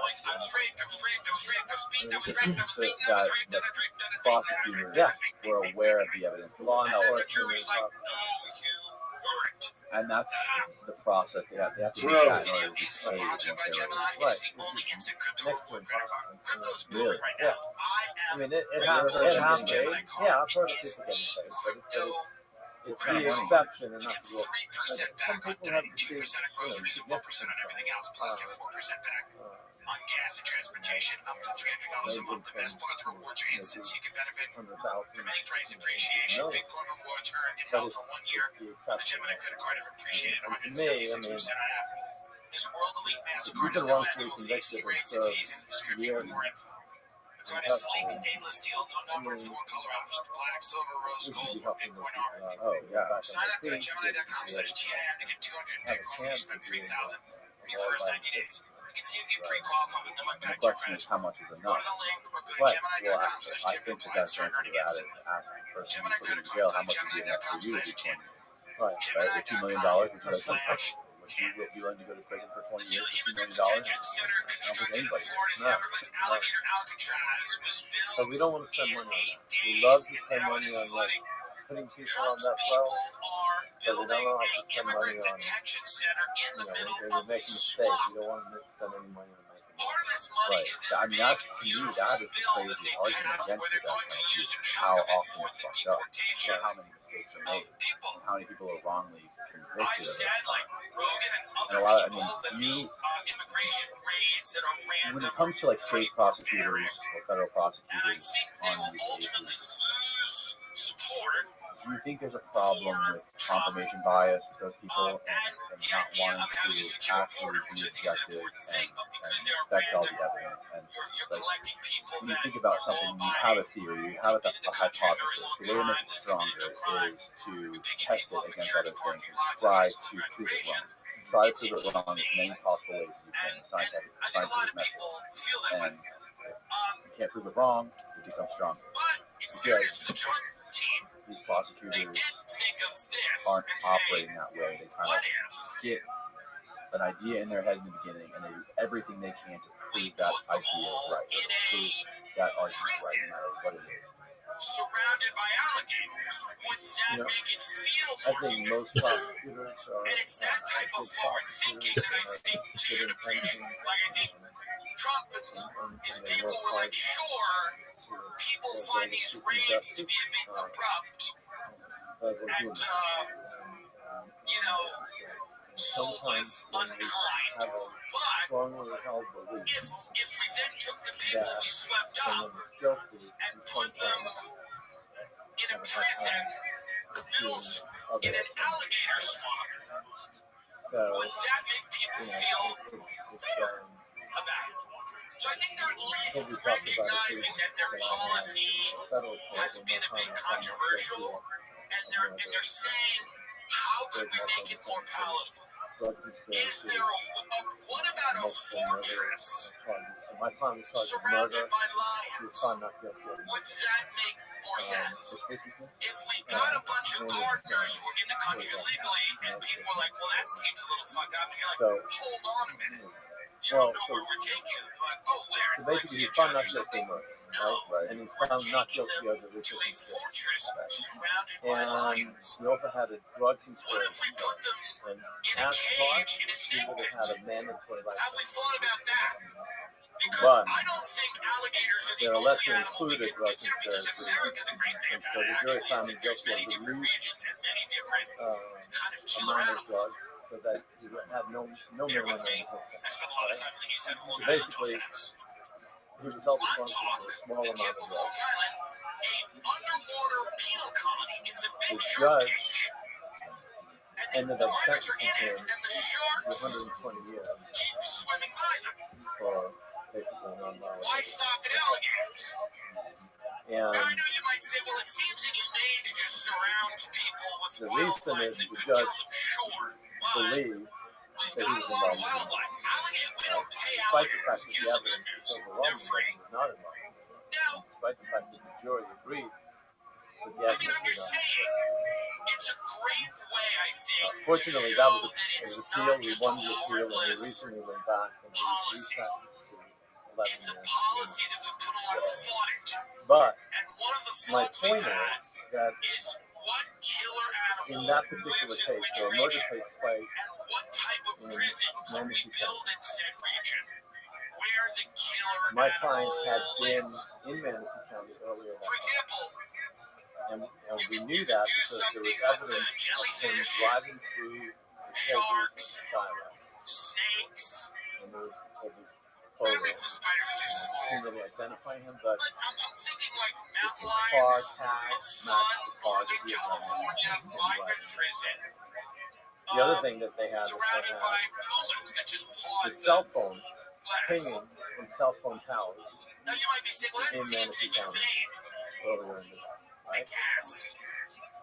So that But I was think it's the good that that's the direction we're government's moving in. evidence connecting him to this movie. Plus, there was other evidence, so that sort of brings him down there. What I do there, I know that. well, he was there earlier in the day. Early in the day. Just like the election of Van Damme At isn't the the madness time for these idiots. of the murder, Daniel Loeb and all these guys tweeting it's going to be a hot comedy summer. The Bill my Ackman client's take cell their phone phones. was being used All these billionaires in the Hamptons tweeting about Van Damme. at the Every towers time you tweet of his about him, the home. guy goes up and His home he's was going in to North win St. again. Pete, He's going to win. so 30-minute drive away. And maybe it'll be good, maybe not. I have reservations, but at the end of the day, if you keep tweeting and The people government Google your house and basically, your image, you're fucked. Shut up. in my opinion, had blinders on in the sense So it that does seem to me that there's a they chance refused to that accept. this will have backlash. They wanted to use the cell tower information earlier to prove that he was in Hamilton County, but they refused the idea that the fact that he now is singing in Pinellas County shows that he is, in fact, not Eventually, like people are going to be and so their theory was he drives down there, a lot of people are going to go, I guess there's just nothing to fuck support it, and he gives someone else his phone, tells them to go to his house, use my phone at my house while there's no and we're locking people up. Now, the Right? hardcore base But of his will love this. do I think that They will love it. They'll any think of it's the great. agents or the prosecutors They'll think it's did great that anything, people are in a cage really and they're well or surrounded by bad lizards. intentions? No. They will enjoy it. No, they did their job. The vast majority of people, I think, did will what they thought. probably look at all of this. But I think we all have a tendency to have blinders. You watch a football. It doesn't seem like Yeah, a you watch a football first game, world country. and if it's a close call, you're going to call it and say, well, your team, right? Locking people This is the in way a it is. cage And in the it's the same, middle of an I think, alligator in pond the criminal justice system. seems to Prosecutors be are supposed to seek not justice, the way, as a first world country, You and know, again, as a guy that believes we should and have as defense lawyers, we're supposed to fight for our clients' rights and to make sure that they get a fair trial that have come here recently and perhaps challenge have to the go as evidence. well Right? because So it's a they different, don't have the roots in thing. places. And I believe in that. But You it's have an to come here adversary and system, speak English and like and sometimes assimilate. I believe all of those some things for your own prosecutors success, lose the sight of success it.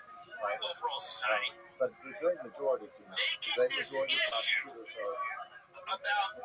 are awesome. These They're guys in good people. masks, They try to do the best they plain can. And I clothes think the officers in majority masks of performing rage, ripping people. cases where mistakes are made, it's not because Prison in the middle of the Everglades how they use the evidence does not seem like a first world country's thing to do. I'm all for I had people no idea seeing a that judge and judge having would go against expedited the jury. removal process. Oh, I mean, so the Not even judge gonna get rid in of federal court, everybody. You a can judge enforce can E-Verify, which holds employers accountable. consider acquitted If conduct Trump was putting the employers as of aggravation. illegal labor in this prison, then that was different. If you're going to put Consider everyone in it, acquitted conduct Right. if you're going to put everyone in it, if you're going to put all of these guys and have So, encouraged so that this, means and are that paying these people no money, even if though they're the gonna jury go to said prison not guilty, with them, Right. and even though then that's great. the court then has to recognize the jury verdict and adjudicate the person not guilty, the Profiting court can from say, I still undocumented believe workers, that he committed that crime, and therefore, and I believe that there is some evidence to support that, and therefore, I'm going to sentence him harshly than the other guys. I mean, why don't we just, why So the even build a Supreme prison? Court Let's just has commandeer recognized the that Six law. Flags Safari But the analogy is and do that. that the acquitted conduct Why even build a prison? cannot be Go the into the tail Six wagging the Flags dog, Great Adventure Safari or Busch Gardens or right? any of the So it cannot safaris. become You the already primary have focus of the sentence. And so the the appellate nature court and the basically, natural environment with dangerous animals. in You oral go down argument, there when we did the they're appeal, gonna say, this is the their immigrant question prison. to the prosecutor who handled the appeal was, Remember Six Flags? Now it's the immigrant how prison. The is Six this Flags case not Safari is the the immigrant tail prison. wagging the dog? Why How not? is 120 years Why? I mean, for it seems if a this is small the amount of solution, drugs, we have how is that prisons, not right? the Don't we tail have wagging the prisons? dog? Do we need special detention centers where nobody has any rights? And the Constitution doesn't apply, and it's in the middle of an alligator pit. It just seems to me that it's a recipe for something very bad and very dark. Especially when people start piping up. I really love this volunteer. Definitely do it more often. Absolutely. Who's going to eventually find Where their can way people into find you? this Find you on the internet? Who's going to find their way into this? I don't know. I'm sure citizens will begin to see the inside of the Everglades detention facility 1,000%. The idea that citizens won't go into these places All right. Goodbye, world. Thank you. Like a very, a very unrealistic thought. That it will just be the worst of the worst. If I was convinced that these were the worst of the worst, rapists, murderers, they're here illegally, have to go to this prison, and then they're deported, I go, yeah, great. I feel like it will watch. It'll start like that, and then there'll be just any immigrant, and then it might be a citizen wax out. Because what makes a citizen might change. So the idea of letting the government handle this. Hello, world. Tim McBride is a former marijuana smuggler and pot hauler living on the edge of Florida's Everglades. From 1979 to 1989, Tim ran the Southern Waters and the Caribbean with a band of modern-day pirates known by locals as saltwater cowboys. Night after night, Tim would offload up to 20 tons at a time from cargo ships that would make the trip to South America. Similar to how Mexico does today, Colombia supplied 42% of the marijuana consumed in the United States in 1984. The major percentage of this traffic was controlled by Tim's crews, working with smaller crews and several large Colombian organizations. Tim's story is fucking crazy. Highly recommend this podcast. This is one of my all-time favorites. Without further ado, please welcome Tim McBride. And the president has all this power and there's a lab with the now AOC is a digital police state that Palantir is built for her. I was preparing to do that Viceland video. Is that gonna work? Would you like that? Is that gonna be John, fun? Does anyone think that's a good idea? And the culture swings far to the left. Any of your other buddies hanging around And the here Mom Donnie getting called in types this get thing? elected. Yeah, because I know the two perfect guys, right? They're shutting your These digital guys banking love to off. talk about themselves. Yeah. And they're That's perfect. enforcing That's what we're doing. So he says Ron Curry and Ron like they Jeffrey. do in Britain. Right. So fast forward, we're having lunch at Panera Bread. We just we're talking about what's coming up and what they're going to do with But is that doing 8 months in on the jail? radio and for the Is that doctor. going to be good? Yeah. This Do we Ron want Curry these looks over prisons and goes, set up around the country for when people no, should I? decide, hey, by the And he says, way, well, yeah, I boarded your we boat don't one love what you night. tweeted about Islam I said, or about migrants or about dude, I've anything. only We been don't love boarded what you 3 tweeted times about ever, and I race. remember them We don't love what you perfectly. tweeted about You can have to Israel. give me that. We think what you're tweeting is a hate So he crime. starts telling me the story. Is it a good idea I'm coming out of the to southwest have of a Fort digital Myers Beach police just after state being sundown. built by He said, the Palantir lights on me. It's and then stuff. And I have a said, oh, yeah, labyrinth that's of the night I prisons let you that stop we me. hope are just used for He the said, what do you mean, wink, let wink, me worst stop of the you? worst. And I said, dude, I had 60 mile an hour on me. I could have It'll left you just be hanging, the but worst of what the I didn't read worst. was you on the radio and everybody out there running around trying to chase me and find me when You know, I 20 believe there's minutes $100 out, million 25 in the minutes bill after you that stopped they've me, been I ran all north being of doled Pine out Island to and I different loaded organizations. 47,000 pounds. Did you see that? By the way, He can said, I be one of those he goes, no, you organizations? How do didn't. you become one of He those? was over to his boss, John, What and is see the what he did. accredited So system you Ron need goes to on, we become get to an be friends. institution He that was telling fights me things, anti-Semitism? and, Can I get government I was money to fight originally sentenced anti-Semitism? I with would love to. 160 years I'll do it right mandatory now. to life I will and do it right now $16 if I million get a little bit of money because there's a lot of money. This episode of the podcast is brought to you by the best bongs in the business. I don't care if you're smoking weed, tobacco, freebase from my fellow Floridians, just kidding, of course. There are 2 types of cannabis smokers out there. Those who suffer from burning, scratchy throats, and those who use the freeze pipe. With freeze pipes, freezable glycerin coils, you will enjoy colder, bigger hits without the throat burning or intense coughing. We've been testing out this freeze pipe for about a week now, and I have to tell you, it's like taking a bong rip from Mr. Freeze's lifestyle. The secret is these freezable glycerin chambers in here that cool the smoke by hundreds of degrees and make your rips way cooler and way smoother. The difference is truly drastic, and your lungs will thank you. Check out Freeze Pipe's entire line of unique pipes, bubblers, bongs, and dab rigs at thefreezepipe.com and use the code CONCRETE to save 10% off your first order.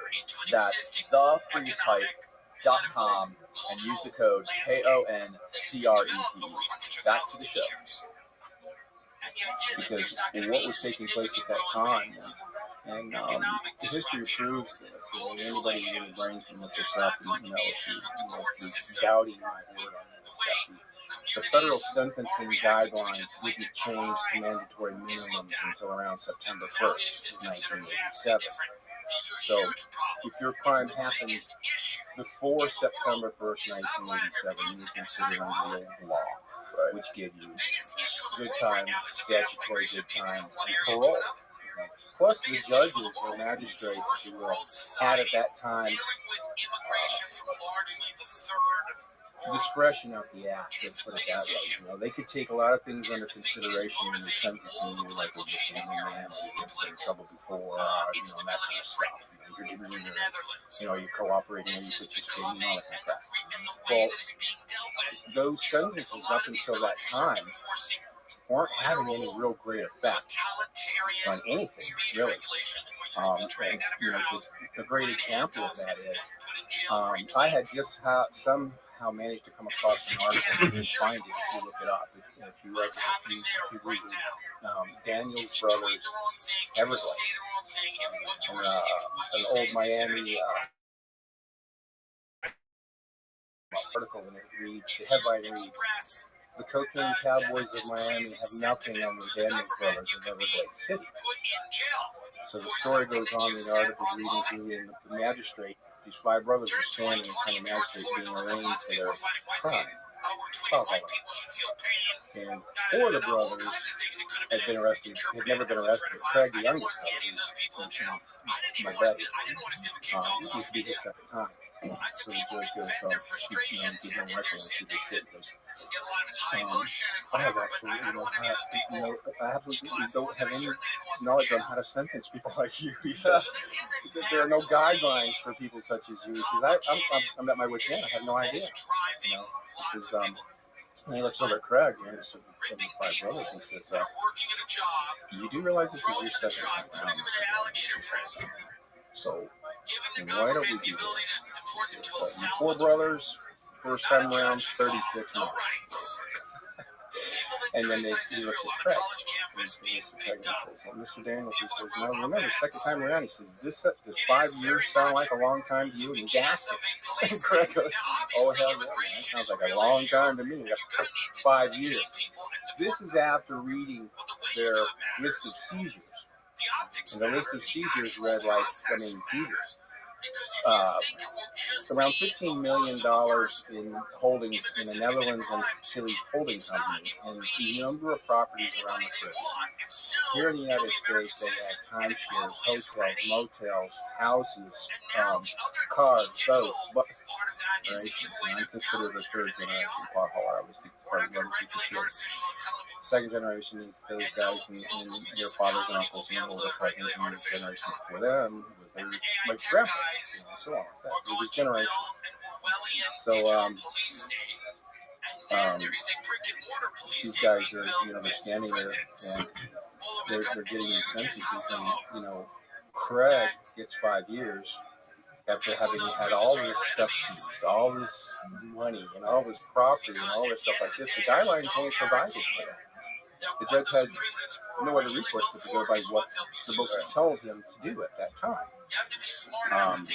So, skipping forward, here comes 1984. I mean, the first time they came around, they hardly found anybody because 2 weeks before that, they knew 2 weeks before they were coming with that they were coming because their intelligence was such that everybody left town. Oh, they're coming! Leave town.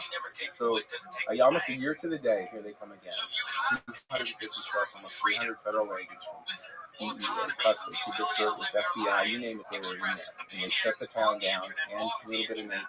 It only took one guy to block off the road in the Everglades. There's only one road in there. And it was kind of silly. That's how they blocked the road off. Jesus. But this is a this is a major hauling shotgun, hauling operation, and this is their road block. What are you gonna do with that shotgun? Because there's What do you always think you're going to do with that thing, man? it's hard, but there's only one road in and one road out. I mean, how many guys do you need to watch the fucking road? I thought, so, A bunch of guys are getting around on airboats anyway. you know, so the second time around, I mean, it was kind of comical in most respects because there were more reporters on this 130-acre island. There were more reporters and cops on the island than were people being arrested. It's kind of funny. They're trying to block a road and you guys get around on boats. Yeah, I mean, you know, and what's crazy too is, you know, we were masters of hiding from sight. You know, we'll get into this in a little bit, but how it's done, the mechanics of it. You know, most people do blows most people's mind, and that's when I start getting to the point. You know, I'm not sitting here. You know, and St. Martin's Press didn't verify, you know, my story or what it is I'm imparting without some kind of, you know, source. The publisher of St. Martin's Press, Susan Rabbi, she asked me, she says, what about validation? You know, with all this craziness I'm writing about, you know, hundreds and thousands of tons of pot. And I said, well, validation. Let me see, who would you like me to introduce you to? The Supervisor of Customs, DEA, FDLE, which is the Florida Department of Law Enforcement, Sheriff, Naples Sheriff's Trident Task Force officer, FBI, CIA. Who do you want to talk to? I'll introduce him to you. She said, perfect. That's all the validation I need. Write the book, right? So everything that you're reading here, and people have asked me about embellishment. You know, when I'm talking about, you know, unloading about 55 tons on it. You know, I said, well, embellishment. I said, there's no room for embellishment. To embellish on what was written would have made it, first of all, sound so ridiculous that, you know, it would be comical. Well, that is comical. 55 tons. That is almost so ridiculous. Well, yeah, and this is something that, you know, I mean, just people don't know the story, which is why I'm sitting here with you, you know, and guys like you to try to get them to understand that. You know, if you were smoking weed in the 60s, 70s, and early 80s, this is how you got it. You know, there was no growing the shit like they were growing it all over. Some guys were that, but dude, if you wanted weed to smoke, you literally had to go to another country, load a fucking boat full of this shit, and bring it back. There's your weed. This is how it was done up until the early 90s. And the reason for that, too. What is this? Naples man arrested for how much? I'm not sure that Captain Tom, what's his last name? Storer of Collier County? Oh, it's the sheriff. Oh, that's the scroll up to the top. Oh, really? Huh. Yeah, the Danners are a prevalent family in everything. So they were the first people to get busted. Well, they were, no, actually, the way the chain of events works is the original pot hauler, his name was Lawrence Koch. Koch was his nickname. Koch was a legend in the Everglades. Really? Yeah. He was the guy who blazed the trail for pot hauling out of necessity. Because these are the days when the United States is expanding their borders in Everglades National Park to try to include our passageways into Everglades City and Chokoloskee Island, where we bring our catches, our snow crabs and goofy, what have you. What they had tried to do at one point was create a law that says that you're not allowed to bring your catches through the national park. So how are you going to get to the fucking fish house if you got to go through the national park to get there? Right. That wasn't going to happen, so it was a big deal going on, and they tried to shut us down. And then they go into rules and regulations. You can only catch so many of a size at a time of year, at a certain time of year. Only certain types of nets are to be used on mullet and pompano and that type of thing, you know. And they just started crunching down and making life a little bit harder on everybody down there, you know. And then this pot hauling shows up, you know, and Todd gets approached and you know, so he puts his boat together and his crew goes to Panama. goes around the corner and up the river to the grassland to find the red bud that everybody was smoking and stuff around. And trial and error. I mean, it wasn't an easy thing. I mean, he had his problems, but he finally wound up working it out. So he's bringing these loads from Colombia, South America, to the guys who shoot us in Miami. And things are getting a bit dicey over there, And he says, look, why don't we just bring this shit over here? It's 10,000 islands. We live here. This is where our kids play. You get the shit in there, it's ours. So why don't we just bring it around there? So if you saw the dock on Bryceland, that's exactly how it played out. Miami was with focus. Nothing going on over here in Everglades. Cokie Cowboys fucked everything up, man. I mean, everybody wants to be the guy, And in particular, in those days, where it's a woman by the name of Griselda Blanco. Oh, yeah. She was the godmother. If anybody knows the story, and I pretty much know it, without the Hollywood bullshit that goes into it, and you see it on television. She and her husband actually got Pablo and his partner, Carlos Leyden, brought them out of the gangs in Medellin. They were selling weed on the streets in Medellin. Showed them how to gather the coca base and create the cocaine hydrochloride. They were setting him up to use him as a conduit from Colombia to the United States. Griselda had it where she was using models who did women and putting in bras and this kind of shit. That was her first gig. She was started out in New York, got busted with disappeared. 2 years later, she shows back up in Miami under her real fucking name. Hello, nobody picks up on it. These are the people protecting us. They don't even know that this woman's back, and she's using her real name in Miami. She winds up being the murderous, torturing, brutal son of a bitch that you know the story. Yeah. That's why the problem. I've seen Billy Corbin's documentaries. That's how Escobar became the murdering, infamous son of a bitch that he was. He learned it from her. Because that's just how these people work. Right. She was the kind of woman where if you got her shit and you paid her back and she didn't like you, she'd do it. If you didn't pay her back, she'd kill you. If you took her shit and whatever, she'd kill people like she's ordering pizza. So that's where the focus is over there on Cocaine Cowboys. And what we were doing on our end of it was taking an idiot's money, their bar money, just for instance, give me 300 grand. I'll take it to Colombia and I'll buy you 30,000 pounds of Colombian red bud, $10 a pound, So by the time I get this shit back here to the United States, it's upwards around $500 a pound. Buying for 10 in Colombia and selling in Miami for 500. So this is another fallacy that I try to disprove. When people think about violence in South America. I worked with Noriega several times. Never met him. I handwritten note from the guy one time, but never met him. Just people like this, people in Colombia and Jamaica, again. No, I'm not scared. I'm a kid. I grew up in this, doing this with these guys. How old are you? I'm 20. First time I ever unloaded a boat full of pot, I just turned 21. And it was 15 tons. And I never did one that small. How long does it take? How many guys do you have unloading 15 tons? Well, how long does that take? There's 3 guys on the big boat that go out to meet the mothership. That's us. That's this is the hierarchy of how it all works. A boat that goes offshore to unload from the mothership, right? That crew gets paid the most.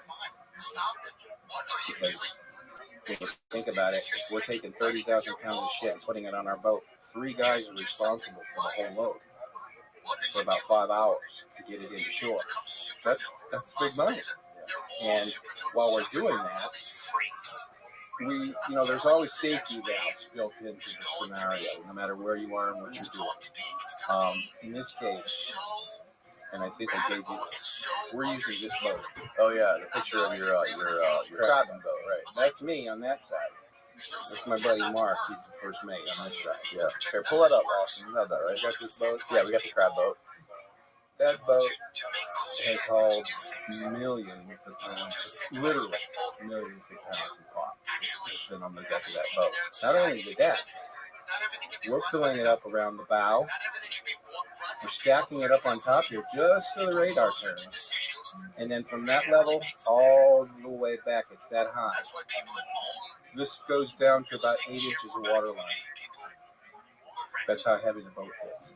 And we plug the stuffers in the back so the boat doesn't sit. So how many pounds can you fit in that boat at one time? I think we put about 45,000 pounds on that one time. This is not hiding it below deck, all this subterfuge bullshit. This shit's, I mean, if you were to fly over this thing when it's loaded, all you'd see was the radar turning and a big ball of pot going through the water. And that's what it looks like. What happened? You can't find boat? Oh, fuck, that sucks. And then, the reason why, you see, it was our job as the guys on the boat to sample the shit. So when we get back to the shore, we're like, take some of this shit, man, it's good, like that. And then everybody would have a stash of it, right? So it was never a problem. We load the boat, kick back, captain's doing his job, he's watching the radar, we got a 15-mile radius, and if it comes within that, we keep an eye on it. And it looks like that target coming toward us, we get off onto that. That's the speed boat. That's my chase boat. It's running right next to that load. You got a picture of that one up? Yeah, we have that picture too. Hopefully we can pull out. That's me driving the boat and a buddy of mine just out for a cruise. This boat drives like a Scarab or something. This is a a fast boat. Chris Craft. Okay. Nearly 600 horsepower. And it's a deep V offshore. I mean, go fast, 60 mile an hour for you at. So those guys are following you. They're behind you. I've got this boat. It's not my boat. That one right there. It's somebody else's boat that we've hired to run alongside of us. We've got this giant fucking ball of weed going through the water that's maybe doing 4 knots. Right. But I mean, it's loaded. And if something on the radar looks like it's coming at us, what the hell are you going to do? Right. Well, you jump on that son of a bitch and you go. Get the fuck out of there. Get the fuck out and leave the weed. Let them have it. Because the guys running the boat don't own it. The captains, the owners of the vessels are never on it. The guys that own the vehicles and the trucks and all that stuff for transportation, the owners are never involved. There's always somebody else, and there's a reason for that as well. If we were to jump off and get onto that chase boat, and off into the night, we're never going to find it. We're on the radio the minute we see we're getting boarded to the guy that owns the boat, our captain. Call it in. He calls the cops, the local sheriff department, and says, dude, I just looked out and noticed that my boat's gone. So he reports it stolen. So, and the vehicles are the same way. Vehicles get stopped. These guys get out and haul ass. But we're let me back up a minute so it can all make sense for you. We unload the freighter. We bring that 30,000 pounds in. 20, 25 other little smaller boats, T-crafts or mullet boats at that time. T-craft, this isn't without its twin 235s. Okay, really wide, really shallow bottom, right, and as you can see, with twin 235 Evinrudes hanging on the back of it with vertical and horizontal trim. Right. So as long as that prop will go through the water, that boat will go through the water. So we're running these, we're unloading our big boats onto this, 25 of these. They're running them through the shallows, through the backwaters, to the island, where we've literally taken the furniture out of one of our buddies' houses. And we started stacking and filling his house full. And if there's more to be had, then we just need to come to his house next door and start filling his house. This all takes place between sundown and sundown. By the time the sun comes up, the entire load, regardless of how big it is in somebody's house and waiting to be taken to Miami. If, by chance, and this happens, the entire load, meaning how much? 40 tons, 30 tons. How many trips do you have to go back? How many times do you have to go back and forth? The boat can only hold 30,000 pounds. Well, then we take 3 boats. We would take 3 of those big boats, like my big boat. Right. We anticipate the size of the load, or they tell us what's coming. Okay. There's 60,000 pounds. You can't get 60,000 pounds on one boat. Right. So you take another boat, or you take 3 boats. You make the loads a little bit lighter, do it a little bit faster, it all gets done quicker. Everybody makes the same amount of money because it just, I mean, the math tells you how much money there is. It's ridiculous. So, in this case, it's just one boat, the whole boat. We brought it in. They come out like flies on a garbage can into the boats, and they take as many trips back and forth to the house till our boat's empty and the house is full.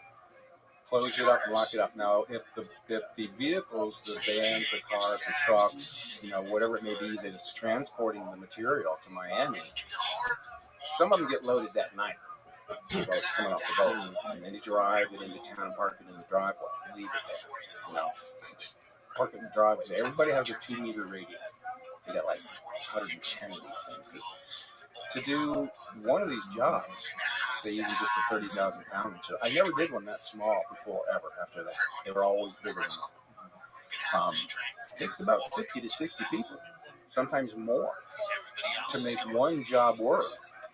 That's why when the article comes out in Life magazine, we'll get to that, and it talks about a town of mostly women and children because the entire male population is going to fucking prison. You know, that's because you can't keep using the same guys night after night after night, dude. You're going to bust their asses because I stone crab during the day. And I'm pulling 350 stone crab traps. Which that's a job that'll fucking break. Oh, dude, it'll make a man out of you. Oh, yeah. Because these traps I know a lot of guys live right down the street here that stone crab all day, every day during stone crab season. We had 7,000 traps. We pulled 700 a day. I pulled 350. The guy on the other side of the boat. We had twin pullers, back and forth. Yeah. While he's pulling his, I'm dropping mine. While I'm clearing my trap, he's picking one up. I empty mine. I drop one in his place. Picking up, dropping off, picking up, dropping off, all day long like this. And that's bust-ass fucking work. These things are like anywhere from 50 to 60 pounds a piece, these traps are. And if they're not catching, and the captain says, pick them up, boys. We pick every fucking one of them up and stack them. Move them somewhere else. Drop them out, just like they do on Deadliest Catch. You've seen this. Yep. And the way it's done is not that much different than the way they do it. Of course, their operation is far worse than what we've got. Oh, yeah, those guys. I'm not even going to make that comparison. It's fucking out of mind. Yeah, stone crabs in the Gulf is nowhere near king crabs in Alaska. Where we can pull 350 a day, it may take them a week to pull 300 traps. So it's a whole different ballgame. But the way it's done is very similar in the way they have that big round thing spinning up. Yep. Put the rope through it. Yep. It's, and then it goes into a coiler. Yep. Now they're running 800-900 feet of rope, and that thing spinning is called a shiv. And the way it works is it's like 2 pie pans stuck together like that. And you put the rope in between and it cinches it and starts to pull it. Or grab it and start pulling that rope. But halfway through it, it's a little thing sticking out down here called a knife. The rope comes around. It's not actually a knife. It's called. It kicks the rope back out, so it doesn't continue to spin and wrap around that big thing that's spinning. Right. Falls out on their feet. They put it in a coiler. Ours just coil on the deck of the boat. We're at the most 60 feet. Something like that. So in that way, it's very similar. Dude, we're busting our ass all day pulling traps, and then we go out and we move, say 20 tons, 40,000 pounds. That's average about anywhere between 800 and 900 pieces. We're moving. We're handling 900 bales a night, sometimes 2, sometimes 3 times a night. So if you're making money, you can do it. My first time out, see these guys. When I came down to Florida, I came right down. I had a gig in Hollywood. I was working in San Diego for a few years, but that's a whole other deal there. We'll talk about that some other time. I wound up coming back, and a buddy of mine back home. I grew up in North Carolina. My father was 82nd Airborne. Went to school, went through my high school years in Wisconsin, of all freaking places. Reason my nuts off.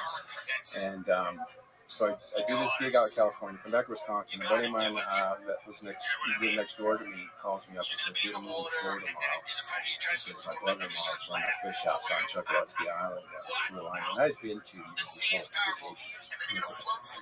He says, "I'm going down to work on a crab boat." Want to go? And I was I'd taken back up a machinist job at that time, and I didn't even give a second thought. Shoot, yeah, man, I'm in. So just like that, I packed all my crap, and I was gone the next day. We drove all the way down. Wow. We got to the end of 29, and the dead end 29 dead ends right on Chuckawatski Island. Wow. And that's where I started. And how did you get first introduced to hauling box? Well, the thing of it is when you just show up like that, people are, it's such a small town that people are sideways glancing. Who's these guys? They're always eyeballing you in that way. But because of the people that I moved down there for, my friend Mark, his sister and brother-in-law ran Ernest Hamilton stone crabs on Chuckawatski Island. So they were part of the family there. Everybody knew them. So Mark was, his sister was there, and I came down with him, so everybody knew where we came from. So it was cool. We weren't cops, we weren't infiltrating, we weren't, and all that kind of stuff. So, it kind of got around to, it was all cool. Well, Mark gets a job on this crab boat.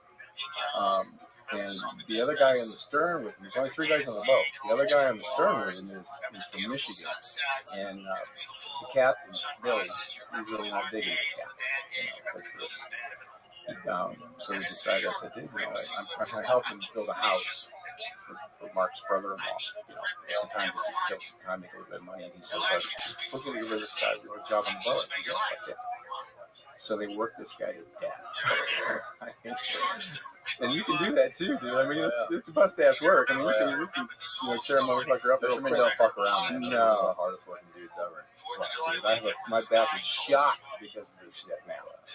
But he quits, and they bring me on. Well, they give me a little, I already knew the rundown. You get up early, 3 or so in the morning, it takes you 2-3 hours to get to the traps, to the lines. And the traps are set in lines. We have buoys that are about the size of a little bit smaller than a soccer ball, a styrofoam buoy, and with a number on it. And we use what we call catch poles. We have like a 1x1 piece of lab that's made out 6 feet long. We fiberglass shark hook on the end of it, throwing the barb off of it, so you can grab that line, pull it in. Whereas the deadliest catch guys, they throw the grappling hook between 2 bags that are floating, and there's a line between those 2 bags. They catch that line and pull it in because they got a many fucking 1,000-pound trap to pull in. Ours are only 70. So we grab that buoy and as fast as I can, put it through this block around the shiv that's already turning, and the trap's coming. So, we start doing this by day, and I go out there, and they explain it all to me. So we're headed out that first day, and I just happen to wake up. The bunks is in the wheelhouse, and I happen to wake up and look up. The sun's up, and I'm thinking, no, we should have been started by now. I mean, the sun's up. Cat, I look over, and the cat really got a big grin on his face. He's looking over at me, and goes, he says, Jimmy, he says, we're not going to go for traps today. He says, we're going to go offshore on a boat of pot boats in Colombia tonight. I said, cool. There's been kind of Shanghai into it, man, because about knowing me, they knew I'd be cool about it. So it was kind of a tongue-in-cheek sort of thing. All right, cool, let's go, man. So that was at 15 tons that night. So we did that, and the very next day we got on the boat, we get ready to go out, and we're going to go pull traps again. And we go, yeah. I wake up, and there's pulling's going on. He says, okay, tonight it's 20 tons. Tonight it's 22 tons. I said, okay. 2 nights in a row, nearly 80,000 pounds of, 80 tons of fucking weed. But I got paid rookie pay at that time. It was only $5,000 per load. That was per night. That was rookie pay. But now that captain understood he's got a crew that's ready to bust the ass and willing to work. Now my pay changes. It goes according to the size of the load we're hauling. So if the load's 50,000 pounds, or 75,000 pounds, I'm getting paid $75,000 a night. And there were times when we were working, 2-3 times a week, a night a week. Sometimes 4 nights a week. And we're not the only boat. There's other boats out. You go to this one. You go to this one. I mean, they were stacked out there like a fucking parking lot. Ridiculous. In one instance, we go out to unload this boat. It's supposed to be 60,000 pounds of shit on this thing. It was a freighter. It was like 460-foot freighter or some shit like that. So there were 3 boats, assigned to do the, offload to meet the mothership. So we go offshore, we get together, we're diving, we're swimming, we're fucking off all day long, we're having a great old time, getting stoned and shit. And at about 4 in the afternoon or something like this, just out of nowhere, this little Cessna single engine comes roaring across over the top of the boat. You can't hear a fucking airplane coming when it's down in the water.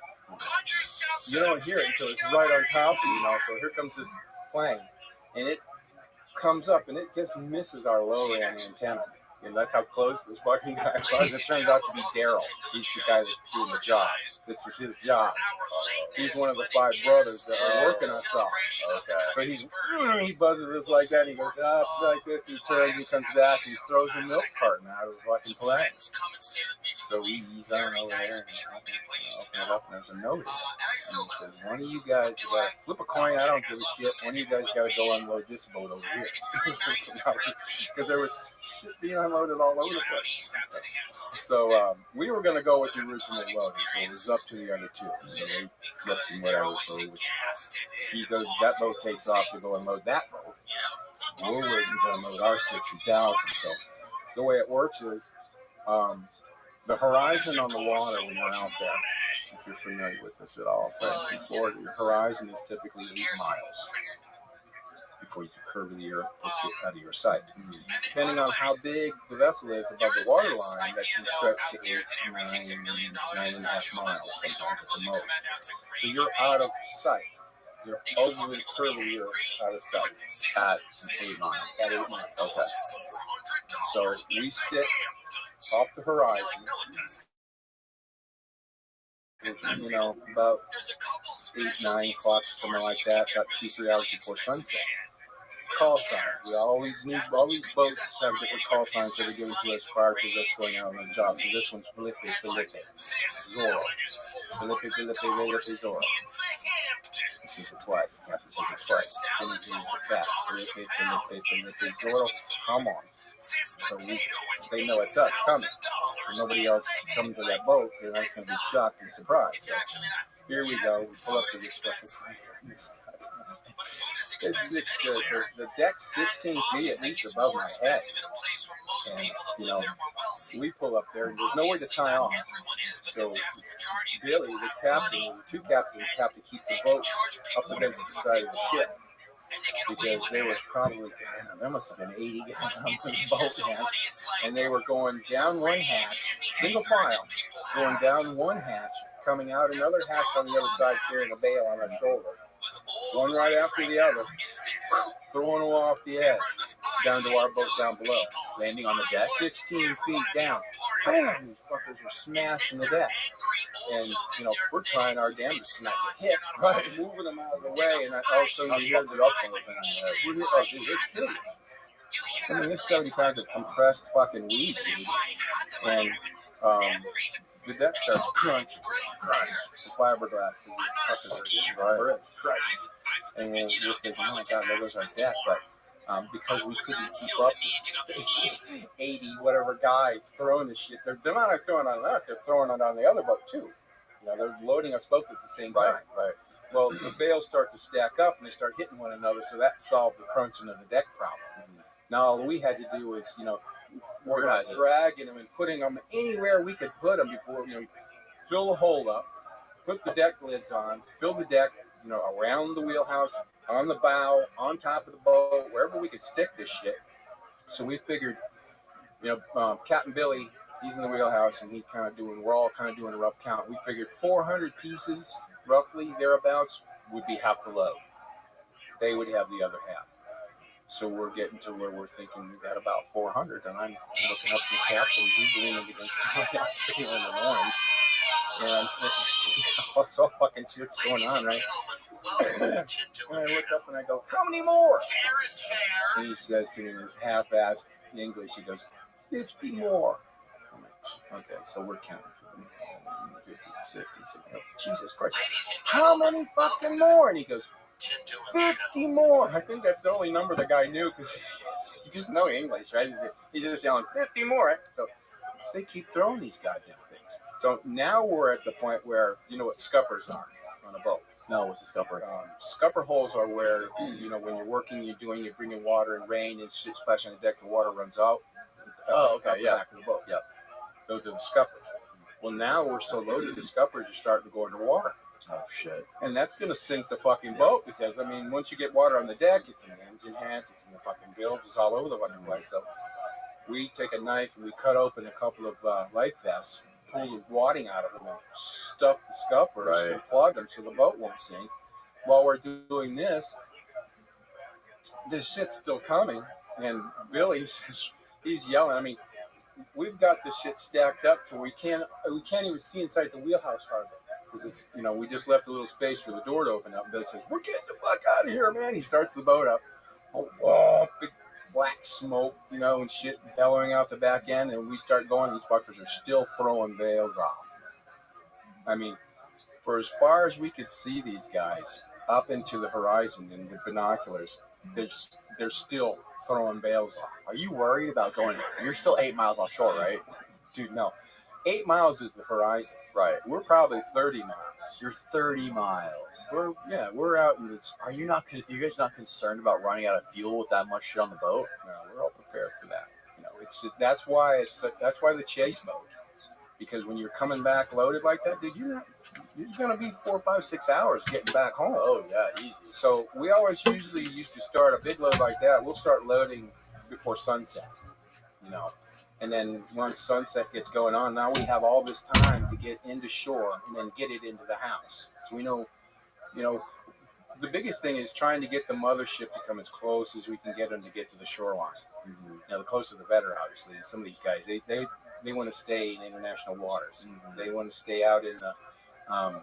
There's a dividing line between the shrimpers out here and the stone crabbers.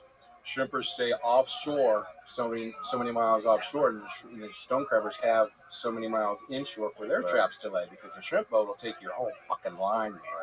They can screw up a trap line and nothing flat. So we had our boundaries, we respected that. So the boats would come in to where the shrimp boats are and hide amongst them. So they're just a blip on the radar, like 70 other shrimp boats out there. So we got to run out there to them and unload the shit, like that. So we're, and then we have this long truck back in. That's why the chase boat, that's why the radar and all this kind of stuff.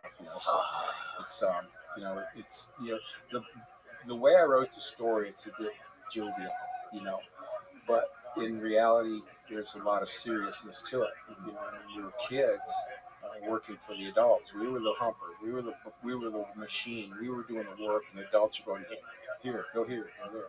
And they're not handling this shit. We are. So you bring it in. We're met by the little boats. The little boats take it, put it in the houses, and like I said, what doesn't go to the houses goes to parked in front of somebody's driveway. 2-meter radios that have 5 different digits to use as a combination. Virtually unscannable at that time. And we have communication is key. Everybody has to be in communication with everybody else. We got like 120 of these radios just hanging around. So we got one. So the next day, when it's time to start sending this shit to Miami, in broad daylight, as soon as the sun comes up the next day, that's when the shit goes to Miami. And vans and shit across Alligator Alley. Cars, trucks, dump trucks. We'd have a guy bring in a dump a load of gravel in somebody's driveway, fill it full of fucking weed, send it out of town. That's a 120-mile trip across Florida. So these drivers don't own the boat, don't own the cars, they don't own the vans and shit like that. So there are also at that time, at that stage of the game, another safety valve designed into the workings is we have anywhere between 6 and 8 or 10 spotters driving that route back and forth to Miami in staggered form, back and forth. Like all day? All day. As long as we're moving the shit to Miami, what happens is we take it to a designated spot in somewhere in, West Miami, like Coral Gables or Kendall or someplace like that. You're typically a plaza in Kendall, and then just a little strip mall or some kind like that. Our guys will drive in, park, get out, go window shop, and I have one of our guys with the Cubans on the other end who own the shit, pointing, that's our car, that's our truck. And they put a guy in it, they go unload it and bring it back. This is a dead drop. This is when the term dead drop first was coined back in those days. So that had the major effect that had was that the guys that were taking the weed from us in Miami didn't know where the shit was coming from in Everglades. And our guys in Everglades didn't know where the shit was going in Miami because that guy took it and unloaded it. So if either one of them got popped, nobody could tell them where the shit came from, Plus, if the guy's driving, say, from Everglades to Miami and he gets pulled over, we got pickup trucks and cars. They all have reach hitches, trailer hitches. Some of them have the low slung, like big tall trucks need the low slung like this. Well, we get those, pull them out, turn them over, so they go out and up. It's a little ball on top of it up here. Right. And if you get stopped, pulled over, whatever like this, the first thing you do is get on the radio and say, "Hey, I'm busted." Mm-hmm. You wait for whoever stopped you to get between your vehicle and theirs, throw your fucking thing in reverse and mash that shit out of that car. You've got a ton of fucking weed, or 2 tons of weed in this van, truck, whatever it is, and you smash this fucker with that thing that's going right through his radiator. He ain't going nowhere. But you're not going to outrun his radio. You can get in that thing and haul ass and get out of sight of him, and one of those 10 spotters will pick you up because they're already there. You get in the car and go home, and the call's already been made to the guy that owns the vehicle. So he says, "Dude, I just looked out my driveway. My car's gone. My truck's gone. Somebody stole my shit." Well, that immediately relieves him, the vehicle, the boat, whoever, relieves them of any responsibility of what that thing's been through because it was stolen from them. And they get it back. Wow. What a very thorough operation you guys had going. Yeah, I mean, this is 30 years of shit going on here. These guys had it figured out. Now, going back to the cocaine cowboy story, it seems like, just from the conversations that I've had throughout history, by and large, most of the pot haulers converted to coke haulers because there's more money in coke, right? There's more profit. Easier to move. Bulk-wise. Why did you convert? None of us wanted to have anything to do with that, simply because of first of all, the people involved in it. For one thing, were just maniacs. There's no trust. There's no nothing. There's no family to it. There's nothing oriented in that way whatsoever.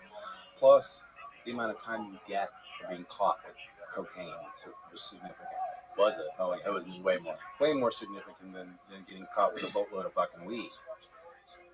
Plus, mostly it was the gang, the environment, the type of people that were working with that. I had an opportunity several times to move coke. It was so easy to do. But I didn't do it for those 2 reasons, and I did it for a third. I didn't for a third reason. The most important one, in my opinion, is now the way this works is if you bring a load of pot in and it gets to Miami, you don't get. Okay, here's your money. You don't get paid those millions of dollars right away. That shit has to start selling. You get paid out of the shit that's sold out of that load. So it may be a week and a week and a half before I start seeing money. So that being said, our guarantee for the payment is if I do this arbitrarily, 30,000 pounds of shit for you, okay? And you owe me $5 million for having done the job. That's what typically it costs to do that. Okay. You paid $300,000 for this load. You're making $9,700,000 profit on something that only took me 8 days to get to you. So I'll give you all your fucking shit except for $5 million of it that you owe me. That goes to Fort Myers. You lose your shit in Miami for whatever fucking reason, I'm getting paid. I'm going to sell that shit because I got a buyer right now ready to take it. My crew didn't risk our lives to move this shit into the country and not get paid. So now when it comes to the cocaine, dude, I'm not keeping $10 million worth of your cocaine and little payment. Fuck that shit, dude. Just do it all, have it all, and then risk getting paid or not getting paid. So it really wasn't worth it, man. I mean, we were set up and geared up for pot hauling, simply because of the area in which we lived. There are times when we start to bring a load in, and there's unusual traffic on the island, and that's when it's immediately determined that okay, the load has to wait, and we'll put it out in the woods. Now, in the early days, the guys would build what they call a $1 million pad. They would take the bales to find the driest spot out there on one of the islands. And I'm talking about literally 10,000 islands you could pick and choose, in which we knew them really well because we fucked around. Find relatively highest spot on the ground on the island that you can. Lay down, a bunch of bales, and then pyramid stack them on top of those. If the tide comes up, and it happens to ruin the ones that it's sitting on, there's $1 million. That's the pad. That's the $1 million pad. You take all the bales that are dry, leave the shit in the woods. However many bales that took. So that's all figured into the gig. That's funny. So as the kids took over, those guys wound up going through their, the process of being arrested and all that kind of crap and shit, and left us kids over. We didn't believe in $1 million pads. That's a lot of cash. Wasteful. It's a lot of pot. It's wasteful. What we wound up doing was a little bit more work, but it was a little bit more ingenuity involved in it. And we had to do this one night because there was too much traffic on the island. We brought, I think it was around 42,000 pounds, just over 21 tons, I think it was. And we had to stack it in the woods. So what we did was we found a spot about 3 miles south of Everglades up into the islands, and broke down dead trees and dead branches and built pads. Literally built 6 different pads to set this stuff on, and bucket brigaded them from the boats into the woods and built these pads and put the shit on to keep it dry. And I paid a guy $15,000 to spend the night with him. So he had a radio, spend the night with us, so nobody could show up and come back and help themselves to it. That's one of the most fascinating things about this whole era in history, right? There's like this 10 to 15 year period in South Florida, where there's so many opportunities to make so much fucking money, whether it be weed or coke, and it's insane the amount of people that I've been able to meet that have made people that they were just lucky enough to be born at that time in that area of the world, and they made so much ungodly amount of money. And you're right about one thing is that it's pretty much being at the right place at the right time. It's not something that you just sign up for. You drive here and you sign up for it. You got to kind of be grew up with it. And that's what happened to me. And on all us kids, we all grew up with it. Dude, I when I started taking upon myself to do loads on my own, and the first and second generations wound up in prison. I can tell you that. I can lead up into that story. Well, it wasn't. It was then when we started amping up the way it was done. Up until the second and third generations wound up going to prison, it was well boats. It was radios. It was mechanics fixing the boats. And a lot of visible stuff. That really didn't need to be there. But it worked because at that time people weren't looking for this. They particularly weren't looking for it on the scale in which we were working. I mean, it was just outrageous. I mean, I find it hard to even say sometimes because it sounds so ridiculously stupid. I mean, I did a calculation one time, and I actually did it in my book, where our crew worked 28 nights in a row some of the guys would say it was more than that, but I left it at 28 nights in a row. And this is 20 times, 25 times, 30 times, every single night. I mean, there was shit going and coming in cars and everything. And this is why half the town was involved in it. Right. So we're just, going crazy, crazy stupid. And then when first and second generations had their run, Operation Everybody's 1, which was kind of a bit of a failure. Operation Everybody's 2 almost became a year to the day. This time, all the grown-ups and adults and everybody, that was visible at that time just sat around on porches at 2, 3 in the morning waiting for the show to start because, it was coming. There was nothing we were going to do about it. So Operation Everybody's 2 came. It was a bit of a success, I guess we could call it that. But what they weren't expecting was the magnitude at which this was all taking place. The sheer volume of stuff that was being moved. They had no idea. So when they took those guys all to prison, us kids are left. We were the infrastructure. We were the ones doing all the work. The adults are pointing, doing this, go here, go there, pick this shit up.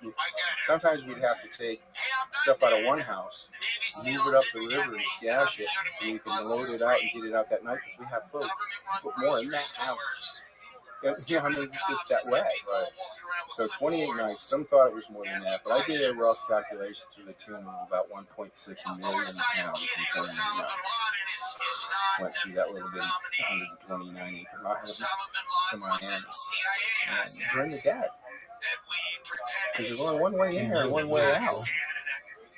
So when the Everglades Seafood Festival came around, boy, that was a winner, man. Because there were so many cars, and the town goes from 500 people to 30, 40,000 people, man. It's time. Right. Let's go. Let's move this shit. There's vans and truckloads of this shit going through town. Waving at the cops, even. 99 times out of 100, we're waving at the cops as we drive right on by, because that's the only way to get out of it. And I had a funny thing when I was just I have to say this, when I was being interviewed by 2 Secret Service agents when I got arrested. I said, first question out of my mouth to them was, do you know the geography of Everglades City? Yeah. And I said, well, how many roads in there and how many roads are out of there? Yeah, there's one. And I said, well, how many direct routes from Everglades to Miami are there? There's one. Well, yeah, there's one.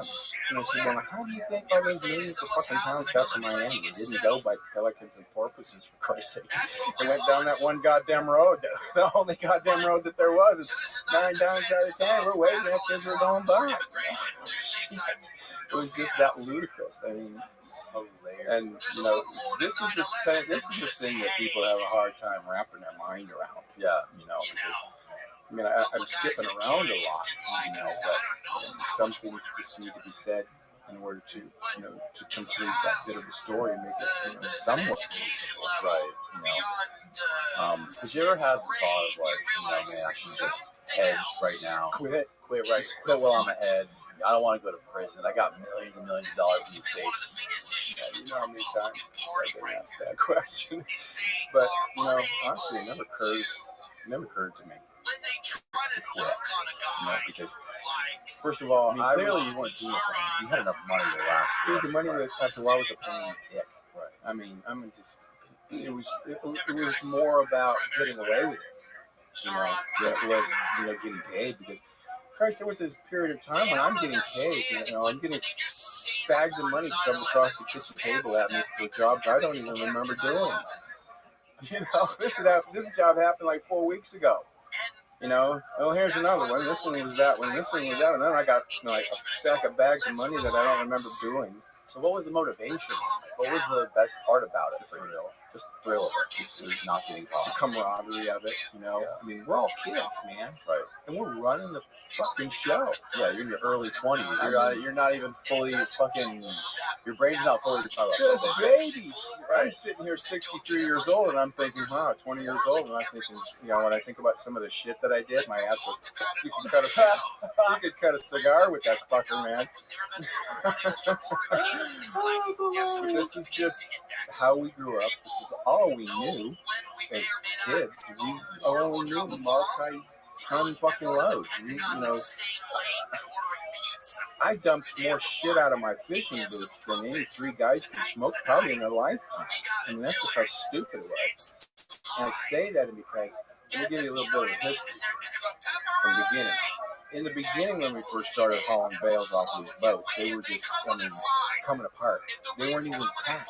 They weren't compressed. The compressed bales hadn't come along yet. This is in the late 70s, early 80s. These bags, I mean, dude, they were like taking the shit in heavy mill plastic, stuffing it with their foot, and then duct tape that shit, stick it in a burlap bag, and stitch that shut, throw it in the pile. They were irregular. They were elongated, they were small, they were big, they were 30 pounds, 110 pounds, one of these fucking things was. It was like a big torpedo.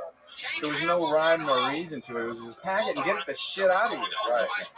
Well, when we take this shit off the mothership, we're responsible for that fucking load. That's our deal. That's why we get paid the big bucks. I've been paid as much as $125,000 a night just to bring a load in. And I'm only working 7 hours, But the thing of it is once that shit comes ashore and it gets off our boat, we gotta clean that fucking boat. And we're taking hours with knives and screwdrivers and little cracks and shit because this shit, Colombian weed in those days was seedy. It's coming pouring out of this shit. And we're unloading boats where we have to sometimes get down inside the boat and help the crew because these freighters the whole way up here. You got to build a pyramid of bales to stand on to pick this shit up. And it's falling apart. And it looks like, you look like a goddamn McDonald's Happy Meal with your fucking seeds on your face and shit. It's just comical. So, this goes on, and we finally got to the point where, we take a roll of viscine, a roll of plastic, and some duct tape, and on our way out, the sun's going down, radio or call sign, we're headed to the boat. Put this viscine out, duct tape it all down, and make a big bowl out of the back of the boat. Yeah. So when they throw this shit in there, we get back home, unload this shit, go offshore, pull all this plastic into a ball, tie a chain and an anchor to it, and go off the boat. So smart, man. Like painters when they put a drop cloth down. Because if anything becomes suspicious during the week, and they're out there running around looking at boats and boarding boats, they find any seed on your boat. It's fine. They'll take your boat. It's as simple as that. So we get together and we're thinking, okay, this is an early 80s when the advent of the commercial and the household trash compactors first started coming into the commercials into the scene. So a couple of the third and first and second generations get this light bulb goes on and they say, well, why don't we take about a dozen of these fucking things and get generators down there and show them how to do this. That's how a bale of pot looks like a bale of pot. Because our guys went down to Colombia and said, we can't be responsible for your bullshit. You either get your shit. It's not their problem. It's your problem. It's us. Right. Because it's our asses. It's on our boat. They're not going to prison for this fucking shit. That's how the advent of the square grouper came about. When you look at a bale of pot today, it looks that way because our older generation made it look that way. And that's the gospel truth. Man. You can hate on me all you want, but that's, I'm not sitting here telling lies because I like to. That's just the way it was because we were responsible. So, having said that, now they're more consistent, they're easier to handle, they stack better. So now what happens? The loads get bigger.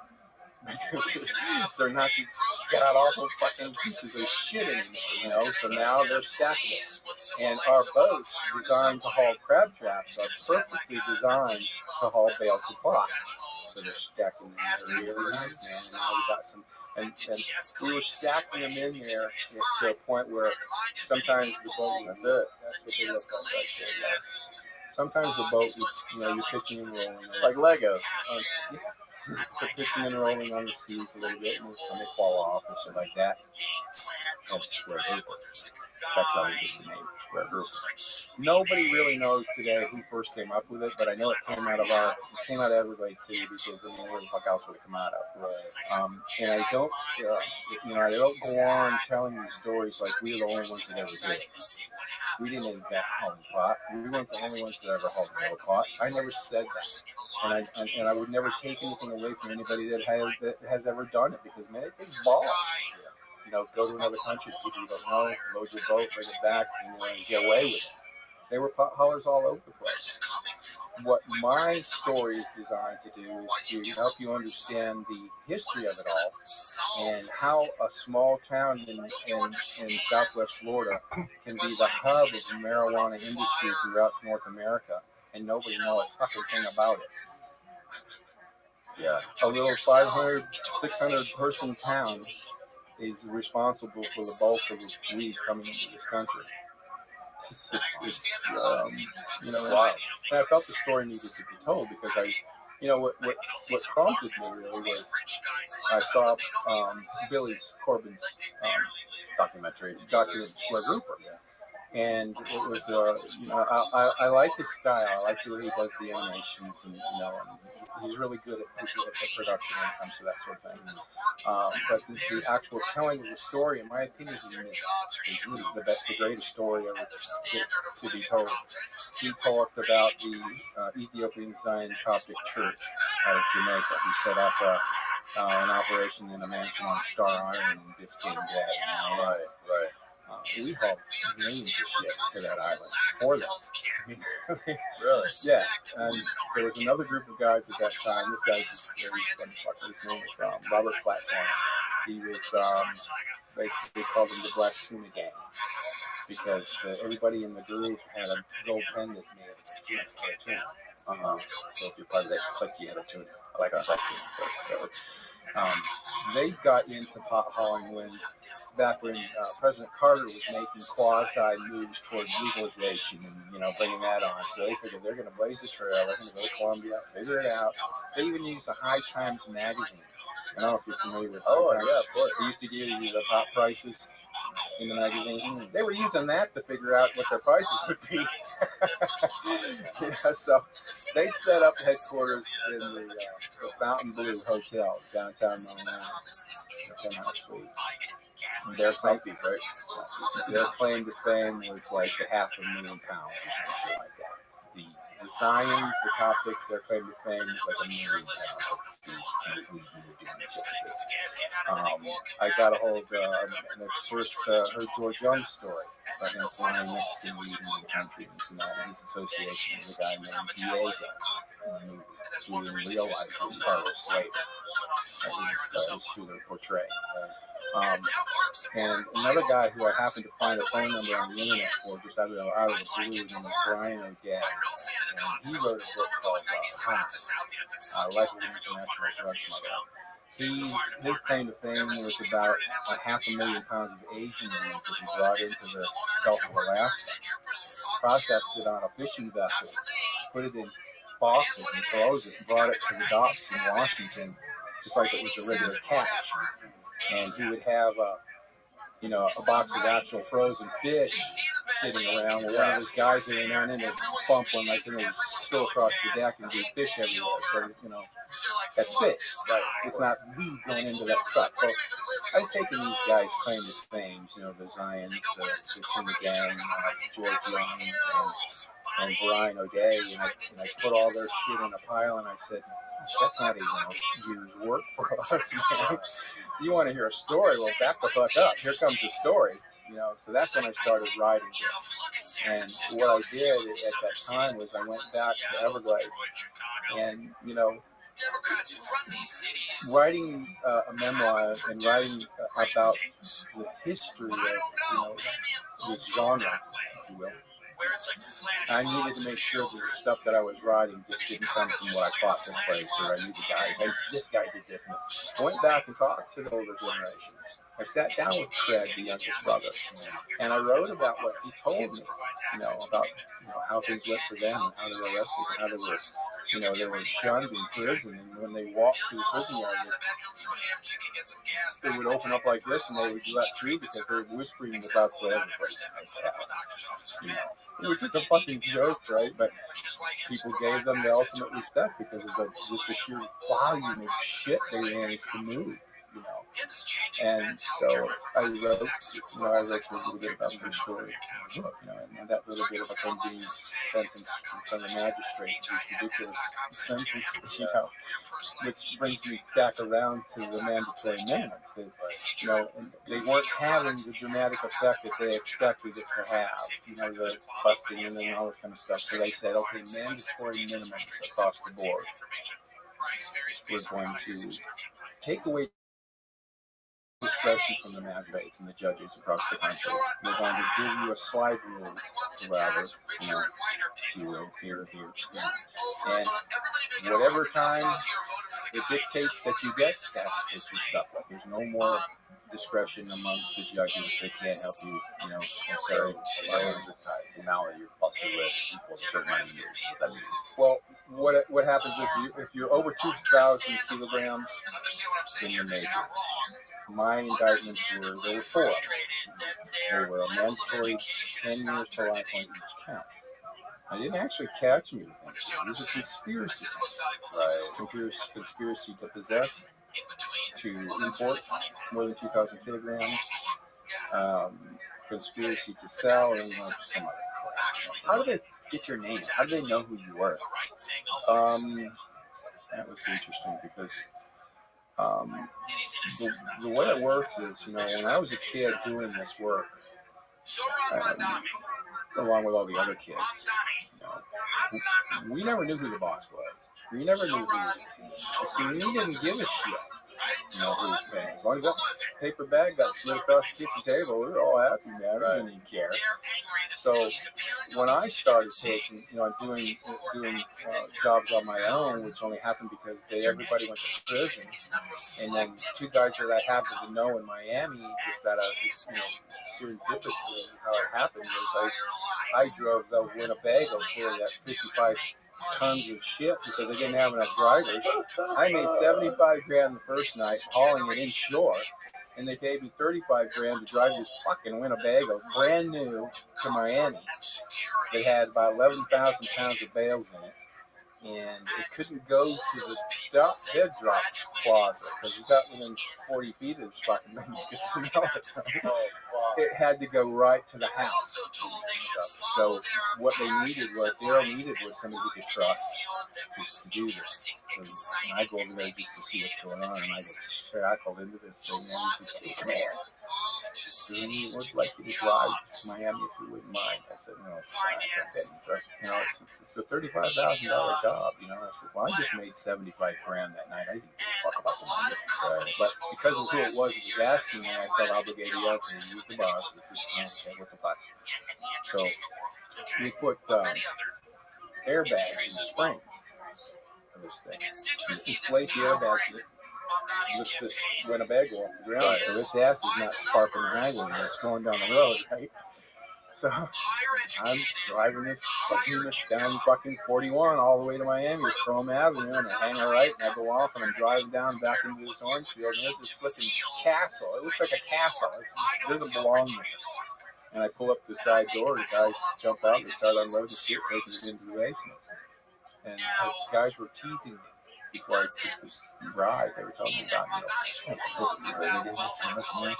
guys are insane, fucking killing, like this and that. I just was just hearing it. It didn't occur to me it was that way at all.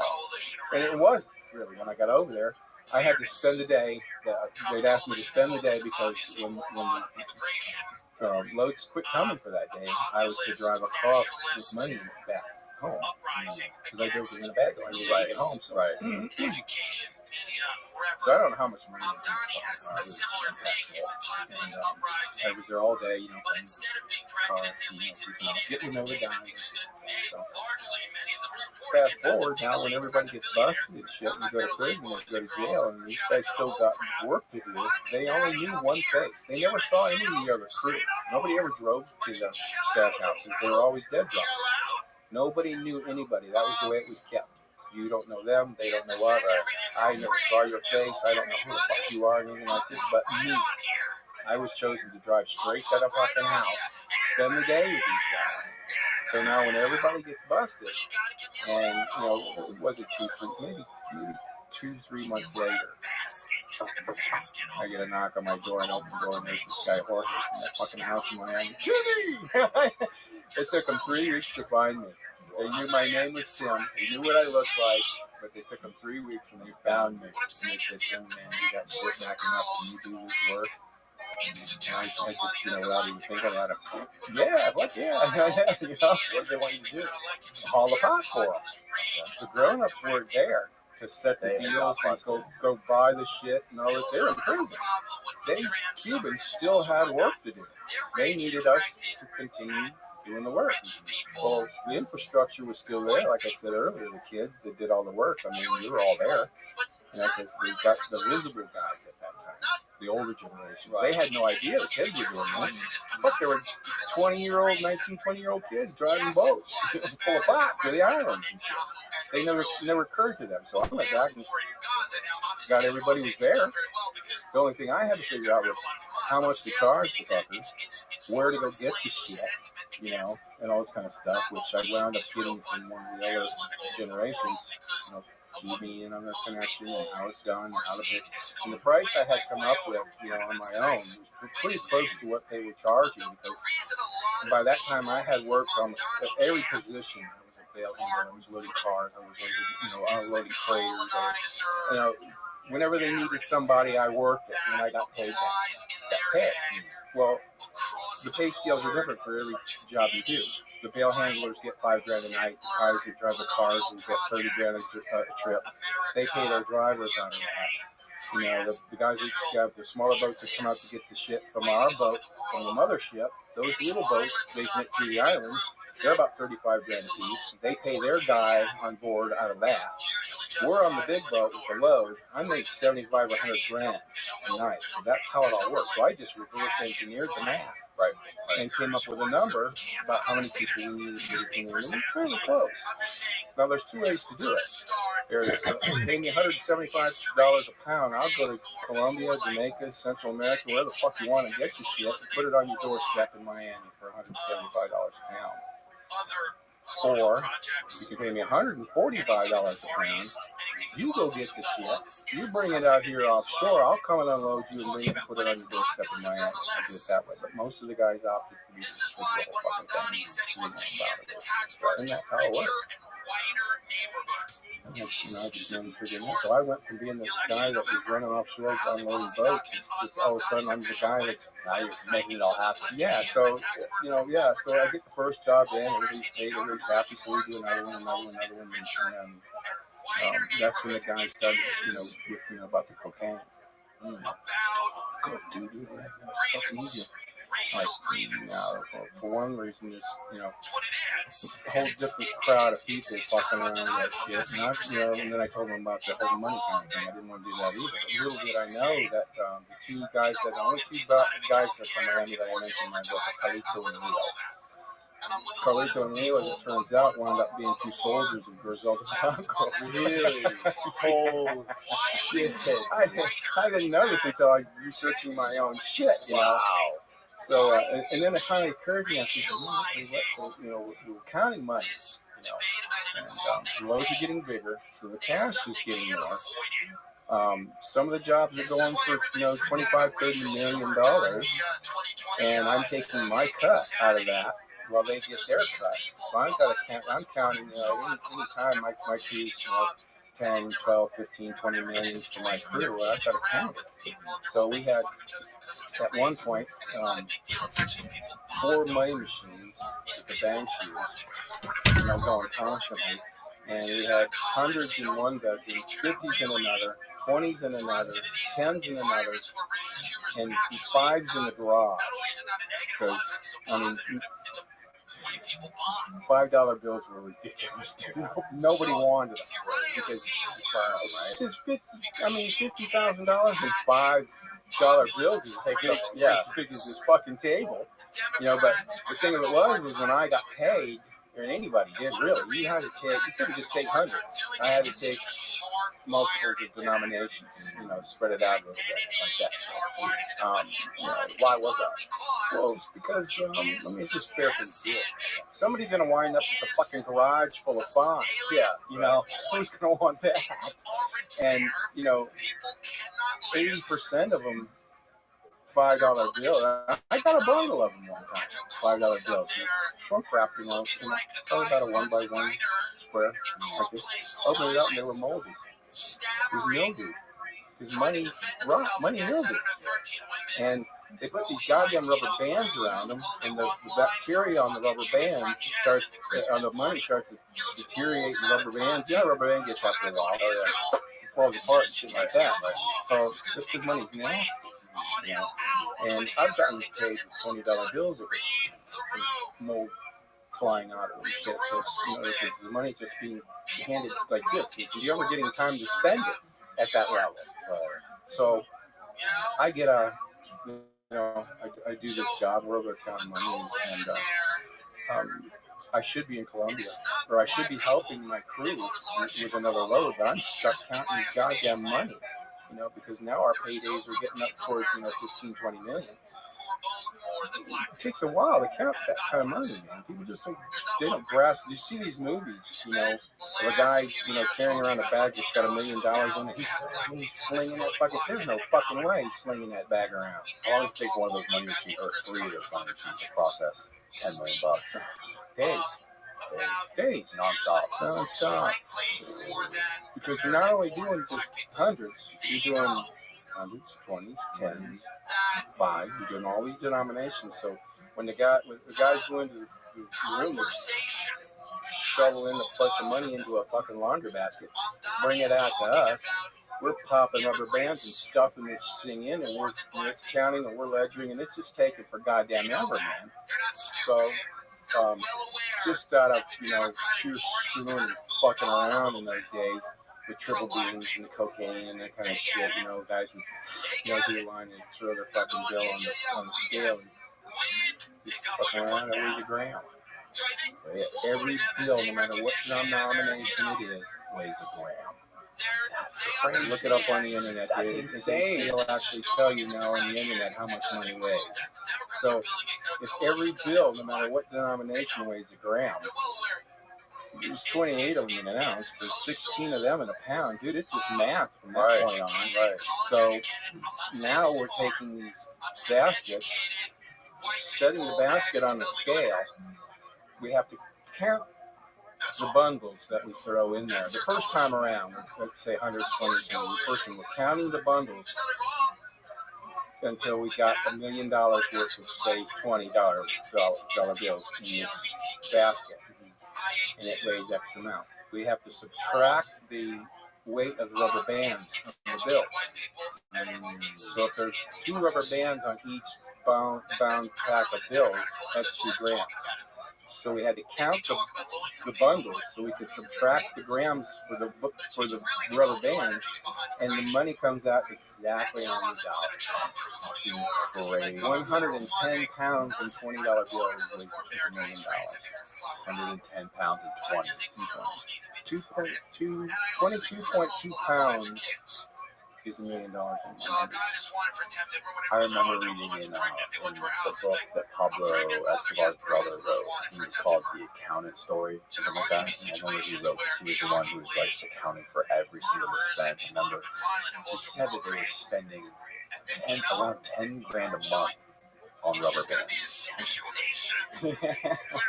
It's funny that you bring that up. It's reminding me, we were taking so much shit. Dude, you have to read the book, Saltwater Cowboy, Rise and Fall of the Marijuana Empire. You can find it on Amazon, just about anywhere.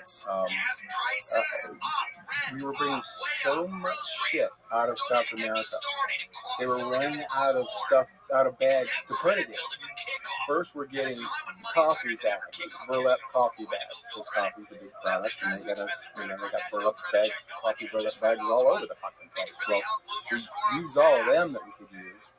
Now we're getting, the first time I had ever seen this, I never knew Purina made horse chow and monkey chow and, cat chow and for lions and shit like that for zoos. Oh, wow. I didn't know that. So now we're getting bags that have got Purina monkey chow written inside of them because they're out of burlap bags. When we're using every fucking bag in South America, sugar, there's then they started going to the nylon woven out of the burlap kind of thing, and we used every kind of fucking. I saw a whole boatload of weed, 20 tons of shit boxed in Marlboro containers. Really? This is regular Marlboro cigarette time because we were taking so much shit, we were running out of stuff to put it in. When was the first time you actually went down to Colombia yourself? Oh, that was in, I think late 84. Okay, something like that. And what spawned that decision? When Jorge showed up at my door that day. Oh, really? And he knocked on the door and said, "Timmy, we got shit to do, man. Can you do this?" I said, "Yeah." So I go back to everybody and find everybody and say, "This is going to work. We're going to do this. Going to work." And they said, "Okay, what we need you to do is we need you to go get it. You go pick it up. You go get it. You first one. You take care of all of it." So Carlito and Leo had a jet, but they're getting used. He's a corporate leader. Okay. And I said, "Come on." I took my buddy Franco. He was Spanish translate for me. So we hopped on this plane. It's only like a 5.5-hour flight. And depending on the right. 5 hours. Right. So I agreed. I'd go down there. I'd weigh the shit, find the shit. I'd check it. I'd try it. I'd weigh it. Make sure they're getting a good product. And I'd get a test. And I'd send the boat for it. And like that. So hop on a plane. And my buddy and we fly down there and we land and they pick us up in a fucking Bronco. Really? Yeah, this thing was badass. It looked like, remember that Romancing the Stone? You ever see that movie with Michael Douglas? And he's got that plumbing, he's got this little mule. His little mule's a Bronco. Oh, really? Yeah, it was just funny as shit. So we get there and I meet the guy and he's just, I didn't meet him the first day. We went to the house and you could see the house from the jet for landing. It's this huge, beautiful home out in the middle of nowhere. And the landing strip was carved out of the jungle floor. It was a cave. It was just very well maintained. And when you're flying out there, now you see a green. And then out pops this little strip of white out of nowhere. And you were to land a weird jet that's on it. where they're landing this little fucking jet right on the strip. It was designed made perfect for us. Wow. So we get there and he takes us to this apartment at the back of the house. And it's just, 5 times bigger than my house at home. Big apartment. So we're hanging out and yeah, so sounds rather cliche. He had VHS just come out of the Betamax, which is a great big giant fucking. And then on the VHS, you watch Scarface. We put Scarface on. They have bowls of Coke all over the apartment. Really? Yeah. So we're in there just chilling, mixed up, and I got fucking around, and I can't eat. Right. Oh, I'm doing weed, so we walk to the garden, and we get into the thing, and we have dinner and shit, so we're having this party, and there's always me in the house, and these guys that I met from, we were out weighing and shit, and what we were doing was weighing. The boss shows up that afternoon, he comes in the house, and doesn't speak a lick of English, and he's got this t-shirt on, with a smiley face. Have a nice day. Oh, really? Yeah. And he walks back and he's back on the back of it. You see smiley face with a smoking bullet hole in his head. And it said 4L on the back of it. He's got camo type fucking army fatigues on with a gun belt on and a whole pistol and combat boots on. He's got this creepy fucking smiley face t-shirt. I get this pictures in my mind of this smiley face, and then he walks back and he's got a smoking bullet hole. I figured out this guy's fucking insane. So he says, he's talking. I said, blah, blah, blah. He says, do you want to see your stuff? And I said, yeah, let's go, he says. And first one out the door, he grabs an AR and heads to the truck. His two boys grabbed ARs. My guy grabbed an AR, and I said, fucking, I never had guns in my life. He didn't keep them. Right, he didn't need them at that level. And I'll get to that too. So I fucking grabbed one. I go out and get the box and we drive. And we go through Russian bush and all kind of shit. And we get the truck stops. And as soon as the guy opens the door, smack me in the face with this Colombian smell and burn out. That smell, I'll remember the day I died. Every second I could pull one out of the other. But these leathery branches and leaves apart and shit. Like there's this mountain of shit, dude. It looked like an Incan fucking ruin. He's got these bales stacked as high as your ceiling here, which are about 8-9 feet, and they're probably 20 feet wide in rows of maybe 40-50 feet long, going off into the jungle like this. Of bales, already packaged, already ready to go. And he hands me a bamboo pole about 7 foot long with a piece of pipe on the end of it, cut, slashed like that, like a hypodermic. And he's sticking these bales like this, and he's pulling it out. We're using his pipe. We're testing it. I'm smoking this shit. I said, well, how many of them fuckers you got up there? And these guys up there is kicking them off. He's kicking off every one of those you got. And I got a spray can in my hand, and I'm putting my mark on the bales. Right. They're weighing them as I'm going through and picking them. And when I picked out, 20 tons of whatever shit I need, and I got my mark on them, and they're all weighed up, we go to the house to have this party. So that's when we have the coach, and we go and we meet the people and dinner, and after dinner party and that kind of shit. So there's all these people around the house, and I'm sitting in a chair, he's sitting in front of me. Welcome. How are you? This guy walks in. I haven't seen this guy before. What's good, Sergeant Avery? This is what I call him. I'll never say his name. Living the dream, dog. Every day's a holiday, every meal's a feast. How'd you find out about me? And he gets this real ashen look on his face. And right away, okay, very well. Are you 18? He sets his drink down. He gets up and he's like fast-paced walking out of the room. Just watching podcasts. I'm fast-paced following his ass out of the room. He goes down the hallway into the I stream kitchen. my life 24 hours a day, 7 days a week, 365 days a year for world peace. I've been live on YouTube 24/7 for 3.5 years. Running. I'm on his ass. I mean, I'm following this fucking guy. What made you want to follow him? Dude, if the guy that's What are your hobbies? Place, he's running out of the house, my ass is going too. So he dives into the bushes. All the floodlights are pointing toward the house. So we get into the jungle behind the lights and you can't see. I ran about 20 feet past that fucker and dove like a sprinter off the starting blocks into the bushes, and I laid there. And I'm waiting for all hell to break loose, man. And I'm sitting there sweating, fucking mosquitoes the size of dragonflies, and all of a sudden I hear this voice out the back door of the house, Spanish like this. Then I hear this fucking guy laughing. And now I'm thinking, what in the fuck is going on, man? I'm drenched with sweat. I have shit all over me. I see him now. He's in the floodlights. He's walking up to the house, and I'm brushing myself off. By the time I get back to my chair, he's already in his chair with a drink, and he's wiping the sweat off his lip. I sit down, and he looks over at me, and he says to the guy who's standing next to me, and that guy walks over to me, and he goes, "Where in the hell did you think you were going?" To me. Yeah. And that's when I told him what I told you. I said, when the big dog gets up and runs out of the fucking house, this is what I told him. Runs out of the fucking house, my ass is going too. And he started laughing. Cracking up fucking laughing, right?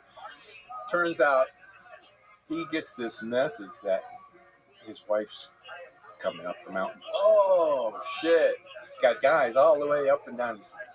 she left town knowing we were coming. She was going to stay with the in-laws while we did business and take the kids and just be out of the way. Right. Well, he's having this fucking party. There's whores everywhere, you know, and there's all kinds of people in this mansion right now, and here he is. So he figures when he runs out of there, he ain't there. He's not responsible for what's going on in the fucking house, right? Right. Turns out it wasn't even his wife. Oh, my God. That's what the joke was. That was what was so hilarious. So that was my first trip to Colombia. Was this fucking guy? Welcome. He just turned out to be he's an okay guy. Is it back? It's just typical Colombian nickname here.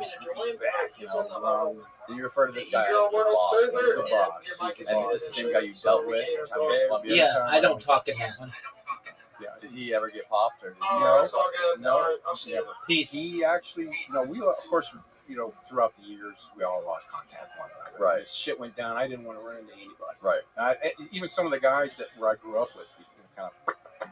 But you had to, actually, because when you're an ex-con, you can't hang around with ex-cons. You finally do some fucking shit. But,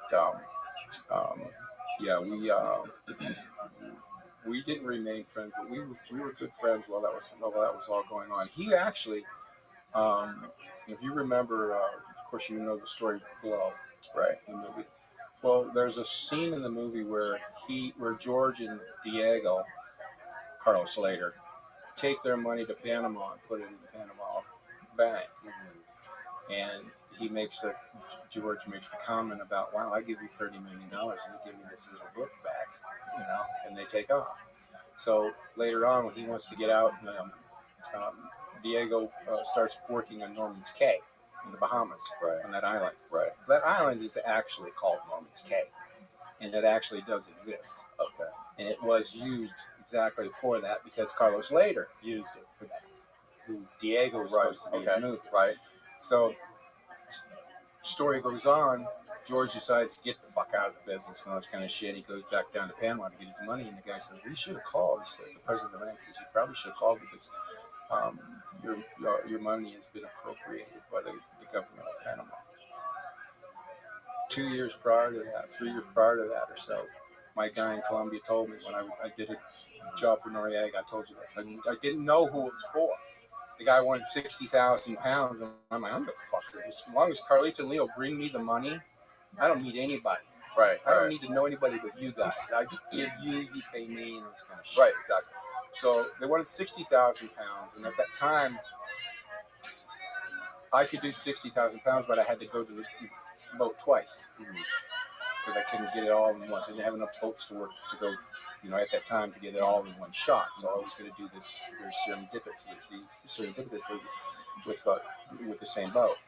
So we get 60 pounds. I said, give me show me the boat. What's it look like? Give me a schematic. Let me show you how you're going to load this fucking thing. Because we're going to sit out there all night long. You can't just have the shit laying everywhere, right. Especially if I approach it and leave it. I mean, now you're wide open. So I find it in the drawings of this vessel, in front of the vessel is called the forecastle. And in front of the forecastle is a maintenance hatch that you get to, maintenance bilge. Just big enough to put 30,000 pounds of shit in, But there's a maintenance hatch, the maintenance closet you go through to get to the hatch to get down to the bilge room, to check whatever needs to be checked. And those are all watertight doors because they're going to the bilge of the boat. Right. And I said, don't press your bales any bigger than you can get through that hatch. Put 30,000 pounds of it, put half of it down there, shut that hatch. And if you've ever been aboard a boat, a vessel or any kind of seagoing giant ship, where they have watertight doors or where they don't have watertight doors, they have a threshold that you have to step over. Right. Step through into the room. Yep. The threshold's usually 14, 16 inches tall. But when you close the hatch to the bilge down below, it only stuck 4 inches above the floor. I said, put half the load down there, shut that hatch, and the maintenance hatch wasn't any bigger than twice the size of your table here, the room itself. Right. I said, put 5 inches of concrete in there on that floor and cover that fucking thing up. And they'll never know it's there. Put your brooms and your buckets and your shit and your rags and throw them all back in there. So when I come the first night, get the first 30,000 pounds in the main, is in the main midship hold. I'll get that the first night. You put that on deck, I come and get it. When I call you the next night, You jackhammer that hole open, take that other 30,000 out and get it ready to go, and I'll take it then. So I get the first 30,000, and we're headed back in. We're about 2 hours into our trip, and I get a frantic call from the captain of that boat, dude. He's talking about, send your chase boat back. He says the plane looked like the Marine Patrol or was somebody, Coast Guard, just flew over the boat. He said, send your boat back for us. And I said, fuck you, dude. I said, how in the hell do we know? How do we know they don't know we're out here? Right. That's my getaway. I paid for that fucker, not you. Right. This is the game we play, dude. That's pretty much what I said to him. I said, hey, this is a game you play. Right.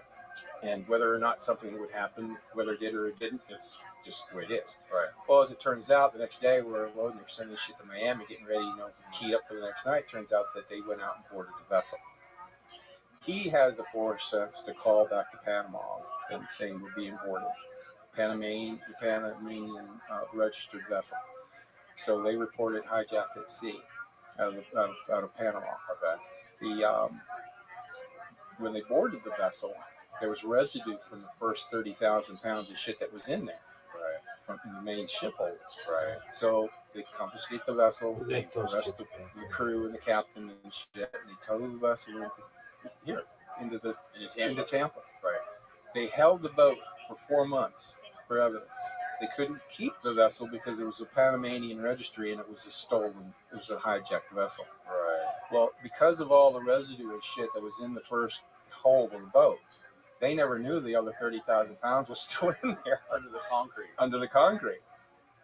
They deported the boat back to Panama, and Noriega put another crew on it. No fucking way, man. That's so crazy.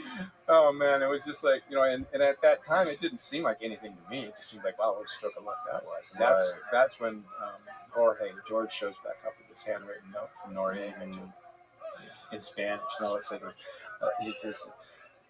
I said, holy shit, my friend, how in the fuck did you do that? That's all it said.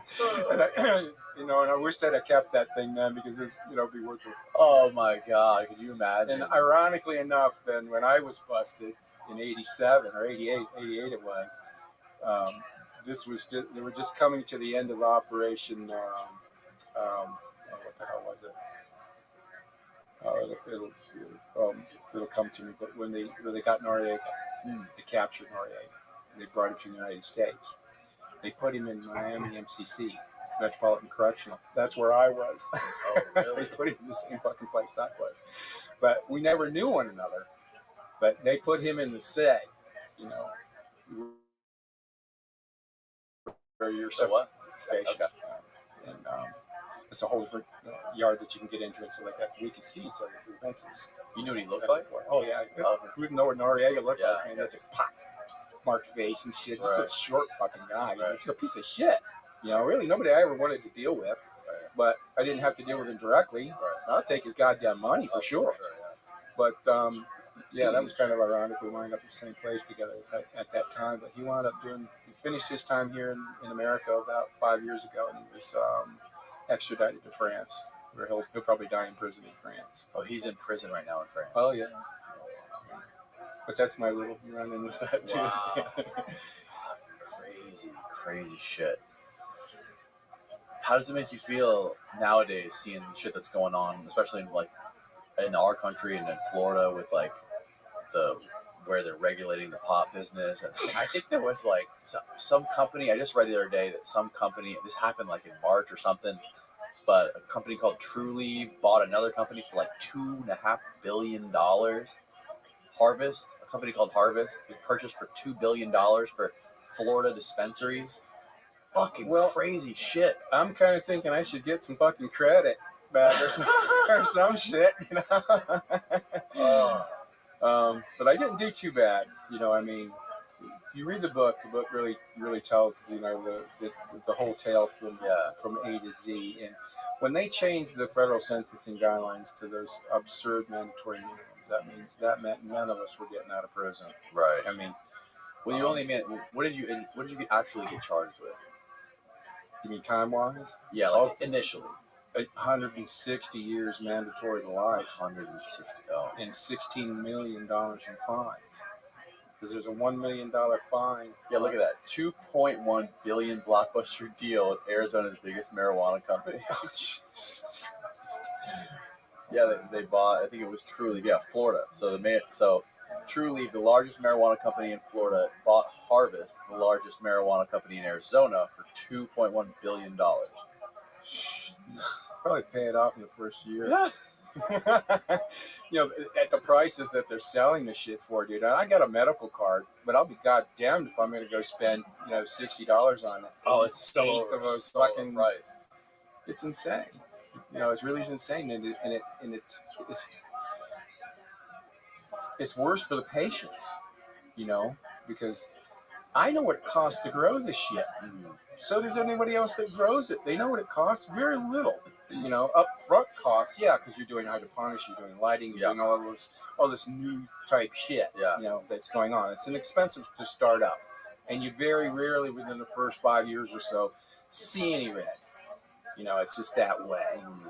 But at the prices that they're selling the shit at, you think it would be. It's insane. It is. This is stupid.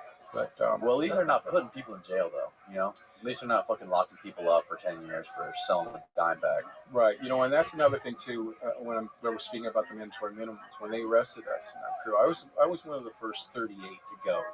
I don't know if you have that picture or not of that front page, but yeah, we have it. What wound up happening is after that first, they said I had 150 tons, over 150 tons.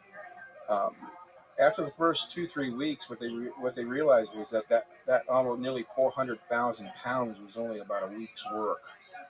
That's when they knew what kind of a can of fish they opened up. Then when they started effecting these arrests, the first 38 went, and then so on and so on. And it happened by way of, you asked this earlier, by way of a guy that was part of the crew, had been part of the crew born and raised there. Right. Was doing some crazy cocaine shit in Colombia and got himself busted and put in prison. Well, the U.S. government found out that he was in prison down there and who he was, where he lived and all this kind of crap, and he was associated with us. They went down there and offered him a deal, said, look, we'll get you out of here, do this for us. We need, this is what we need. Well, they got him out, brought him back, put him right back into our group. We never knew he was gone. We never knew he was in Colombia, never knew he was, had any problems or anything like that. He just all of a sudden, he was gone. Now he's there. Hired him as a chase boat driver. Oh, no. For a job that I put together with 57,000 pounds. Because I was splitting the load between two places, Pine Island and Everglades City. And he was the chase boat driver on the Pine Island side of it. So they knew about it right from the get-go. Now, what happens is the bus goes down. Nobody gets caught. They get out. It was in the paper, actually, back then. They called it the Pine Island Dump.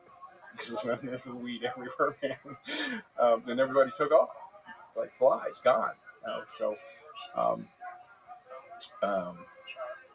This guy who they caught, I'm not going to say any names. Yeah. The guy that they caught, starts telling some of the younger crew, these guys, dude, it's over. They got you, man.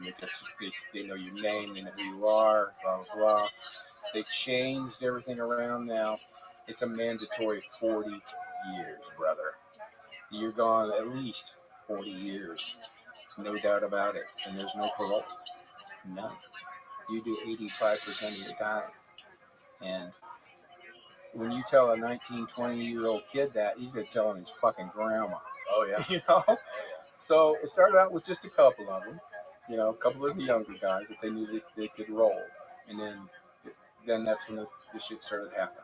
People started becoming visible because names were being said. And it began a domino effect. But along with that domino effect, and this is an interesting part about it. Now, this was information given to me by the supervisor for United States Homeland Security here in Southwest Florida and the supervisor for United States Customs at the time told me that they understood that, while they're effecting these arrests, that they're only arresting kids. All the adults have already been arrested. There's nothing but kids left. So giving a mandatory life sentence and all these ridiculous $1 million fines to a bunch of kids just didn't really kind of sit good with them. Didn't sit with them. So what they did was, by design rather than by accident, they incorporated within these plea agreements to the people that they're catching, these kids that they're catching, they say, look, you tell us everything you know, everybody you know, everything that you've done. We'll give you immunity from prosecution from everything that you've done, except for one count. We'll hold one count back so we can, we got to give you something. And at that point, depending on your cooperation, how substantial or whatever it may be, would determine whether you get going home, you get parole, you get 2 years, you get 1 year. What are you going to get? Now they can sentence you if you cooperate. Guidelines state they can now sentence you below the mandatory minimums. That's the only way you're dodging a life sentence is if you cooperate. So what happened was, by the language of that cooperation plea agreement, was by giving them immunity. Jimmy can tell on you. Freddie can tell on you. Your name's already been spoken. You got immunity. You can't be hurt. They get immunity. They get immunity. Everybody's telling and running and saying names, but they all have immunity, so they can't hurt one another. And it was an amazing thing about how they did it. And it didn't matter that at the time that a lot of the guys are saying a lot of the same names. All that told the government was they're getting all the right people. But putting kids away for life for hauling pot when just the year before their fathers and uncles and grandpas and cousins and shit are doing 8, 10, 12 months and getting out and going home, and you're going to get a life sentence for it, didn't really set easy for that. But what it did manage to do was allowed the government was able to find its conscience. Well, yeah, I mean, it was unprecedented. Yeah, in the fact that if it hadn't have been us kids, if it had been a bunch of guys toting guns and shooting, right. That was another thing too. But none of us carried guns. Right. Fuck, man, we could run around with cutoffs and bare feet. Right. That was the clothing you wore. That was the island garb, man. You worked on the boat. You go out crab fishing. You got on a pair of slickers and a pair of boots, fishing boots, and under that you got a pair of cutoffs on. So what they weren't willing to do at that time, when they pronounced these significant sentences, these guidelines, was put away kids for the rest of their lives. So what they did was they offered them this agreement, and within the agreement was that clause, was that escape valve, which allowed everybody to say, look, they said you want that, but if you cooperate with them, tell them mine, give them Jimmy's name, give them Fred, give them Paul's name, tell on them, cooperate with them, and you can't hurt them, they already got immunity. See? So it worked out great. When it comes to a guy like me, they want to know who I'm seeing in Miami all the time, who I'm flying, where am I flying out of the country to 2-3 times a month. We got pictures of the plane. You get on and you get off. They had everything. And I said, well, you know what, guys, this is something that you're going to have to figure out on your own. Because when I start that shit, I'm opening up a can of worms that you can't put the lid back on. Even though throughout all the years that this was done, our fathers and uncles and grandpas and people like that and us kids, not a single shot was ever fired. Not a gun was ever seen. I never saw a fucking gun. And there's a really very simple reason for that. It's because of the sheer volume of money that's being made, right? And the amount of money being put forth to make that. It was very insignificant to make, But what made the cocaine aspect of it in Miami? Why was there so much debt? It was like an untold amount of debt in Miami. Because it was very easy to bring into the country. Because, if you bring 10,000 pounds of cocaine in the country, you can do it relatively easy. 10,000 pounds of fucking weed fill this room. But, that and the fact that there's more money involved in it. Black money. Because you can take that pure cocaine, you can chop it down and make 1 kilo in 4. But by the time that kilo gets to the United States, it's worth, at that time, I think kilos were about 30 grand. Now they're somewhere around 65 grand. But you could turn that $30,000 into, almost $1 million if you're a dealer. So that's the reason for the big deal with cocaine. And then the crack thing, right? So now you're making more money off the cocaine by selling the crack rocks, right, and that kind of thing. I just really don't know how the chemistry works or how the math works and all of that, but I just know that it's something that we never agreed with. Really. I mean, we all had our share of coke and we do it. We got sick of doing it, but we wanted to get into doing it. And people ask me, well, See the nature of the drug, the nature of the cocaine, the people that you're selling the cocaine to, it's that stigma, it's that whole crowd, it's that people you're selling it to. At that time, it was just considered, for the rich, the wealthy, the fabulous, this, wealth. And then Miami became awash in it. And now grams are going, when grams were going for $120, now they're going for $50, or you get an 8-ball for $100, some shit like that. Right. Now everybody's doing it, and everybody's making money, and everybody wants to make money, so everybody wants to be that cocaine cowboy man. Everybody wants to be the man, and you start killing them, you're killing your competition. That's what started the war. In 1979 or 1980, somewhere between there, Time magazine wrote an article about Miami, and they called it Paradise Lost. I remember that. Across the front of the magazine, Paradise Lost, and that's because Miami was being run by cartel, literally. And they called on the United States government to come down and help because they couldn't handle it. Right. Now you've got cops running around with 38s, and they're being, shot at with automatic weapons, AK-47, military-style weaponry. The first hint of this was the Dadeland massacre. There it is. Yeah, there it is, exactly. Wow, man. The legendary Times cover. Yep. And what brought that on was that fight that turned into a fight with the United States government rather than the state government was they call it the Dadeland Massacre. These guys, these cocaine cowboys, the Cubans went in there to ABC liquor store to kill two guys. They killed everybody in the store. Plus, they shot anybody that was walking around in the parking lot, too. And that set the pace. That was a whole new ballgame. Now the cops are outgunned. You're going to go up against an AK with a 38. So they had to rethink their whole strategy. They had to bring the United States government in. That's when the whole shit went down. So that's when they said, look, we got this shot under control. Now let's see what's going on over here. That's when they started knocking on our door. Although we weren't violent in any stretch of the imagination.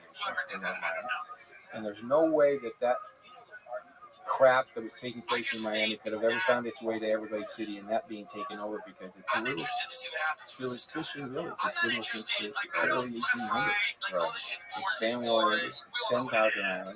You don't know shit, dude, unless you were raised there. I can lose you in 30 seconds. Right. And you'll be one island away from town and not know it. And you probably die there. That's just the way it is. So you don't come in and take an area over like that. You take advantage and make use of the people and the infrastructure that's already there. That's why nobody fought. Nobody wanted to use they could. We had the buffers, we had the know-how, we had the ability, we had the wherewithal. So that's how it managed to go for as long as it did. That's incredible. And how you were so close. You were just a hop, a skip, and a jump away from that metropolitan hellhole called Miami. Yeah. And, there was so much going on. There was so much killing and so much stuff going on that it gave law enforcement a bad taste in their mouth regardless of which product you were messing with. They came in Everglades City with shotguns and rifles. The guys are, the captains run around yelling, make sure your rifles are loaded, make sure your shotguns have got plenty of ammo. And you're like, what the fuck? Yeah. You raiding a village in Nam or something? Right. Oh, fuck me, man. Most of the guys that the second time around are just older guys. And a lot of them didn't even smoke weed. Right. They just did it because they were supplementing an income that the government tried to fuck them out of. So they sat on the front porch, smoked cigarettes, wait for the show to start. Nothing they could do about it. Incredible, man.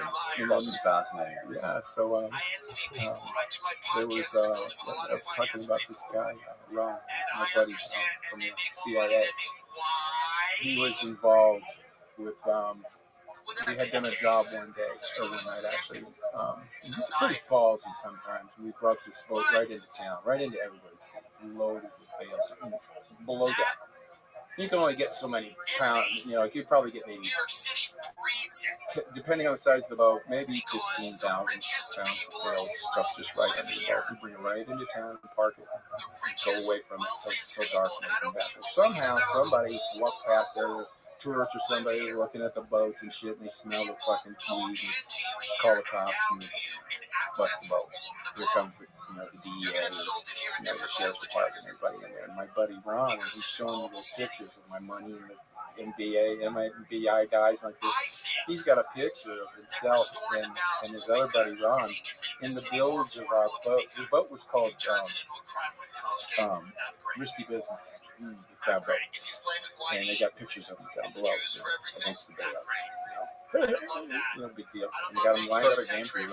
They got them lined up on the dock. The bales are stacking up. They got pictures of them like this and that. So, long story short, the boat gets confiscated. Obviously, and they tow it out of there. Well, these boats, when they're taken, like this, they go up to government auction.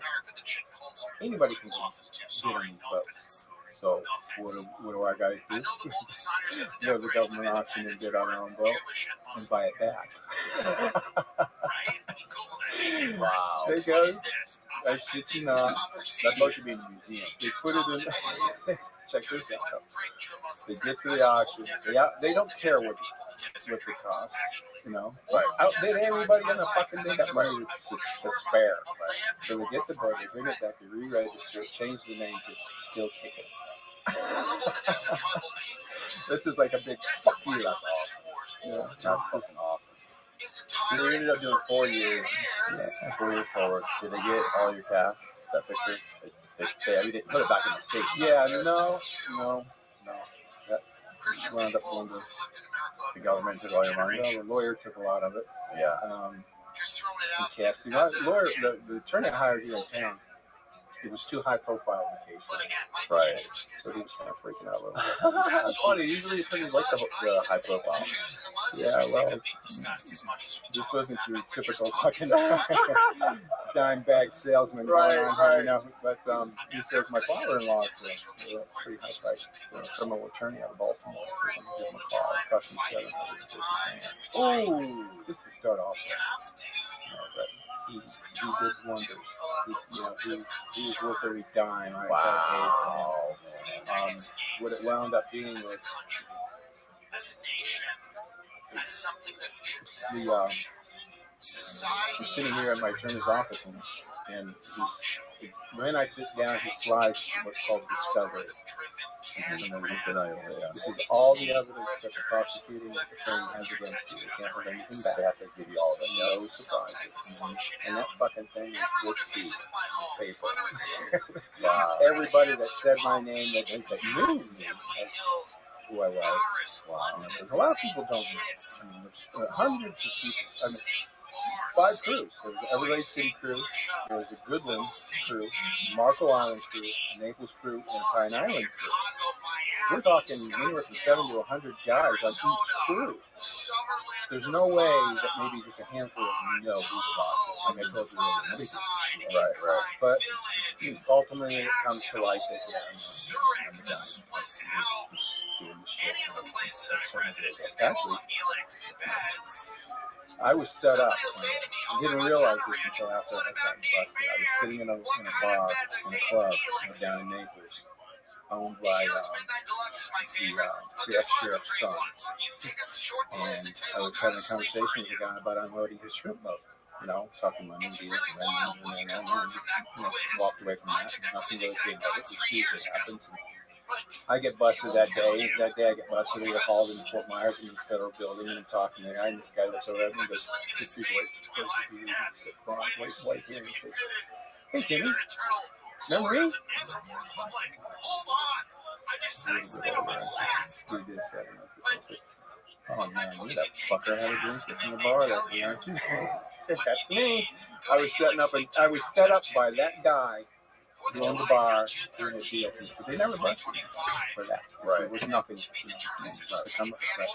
ultimately, when they did figure out, who I was, that's when they wanted to know who's in Miami, who's in South America, and stuff like this. And I said, look, just shoot me.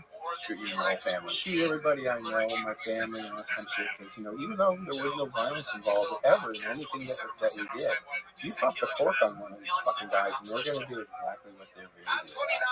And that's shutting you the fuck up. So I couldn't tell them anything. I couldn't tell them anything about that. I'd take my lumps. But my saving grace came when everybody else was doing this deal. I mean, we're talking about hundreds of guys. There were kids, 19, 20 years old. My saving grace came after about 7-8 months sitting in Fort Myers County Jail. 2 United States Treasury officers came to visit my man and woman, 2 identical brown vested suits. They pulled out their little notepad, slapped them against the window. They had me chained up inside this room. Burger King thing to get happening. I said, right out loud, I said, this is about cooperation. So I'm not throwing up, send me home, or send me back to my cell because it ain't happening. Susan Galtu, who was the United States prosecutor, who was prosecuting me at the time, she was in the next room and she heard me say that. She comes running in the room and she goes, Martin, she says, cooperation is what we're looking for because that's not possible for you. She said, but what we would like to know is how you guys were able to do this for nearly a decade and you can catch you. And I said, well, game over, I can tell you that. I'll tell you how stupid you fuckers are.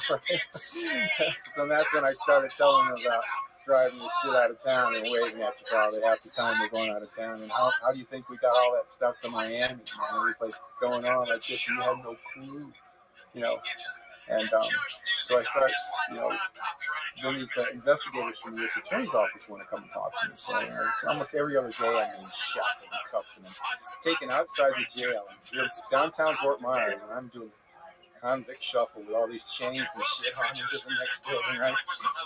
And I start telling them, how stupid they are. How we do this, how we do that. This, no names, but you figure it out if you can fucking figure it out.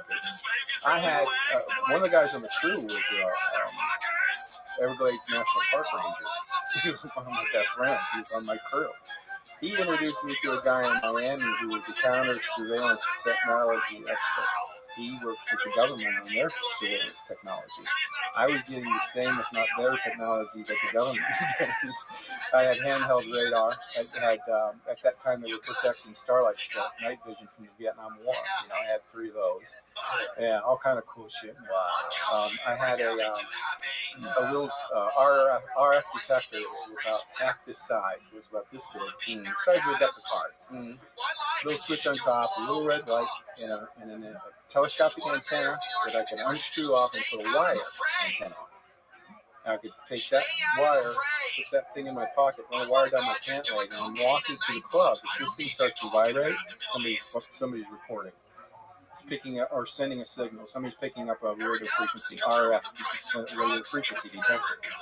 So if I feel this thing vibrating in my pocket, I just walk around the club till I find out who's carrying it. Real down.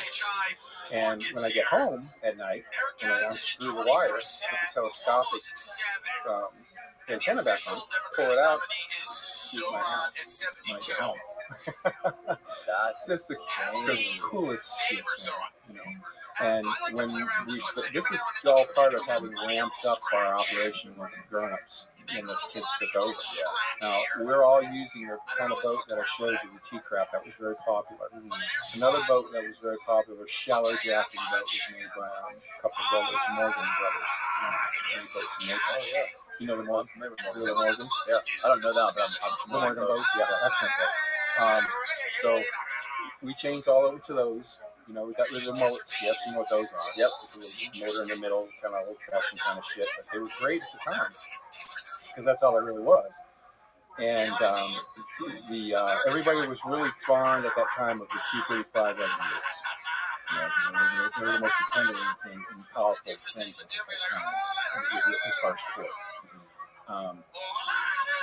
So there were so many tea traps at that time during the late 70s, early 80s, and to the mid 80s. There's so many tea traps around Southwest Florida. People had to start hiding, keeping them out of sight, because I mean it takes like 25 or 30 of these to unload a 40-ton job, to get it into shore, and then everybody takes them home and hides them in shore. Right. We had, and I told you about the logistics of the older generation and the problems they have with the mechanics and keeping boats moving like this. Well, I had one mechanic, Sandy, one mechanic for all these boats. When you called him, if you had a problem with one of your 235s, where you live, where everybody's good in Marco, Naples, wherever, he doesn't come with a truck and a box and a wrench to wrench on your fucking engine. He brings you in your engine. Because it's always been said that if this fucker left me sitting, I'm not going to give it a chance to let me fucking sit again. Get it off my fucking boat. Well, people say, people always ask me about, well, we're all breaking in new engines. I can't put a brand new engine on there all roads like that. Well, of course not.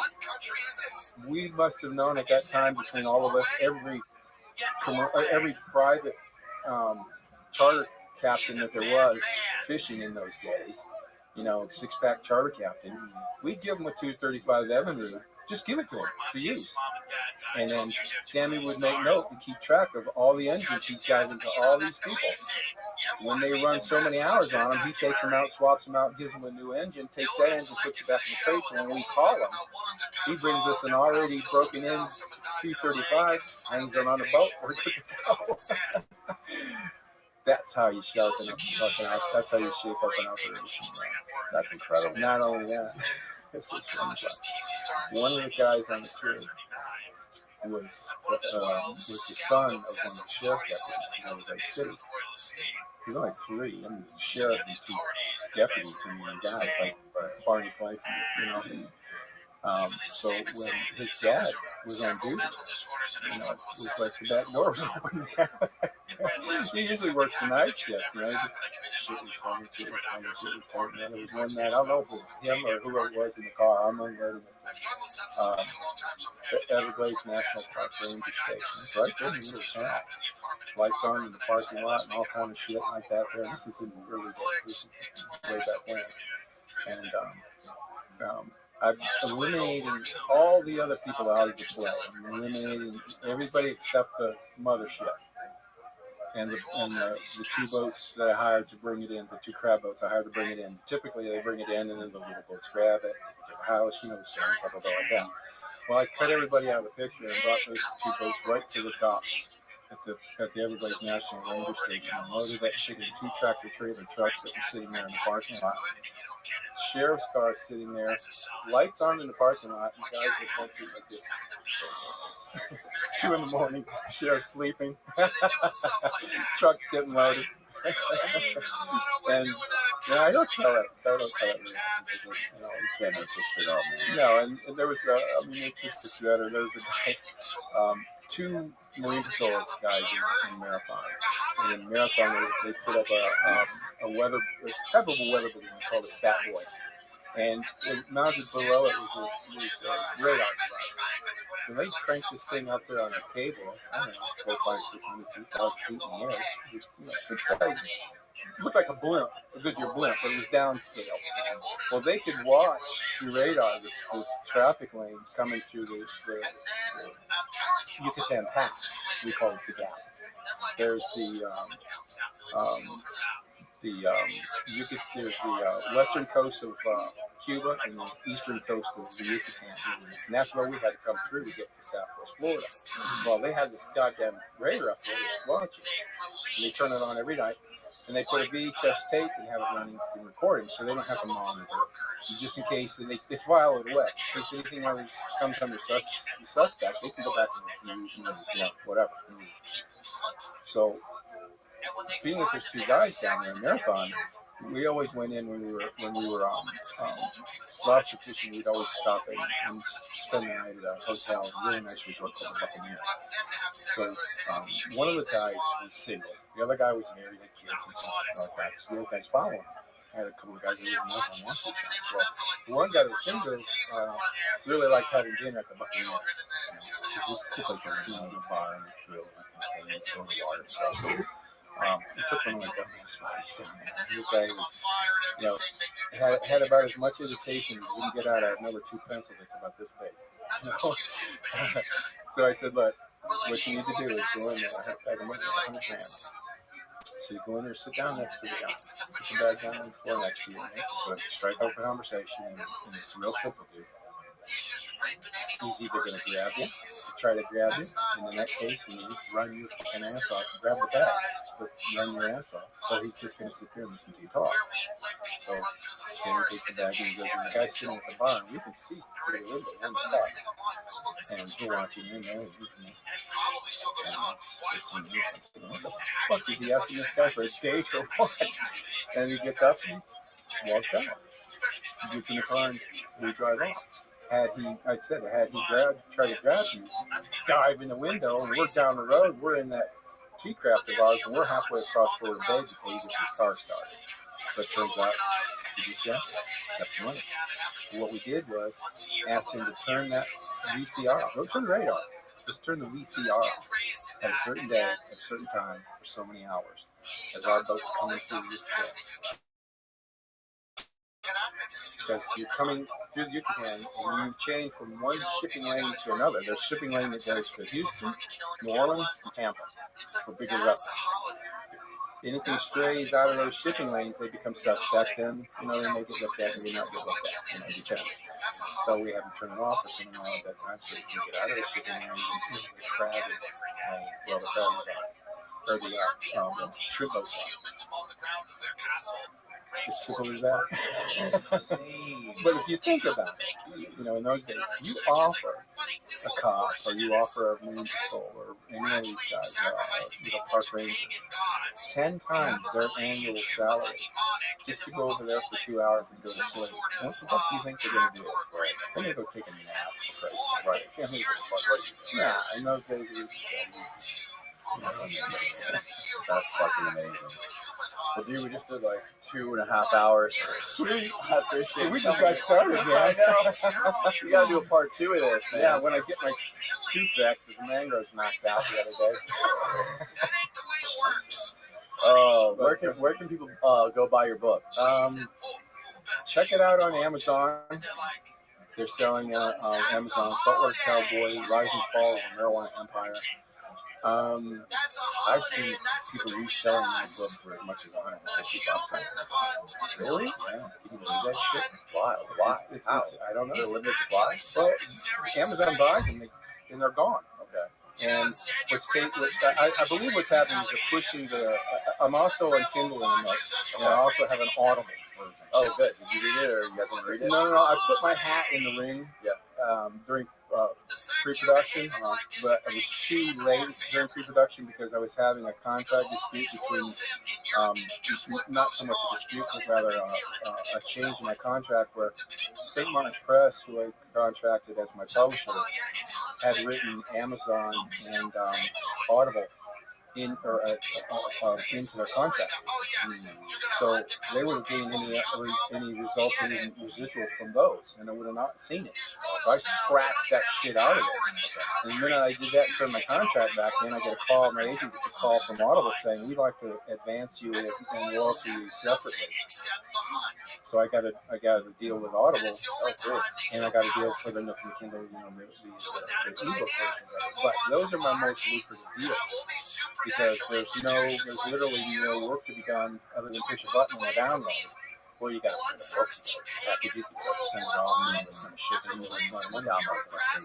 Download's much cleaner and more profitable because I can make up for every 5,000 units sold of my Audible book or my Kindle or Nook books. My percentage of profit increases up to 42% of the cost of the book, which is, that's very lucrative. But what's the book called? Saltwater Cowboy, Rise and Fall of the Marijuana Empire. And my picture on the front. Very cool 80s. I got a picture. Hell yeah. We have it, don't we? You sent it. Yeah, we got it. Yeah. Put it up on there. There we go. There she is. Saltwater Cowboy. Look at you, Tim. You know, there's a very cool review. Only 2 reviews on the back of the book. One of them was done by Kirkus. Kirkus is notorious for bashing authors, let alone new authors, but they somehow managed to give me a somewhat glowing review on the back of my book, which I was pretty impressed with. That's an incredible story. And the author of the book below, who wrote the guy Bruce Porter, who wrote George Jones' story, actually is a St. Martin's Press author as well. So when he found out about the book, he was freaking and he wanted to get an advance copy of it to read it. And he left. He said, "Dude, I gotta give this guy a review." He said, "Let me offer a review for the back of the book." And he's I could find it real quick.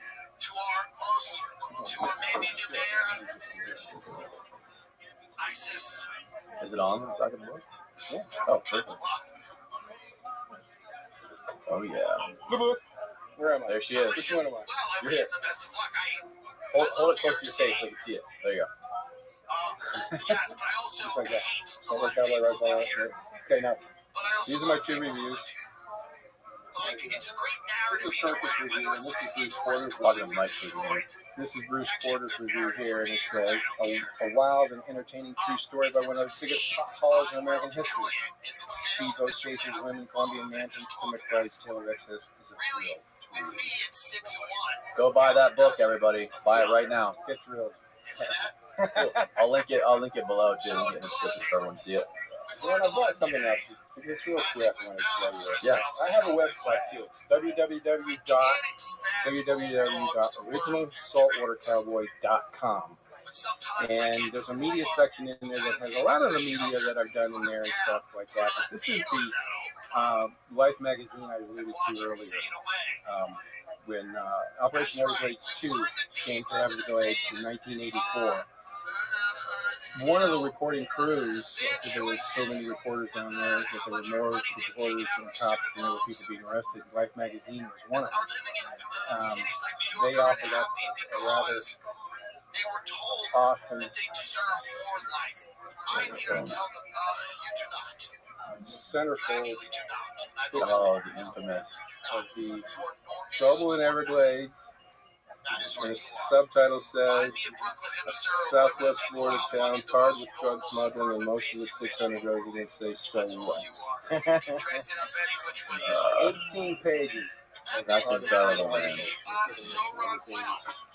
pretty outstanding and pretty unprecedented. It made national news all over the country. It was a big deal at that time.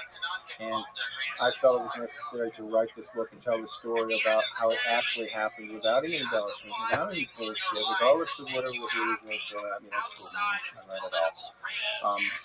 If you're going to understand marijuana, particularly in this day and age when it's becoming legalized or quasi-legalized through medical use and what have you, I think that it's important that people understand the true history and judge their first use of this medication, as we call it now, cannabis, for the first time, not by what they see happening and taking place on the Mexican border, the violence and the mayhem and the death and the destruction over cannabis and all the drugs coming across the border. I don't, particularly the cannabis, I don't want people going into their first experience with cannabis with that in their mind. What they should be thinking about is how it originally took place with my generation and the generation before us. I want you to go into trying cannabis for the first time, thinking about that ultra cool Rasta dude standing out in the middle of 200 acres of virgin bud, just enjoying and getting life, smoking on the spliff, or that little Colombian dude in all his white cotton, white hat, just out there kissing and having a good time and just enjoying life like that. No guns, no this, no that. That's the version they should hear. The version they should hear that involves no gunplay, no violence whatsoever, just family-oriented. Of course, breaking the law. I'm not advocating breaking the law or smuggling in any way, shape, or form. It's just what I grew up into. It's just my unfortunate or fortunate circumstance, if you will. But people need to understand that it was not violent. It was never that violent. And the reason being, real quickly, is because if I can spend $300,000 and buy $15 million worth of shit, who's shooting at me? Nobody's shooting at me. They're giving me more money. They can't go back. They can't get me going back there fast enough. So that's how it all took place. So you can find a lot of that on www.originalsaltwatercowboy.com. You can look at some of my posts that I post on Instagram at Original Saltwater Cowboy. And I gotta follow you. That's it. That ain't it. You gotta have your back and talk another. We're definitely another 3 hours. Oh yeah, man. Yeah, I'm gonna follow you right now. Here's this some very interesting characters that are involved in this. And keep in mind that we were never violent. We were kids, man. And I think that has a lot to do with the reason why the United States government chose to do what they did. Yeah. And in retrospect, now I'm 63. I look back at some of the craziness I did. Like I said, I could have cut a cigar with my asshole. But, knowing that we did it in such a way that I'm not ashamed of it. I broke the law. Yeah, I'm an outlaw. I'm a fucking pot hauler, but I never killed anybody. Not to say that didn't happen. It went on for sure. I mean, there were assholes out there that just didn't give a shit. Bad dudes. But I don't want that to overshadow, the majority of the shit that was coming into the country and the people that were bringing families. So, that's what well, thank you so much, Tim. It's been an invigorating 2.5 hours. So you got a ton of stories. Went by like that, dude. Yeah. Oh, it really did. It really did. I'm super grateful for you coming on, and thanks for having me. We'll do it again in the future for sure. Yeah, I'm just down the road. Only 2 hours, right? Yeah, well, that's if somebody doesn't get ass-ended on the bridge again. As long as you don't get ass-ended on the Skyway. Fuck. Ass-ended on the Skyway, might as well bring a fucking lunch with you. All right. Goodbye, everybody. Goodbye, everybody. Thanks for listening. To come back and to have noticed how much salads cost, sandwiches, just lunch in general, how angry people were, and to come in and go, listen, I know I did wrong with the Twin Towers. I know it wasn't ideal, but remember what you were paying for rent when I attacked the World Trade Center, how much more equitable it was, how much... Hello, world. Today, my guest is Josh from DOC TV. Josh did 6 years in prison for doctor shopping and essentially exploited the opioid crisis by selling very large amounts of prescription painkillers like Oxycontin. His YouTube channel is all about prison and exposing the corruption in the Florida Department of Corrections. He does a very good job explaining his experience in the system and what needs to be changed not only in the prison system, but also in the legal system. This conversation was gripping from start to finish. Without further ado, please welcome Josh from DOC TV. American support for Israel. But even as I watch people jump out of those buildings to their sudden... What up, Josh? What's up, man? How you doing, man? You got a really cool YouTube channel. Yeah, you interview a lot of gritty dudes on it. You ain't lying. Where do you find these people at? Well, first, for you, tell people out there who don't know who you are, give them a brief background on who you are and how you started your YouTube channel. So my name is Josh, DOC TV 813 on YouTube, and how I started it was I kind of fell down the wormhole on YouTube about like 2 years ago, and I saw a lot of people talking about prison, violence, and corruption, and everything that goes on. So I kind of just chilled for a little bit, and I watched some more of it, and then I was like, man, I got all these stories plus some. So really did it was I got hired at a gym to be a personal training manager. It was a gym just opening, and the owner, when we first started talking, he said, if you sell $10,000 in personal training in the first month of us being open, I'm going to give you this bonus, that bonus, and he was just going over like a pay structure. Well, the time came and the month came and I did, and he didn't pay me. I don't know what he thought he was doing, but I went to ask him for my paycheck because I didn't get one. And he's like, well, little things came up, and he's like giving me the runaround. I'm like, bro, when are you gonna fucking pay me, right? So he doesn't pay me. I end up suing the dude to get my money. And what he told me to my face when I asked him the last time was, no one's going to believe you because you're a felon and you've been to prison.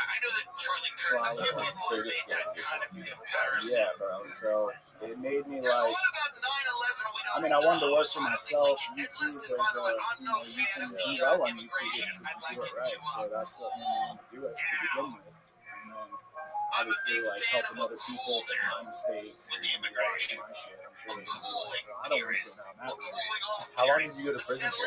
A total of 6 years. I went twice, actually. Twice. Yeah, I had to run my head into the wall. Man, was it hard to get back on your feet? They definitely don't make it easy. I mean, just by having people in here like Matt Cox and other people, we've heard a lot of stories about it's an uphill battle to try to get back into good society. The deck is stacked against you. Yeah, man, it's hard. Like, once you have a felony on your record, you can't buy a house in certain places, you can't rent in certain places. And I don't have a trade. I didn't go to school. You know what I mean? I mean, I have a trade with personal training, but as far as anything other than that, I didn't. So that's what I got when I got out of prison, was certified in personal training. Started doing that, and then I ran into the guy at the gym. And that wasn't the first time like I ran into little shit because of my record. When I got out, I tried to be upfront and honest with people about it when I was being interviewed, and like immediately it's and you get like 100 of them, you know what I mean? Which sucks. So when you first started your channel, what kind of people were you talking to? What was your sort of like direction? So I started telling my personal stories about prison, and then I kind of like the interview format, and I had been to prison with a bunch of people that I grew up with, so I started bringing people on that I was in prison with or in jail or in that lifestyle, and I just started interviewing, and then the next thing I know, I blew up. Yeah, I'm sure there's a lot of fascinating stories in prison. We're going to get into some of them. So let's go back to the beginning. What put you in prison? Well, I mean, it goes back even before the charges that put me in. Really, what put me into prison is fast money, and I made that by, exploiting like the opioid epidemic that was going on in the town that I grew up in. It was like the capital at that time of like pill mills and pills and everything going on. So there was a lot of money to be made then. So that's what I looked to do. Pasco County.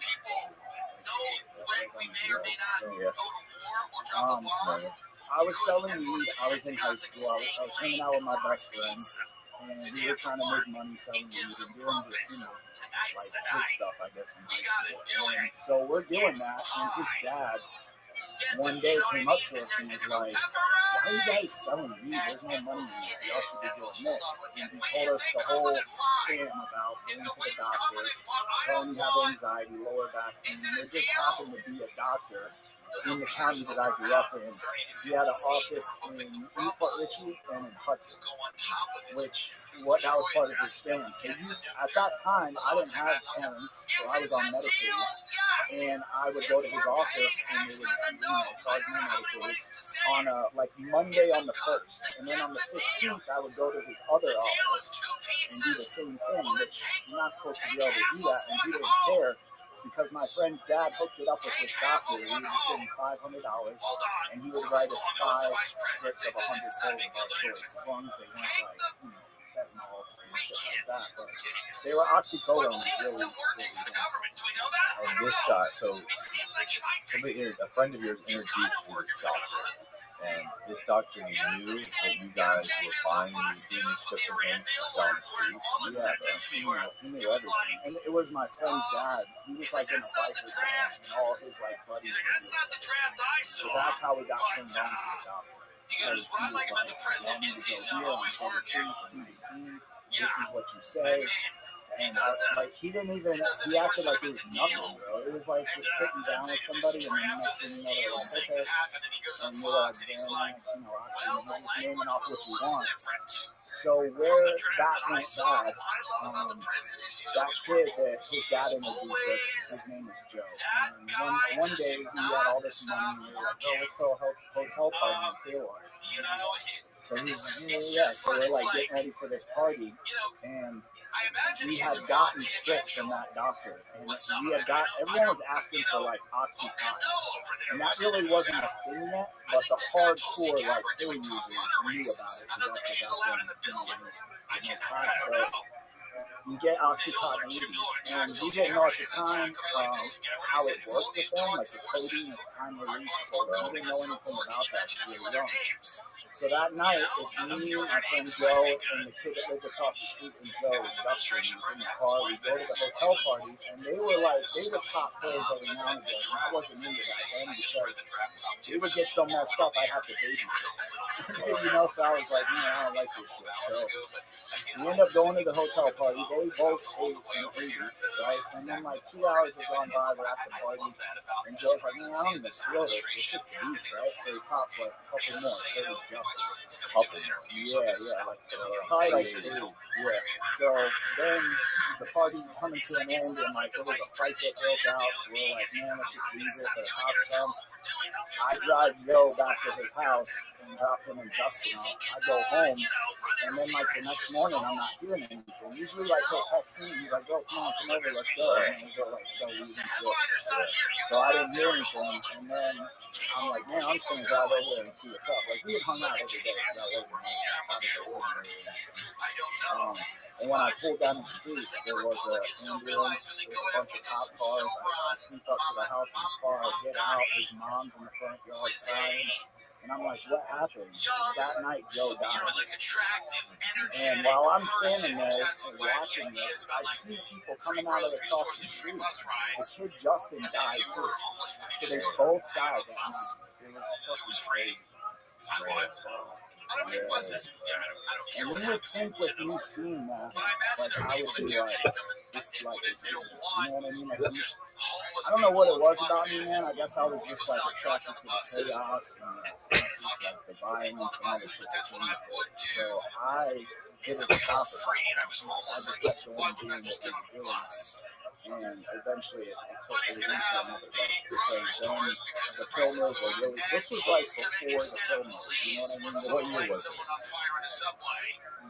Like 2001, but like 10 years of my life was like a blur, honestly. So I'm pretty bad, I'm pretty bad with like this was before the pill mills really kicked out, and you were hearing about it, you know what I mean? This is, it was probably like a year before it really hit, and then there was like a problem. Because there were so many people. There were 7 Floridians dying a day due to opioid overdose. So how it took to the next level for me is, you know, once you get in the game and you go to a doctor, you meet some people at that doctor's, and then you start selling them pills, you start buying their pills, and the next thing you know, they're like, oh, well, this doctor down the street will give you this money. And there was no Florida database in effect, so I could literally go to like 6 doctors in one day. As long as the time was there for me to do it, like within an 8-hour period in the day, I was sitting in the doctor's office. Because I was just like going to multiple doctors. And then when you meet those people and you're in that room, there's a lot of people that get their pills on the first and do them all. So then they don't have any to get through from like the 10th to the 30th. So then that's when they would call me and be like, hey bro, I don't got anything, I'm gonna be sick. Can I get this money for this money back? Can I get my shit for it? So if I give him 100 pills that are, you know, let's just say $10 a piece, $1,000. Then when he goes to the doctor, he gives me 200 back, so it's 1 for 2. The deal, right? And you have that with like one person, and then the next thing you know, you have like 15 people like that. And each one of them knows like 2 or 3 people that will need the same thing. And usually what it ended up happening was the people would go to the doctor, would get their pills, they'd do them, they'd call me for a front, you know, let's just say 100 to $2. And then they would get those and do those too. So by the time their doctor appointment came for the next month, now I'm paying for the whole visit, I'm paying to fill the script, and now they're giving me all their pills, and I would just like, you know, give them some so they wouldn't be sick, basically. So I was doing like another what kind of people are these? Where do you find these? Not people you would normally like chill with, you know what I mean? Are these just like straight up like trailer park hillbillies? Like they're kind of like people you see in like Appalachia? Kinda, man. It's like, it's kind of like that, but then it started to be everybody, man. because in the county I was in, like, it was nothing for you to, like, go to a gas station and see somebody you went to high school with. And next thing you know, you haven't seen them in 5 years, and they're coming up to you and they're like, yo, what's up, you got this? Like, everybody was doing it, you know what I mean? So it was kind of like all walks of life. But yes, it did start with, like, the backwoods elderly person, and then eventually in the county, like, it was just like, if you didn't do pills, like, you were like the outlaws, you know what I mean? Yeah, you were great. Yeah, it was nuts. How long did this last? How much was it? So, I mean, the most I made in a month was probably like 50,000, but it was more like $5,000 a week guaranteed. And then it was a bunch of other things too, like, I don't know if you know, but when people get hooked on pills or drugs and, you know, they don't have money, they can't get any, next thing you know, they're giving you shit. So I would end up not only with the money, but like tons of useless shit. Yeah, like night vision goggles and whatever, bro, like a broke toaster. You know what I mean? Yeah, you could make $1 on it. They were great. So I'm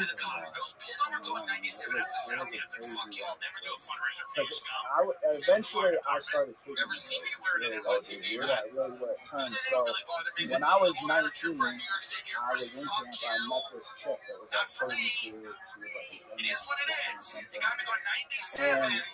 And we moved to Ocala. Well, she's going to a doctor already because she has like anxiety or something else. So she goes to this doctor, and usually like back then, Emu. So she started going to the doctor and asking me, like, we kind of had like a spiel, you would say, you know, like, At this juncture, I'm almost tempted to actually contact the Rabbi. Yes, dog. So when we were in Ocala, we kept having to drive back. Availability clause. And I was just like, man, this drive, like, it's a lot of money, but why are we even living in Ocala? You know what I mean? Like, let's just move to Tampa and we'll be close. So we end up moving down here, and that's really like when it started. And that was because like, I was going to 5 doctors, she was going to 5 doctors, and then all the other shit that went on that we were taking and buying people shit.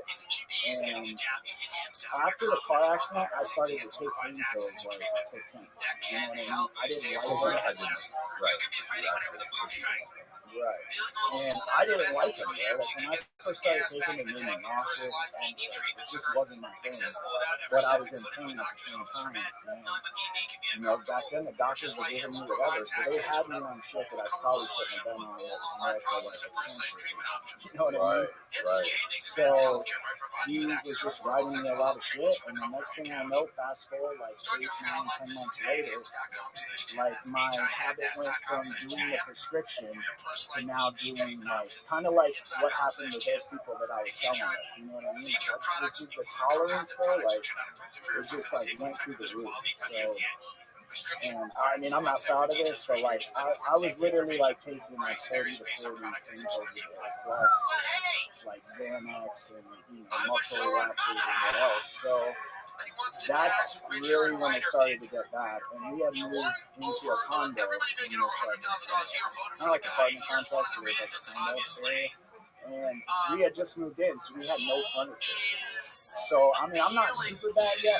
I can still sell pills and do everything I need to make money. I was just like getting high for free at that point. It was just so easy. What's so great about mixing the painkillers, like the oxycodone or whatever it is, with the muscle relaxers? I feel like so many people do that. I didn't like it. I like the pain pills and Xanax, but I don't like the muscle relaxers. You didn't like it. But it's like a popular thing, right? It was people that are addicted to eat a lot of like whether they're Vicodins or Oxys or whatever they are, they usually mix them up a lot. Yeah, I know people that have done that. The reason why I don't like muscle relaxers is I was getting arrested one day and I had like 15 somas in my pocket. And I knew I was getting arrested. Like I could feel, you know, the cops. It was just a matter of time for I put the And I had these pills that I'm prescribed, but they're out of the bottle, so I'm kind of freaking out in my head, like there's a possession charge. So I just ate all 15 of them.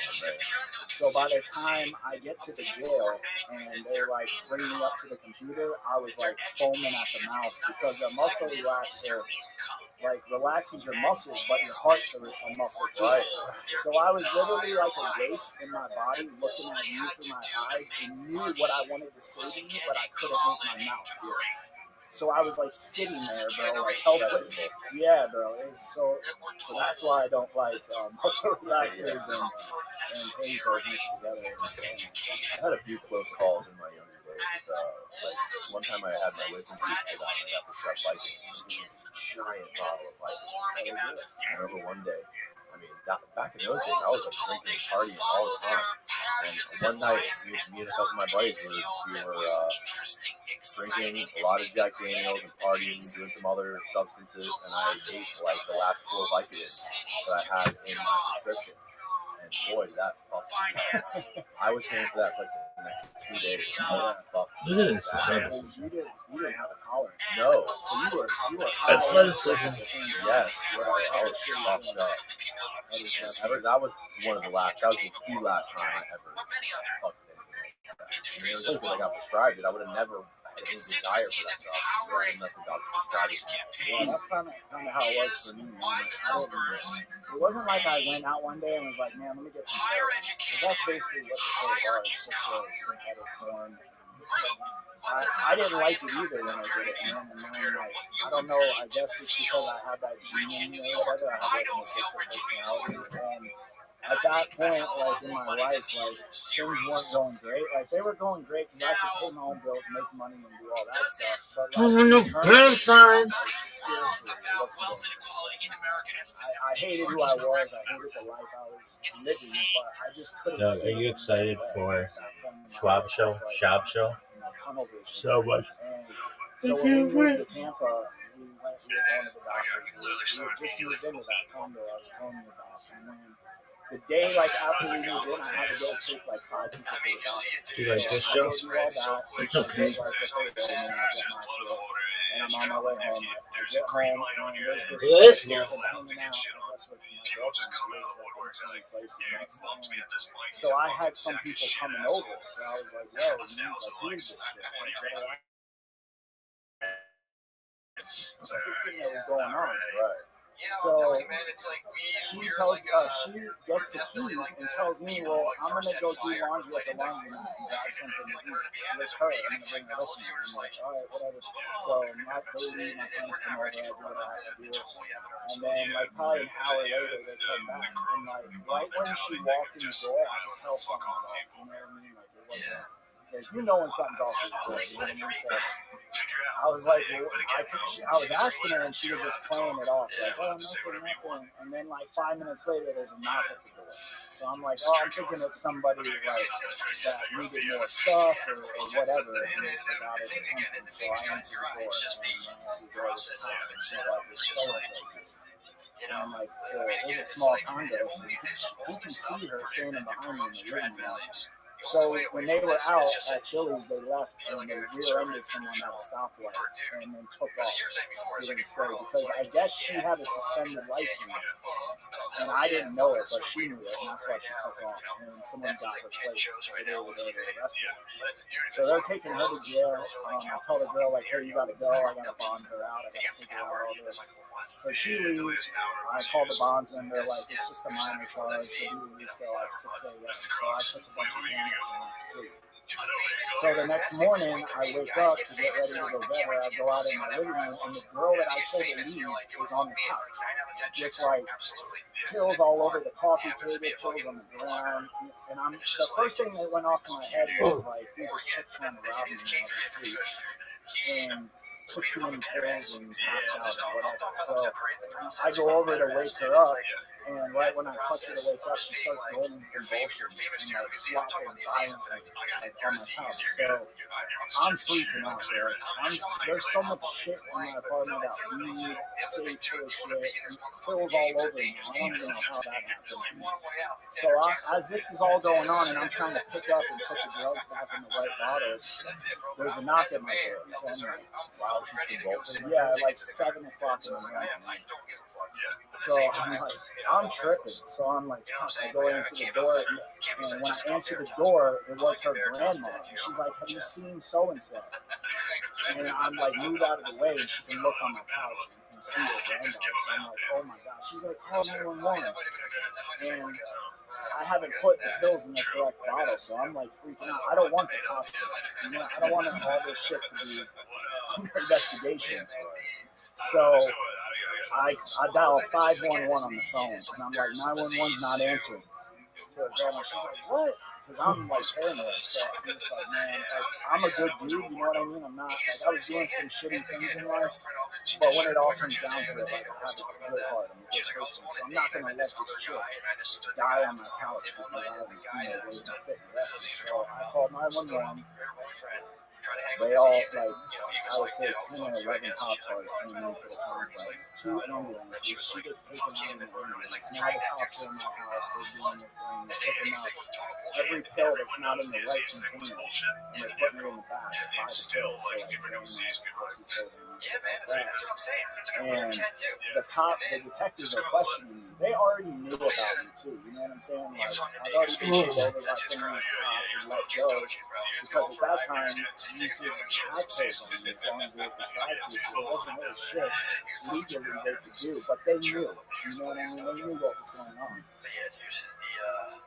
That was something I didn't expect to wake up to this morning. So they knew what was going on, and they were like, they wanted to get me, and this was just their perfect opportunity to not only be in front of me, but in my house where there's tons of shit going on. So the detectives, like, they're being assholes, telling me I'm screwing, I'm going to jail, which I already knew I was going to go to jail. So as they're like talking all this shit, they're like, that girl just died in the ambulance. And I was like, what? And like, I was like in shock, right? So he arrested me on sales and delivery of alcohol, trafficking, a delivery charge of some other, I forget. And so the whole time I'm thinking this girl's dead in the ambulance. I go to jail. When I get to the jail, there's like cameras on me, like the news stations are there. And so I knew like this was like serious, man. I was freaking out. So I go to jail. She's still on life support. She didn't die. The cops are saying that thinking I would like have a mental breakdown and tell them. But there wasn't really anything to tell them other than what happened. But they had it in their mind, I think, that they wanted to get me every little thing. And that's what they did at first. They charged me with like 8 different charges, and I'm in jail. She's on life support. I'm talking to an attorney telling me if she dies, I'm gonna get capital murder and all this crazy. She ends up pulling out.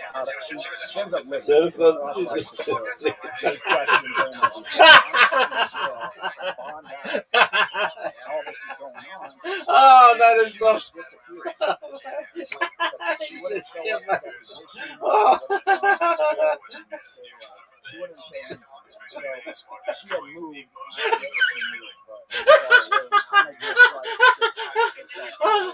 Oh, that is the funniest shit.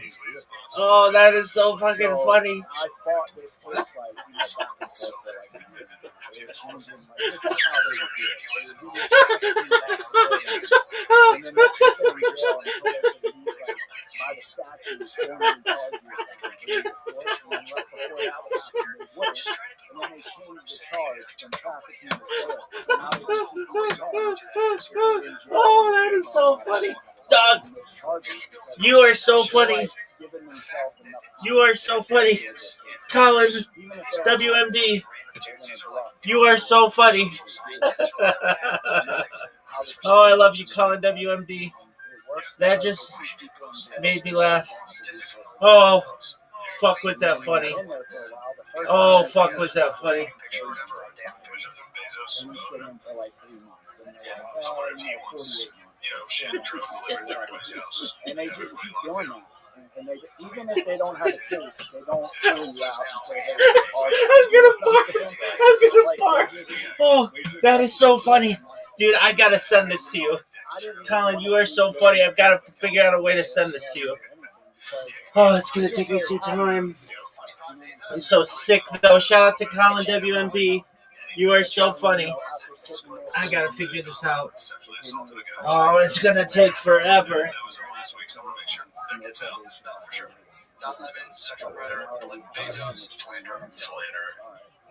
So I took the 28 Fuck, months. that is so funny. In the state of Florida. 28 months in your state prison. Yeah. Oh, state prisons are that made way me worse laugh. than the federal prisons. We had a guy here, Jake. We had Jake in here. He was in Florida state prisons for a long time, and this guy was in for close to the same thing you were doing. Except this guy, he robbed a pharmacy and stole a bunch of oxys. He was in prison for I think total close to 7 years in different places. But he said that state prison, especially in Florida, was the worst he ever had. Like violence, it's just fucking Lord of the Flies type shit. Yeah, the hills have eyes type shit. Yeah.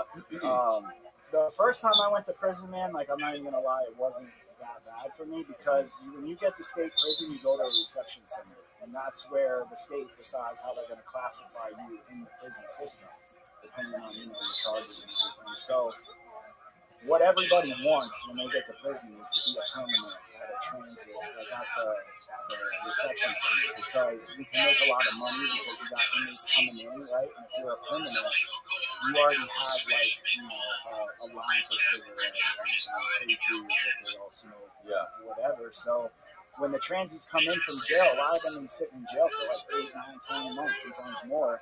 The first thing they want to do when they get to prison is get high or smoke cigarettes or do all the shit they couldn't do in jail that now they can do in prison. So when I got there, I luckily became a permanent at the work camp, which is in Orlando. So, and that's an hour and a half from where I was living. And my girl was still going at that time, was going to 5 doctors, treatment money in prison. And then I found out through a guy that worked outside grounds, they call it. It's where you take care of the outside of the prison, you go to some other places too. So he was working out there, and his girl lived actually in Pinellas, right? So he was like, bro, we need to do something. And I'm like, what do you mean? He's like, bro, you can make some money.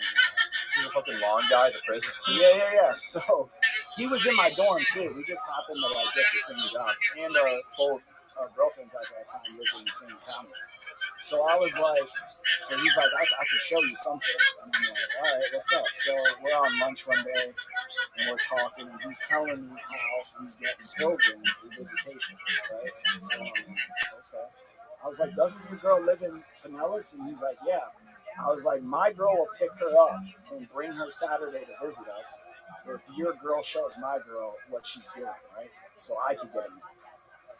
So they, she picks her up, right? I'm in the visitation, right? And when you go in, you get strip searched before you even go in. Like the girls, when they're coming in, they don't really get strip searched. You just have to shake your bra and I think they take off their pants but leave their underwear on or something like that. So I change out, I go in, I say what's up to her, we go over, we buy some food, we go out on the picnic table.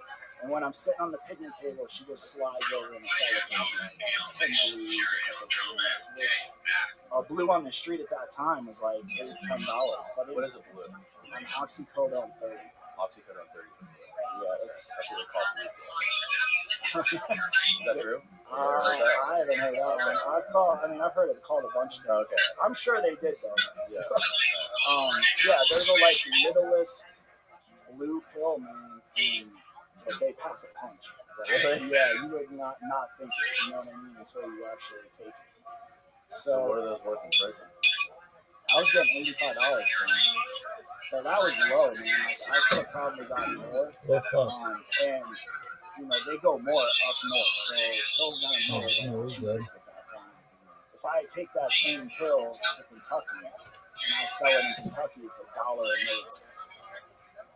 So I mean, I ended up doing that too, but we can get into that later. But the prison, so she slides me the pills.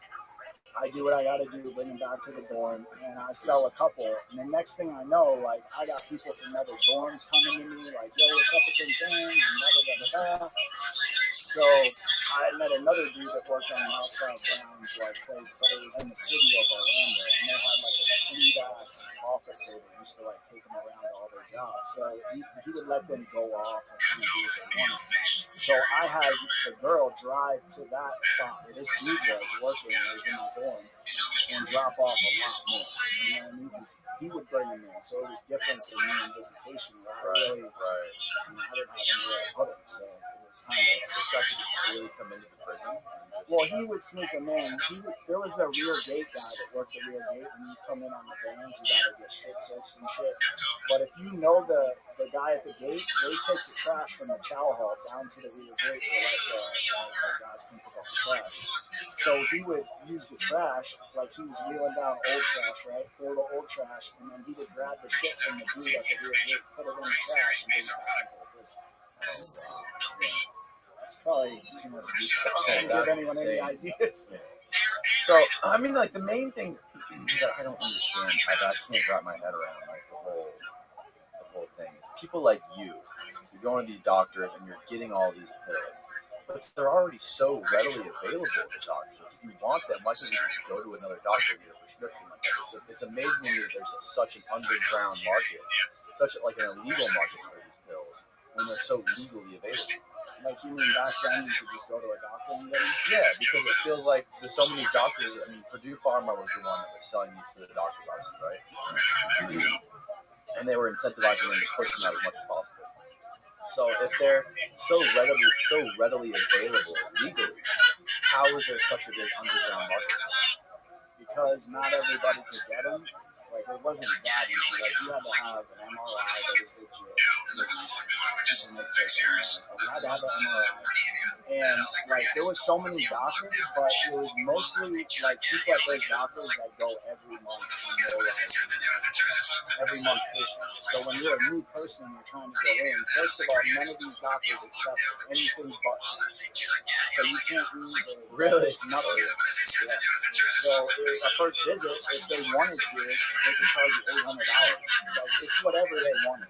So that's what would keep people, because they would be on pills and can't save up that much money to go to the doctor. And that's where, like, I or one of my friends would come in and they would pay for them forever. So insurance wouldn't pay for any of this stuff?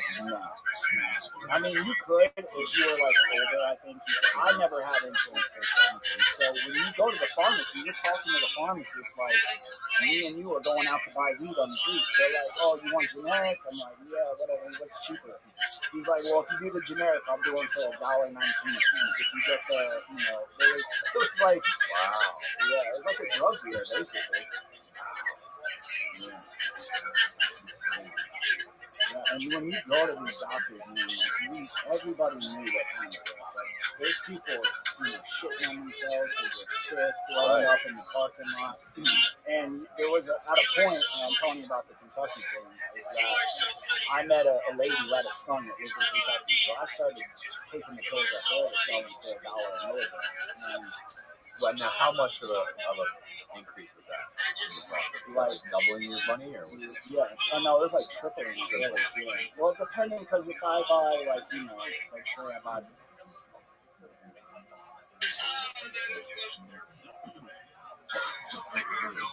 So if I say I buy 500 pills off somebody that went to the doctor and you get a good deal on that, let's say 10 a piece. That's not a good deal. So I buy all those pills for, let's say $5,000 or whatever it is. If I go up to Kentucky, now I'm making $30 a pill versus 10. So you're doubling your money in everything. Yeah, so it's like, and they would charge more. They were going for like, and even down here, what do you think is the biggest problem with, like, the last 20 years with the opioid crisis, all the addiction, all the people that died, all the overdoses? I mean, it's really, it kind of clouds the whole argument over legalize all drugs.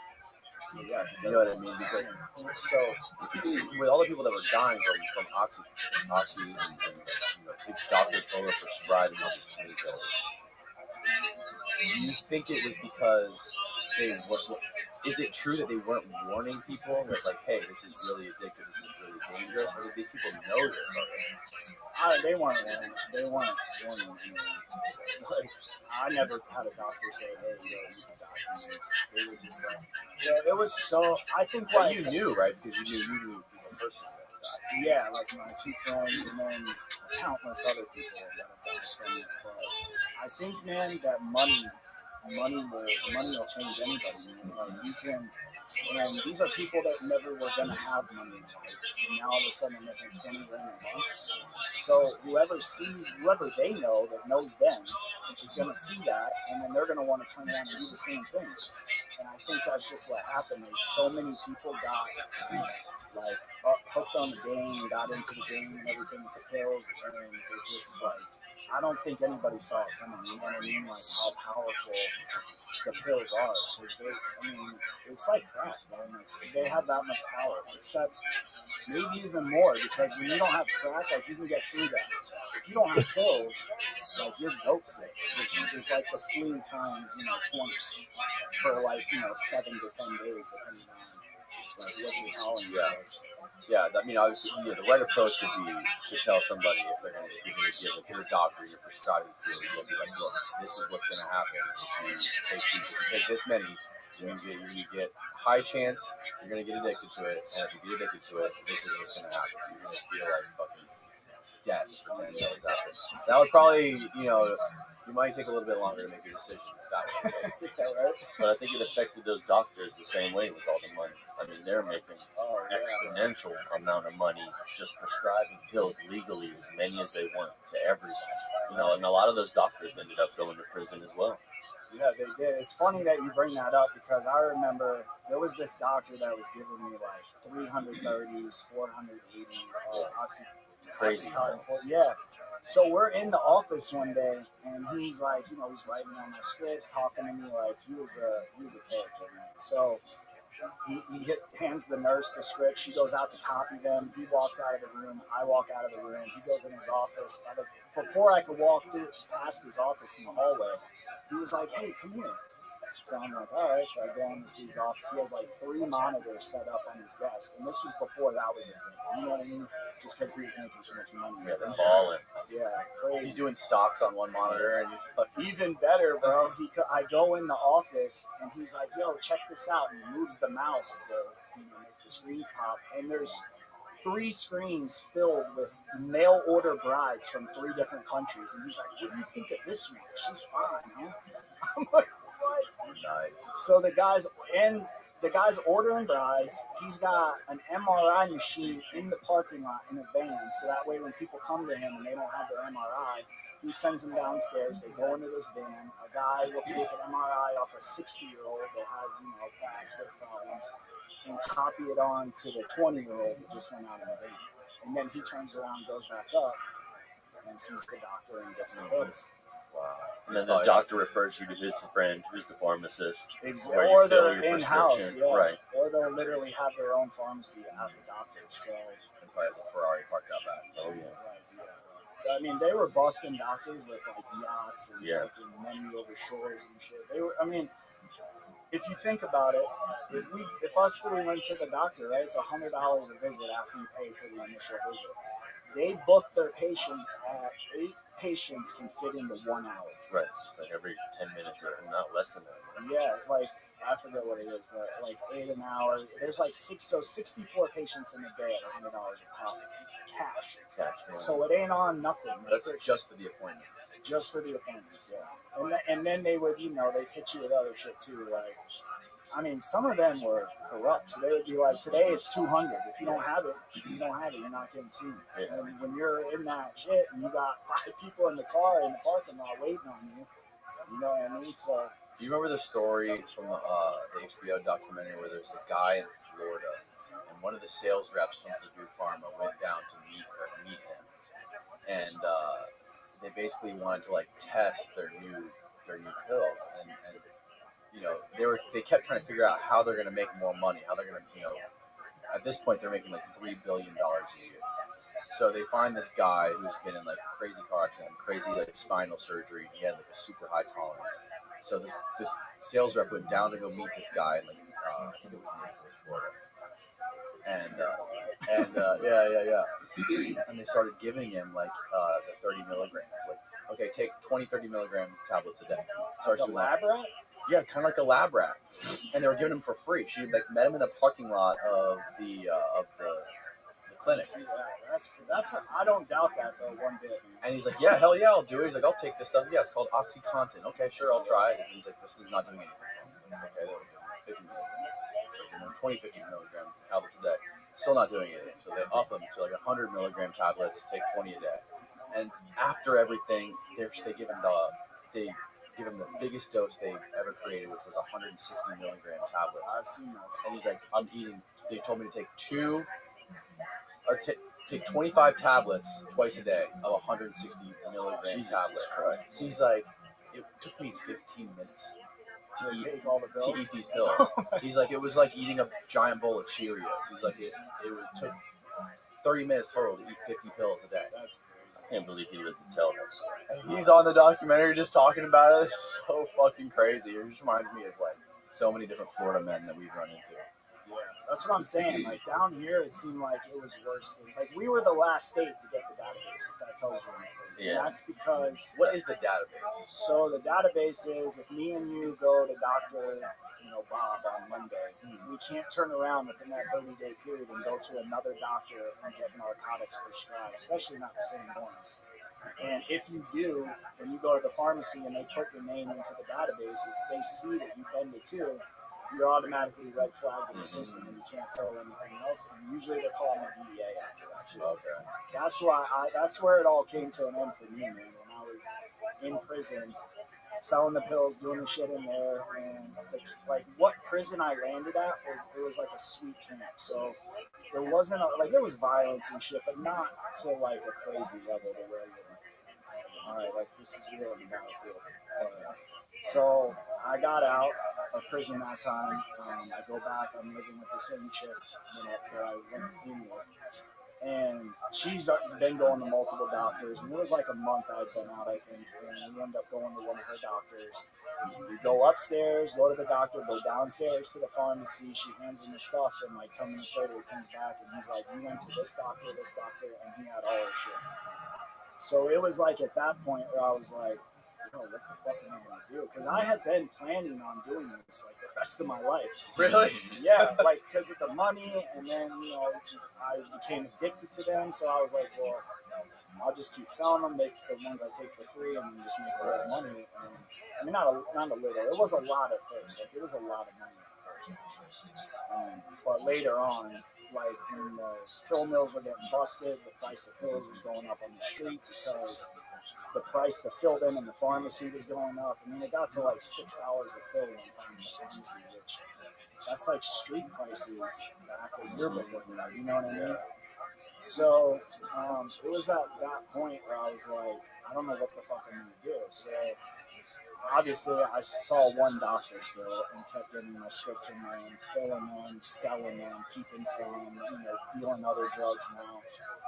And then it was like just to the point where like I didn't give a fuck, you know what I mean? Like, I didn't give a at first I was selling the pills and doing shit like that, but it got to the point where like nobody wanted to hang out with me because I was just jackboying people's shit. Like I'd be like, oh, you want 100 pills? Yeah, all right, meet me at 7-Eleven. And then they get in the car and I'd fucking wake them up and pass them out and push them out the door, grab all their shit and keep going. Oh shit! Yeah, that was one time. I did that to a kid at a doctor's too, bro. After he got his shit. Jesus. Yeah, so it became like savage mentality, and this was all due to me being in the car wreck, then starting to take a little, and that's how quick, man.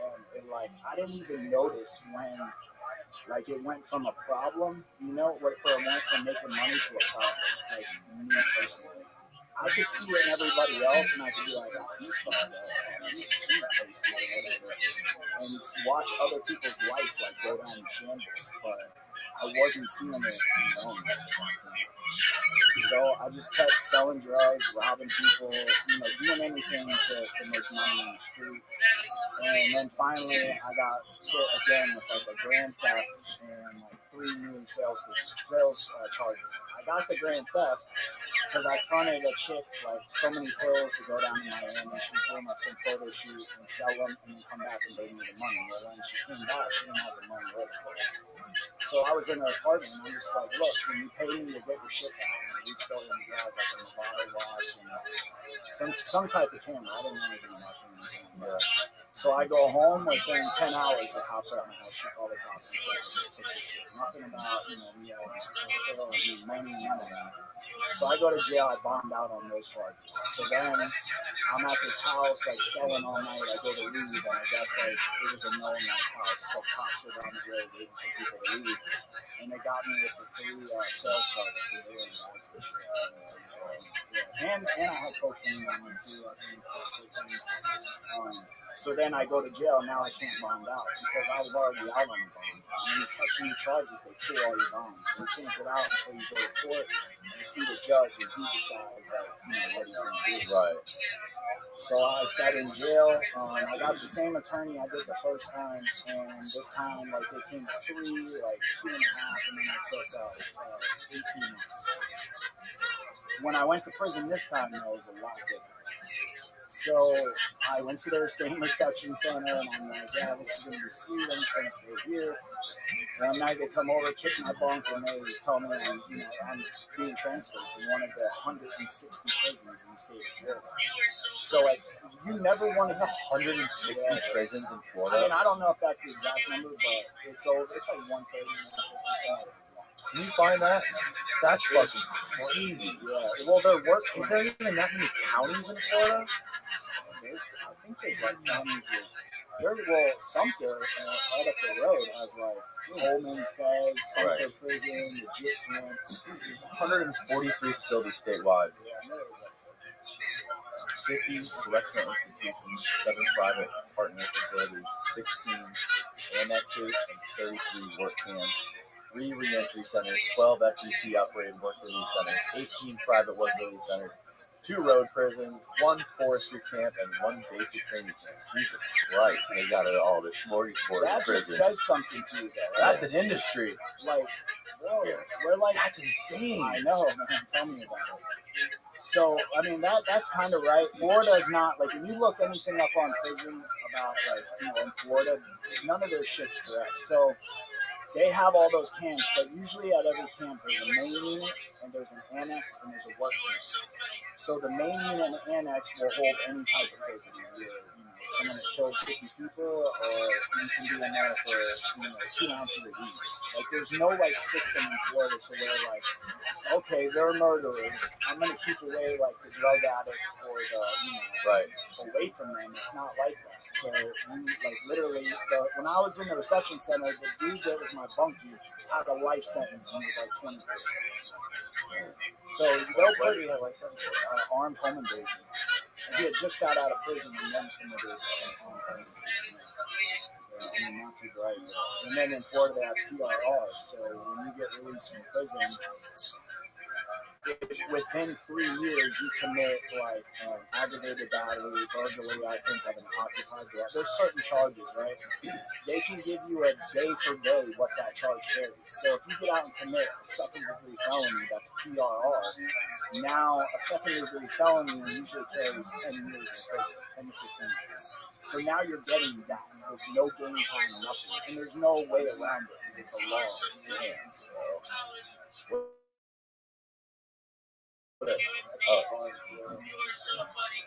Yeah, so second degree 15.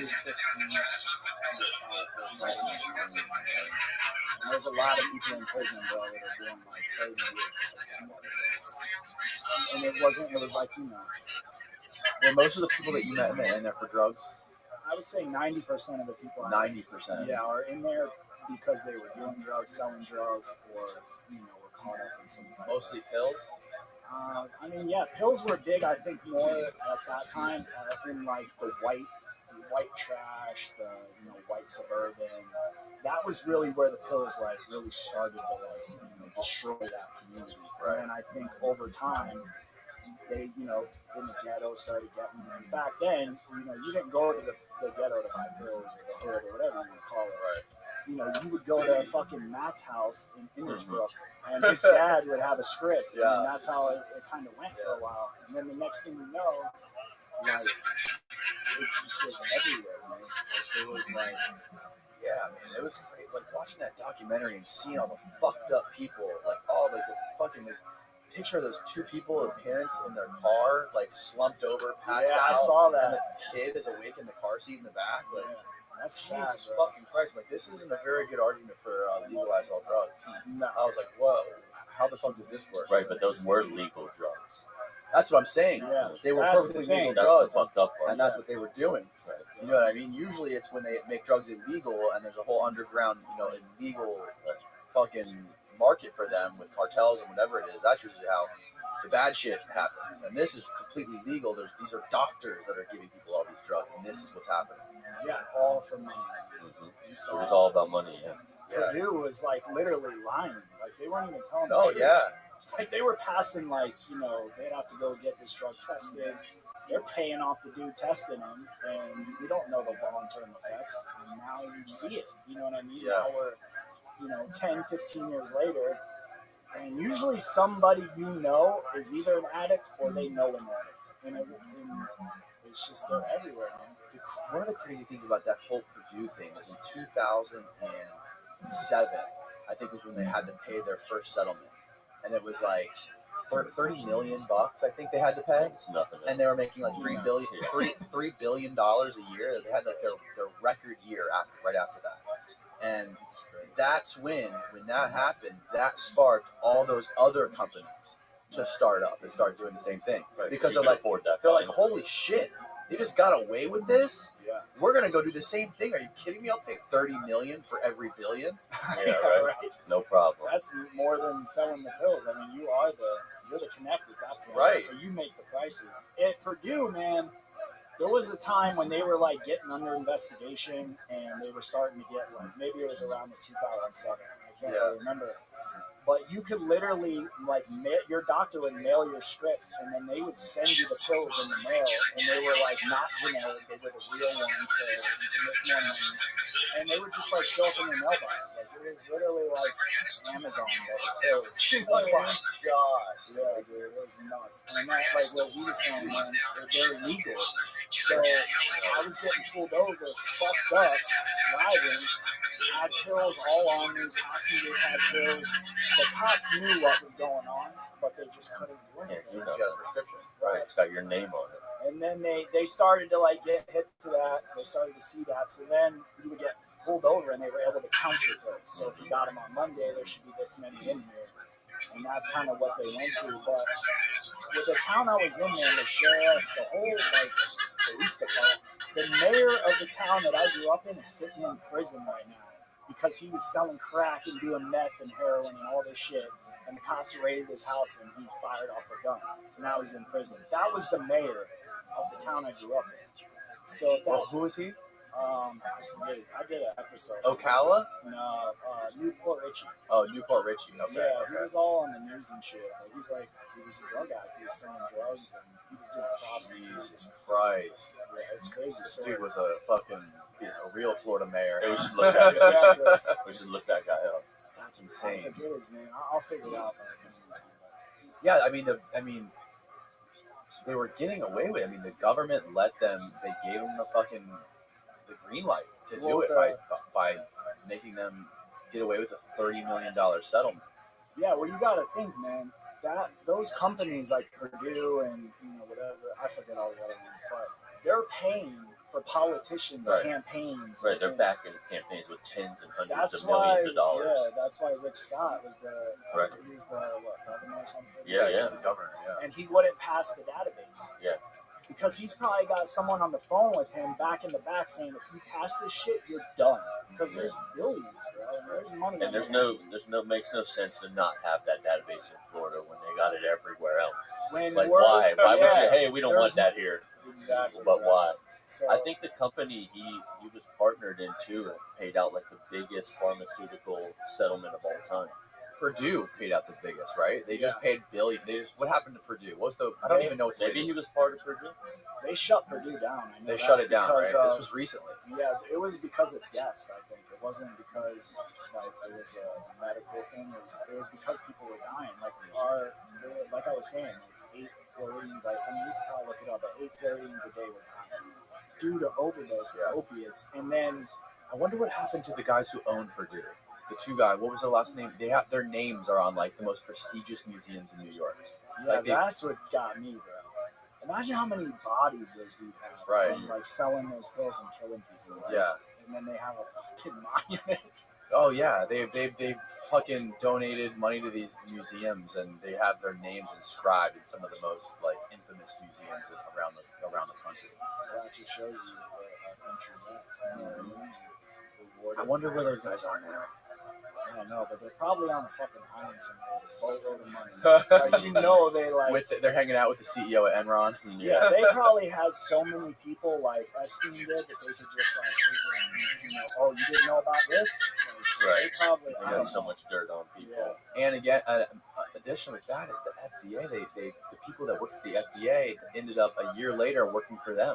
They had people that were FDA employees that they hired to work for Purdue. Oh yeah, to approve their shit, right? To approve shit, yeah. I saw that. That's crazy. I just saw something recently too. I forget where I saw it somewhere on Twitter. I think I might save a screenshot of it somewhere. But it was saying that currently 75% of the FDA's review budget is paid for by like Pfizer and Johnson & Johnson. That's kind of creepy. Like, that's insane. Yeah, bro, that is definitely insane. I gotta find it. That's 75? Yeah, I think that was it. Let me find it right now. I know that Florida, or maybe it was the United States as a whole, but had the most like opioid prescriptions prescribed. I think it was Florida. We had the most. Yeah. So they were literally just like giving the shit out. Yeah, bro, it's fucking insane. That's what Purdue did, man. It said, we're not going to tell you about it. We're just going to give you this pill. And it literally would make your pain go away and you feel good, but not knowing the whole time, like, you're going to get addicted. Here it is. Biopharmaceutical industry. The whole biopharmaceutical industry provides 75% of the FDA's drug review budget. That's posted in Forbes by John LaMattina. That's corruption. It doesn't get much like noticeable than that. But YouTube today or yesterday they announced that they used to like suppress videos that talked about like misinformation, like about the vaccine, talk about the vaccine or talk about like any kind of bad side effects. Now they'll delete the videos. They used to shadow ban it. Now as of today, they said they're going to start deleting the whole series. Yeah, if you talk about like COVID or certain topics. Yeah, so this video will probably be deleted by next week. Don't talk bad about the FDA. So yeah, man, it just like it got bad for a minute, you know what I mean? And I ended up getting sentenced to prison again. Like I was saying, like, I ended up going when I was in the chow hall at the reception center. The officers are all walking back and forth with files because there's a bunch of Bluebird buses lined up ready to take us to one of